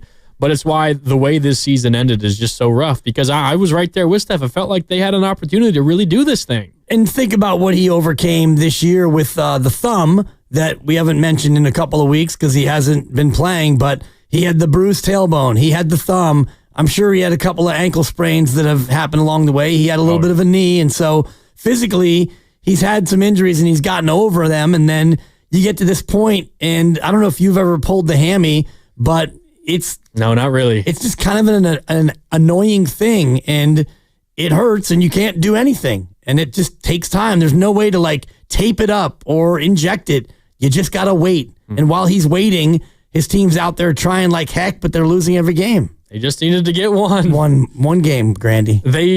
It's kind of like how they didn't like punt on game 5 in Houston, but like they got down early and they were kind of like, all right, let's gear up for game 6. They kind of put all their eggs in the game 6 basket. It kind of felt like the Warriors dealing with the Steph injury, put all their eggs in the game 3 basket. All we got to do is get one to extend this to 6, and fingers crossed Steph will be ready in 6. If he's not, then we're going to put all of our eggs in the game 6 basket at home and try to win that one again. But they put all their eggs in the game 3 basket. You got an amazing Jimmy Butler performance. You got a great Jonathan Kuminga performance. Those two combined for 63 points. Yeah. And then you had just basically nobody else come along for the ride. We mentioned it early, but if you get half of what Podziemski did last night in game 3, you win that game, and then you're getting ready for game 6 at home and arguably with Steph Curry on Sunday. Yeah, and that's what Steph was intimating, that they were trending toward him being able. He had a couple of boxes that he still had to check, like, get back and play actual live basketball and test out the hammy, but sure looked like that was going to happen, and now we'll never know. Well, let's hear from the chef. Steph Curry exit interview with the media at Chase Center earlier today after the Warriors' season ended at the hands of the T-Wolves in the second round of the Western Conference playoffs. 4-1. Steph Curry dealing with that hamstring injury, and you'll hear him discuss everything from that injury to the season, to the offseason, and to what he expects going forward next year with this Warriors team. Here it is, Steph Curry's exit interview with the media at Chase Center earlier today. TV, did it catch a grimace at yours at one point? Just kind of what's going through your mind as you're watching the season and you not being able to do anything about it? It's tough, man. Like that's a first for me. Obviously every season ends in some way, shape, or form. We've had 4 years where it's ended great for us, and the times you leave it all out on the floor, it's weird. You wish you were out there to be able to do something about it, but it just wasn't in the cards this year. And we gave a great effort since February to give ourselves a chance, and we've been up here talking about it since then, and every game since. Just all we wanted was a chance, and to finish the year like we did, and to sneak in the playoffs, win that first round. Like, there's a lot to be proud of, for sure, considering where we were, but definitely disappointed and frankly just sad that I wasn't out there able to play. So we have hopefully a bright future in terms of coming back next year and trying again. Steph, in the interest of off-season torture and what could have been, how close would you say you were to playing? Everything was kind of aligned for Game 6. I had some testing to do, and who knows how that would have went because I hadn't gone live since Game 1. And first time dealing with this injury, I was pretty optimistic, but there were a couple more check points to get through. But it's a great what if. What's your summer look like as far as how restful do you want it to be? We got 4 months. I don't have any Olympics, and it's going to be just about rebuilding. Getting rest, like you said, getting away from the game for a little bit, and then rebuilding everything for another great run. So I'm gonna take full advantage of the off season, knowing I've been playing a lot of basketball for the last year, and a lot left in the tank to prepare for. So I'm excited about it. Do you view this as like a 2-year window? I mean, you have 2 years left on your contract. Is that how you're viewing it?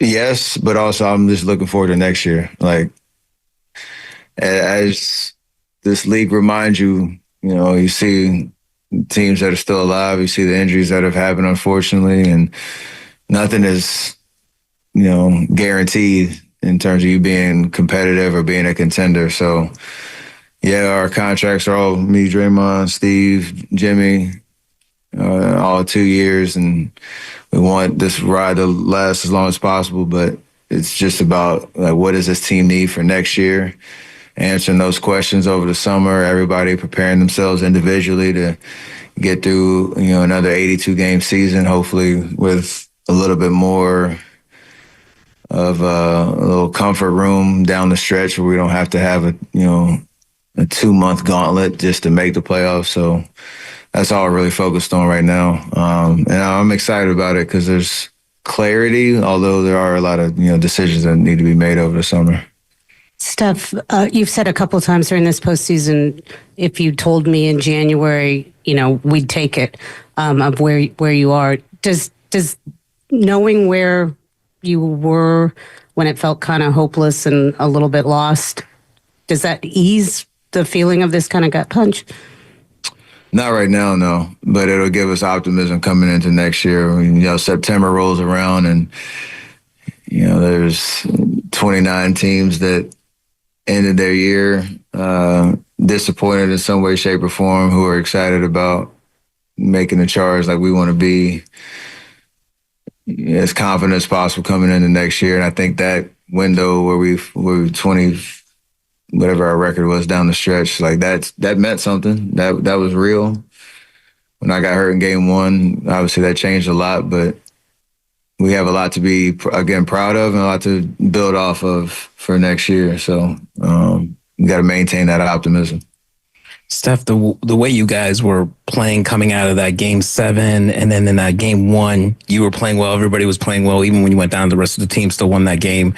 Do you wonder how far you guys could have gone had you been able to stay healthy? I think Steve said that he had no doubt in his mind that you guys had a shot. You guys could have gone to all the way. You obviously have that mindset, and it's a story you're going to tell yourself when you lay your head out on the pillow every night for the next couple of weeks, until whoever wins the championship. Because that's the belief that we did have. But again, this league is hard to win. You have to have things go your way. I know we mentioned, like, we've been on the other side of it where, guys have missed, for whatever reason, teams that we played against. And that's part of winning at the highest level. You have to have health. You have to have good fortune. You have to have ball bounce your way down the stretch in certain games. Like, it's why people watch every night, because it's unpredictable. And it's why there's such highs and lows emotionally, because of how fragile winning really is. So yeah, disappointed for sure. We'll imagine and believe that we could have won everything had we been healthy, but you move on. Steph, you guys' ages are obviously a talking point, but what makes you most confident in you, Draymond, and Jimmy being the right core for this team moving forward? I think just you look at the sample size of the last 2 months, and even the Houston series, when we had our mind focused on a goal, like we had enough to accomplish it and get to a point where we were playing pretty high level basketball. Does that mean we can win a championship? We hope so. And that's really all you want is a fighter's chance. Like, you look at the league right now, I know there's a lot of youth taking over, but you were one of the last 8 teams, that realistically had a shot. And if you can run that back, make some tweaks that can help our overall, roster. Obviously, you had to get through an 82-game season. Like I said, and we want to be, in a position where you're not chasing. But I feel like we had enough that we showed, we could be that team. That's all you really want. You mentioned the tweaks. What do you think this roster needs? I don't know. I'll think about that over the summer. It's still fresh. I know that's the best question you get asked right after the season. And it's also, tricky because I love every guy in that locker room. I love the commitment to our mission. I love the vibe, the energy, the chemistry, the camaraderie. I know there's a lot of turnover and change every year in every locker room, and you hate to see guys go and whatnot. But every team has to get better, and they have to address that. And I think from, Joe to Mike, Steve, our veteran leaders, like we'll all have those conversations and try to answer those questions the best that we all can, and hopefully make moves that make our team better. That's what the name of the game is. Kuminga is the player whose future is probably most uncertain with restricted free agency. What's your big picture view of his 4 years here and his potential future or non-future here? I think he's grown a lot. He's been dealt a very tough hand, to be honest. Like, came in when we started 18 and whatever, 2 that year, and he had some moments, but getting in the playoffs didn't really have an opportunity. And we win a championship, and then you run it back, and he's handled his business in terms of just getting better, and just trying to focus on what it means to become a better version of himself in the way that he plays, and the fact that he's had playing time in Hatton and been in rotation in Hatton, like that's tough for any player, let alone a young guy who's trying to figure it out in the league. So I commend him on just staying ready, seeing what he did the last couple of games. That's not easy to do, to not know if your button's going to be called or your number's going to be called and then go out there and perform. So I'm proud of the way that he's handled it. I hope the future is bright for him, whether it's here, whether it's wherever. And knowing that he's a guy in this league that can continue to climb that ladder on his own pace. So I think he's gone through a lot that most people haven't in 4 years, and seen a lot. So hopefully he's better because of it. Just a version of the offseason question. I'll try to ask it a little more general. But like last offseason, a ton of stuff happened, and you guys went big game hunting. We know Paul George, Markkanen, you lose Clay. How different do you feel going into this? I mean, do you feel like you could be big game hunting, or is it not as necessary given what you did, getting Jimmy going 24 and 8, all those things? Is it a marked difference from, say, last offseason going into this one? Yeah, like I said, there's a little bit more clarity on what we have. Jimmy being, a big part of that. There are obviously guys in this league, if for whatever reason come available, every team's going to call. It's just how it works, whether stuff happens or not. More times than not, it doesn't. But we have clarity on what we have in terms of our core and experience, but we do we need to probably get a little bit bigger across the board. Struggle shooting at times, like what those can be addressed, but how and how you get to that, I think is what Mike's gonna have to figure out, and we got confidence that he can do it. So. I like the vibe that we have a little bit more clarity and a little bit more understanding of what me, Jimmy, and Draymond have been able to do this last 3 months, and try to make it try to make a few tweaks and make it as good as possible. Steph, you're 37. Did you know that? I've heard it a couple times this year. When you're outside of work, that's a young man's age. When you're at work, you get those reminders that you are one of the oldest guys in the league. How are you feeling about that difference outside of work, inside of work, and your age being mentioned in pretty much every story about you from here on out? One, it's an ultimate compliment because it's part of the level that you're playing at, and he's still doing it at this age. Two, it's a reminder of your basketball mortality and appreciating every moment that you have. That's why the way this ended was as emotional as it was, not being able to play in those big games because you don't know how many more opportunities you will have. But I think the difference on and off the court, seeing my family and seeing my kids grow and the opportunities off the court, it allows me to just have fun and appreciate this chapter of my life as much as possible, knowing that hopefully the next chapter is as great, but this one,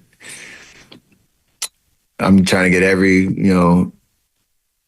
bit of fun and experience and, squeeze as much juice out of this as possible. So it's weird to, even you get it from your teammates even. I remember watching you in such and such game when I was 7. It's, none of that stuff it is weird. It's hard to kind of digest it, but it just allows me to make sure I'm having as much fun as possible doing what I love to do and how long I've been able to do it. And, this last chapter of my career, getting everything I can out of it.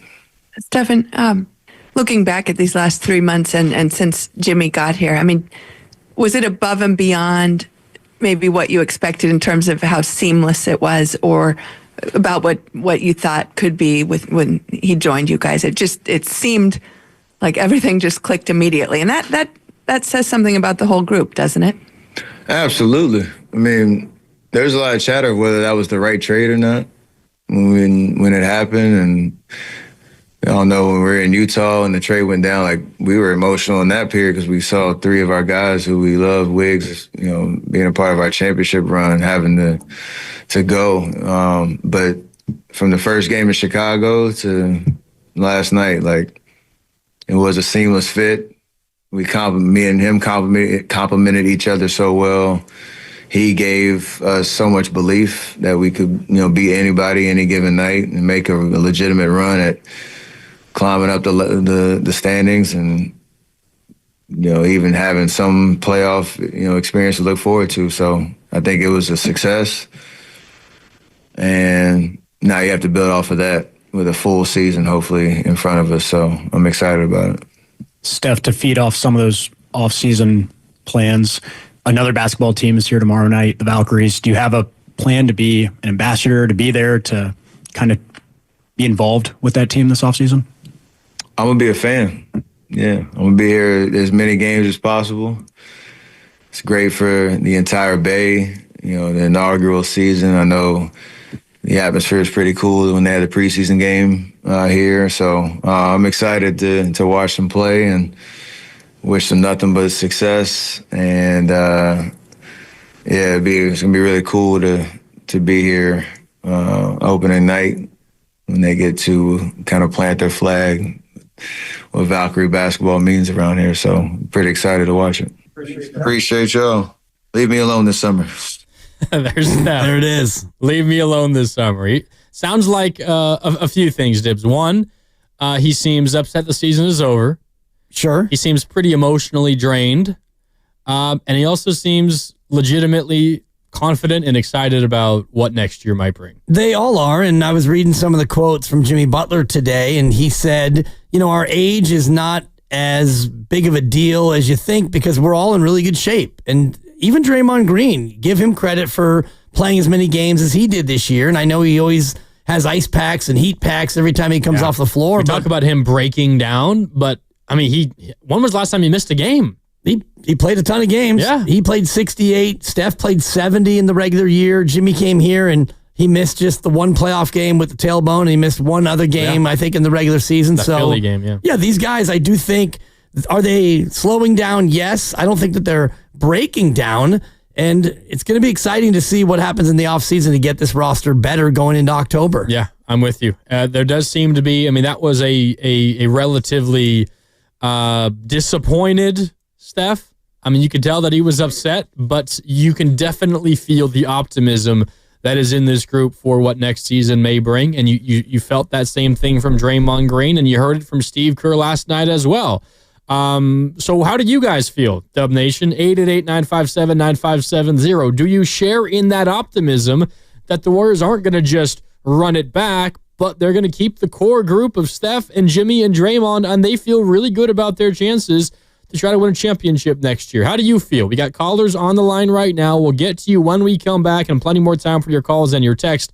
Again, at 888-957-9570. Plus, we will hear from Jonathan Kuminga coming up in the 4 o'clock hour as well. His full exit interview, we will play that for you in about 45 minutes or so. All that when we return. It's Willard and Dibs. Grandy in for Willard today. We're brought to you by Fremont Bank. Here for you, here for good.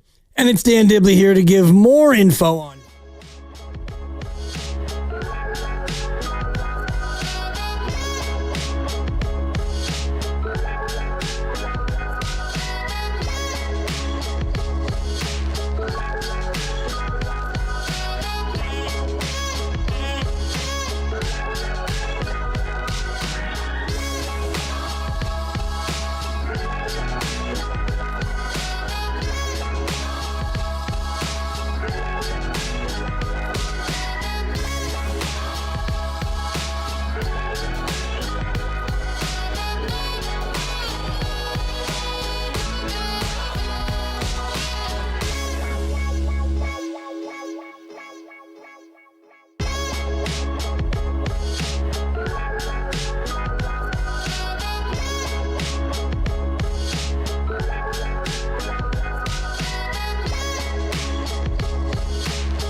Now, back to Willard and Dibs. Sorry about my dog. Hey, cut it out. I don't know if we've met your dog yet, Steve. Sounds like she's a stretch 4. Got some size to her in that bark.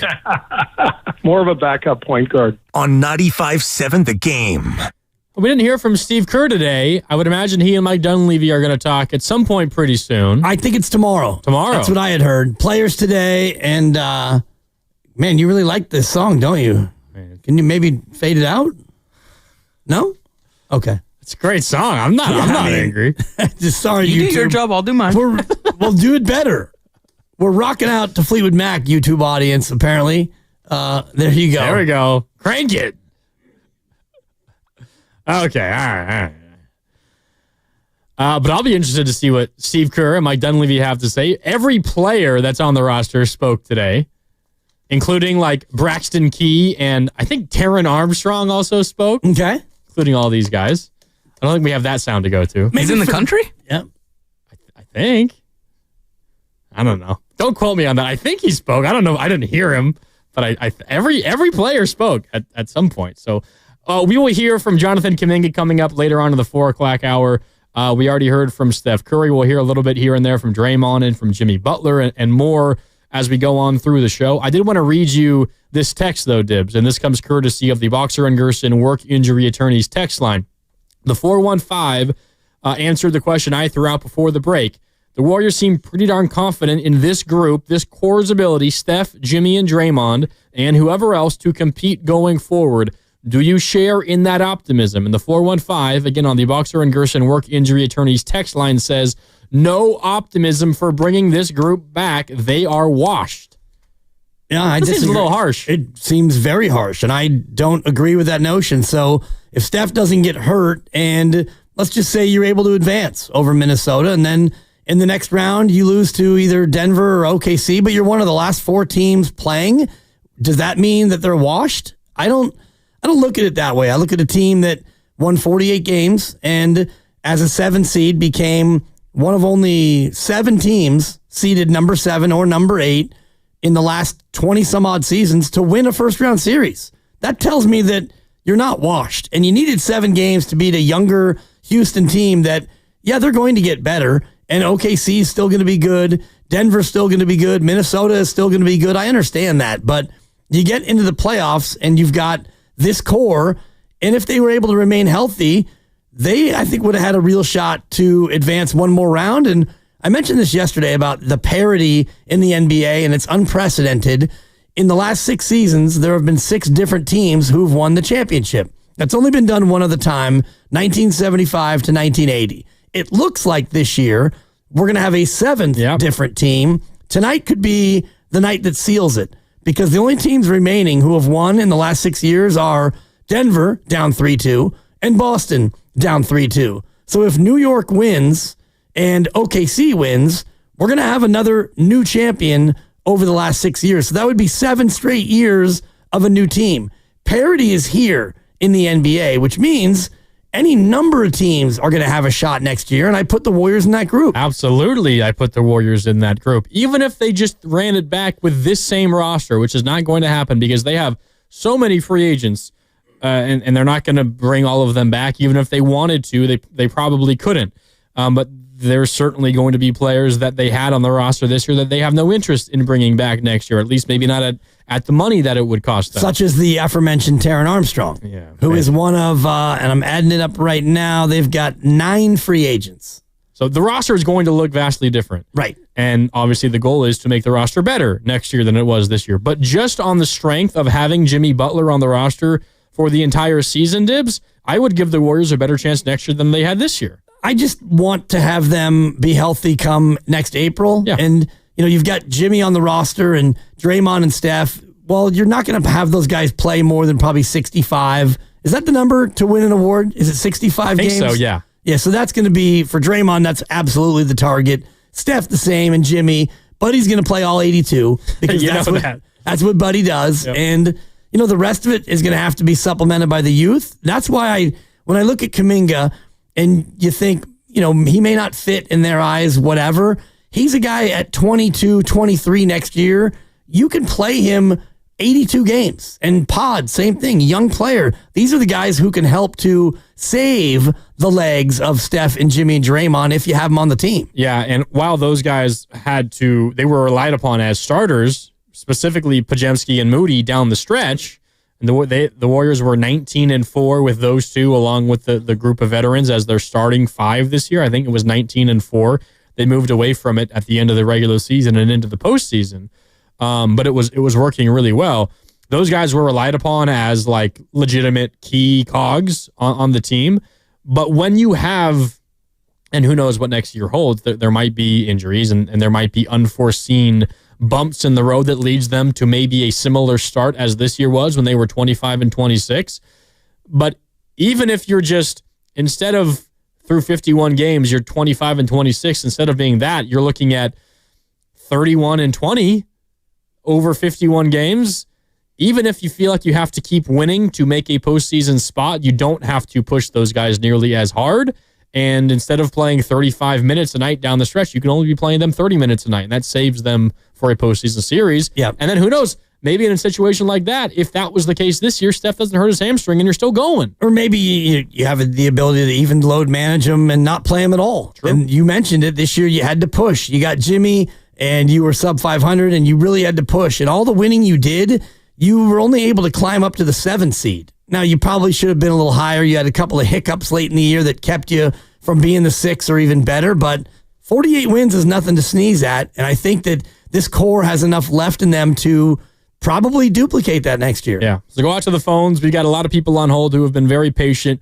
We appreciate your patience. 888-957-9570. James is in Oakland, and he wants to weigh in on the Warriors. James, you're on with Willard and Dibs. It's Grandy in for Willard. How you doing, James? I'm good, fellas. How you doing? Doing all right. What do you got? Man, first we gonna talk about J.K. I think Warriors need to keep Jonathan Kuminga.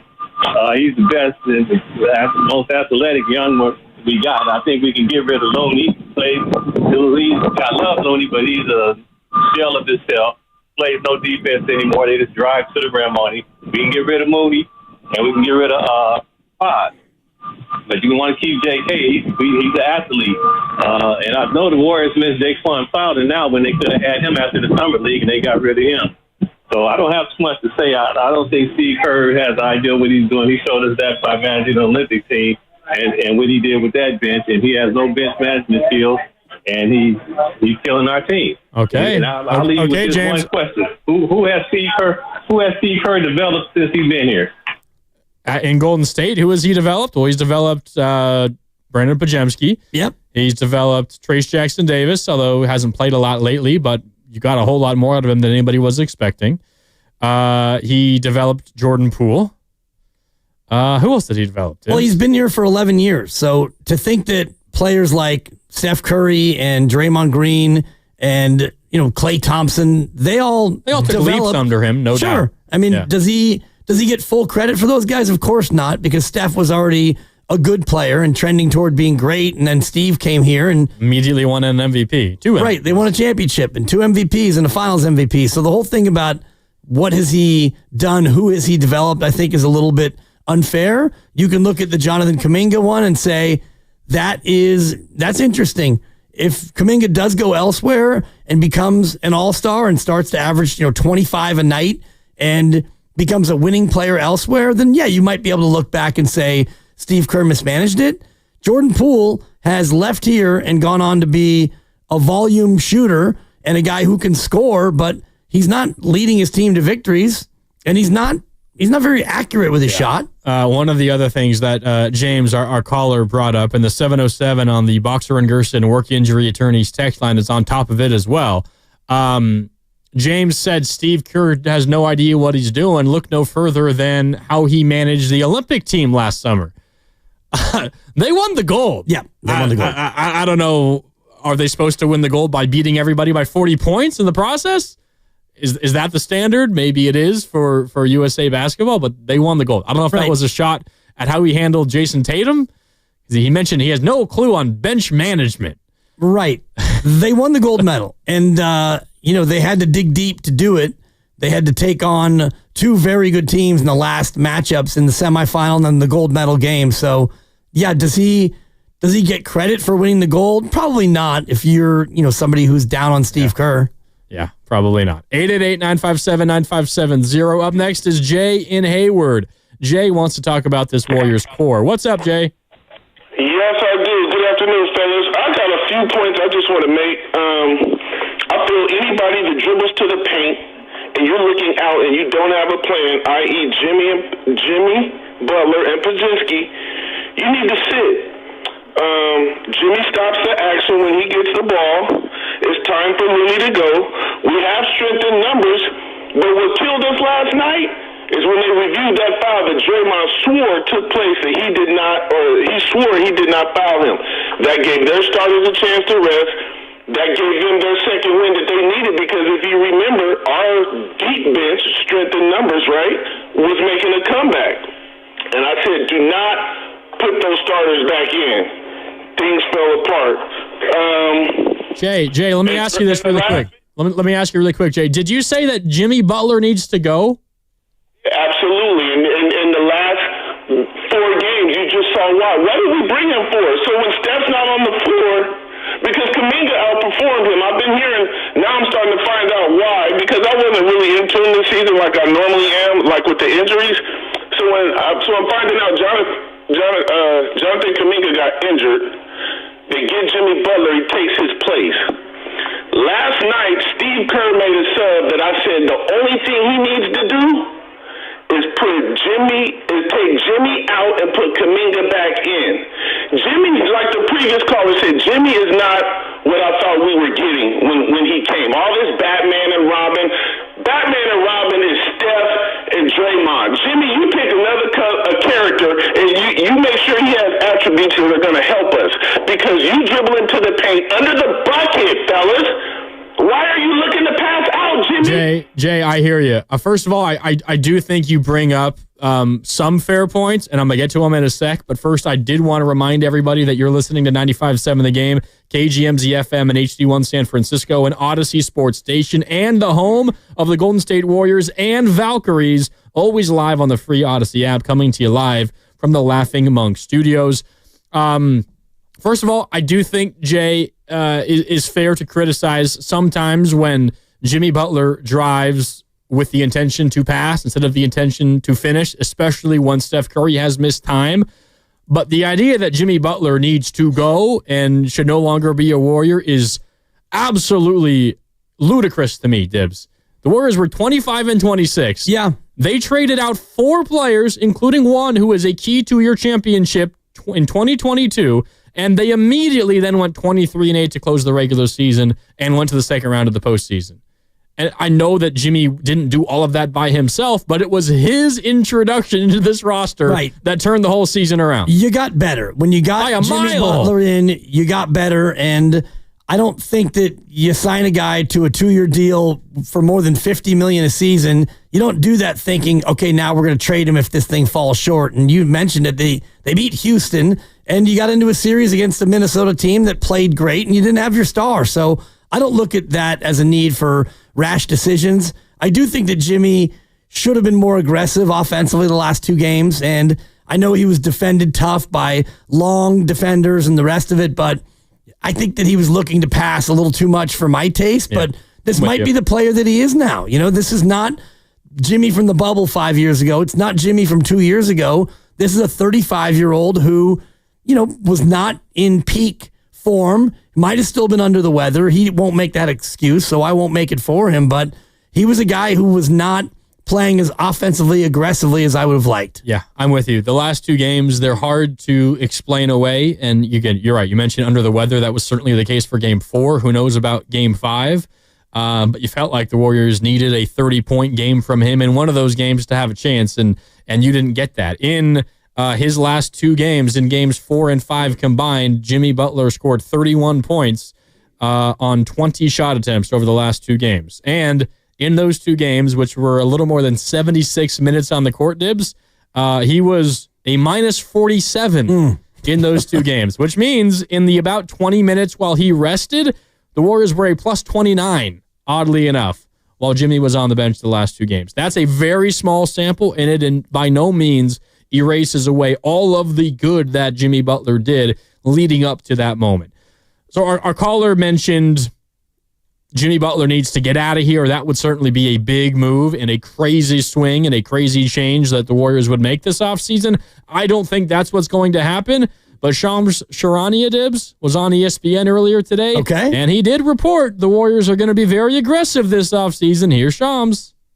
The Golden State Warriors have up to 4 future first-round picks they can trade. They have tradable contracts, pick swaps as well. Sources told me in the last few hours the Warriors will be incredibly aggressive in the marketplace to go find help, to continue to retool around their big 3 of Stephen Curry, Draymond Green, and Jimmy Butler. I'm told their priority is finding a playmaking wing defender or a center to add to this group. And a lot of it will come down to someone that Steve Kerr and the big 3 feel like will help this team and fits their culture and their identity. But one key player to keep an eye on this roster right now is forward Jonathan Kuminga. I'm told he's going to have a strong sign and trade market coming up. He's an exciting young wing player. Both sides are expected to have conversations commencing over the next several weeks ahead of free agency to see, is there a potential sign and trade landing spot that gives him a lucrative deal while also potentially bringing the Warriors some additional help for their roster, so both sides end up as winners in this. All right, there's Shams on ESPN saying the Warriors, hilarious. Dibs. Don't shake your head, Dibs. I'm shaking my head. Shams says the Warriors will be, quote, incredibly aggressive in the summer. That's a report. Your thoughts? My thoughts are, duh. Like, do we not pay attention to what goes on with the Golden State Warriors? Of course they're going to be incredibly aggressive. We want to maximize the Steph Curry window, and the owner, Joe Lacob, is, the expression sore loser gets a bad rap, but when it comes to losing, he probably reviles it, hates it as much as any owner that I've ever encountered. He probably hates losing more than he loves winning. Right. And he probably is already, making calls to Mike Dunleavy around the clock saying, what are we going to do to fix this? And Mike's thinking, well, I just landed from Minnesota, so, give me a sec. Exactly. Give me a sec. All right, time's up. There's your sec. Let's get on it. Chop, chop. So, of course, they're going to be incredibly aggressive now. The other part of it is the Jonathan Kuminga sign and trade, which becomes a very interesting piece. And you and I talked during the break about, I don't want to get too far in the weeds of the rules, but they have his bird rights, which means they can pay him a lot of money and go over the salary cap. The rules allow that. So you can go over the cap to keep your own guys, which means they might be able to give him a bigger deal than he otherwise would get.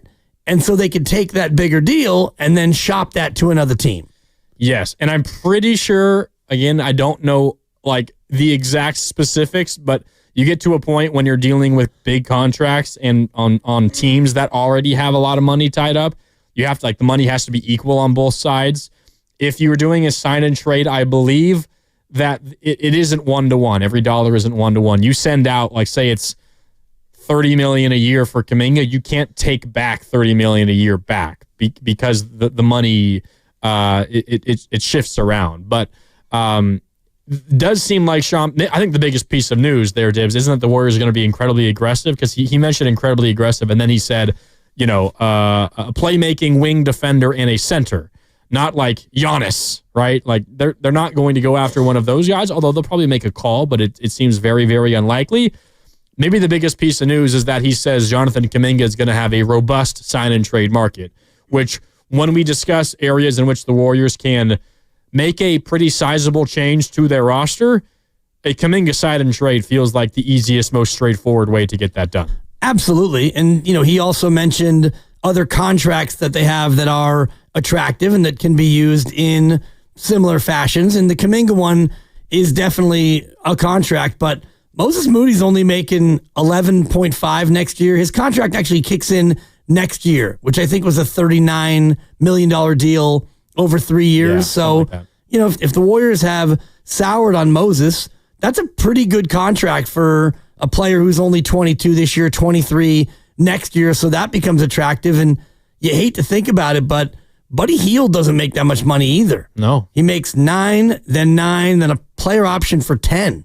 So if you're a team that just needs a shooter, he's a guy at that number who could be attractive as well. Warriors probably, I don't think that the Warriors would trade Buddy. Wasn't amazing, but they probably want to keep him just because he's one of their few shooters that they currently have. Right, and you do need you need shooting, but you also need wing athleticism, and that's Jonathan Kuminga. True. So I don't know how they're going to work this where, if you sign him, you can go over the cap, but that would kind of limit your ability to do much else. To do too much else. Yeah, you still would have the mid-level, I think, which would be about all you could do to, add to this roster. Yeah. 888-957-9570. Let's go out to the phones once again. Joe is in Walnut Creek, and he's been patient. Joe, thanks for holding. How you doing? Hey, this is Greg Popovich, president of Basketball Operations San Antonio. I'm here to talk to. Good. I'm looking for Joey Lightyear, Dibs Lacob. Are you that guy? Yeah, I'll be that guy. I'm here for the bit. All right. Well, listen. Thanks for the card you sent me after my stroke. But listen, you and I, we both got problems, and we can mutually solve them. We got this kid named Wemby. You heard of him? Yeah, tall kid, right? Yeah, that kid. And we also got this other guy, De'Aaron Sly something or other. What's his last name from Sacramento? Fox with one X. Not to be mistaken with Samantha. Great guy. Now listen to this, Joe. You're not going to believe it. We got the number 2 pick again in the draft. Dallas has got 1. We got 2. It's almost like we paid the commissioner for these picks. Now, we got all this wealth. We don't have, Joe. You take a guess. What don't we have? You don't have Steph Curry. We don't have that for sure. And we also don't have my best friend, Steve Kerr, who knows how to manage a dynasty. You know what problem you got, Joe? You got a coach who can't give his young guys the minutes they need because he's loyal to the vets. And that's okay, Joe. That's the kind of coach you want. He owes them for those 4 champions. But that's a problem for you, Joe, because your coach can't be your best friend of your team because he's not going to coach right. So here's my solution to our problem, Joe. Pop, we're up against it, so I need you to bring it home here, Coach. All right, I'm going to take that $30 million. I'm going to pay Steve Kerr. I'll grease your palm just like we grease Rob's. And guess what? That's what's going to happen. I guarantee you that phone call is going to happen this week. So you're going to give me money, and I'm going to give you my coach? Is that what you're saying, Coach? No, I'm going to pay his salary, and you're going to get a breath of fresh air, and we're going to get a coach that can coach a dynasty. Yeah, sorry, Greg. I'm not interested in that. Yeah, thank you for that. But we're going to go ahead and keep Steve Kerr, and we're going to ride out what we have with a guy who's won 4 titles with our core still somewhat intact. He wasn't even gonna give the Warriors anything for Steve Kerr. He just said he was going to pay Steve Kerr's salary. That's what you do when you employ somebody. Right. And if you're Joe Lacob, I don't think that your number one goal is to get $30 million of relief. No, I don't think so. Yeah. Anyway, I don't think so. I appreciate him waiting on hold for that. That was kind of fun. The bit was kind of fun. I liked it. I'm here for bits. It was very unrealistic, but I enjoyed sitting here and listening to it. It was a good effort. All right, time for a break. We're sponsored by Frontier Ford. Employee pricing for all is on now at Frontier Ford in Santa Clara. You pay what we pay on every new Ford in stock. No markups, no nonsense. Stop by Frontier Ford on Stevens Creek Boulevard in Santa Clara or call 24/7 at frontierford.com. Frontier Ford, from America, for America. It's Willard and Dibs. Grandy in for Willard. We've got more of your calls, and we'll hear from Jonathan Kuminga coming up next, right here on 95.7 The Game. And while I have you here, I need...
Bay Area. This is Jonathan Kuminga. You're listening to Wheeler and Dibs on 95.7 The Game.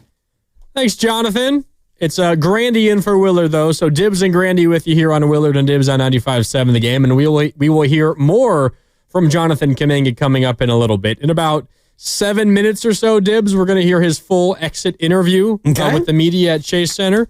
I think it was Anthony Slater who asked the question to Steph Curry about Jonathan Kuminga's future, and he essentially said he's probably the one player on the roster right now who has the most questions around his future because of what is coming up with restricted free agency and the way that works. Dibs, I know you know, is he can get an offer. The Warriors are going to extend him the qualifying offer, and when they extend him the qualifying offer, that officially opens up restricted free agency. And he can get any offer he wants on the open market, and the Warriors have the right to refuse or to match that offer. And if they match it, Kuminga is forced to sign with the Warriors. That is what restricted free agency is. So unfortunately for Kuminga, he doesn't really have a ton of say in how this plays out. But maybe it works out to a point where the Warriors help Kuminga get a little bit more money than he might elsewhere, and the Warriors get something in return for him as opposed to him just signing somewhere else and the Warriors getting nothing for him. Or maybe they decide to bring him back and have him be a part of the team going forward. Depends on just how much they feel about not only the next couple of years, but his longer-term future as a core member of the team. And you start to think about what the deal might look like, and I'm looking at his draft class mates and what they got, and of course, you had Cade Cunningham, top of the draft, top of the class. He got 5 years and $224 million. And these were all the extensions that they got going into this year. Moody got one. Kuminga did not. So it's a little bit different now that he's played 4 years. But the one I was looking at is Trey Murphy, New Orleans Pelicans. He got 4 years and $112 million. That was right before the season, I think. Yeah. Right. So that works out to be about $28 million. Yeah, it's $28 million per year. That might be kind of the range where Kuminga is. And if the Warriors want to pay that, they can. They have his bird rights, which means they can go over the salary cap to keep their own player. One other wrinkle that I was learning during the break is if you want to do a sign and trade, it can't be a 5-year deal. It has to be 4 years or fewer in order to then sign and trade him. Interesting. So that might be like if it's 4 and 112, and there's a team out there thinking, yeah, we'll pay him an average of $28 a year. Well, now you're in business because you could get about $28 million in player coming back. But that would put you in a pretty precarious financial situation. Yeah, then how do you build the rest of the roster out? Yeah, you probably don't. Yeah. So, I mean, if you got one player who's making 28, you better hope that he's better than what Kuminga could be. Kuminga could very well go into his own situation next year and score 23 points per game. But for whatever reason, the Warriors feel pretty darn confident, at least their actions to this point have suggested they feel pretty darn confident that the Warriors system and the Warriors plan doesn't maximize Kuminga's abilities. And when Kuminga's at his best, it tends to be when Steph Curry is off the floor. And for a team that goes as Steph Curry goes, those two things don't really work together. They don't have to always work together, but they need to work together some. And that becomes the overarching question in the Kuminga future is if they don't think that it can work, then it's an easy call. You try to sign and trade him. And if you can't, worst case scenario is you can't work a sign and trade and you end up losing him for nothing.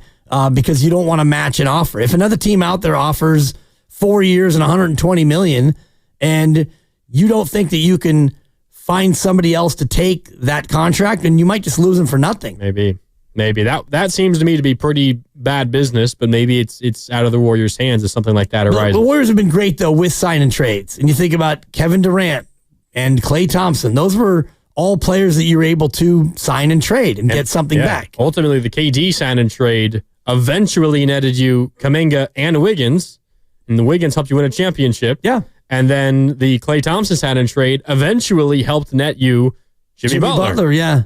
So in a roundabout, convoluted way. But took a number of moves to get there. It did. But it did eventually lead to that. So we'll see what maybe happens this offseason. The Warriors have generally been pretty good.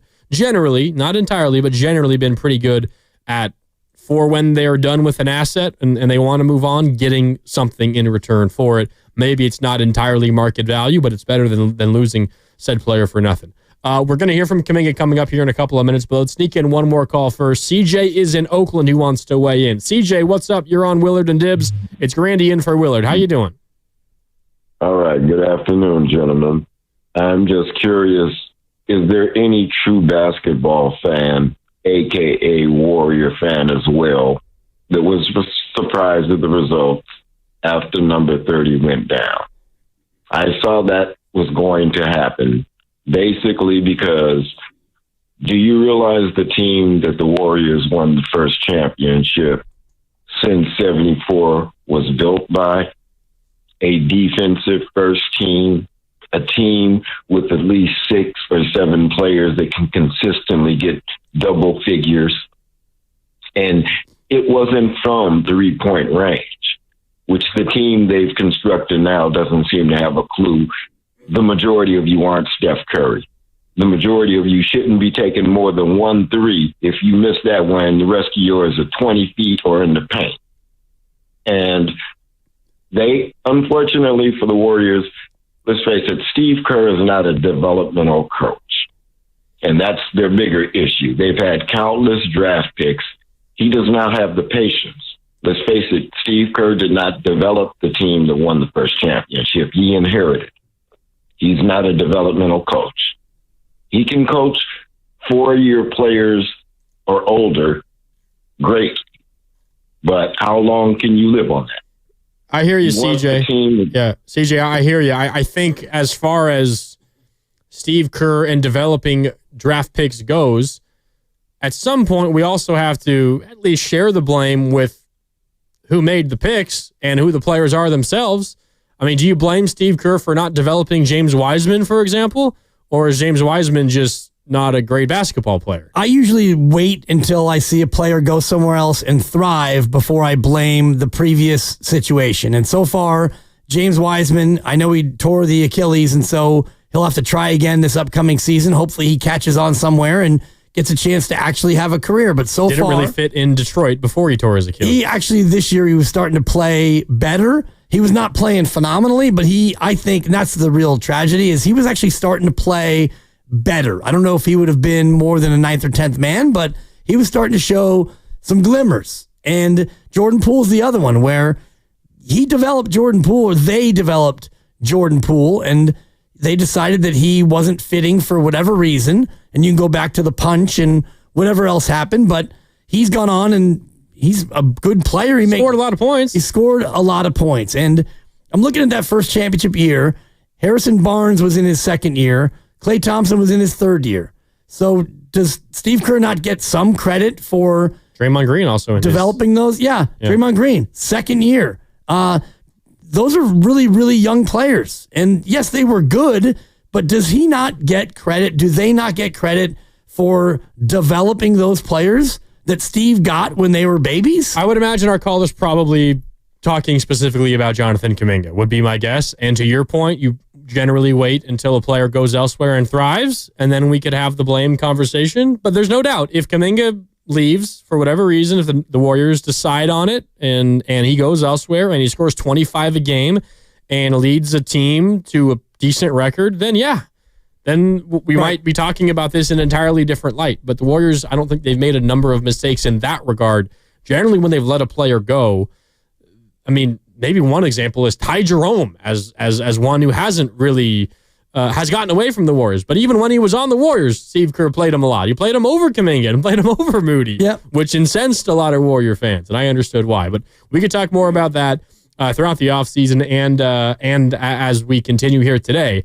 But we do want to hear from Jonathan Kuminga himself, who addressed the media after last night's loss to end the Warriors season and his exit interview here at Chase Center. Here is the full Jonathan Kuminga exit interview. Obviously, your future will become a hot topic as restricted free agency gets here. How do you just view, your future here and your future in the league? I don't know. I still gotta figure it out. I don't know. But, I don't know. I still gotta figure it out. We just finished playing. one day ago, so I haven't think about anything yet. How difficult was, I mean, really your 4 years here, but particularly this season and kind of the yo-yoing in and out of the rotation, especially even in the playoffs? I mean, it was some ups and downs, that's how life goes, but, I had fun. I had a great time. I enjoyed playing, here. Yeah, but there was some ups and downs. Do you think you proved something in these last few games, just to the league, to your coach, to anybody? I don't think about proving. I just trying to go out there and win. I think that was just my biggest thing, to go out there and try to win. Draymond mentioned that there was a defensive move you made coming off a guy, again, covering, I guess, Ant, as he was cutting through, that he said he pointed out that now you're playing defense. Do you remember that moment, and do you feel like you've really accelerated the way you think the defensive game? I think defensively I got better, so much better. I think it talked to me about in the middle of the game, but I still got to see what action was it. But he talked to me in the middle of the game. JK, that was your most playoff action that you've had since you've been here.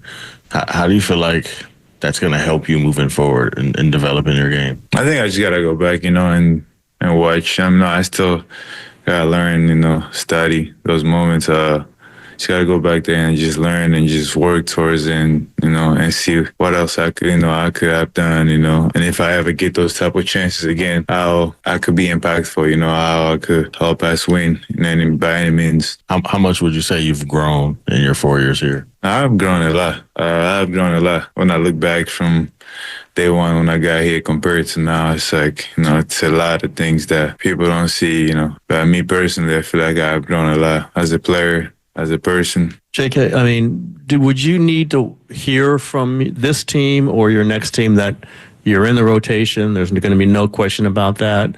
Was that something you want to know when you go decide your future? I don't know what the future is going to be. It's something that any player would love to hear, going to a different year. So I'm looking forward to that, and I know it's going to happen. Somebody going to talk to me about how things will go next year. But, I'm just looking forward to that. I don't know anything about what the future is holding for me. But I'm just looking forward to it. Did the unsettled nature of your contract situation, do you think that had any impact on the year? Just the fact that, you were obviously extension eligible last summer, nothing got done. Do you think that had any impact on this past season? Not at all. Like I said, I ain't know what the future holds, so anything that happened probably happened for a reason. I'm just grateful to be here this time. I still got a long summer to go to figure things out. How's your ankle feeling? And just how do you feel physically right now? No, I feel good. I feel healthy and good. How were exit interviews today? Talking to Steve, talking to Mike. They were great. Like I told all of them, things just, and it's gonna take us time to figure it out. What's really gonna happen, things like that. And I spoke to Steve about how he wanted me to get better at rebounding more. And I feel like I was doing better before I got hurt. And I like where he was going with it. He explained to me little things, if I need a resource from him, about things like that, I should hit him up, and I don't have no problem doing that. Like that relationship's in a fine spot right now? I mean, since I've been here, we had ups and downs, but he helped me to get here. So, and we had a lot of great moments. And I think our relationship been very good. You've you have some options this offseason. You can talk to other teams, etc. What is that like for you? Is it exciting? Is it nervous? Like, how do you feel? I don't know how those things goes. And I think I'll learn more going through the summer with my agent. So I don't know how that will go, but it don't really matter. I'm gonna keep that. I'm gonna let my agent handle things like that, and I'll just listen to what he gonna tell me. How was the season overall for you with playing your best basketball? Then you suddenly have the longest injury of your career. Then Jimmy Butler's added and you come back essentially to a brand new team. Mm-hmm. What did you think about the roller coasters this year? It was tough. Playing great. And then things like that happened. I didn't let it down. I just went back and just rehab every other day, try to get better. And I came back to a complete different team, and I had to figure that I had to be impactful with that new team. And like I said, it was ups and downs, but I didn't put my head down and just say, I don't want to get better or figure it out. I tried to figure it out. I had tough moments, Yeah. Overall, was this a happy season for you? Was it a frustrating season? No, it was actually a great season. Especially, I had to learn more about myself when I got hurt. I had to change a lot of things. So I would say it was a successful season. It was a great season. I'm not mad about it. Jonathan, along those lines, how did you emotionally kind of get through it all? You always seem to be handling yourself pretty well. With the injury, I saw you still with a smile on your face, and that's not always easy either to be away from the game you love. And how did you get through some of those hard moments? Just leaving all to God. I have my mom. She a pastor. She prayed for me pretty much every other day. I have good friends. I have great teammates. I have a good family that keeps supporting me through anything, no matter what. So, just having those type of support around me kind of just helped me get through a lot of crazy times, hard times. So, just the support that I had around me kind of helped me go through everything. And a couple of your teammates who've been up here, they've said, Jonathan's gone through so many different things in 4 years, challenges, ups, downs, like you mentioned, more than most people. And you still have a long career ahead of you. Have any of those experiences prepared you to, get through whatever the next challenge might be? They really have taught me a lot. Like I say, they helped me grow more as a person, as a basketball player. And, I feel like without those moments, I wouldn't be where I'm at today. So, sometimes I'm glad they happened. Sometimes, when I look back, I'm like, why did they happen to me? So I just try not to question myself a lot about those moments. I just leave it to God. I go out there and pray. And I think those moments just kind of help me be who I am. Jonathan, I know you said you're going to let your agent deal with the contract and everything, but is there a part of you that's curious to see how the rest of the league values you? My agent, I kind of, like he will tell me here and there, but, I try to tell him to just try to figure it out, especially when we get close to whatever got to be done. That's when it comes to me and ask me for my opinions. Throughout the season, I never thought about things like that. Even right now, I haven't even spoke to him what we're going to do or what we're going to figure it out. I just tell him to take his time. I'm going to take my time to figure out what I'm going to do with my day because I'm bored. So once he hears something or once he figured out something, he's going to come back to me. Hello, Jonathan. Obviously, you absent a long time, but you said it's a great season for you. It's a successful season, but how you define this success? How you define this great? I would say just based off things I went through. Like I say, the things that made it great is all the learning, all the moments I share with my teammates, just all the times I was here, and learning different things, I think that's what defined a great season. Just last season, your off season had a lot of travel, Paris, Milan, etc. Do you have any destinations you're going to this summer? I'm trying to stay local as much as I can this year. I feel like I want to have a great season, next year. And I want to get better as much as I can, trying to cut all the traveling and all the stuff like that to just stay locked in, work out and get better. Because, I feel like I could do something better next year. I could get better than what I did this year. So, I'm just trying to lock in and just trying to get better. Like gym rat summer? Yeah. Also, as far as your agent negotiating things and numbers, letting him handle that. But is your communication style also just texting Steve and Mike a little bit, say, hey, how you doing? Like, do you want a little bit of that communication too? For sure. I haven't. I'm not going nowhere. I'm still here. So, I would love to keep those type of relationship, no work, kind of communicate with them, throughout the summer and seeing what they're thinking or, how the vibe is, That's Jonathan Kuminga. His exit interview with the media at Chase Center earlier today. Maybe the most eye-opening one was when asked about his relationship with Steve Kerr. Said, we've had our ups and downs, but we're in a great spot right now. And when asked multiple times about what this summer might hold for him, and it's the most important summer of his career because he's becoming a restricted free agent, he must have said the phrase, I don't know, 10 different times. Yes, but he also said that he and his agent have an idea about what the market is like for him. That's one of the answers he did give. He's like, I'll let my agent handle that, but we know what is potentially going to be out there for him. Maybe not the teams that are concrete interested in him, but the general amount that he might be looking at. Yeah, like the ballpark for the contract that he could receive. And I like the question too about, do you feel like that you went out there and proved to people over the last 4 games? He's like, I didn't really have anything to prove in his mind. And I get that. And so his confidence is right where it should be. And that's why he was able to come in and play well, because even though he was probably very frustrated with DNPs in the playoffs, he's very confident in his game, and he went out there and showed it. Yeah, maybe he didn't have anything to prove, perhaps in his mind, but I will say I think his performance the last 4 games made him money. Maybe he potentially he felt fine in his abilities and maybe how he was viewed around the league.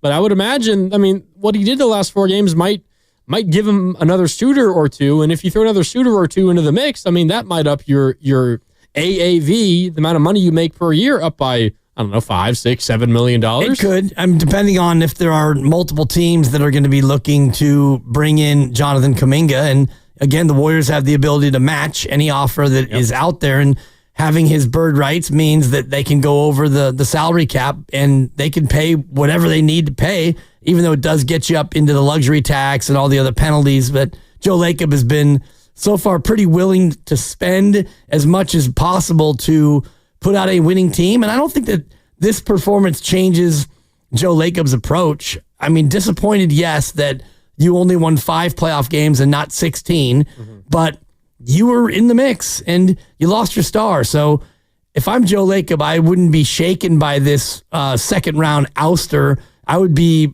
probably more heartened thinking that, we were close enough to where I can open up the purse strings a little bit and still spend. You're frustrated that Steph Curry got hurt and that as a result your season ended, but you're encouraged about what next season might be. Because if you were to ask Joe Lacob on the 1st of February this year, maybe even a little bit before, because they probably had a decent inclination they were going to be able to acquire somebody big at the trade deadline by then. If you asked them maybe January 15th about their confidence the rest of this season and next year, and you ask Joe Lacob now their confidence for next year, I'm sure you get, he's a confident guy. He's going to tell you that they're going to make all the necessary moves in the offseason to get it done, even if they were terrible this year. But I guarantee you he feels a whole lot better about the future, next year specifically, and maybe the next 2 years specifically of the team now than he did, say, 3-4 months ago. Yeah, January 22nd, you go to Sacramento and you lose. 123-117. You fall to 21-22. And it was the part of the season where you lose 2, you win 1, you lose 2, you win 2, you lose 2, you were hanging out a game over or a game under 500? Like all the time. Yeah. You were 12-3, and then that turned into 15-15. Yeah. So you went 12-3 and then 3-12. And then just like win, lose, lose, basically. Drop 2, win 1, drop 1, win 2. It was that kind of a thing. Like what's the horse piece in chess? The one that can go 2 up and 1 over. The knight. The knight. Yeah. 1 up and 2 over, 2 up and 1. That horse one thing in chess. I already said yesterday I don't play chess. It was in the shape of an L, dude. That's right. Yeah. 2 here, 1 there. That's kind of what the Warriors were doing. They were moving in the shape of an L. So if you ask him on that date when they lose to Sacramento, he's probably thinking, no, I'm not spending another dime on this crap. And then you get Jimmy and you go on this run and it falls short, obviously, but I think the way they played and what the core showed with Jimmy Butler, I do think that they're going to do everything they can to continue to spend and surround. Yeah, and Sham says they're going to be incredibly aggressive this summer. Don't Dibs. play it again, please. I won't. There is something else, though, from another ESPN personality I do want to play. It's Bobby Marks, and I would imagine you and Willard are overdue for a conversation with Bobby Marks. Yeah, Lucas. Maybe that'll happen at some point next week. We shall see. But Bobby Marks chimed in on Jonathan Kuminga and the summer ahead for the Warriors. Now, Kuminga really is the key piece. So we can hear from Bobby about that. We also got plenty more time for your calls. I know you guys on hold have been patient. Amir, Bill, and Christian, I see you. We will come to you when we come back. We've got our long segment here, so we got plenty of time for your calls. You can weigh in at 888-957-9570. It's Willard and Dibs, but Grandy in for Willard. So Dibs and Grandy with you. We're back with more after this, and we're brought to you by Fremont Bank. here for you, here for good. Hey, this is Willard and Dibs from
Now, back to Willard and Dibs. There goes the two boys, the two great boys of the Bay Area, the best sports show on town. On 95.7 The Game.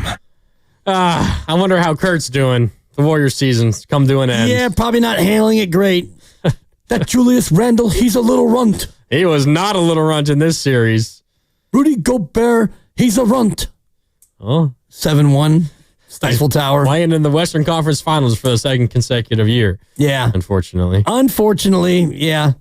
But I don't know, Mark. The more I start to pick through not only this series, but the season in totality, I'm less disappointed than I thought I would be. It sucks that it's over, and you always want to win a championship, but what they did from where they were, and we just were talking about the loss to Sacramento, and you could pick out any number of low spots. There's a lot of them. And it looked like they were going to be a 10 seed, and they were going to have to do something they've never done before, which is win a play-in game and get the 8 to only get rolled by OKC. It didn't look like the prospects were that positive, and then you got Jimmy Butler and everything changed. But even then, I still didn't think that this was going to be a championship roster or a championship run. So the fact that they got by Houston and then you got into the Minnesota series, that for me it's satisfactory. I'm okay with it. Well, it was a question that I don't know if you brought it up and it just happened to be Steiny, you had already talked about it, or if they brought it up during the crossover, but essentially, do you think the season was a success? Yeah. And you and I both immediately said, success, no doubt. But I still leave disappointed, even though it was a success, because I felt like there was an opportunity for more. And I didn't necessarily feel that way like at the beginning of the postseason, but the way everything played out this postseason, Dibs, and maybe the one point against this is that it took the Warriors 7 games in the first round. I probably would have felt a whole lot better had they taken care of business versus the Rockets in 5 or in 6 games versus having to fly back to Houston for Game 7, then fly straight to Minnesota for Game 1 coming up a couple of days right after that. But really, going into that Minnesota series, Steph playing the way he was before he got hurt, the Warriors having that double-digit lead, Minnesota kind of looking a little bit rusty, Warriors, a good start to steal home court advantage. If Steph doesn't get hurt, Dibs, I was really beginning to feel like the Warriors could have won the championship. Not like saying it was a lock and that it absolutely was going to happen, but if Steph's healthy, I think they beat Minnesota. It's probably a 3-2 Warrior lead in the series right now. That's my opinion. Maybe you disagree. Yeah, I do disagree. It wouldn't be 3-2 Warriors if Steph was healthy? I think it'd be 3-2 Minnesota. Okay. I think that the way Minnesota played, even if you had Steph Curry, they were going to be tough to beat. Minnesota has been that good. And it was a one-sided situation because the Warriors didn't have Steph Curry, but I'm trying to give as much credit to Minnesota for just how well they played, especially over the last couple of games. They impressed me a whole lot more games 4 and 5 than they did the first 3 games of the series. I agree with that. Game 1, man, I was down on Minnesota big time. Game 2, they got off to the good start. The Warriors, though, without Steph, came all the way back to within 7 in the third quarter. Don't know if the Warriors would have won that without Steph. Probably not, but I guarantee you the Warriors would have won Game 3 with Steph Curry. Game 4, hard to tell exactly. Game 5, hard to tell. But if I was a betting man, I'd say it'd be 3-2 Warriors at this point if Steph Curry was healthy. And then you look at some of what's happened on the other half of the Western playoffs with OKC and Denver. And Game 6 in Denver is about 50 minutes away from tip-off.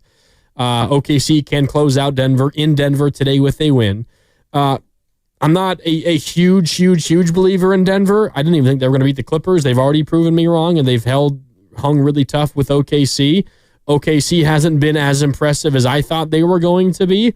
I would give the Warriors a puncher's chance if they were healthy against either of those two teams. And then if they happen to get out of that series, Dibs, and go all the way to the finals, it almost doesn't even matter to me who's coming out of the East. I would pick the Warriors to beat all those teams. If Boston had Tatum healthy, that might be different. But that's factored in here. Sure. 1, I don't expect Boston to win that series. And 2, if Boston is there without Tatum, I would pick the Warriors to win that series. So my disappointment comes from the fact that I believe that at my core, that they had a puncher's chance to actually win a championship, but I still consider this season a success considering what it was headed for before the Jimmy Butler acquisition. I guess the word I would use is unfulfilled. I was not fulfilled by the way it ended. And, it's just injuries and it happens. But when you have a team go out and lose, like when they lost to the Lakers a couple years ago in 6, I was not happy because I hate the Lakers, but at least you went out there and you played and you had your team and you beat the Kings in 7, which was awesome. And then you were tired or whatever. The Lakers were just better and you lost. And so you can be upset.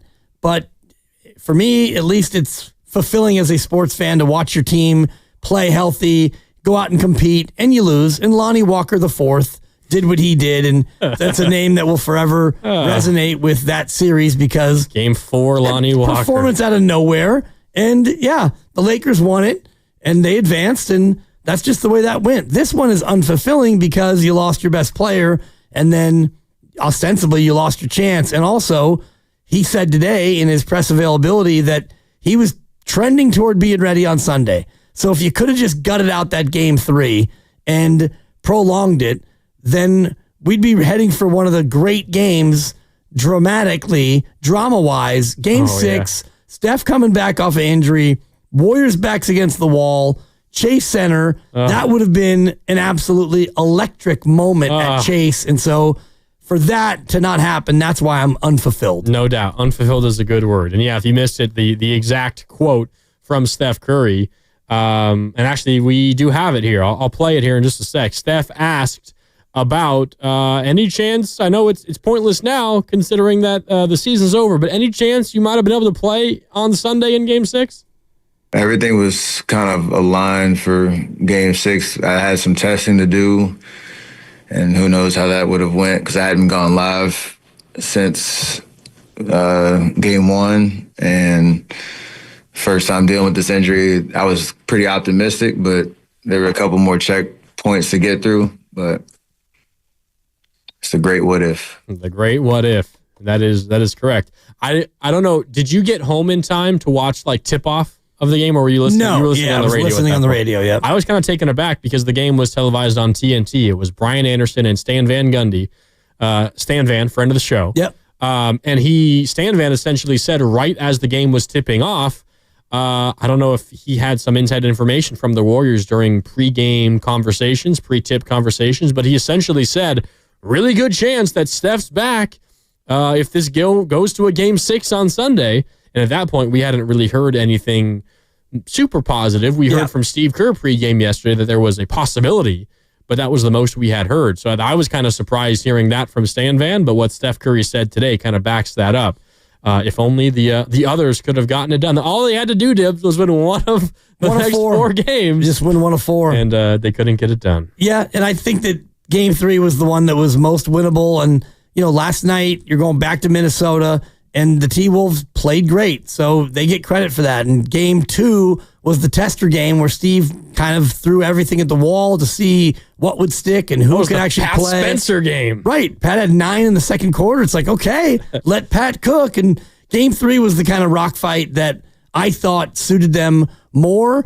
But then you get to Game 4, and Steve Kerr was really exhorting his team to run and push. And I even asked him that earlier this week when we had him on, and he's like, no, up-tempo is what we need to do. We need to try to score quickly in the half court before they set their defense. Yeah. And so that's what they got into last night, and Minnesota was just on a heater. Yeah, when you don't have a consistent way to get good shots in the half-court offense, just avoid half-court offense. Yeah. Just push the tempo and get good looks that way. And the way they avoided half-court offense last night was by turning it over. Yeah. Even though Minnesota turned it over 20 times, and the Warriors, I think, had 17 listed. And that doesn't include team turnovers. Now, if you look at the ESPN box or the NBA box, they'll give you different numbers. Warriors, according to ESPN, turned it over 17 times, Minnesota 20 times. But that doesn't include like shot clock violations, which technically go down as team turnovers. Yeah, so Minnesota actually had 21, and the Warriors had 17. Yeah. When you look at the official final box, they actually do include those unassigned shot clock violation turnovers, which... That's fair. If you're the last guy to hold the ball, you shouldn't get that turnover for your teammate throws you the grenade with a second left on the shot clock. Well, that's what they did in Game 4. Oh, they did it so many times to start the third quarter, though. Oh my God! They get the ball to start the third, and Pods winds up with it from 28, and he throws it off the backboard. If this series happened to go 7 games somehow, the Warriors might have set a record for most shot clock violations in a playoff series. If there is such a record, there probably is. Somewhere, buried somewhere in some stat book. I'm sure it exists, but not a record that you want to have. Minnesota, I mean, you mentioned they played amazing. They shot amazing. They turned it over 21 times, yet they still scored 121 points. The Warriors took 12 more shot attempts than Minnesota, but Minnesota made 10 more shots. You know how difficult that is? To shoot the ball 12 fewer times, but to make 10 more than your opponents? Yeah. That's like unheard of. Well, the Warriors shot 15 more free throws. They won the rebound battle. They won the turnover battle. And they lost by 11 because Minnesota shot 63%. And it wasn't really even that close. 11 doesn't really do it total justice. Well, it got to 9, and when it got to 9, you're thinking, oh, okay, there might be a chance. There might be a little bit of a run. You get this thing inside of 6, and now the pucker factor can start to creep in, but bang, bang, now it's 14, and it's okay. It's all over at that point. You're listening to 95.7 The Game, KGMZ FM and HD1 San Francisco, an Odyssey sports station, and the home of the Golden State Warriors and Valkyries, always live on the free Odyssey app, coming to you live from the Laughing Monk Studios. And speaking of the Valkyries, regular season opener, not just for the season, but for the franchise, tomorrow at Chase Center, 7 o'clock versus the LA Sparks. And Dibs, you and I will be in the building getting ready for that game. We'll be live from Chase Center tomorrow, beginning at 1:45 for the crossover, live from the concourse, I imagine, once again. From the concourse. Confirmed. Ahead of the first ever Valkyries regular season basketball game. It's incredible. And I'm a big fan of the sport and the league anyway. Oh, yeah. But to be at Chase for the, first ever Valkyries game, it's not often that you get a chance to be somewhere for the absolute debut of something, and this is going to be incredible to see him out there. The place is going to be packed tomorrow. No doubt. And you got 17,000 for a preseason game. On a day of a Warrior playoff game. Right. And now the Warrior season is over. Right. So Can that place hold 30,000? We're going to find out. Almost 20, I think, right? I think 20 is capacity, somewhere around so you go ahead and lock in Valkyrie Nation now. Lock in. Yeah. So looking forward to that. One season comes to an end, but another one coming up tomorrow when the Valkyries kick off their regular season. Okay, let's go back out to the phones, 888-957-9570. You've heard a lot from Steph and from Draymond and from Kuminga and from even Steve Kerr last night. There seems to be a lot of confidence that even though this season ended in the second round, that the Warriors feel like they have a legitimate shot to win a championship next year. Do you share that level of confidence in the Warriors team going forward? Let's go back out to the phones. Up next is Bill in his car. What's up, Bill? You're on with Grandy and Dibs on Willard and Dibs. How you doing, Bill? I'm doing great, guys.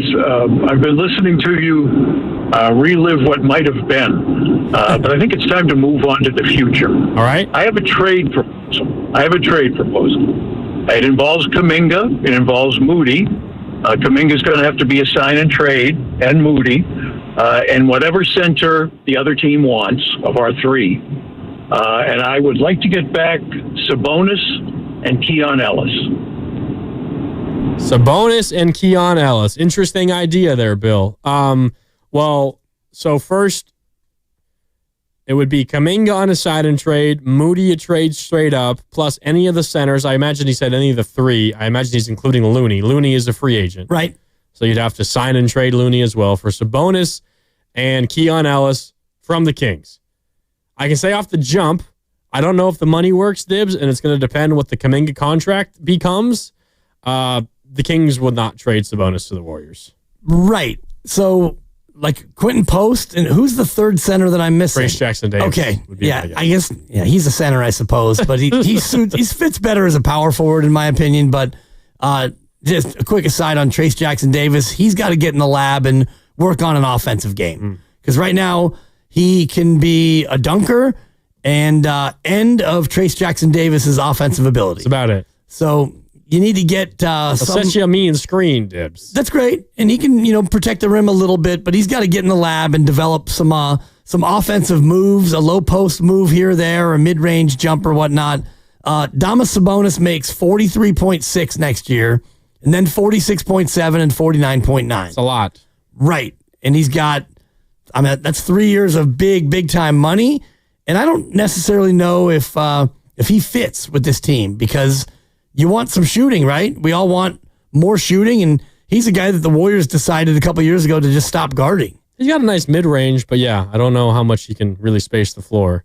Bigger point, though, you nailed it. They're not going to trade Sabonis. And I don't think the money would work out that way either. Unless you signed Kuminga for 30, and then you threw in Moody, that's 43. That gets you right in the neighborhood. But if you're Sacramento, why would you trade your really effective big man? Yeah. You wouldn't. Yeah.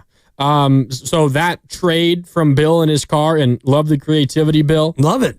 Keep them coming, 888-957-9570. The big part of this is, what do the Warriors do with Jonathan Kuminga going forward?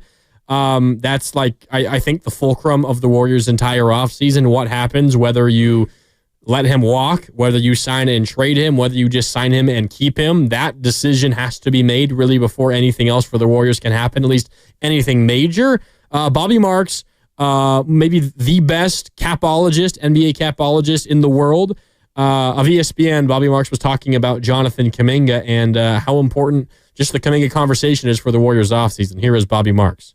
Complexities to basically doing a Jonathan Kuminga sign and trade. So, but Kuminga basically plays a significant role as far as what is going to happen this offseason here, because based on where you are financially.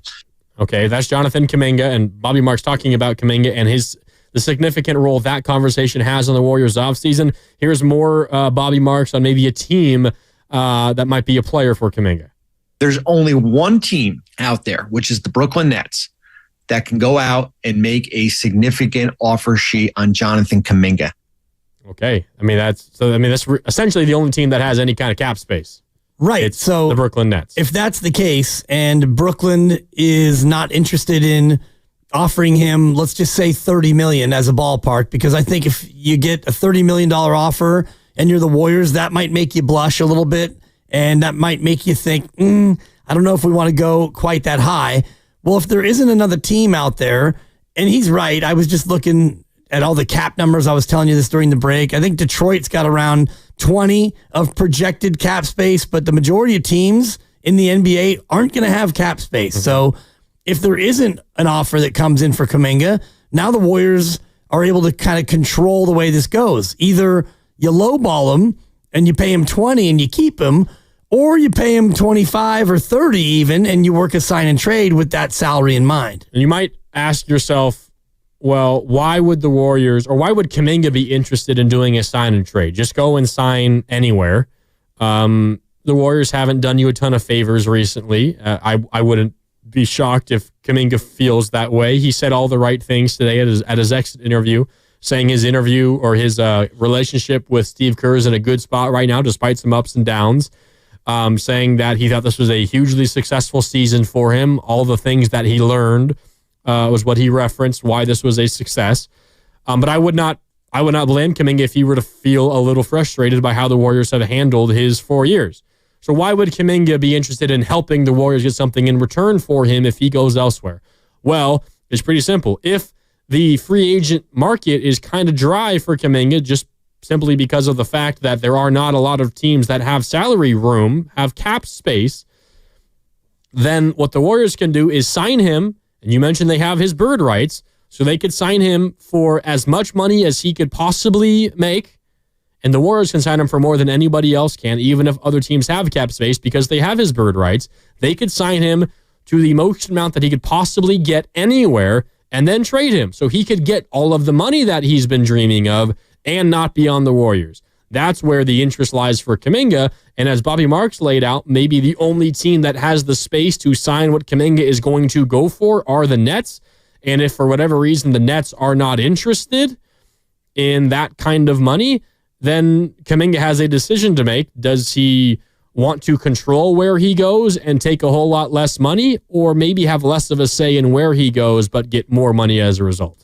Yeah, and if that's the only team out there that is covetous of Kuminga, they can offer him a lot of money because they have a lot of cap space, and then the Warriors would either match or refuse to match, and then he just goes to the Brooklyn Nets, and you get nothing in return. So in terms of sign and trade for Kuminga, the Warriors are in a pretty good spot because as well as Kuminga played, and if his value does go up, and it's probably going to be 25 to 30 million per year average annual. Well, if there aren't teams out there that have the room to pay him that, the Warriors are in a good spot to control how this all goes. Yeah.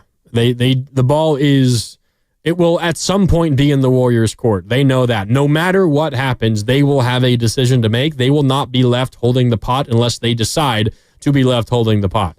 Now, they might get to a point where somebody signs them for more than they're comfortable with, and they say, hell no, all right, we're going to lose him for nothing. But that is a decision that they do have the right to make one way or another. Steph Curry, at his exit interview earlier today, was asked about Jonathan Kuminga's future. I thought Steph Curry had a really interesting answer. Let's hear that. Steph Curry on Jonathan Kuminga and his future in the NBA. He's grown a lot. He's been dealt a very tough hand, to be honest. Like, came in when we started 18 and whatever, 2 that year, and he had some moments, but getting in the playoffs didn't really have an opportunity. And we win a championship, and then you run it back. And he's handled his business in terms of just getting better and just trying to focus on what it means to become a better version of himself in the way that he plays, and the fact that he's had playing time in Hatton and been in rotation in Hatton. Like, that's tough for any player, let alone a young guy who's trying to figure it out in the league. So I commend him on just staying ready. See what he did the last couple of games. That's not easy to do, to not know if your button's going to be called or your number's going to be called and then go out there and perform. So I'm proud of the way that he's handled it. I hope the future is bright for him, whether it's here, whether it's wherever, knowing that he's a guy in this league that can continue to climb that ladder on his own pace. So he's gone through a lot that most people haven't in 4 years and seen a lot. So hopefully he's better because of it. That's Steph Curry on Kuminga. A couple of lines stand out, Dibs. Steph said, quote, he's been dealt a very tough hand, to be honest. He said, I'm proud of the way he's handled it. I hope the future is bright for him, whether it's here, whether it's wherever. And he said, I think he's going through a lot that most people haven't in 4 years. I think those are all true. Yeah, it's a fact, and that's what happens when you get drafted to a team that's looking to compete for a championship. You don't get to develop the same way that other players do. And I'm thinking about Jalen Green as a great example, where same draft class, and Jalen Green was number 2 in that draft class, and he was able to develop because they weren't very good in his early days. So go out there and play, Jalen. Play basketball, and we're going to coach you up, and we're going to live and die with all your mistakes as you're a young player who also came from the G League Ignite. So it's a good comp for Kuminga, and you get to year 4, and now he's balling, and Houston's a 2 seed, and, well, he still has a lot of improving to do, but Jalen Green signed an extension. The Rockets saw enough in him, and they're able to go forward with him. Kuminga didn't have that same luxury because you won a championship in year number 2, I believe. So, was it year 2 for Kuminga? No, year one for Kuminga. Yeah, I apologize. Wiseman's second year. Right. Yeah. So, same thing with Wiseman. Like, we don't have time to just let you go out there and play 30 minutes and live with your warts because we want to win a championship. And that is the unfortunate way that it went for JK.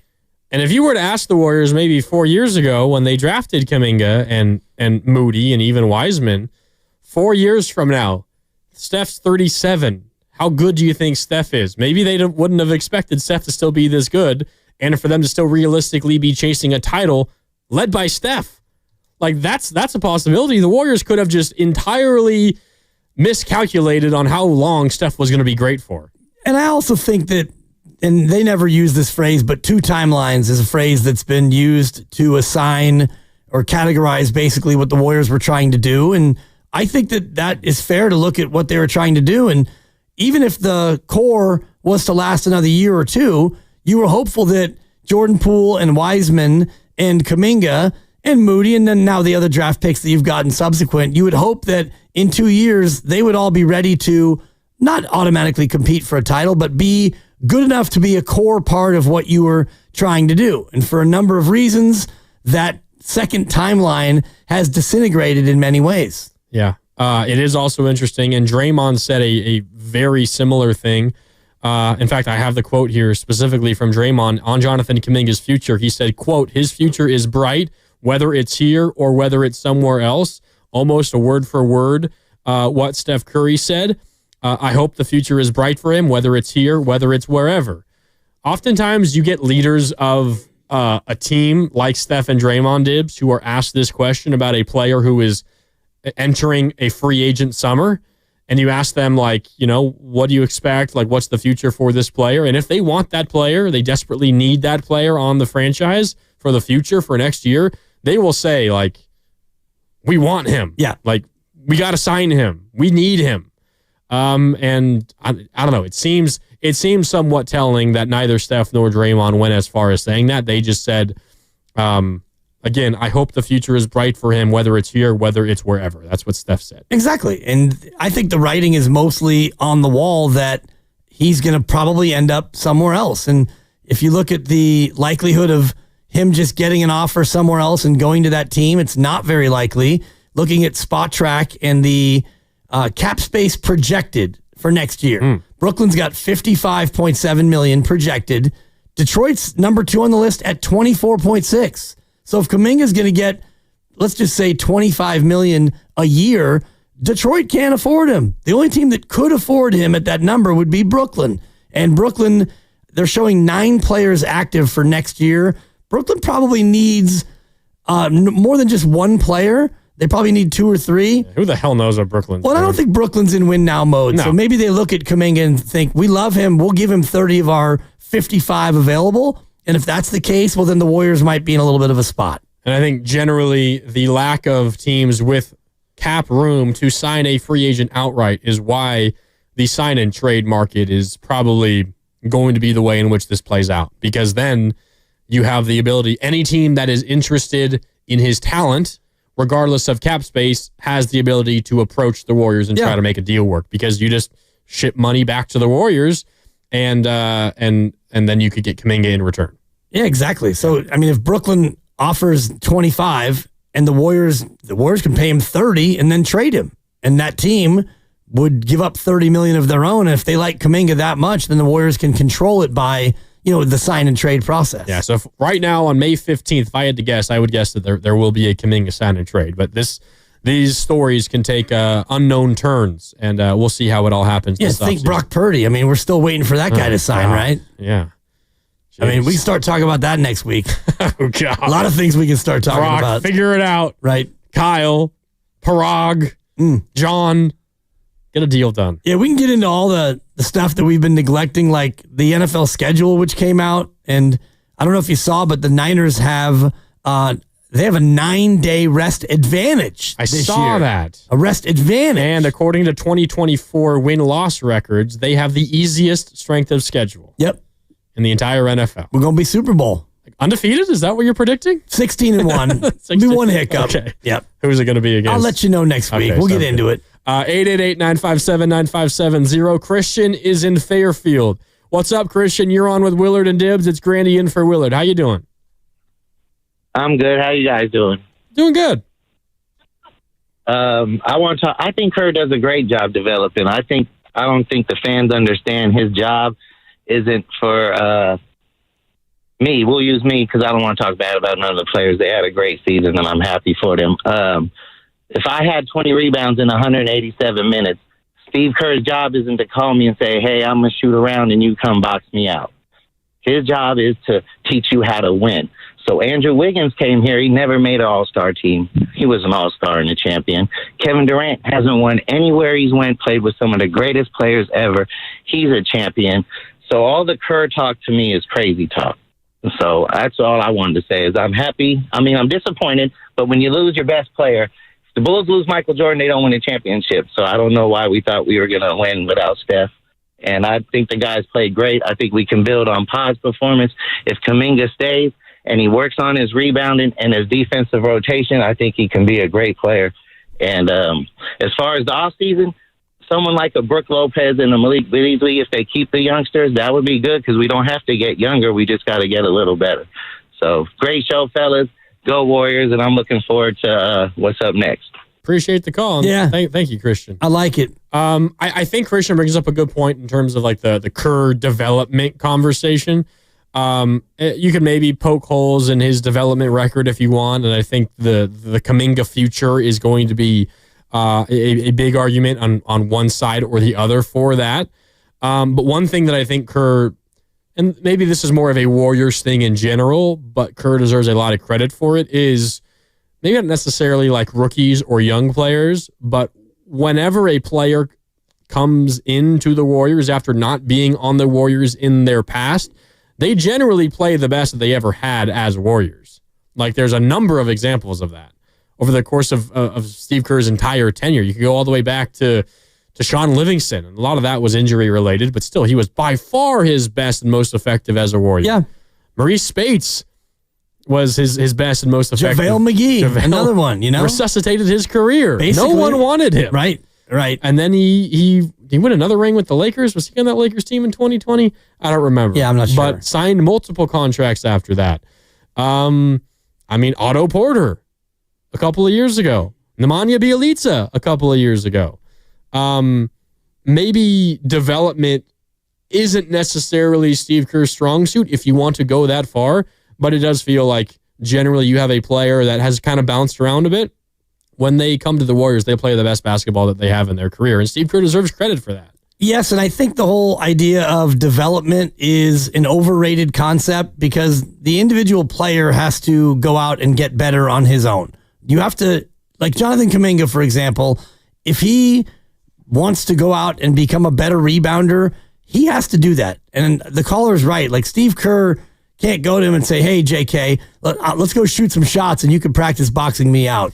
You got to go out there if you're Kuminga and look at where the warts are in your game and work on it. Now, having a guy be able to play basketball, sure, that's going to allow him to develop. But Steve Kerr's job, number one job for Steve Kerr or any coach, is to win games. And he has done that at an almost record rate as a regular season and a postseason coach. He's got more than 100 postseason wins. He's one of only, I think, 6 coaches to earn more than 100 wins in the postseason. So that's his job.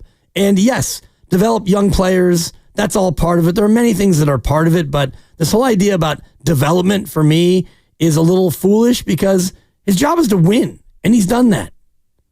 Almost at a better, higher rate than anybody else in NBA history. Almost, yeah. Among coaches who have coached more than like 500 games, I think he's 3rd or 4th in win percentage. And I think only Phil Jackson won 100 playoff games quicker than Steve Kerr did in terms of number of playoff games coached. Number of playoff games coached it took to win 100, only Phil Jackson did it in fewer games than Steve Kerr. As far as winners go, as a head coach in the history of the NBA, Steve Kerr is up there with the best to ever do it. And so many people out there will say, well, that's because he was gifted Steph and Clay and Dre, and they then acquired Iguodala and Kevin Durant. And okay, there's obviously some truth to that. If you look at every other great coach in NBA history, guess what? Their rosters are littered with Hall of Fame players all over the place. Yeah. He's 5th all-time in win percentage among coaches who've coached 500 or more games. Pretty good. And what's really the top 4? Phil Jackson is 1. Great. Billy Cunningham is 2. Oh. Okay. He coached the Sixers all those years. Yeah. He has a 698. Casey Jones is 3rd. And then Red Auerbach is just a little bit above Steve Kerr, who is slightly above Pat Riley. Wow. And these are coaches who have coached over 500 games. Yeah. Like right now, David Adelman is number 1 all time. He's 3-0. So there you go. Joe Mazzulla quietly number 2. Yeah. But he's only coached 246. Yeah, you got full seasons. A couple more seasons under your belt, Joe, and then you can join the big boys. He will. And like I said, postseason wins. He's one of 7. 7 to have 100. And those are all Hall of Famers too. Yep. Well, Phil Jackson, Pat Riley, Popovich, Doc Rivers. Not quite a Hall of Famer yet. Eric Spoelstra, Steve Kerr, Larry Brown. That's your group. Yeah, Doc might be the one coach in that group I don't consider a great coach. He's got the title. He does. He does have a title. That's about all he has. Yeah. And then just a lot of jobs. And a series of blown 3-2 leads. Blown 3-1 leads, too. I think he might be the only head coach to blow multiple 3-1 leads. I'm pretty sure, because he did it with the Clippers. Did you do it with the Clippers twice? He did it with the Clippers in 2015 when Dwight Howard got him. I think that was a 3-1 lead. I think that's the only time. Oh, no, 2020. Was he the Clipper coach in 2020, or was that Ty Lue? I'll look it up. Okay. You take a call. I'll look Let's it go up. out to the phones. 888-957-9570. I'm trying to prove that Doc Rivers is a fraud. Dibs is going to help me out. But first, we'll go to the phone lines. Robin is in Los Gatos and wants to join the conversation. What's up, Robin? I'm doing good. How are you guys doing today? We're doing good. Trying to come to terms that the Warriors season is over. But all in all, we're doing pretty good. Yeah, I was kind of on the same page as you. I think it was still successful, all things considered. I mean, obviously with Steph's injury, I feel a little unsatisfied. But I just had a couple questions for you guys. So I was like, in hindsight, I know the 2-timeline approach was the wrong decision, but like at the time, were you guys fans of it? I wasn't really tuning into the show at the time. And I had one more question. If there's a situation where Giannis wants to come here, but we have to move on from like Jimmy, Kuminga, and Draymond, are you guys still interested? Because in my opinion, I think anyone that isn't named Steph is able to go. Yeah, that's all. Thank you. All right. I like the questions, Robin. Appreciate you tuning in, and don't be shy. Don't be a stranger. Don't be a stranger. Yeah. I'll take the first one first. 2 timelines. In the moment, Dibs, when they were drafting Wiseman and drafting Kuminga and drafting Moody, were you a fan of that? Drafting and adding 18, 19, 20-year-old players to this group? Not really. And I had seen James Wiseman every one of the 40 minutes he played in college. I saw it. It didn't take a lot to see it. He only played, I think, 3 games or 2 games. And I didn't like the pick at the time. I didn't really have anybody who was necessarily somebody I absolutely wanted them to take. But the idea of an unproven 18-year-old, I thought was a bit of a reach. And then Kuminga was kind of the same thing where, you know, his draft stock was really high, but he was another guy who was unproven. And Moses Moody, you could see out of Arkansas, he's the 14th pick, so less impactful. But once you saw Kuminga play in the athleticism, I was excited. And same thing with Wiseman. Like, you know, he could shoot and he's a big guy who maybe he can shot block, but that thing never got started.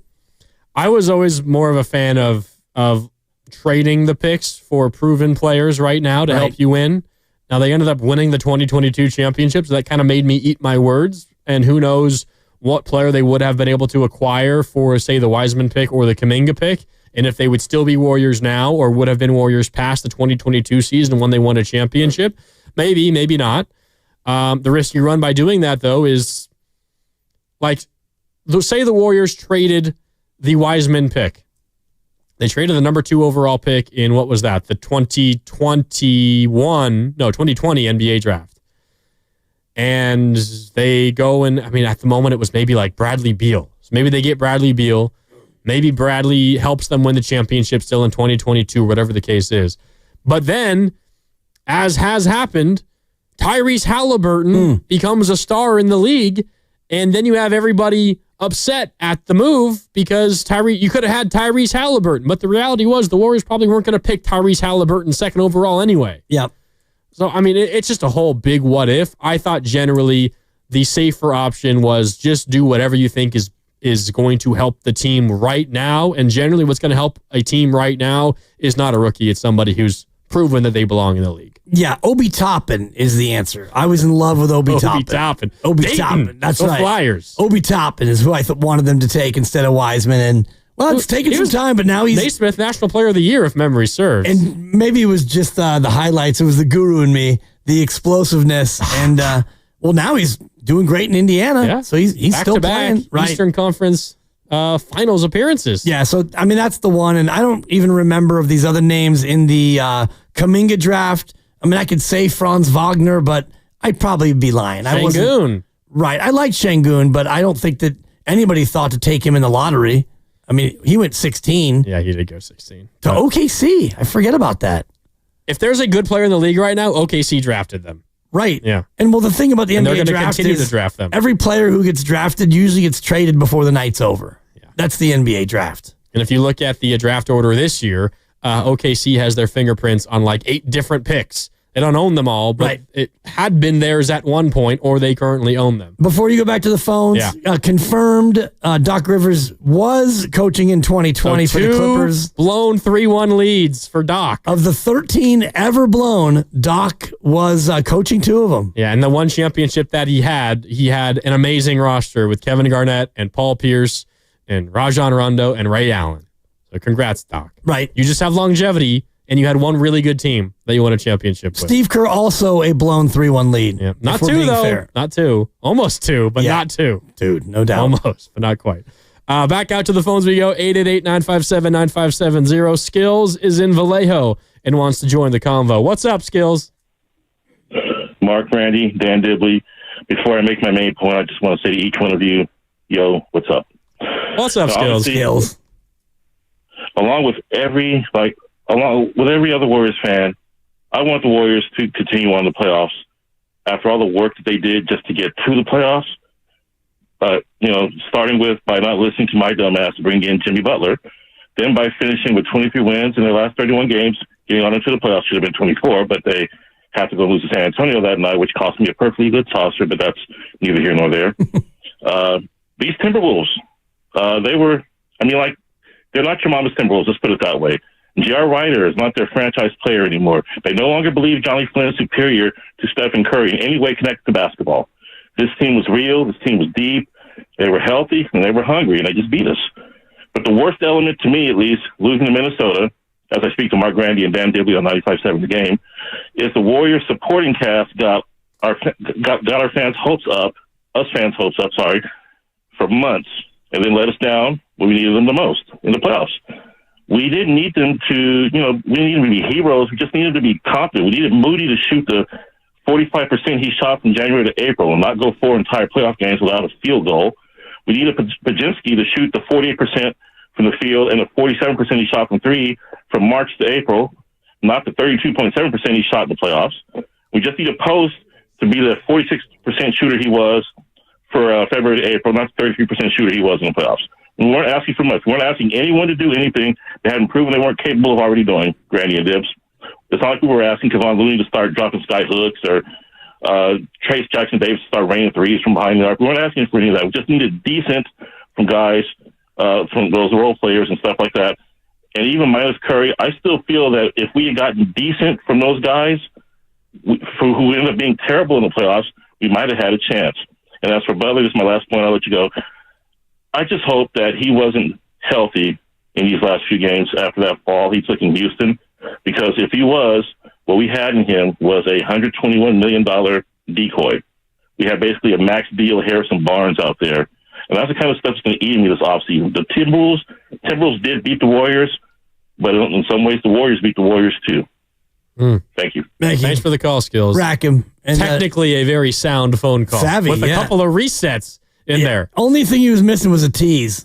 Up in 30 seconds, I take a shot at Jimmy Butler. But first, he could have teased ahead the shot that he was going to take. But next time, Skills. Next time. No doubt. And I do think that Jimmy Butler, whether or not he was hurt or just fatigued. By the way, he was asked about that today in his exit interview and essentially said, it is what it is. We're all banged up at this point. Yeah, exactly. He's not going to ever come out and just say that, and I respect it. But, you look at the situation, and I think that he is not a decoy. He's more than that, but down the stretch of the series, he did not do the things that we're used to him doing that he did back when he was in Miami. Yeah, Skills was practically like pleading with the Warriors and the Moody's and the Podziemskis and even the Butlers of the world, just do the little things you need to win one game to force this to a Game 6 to get Steph back.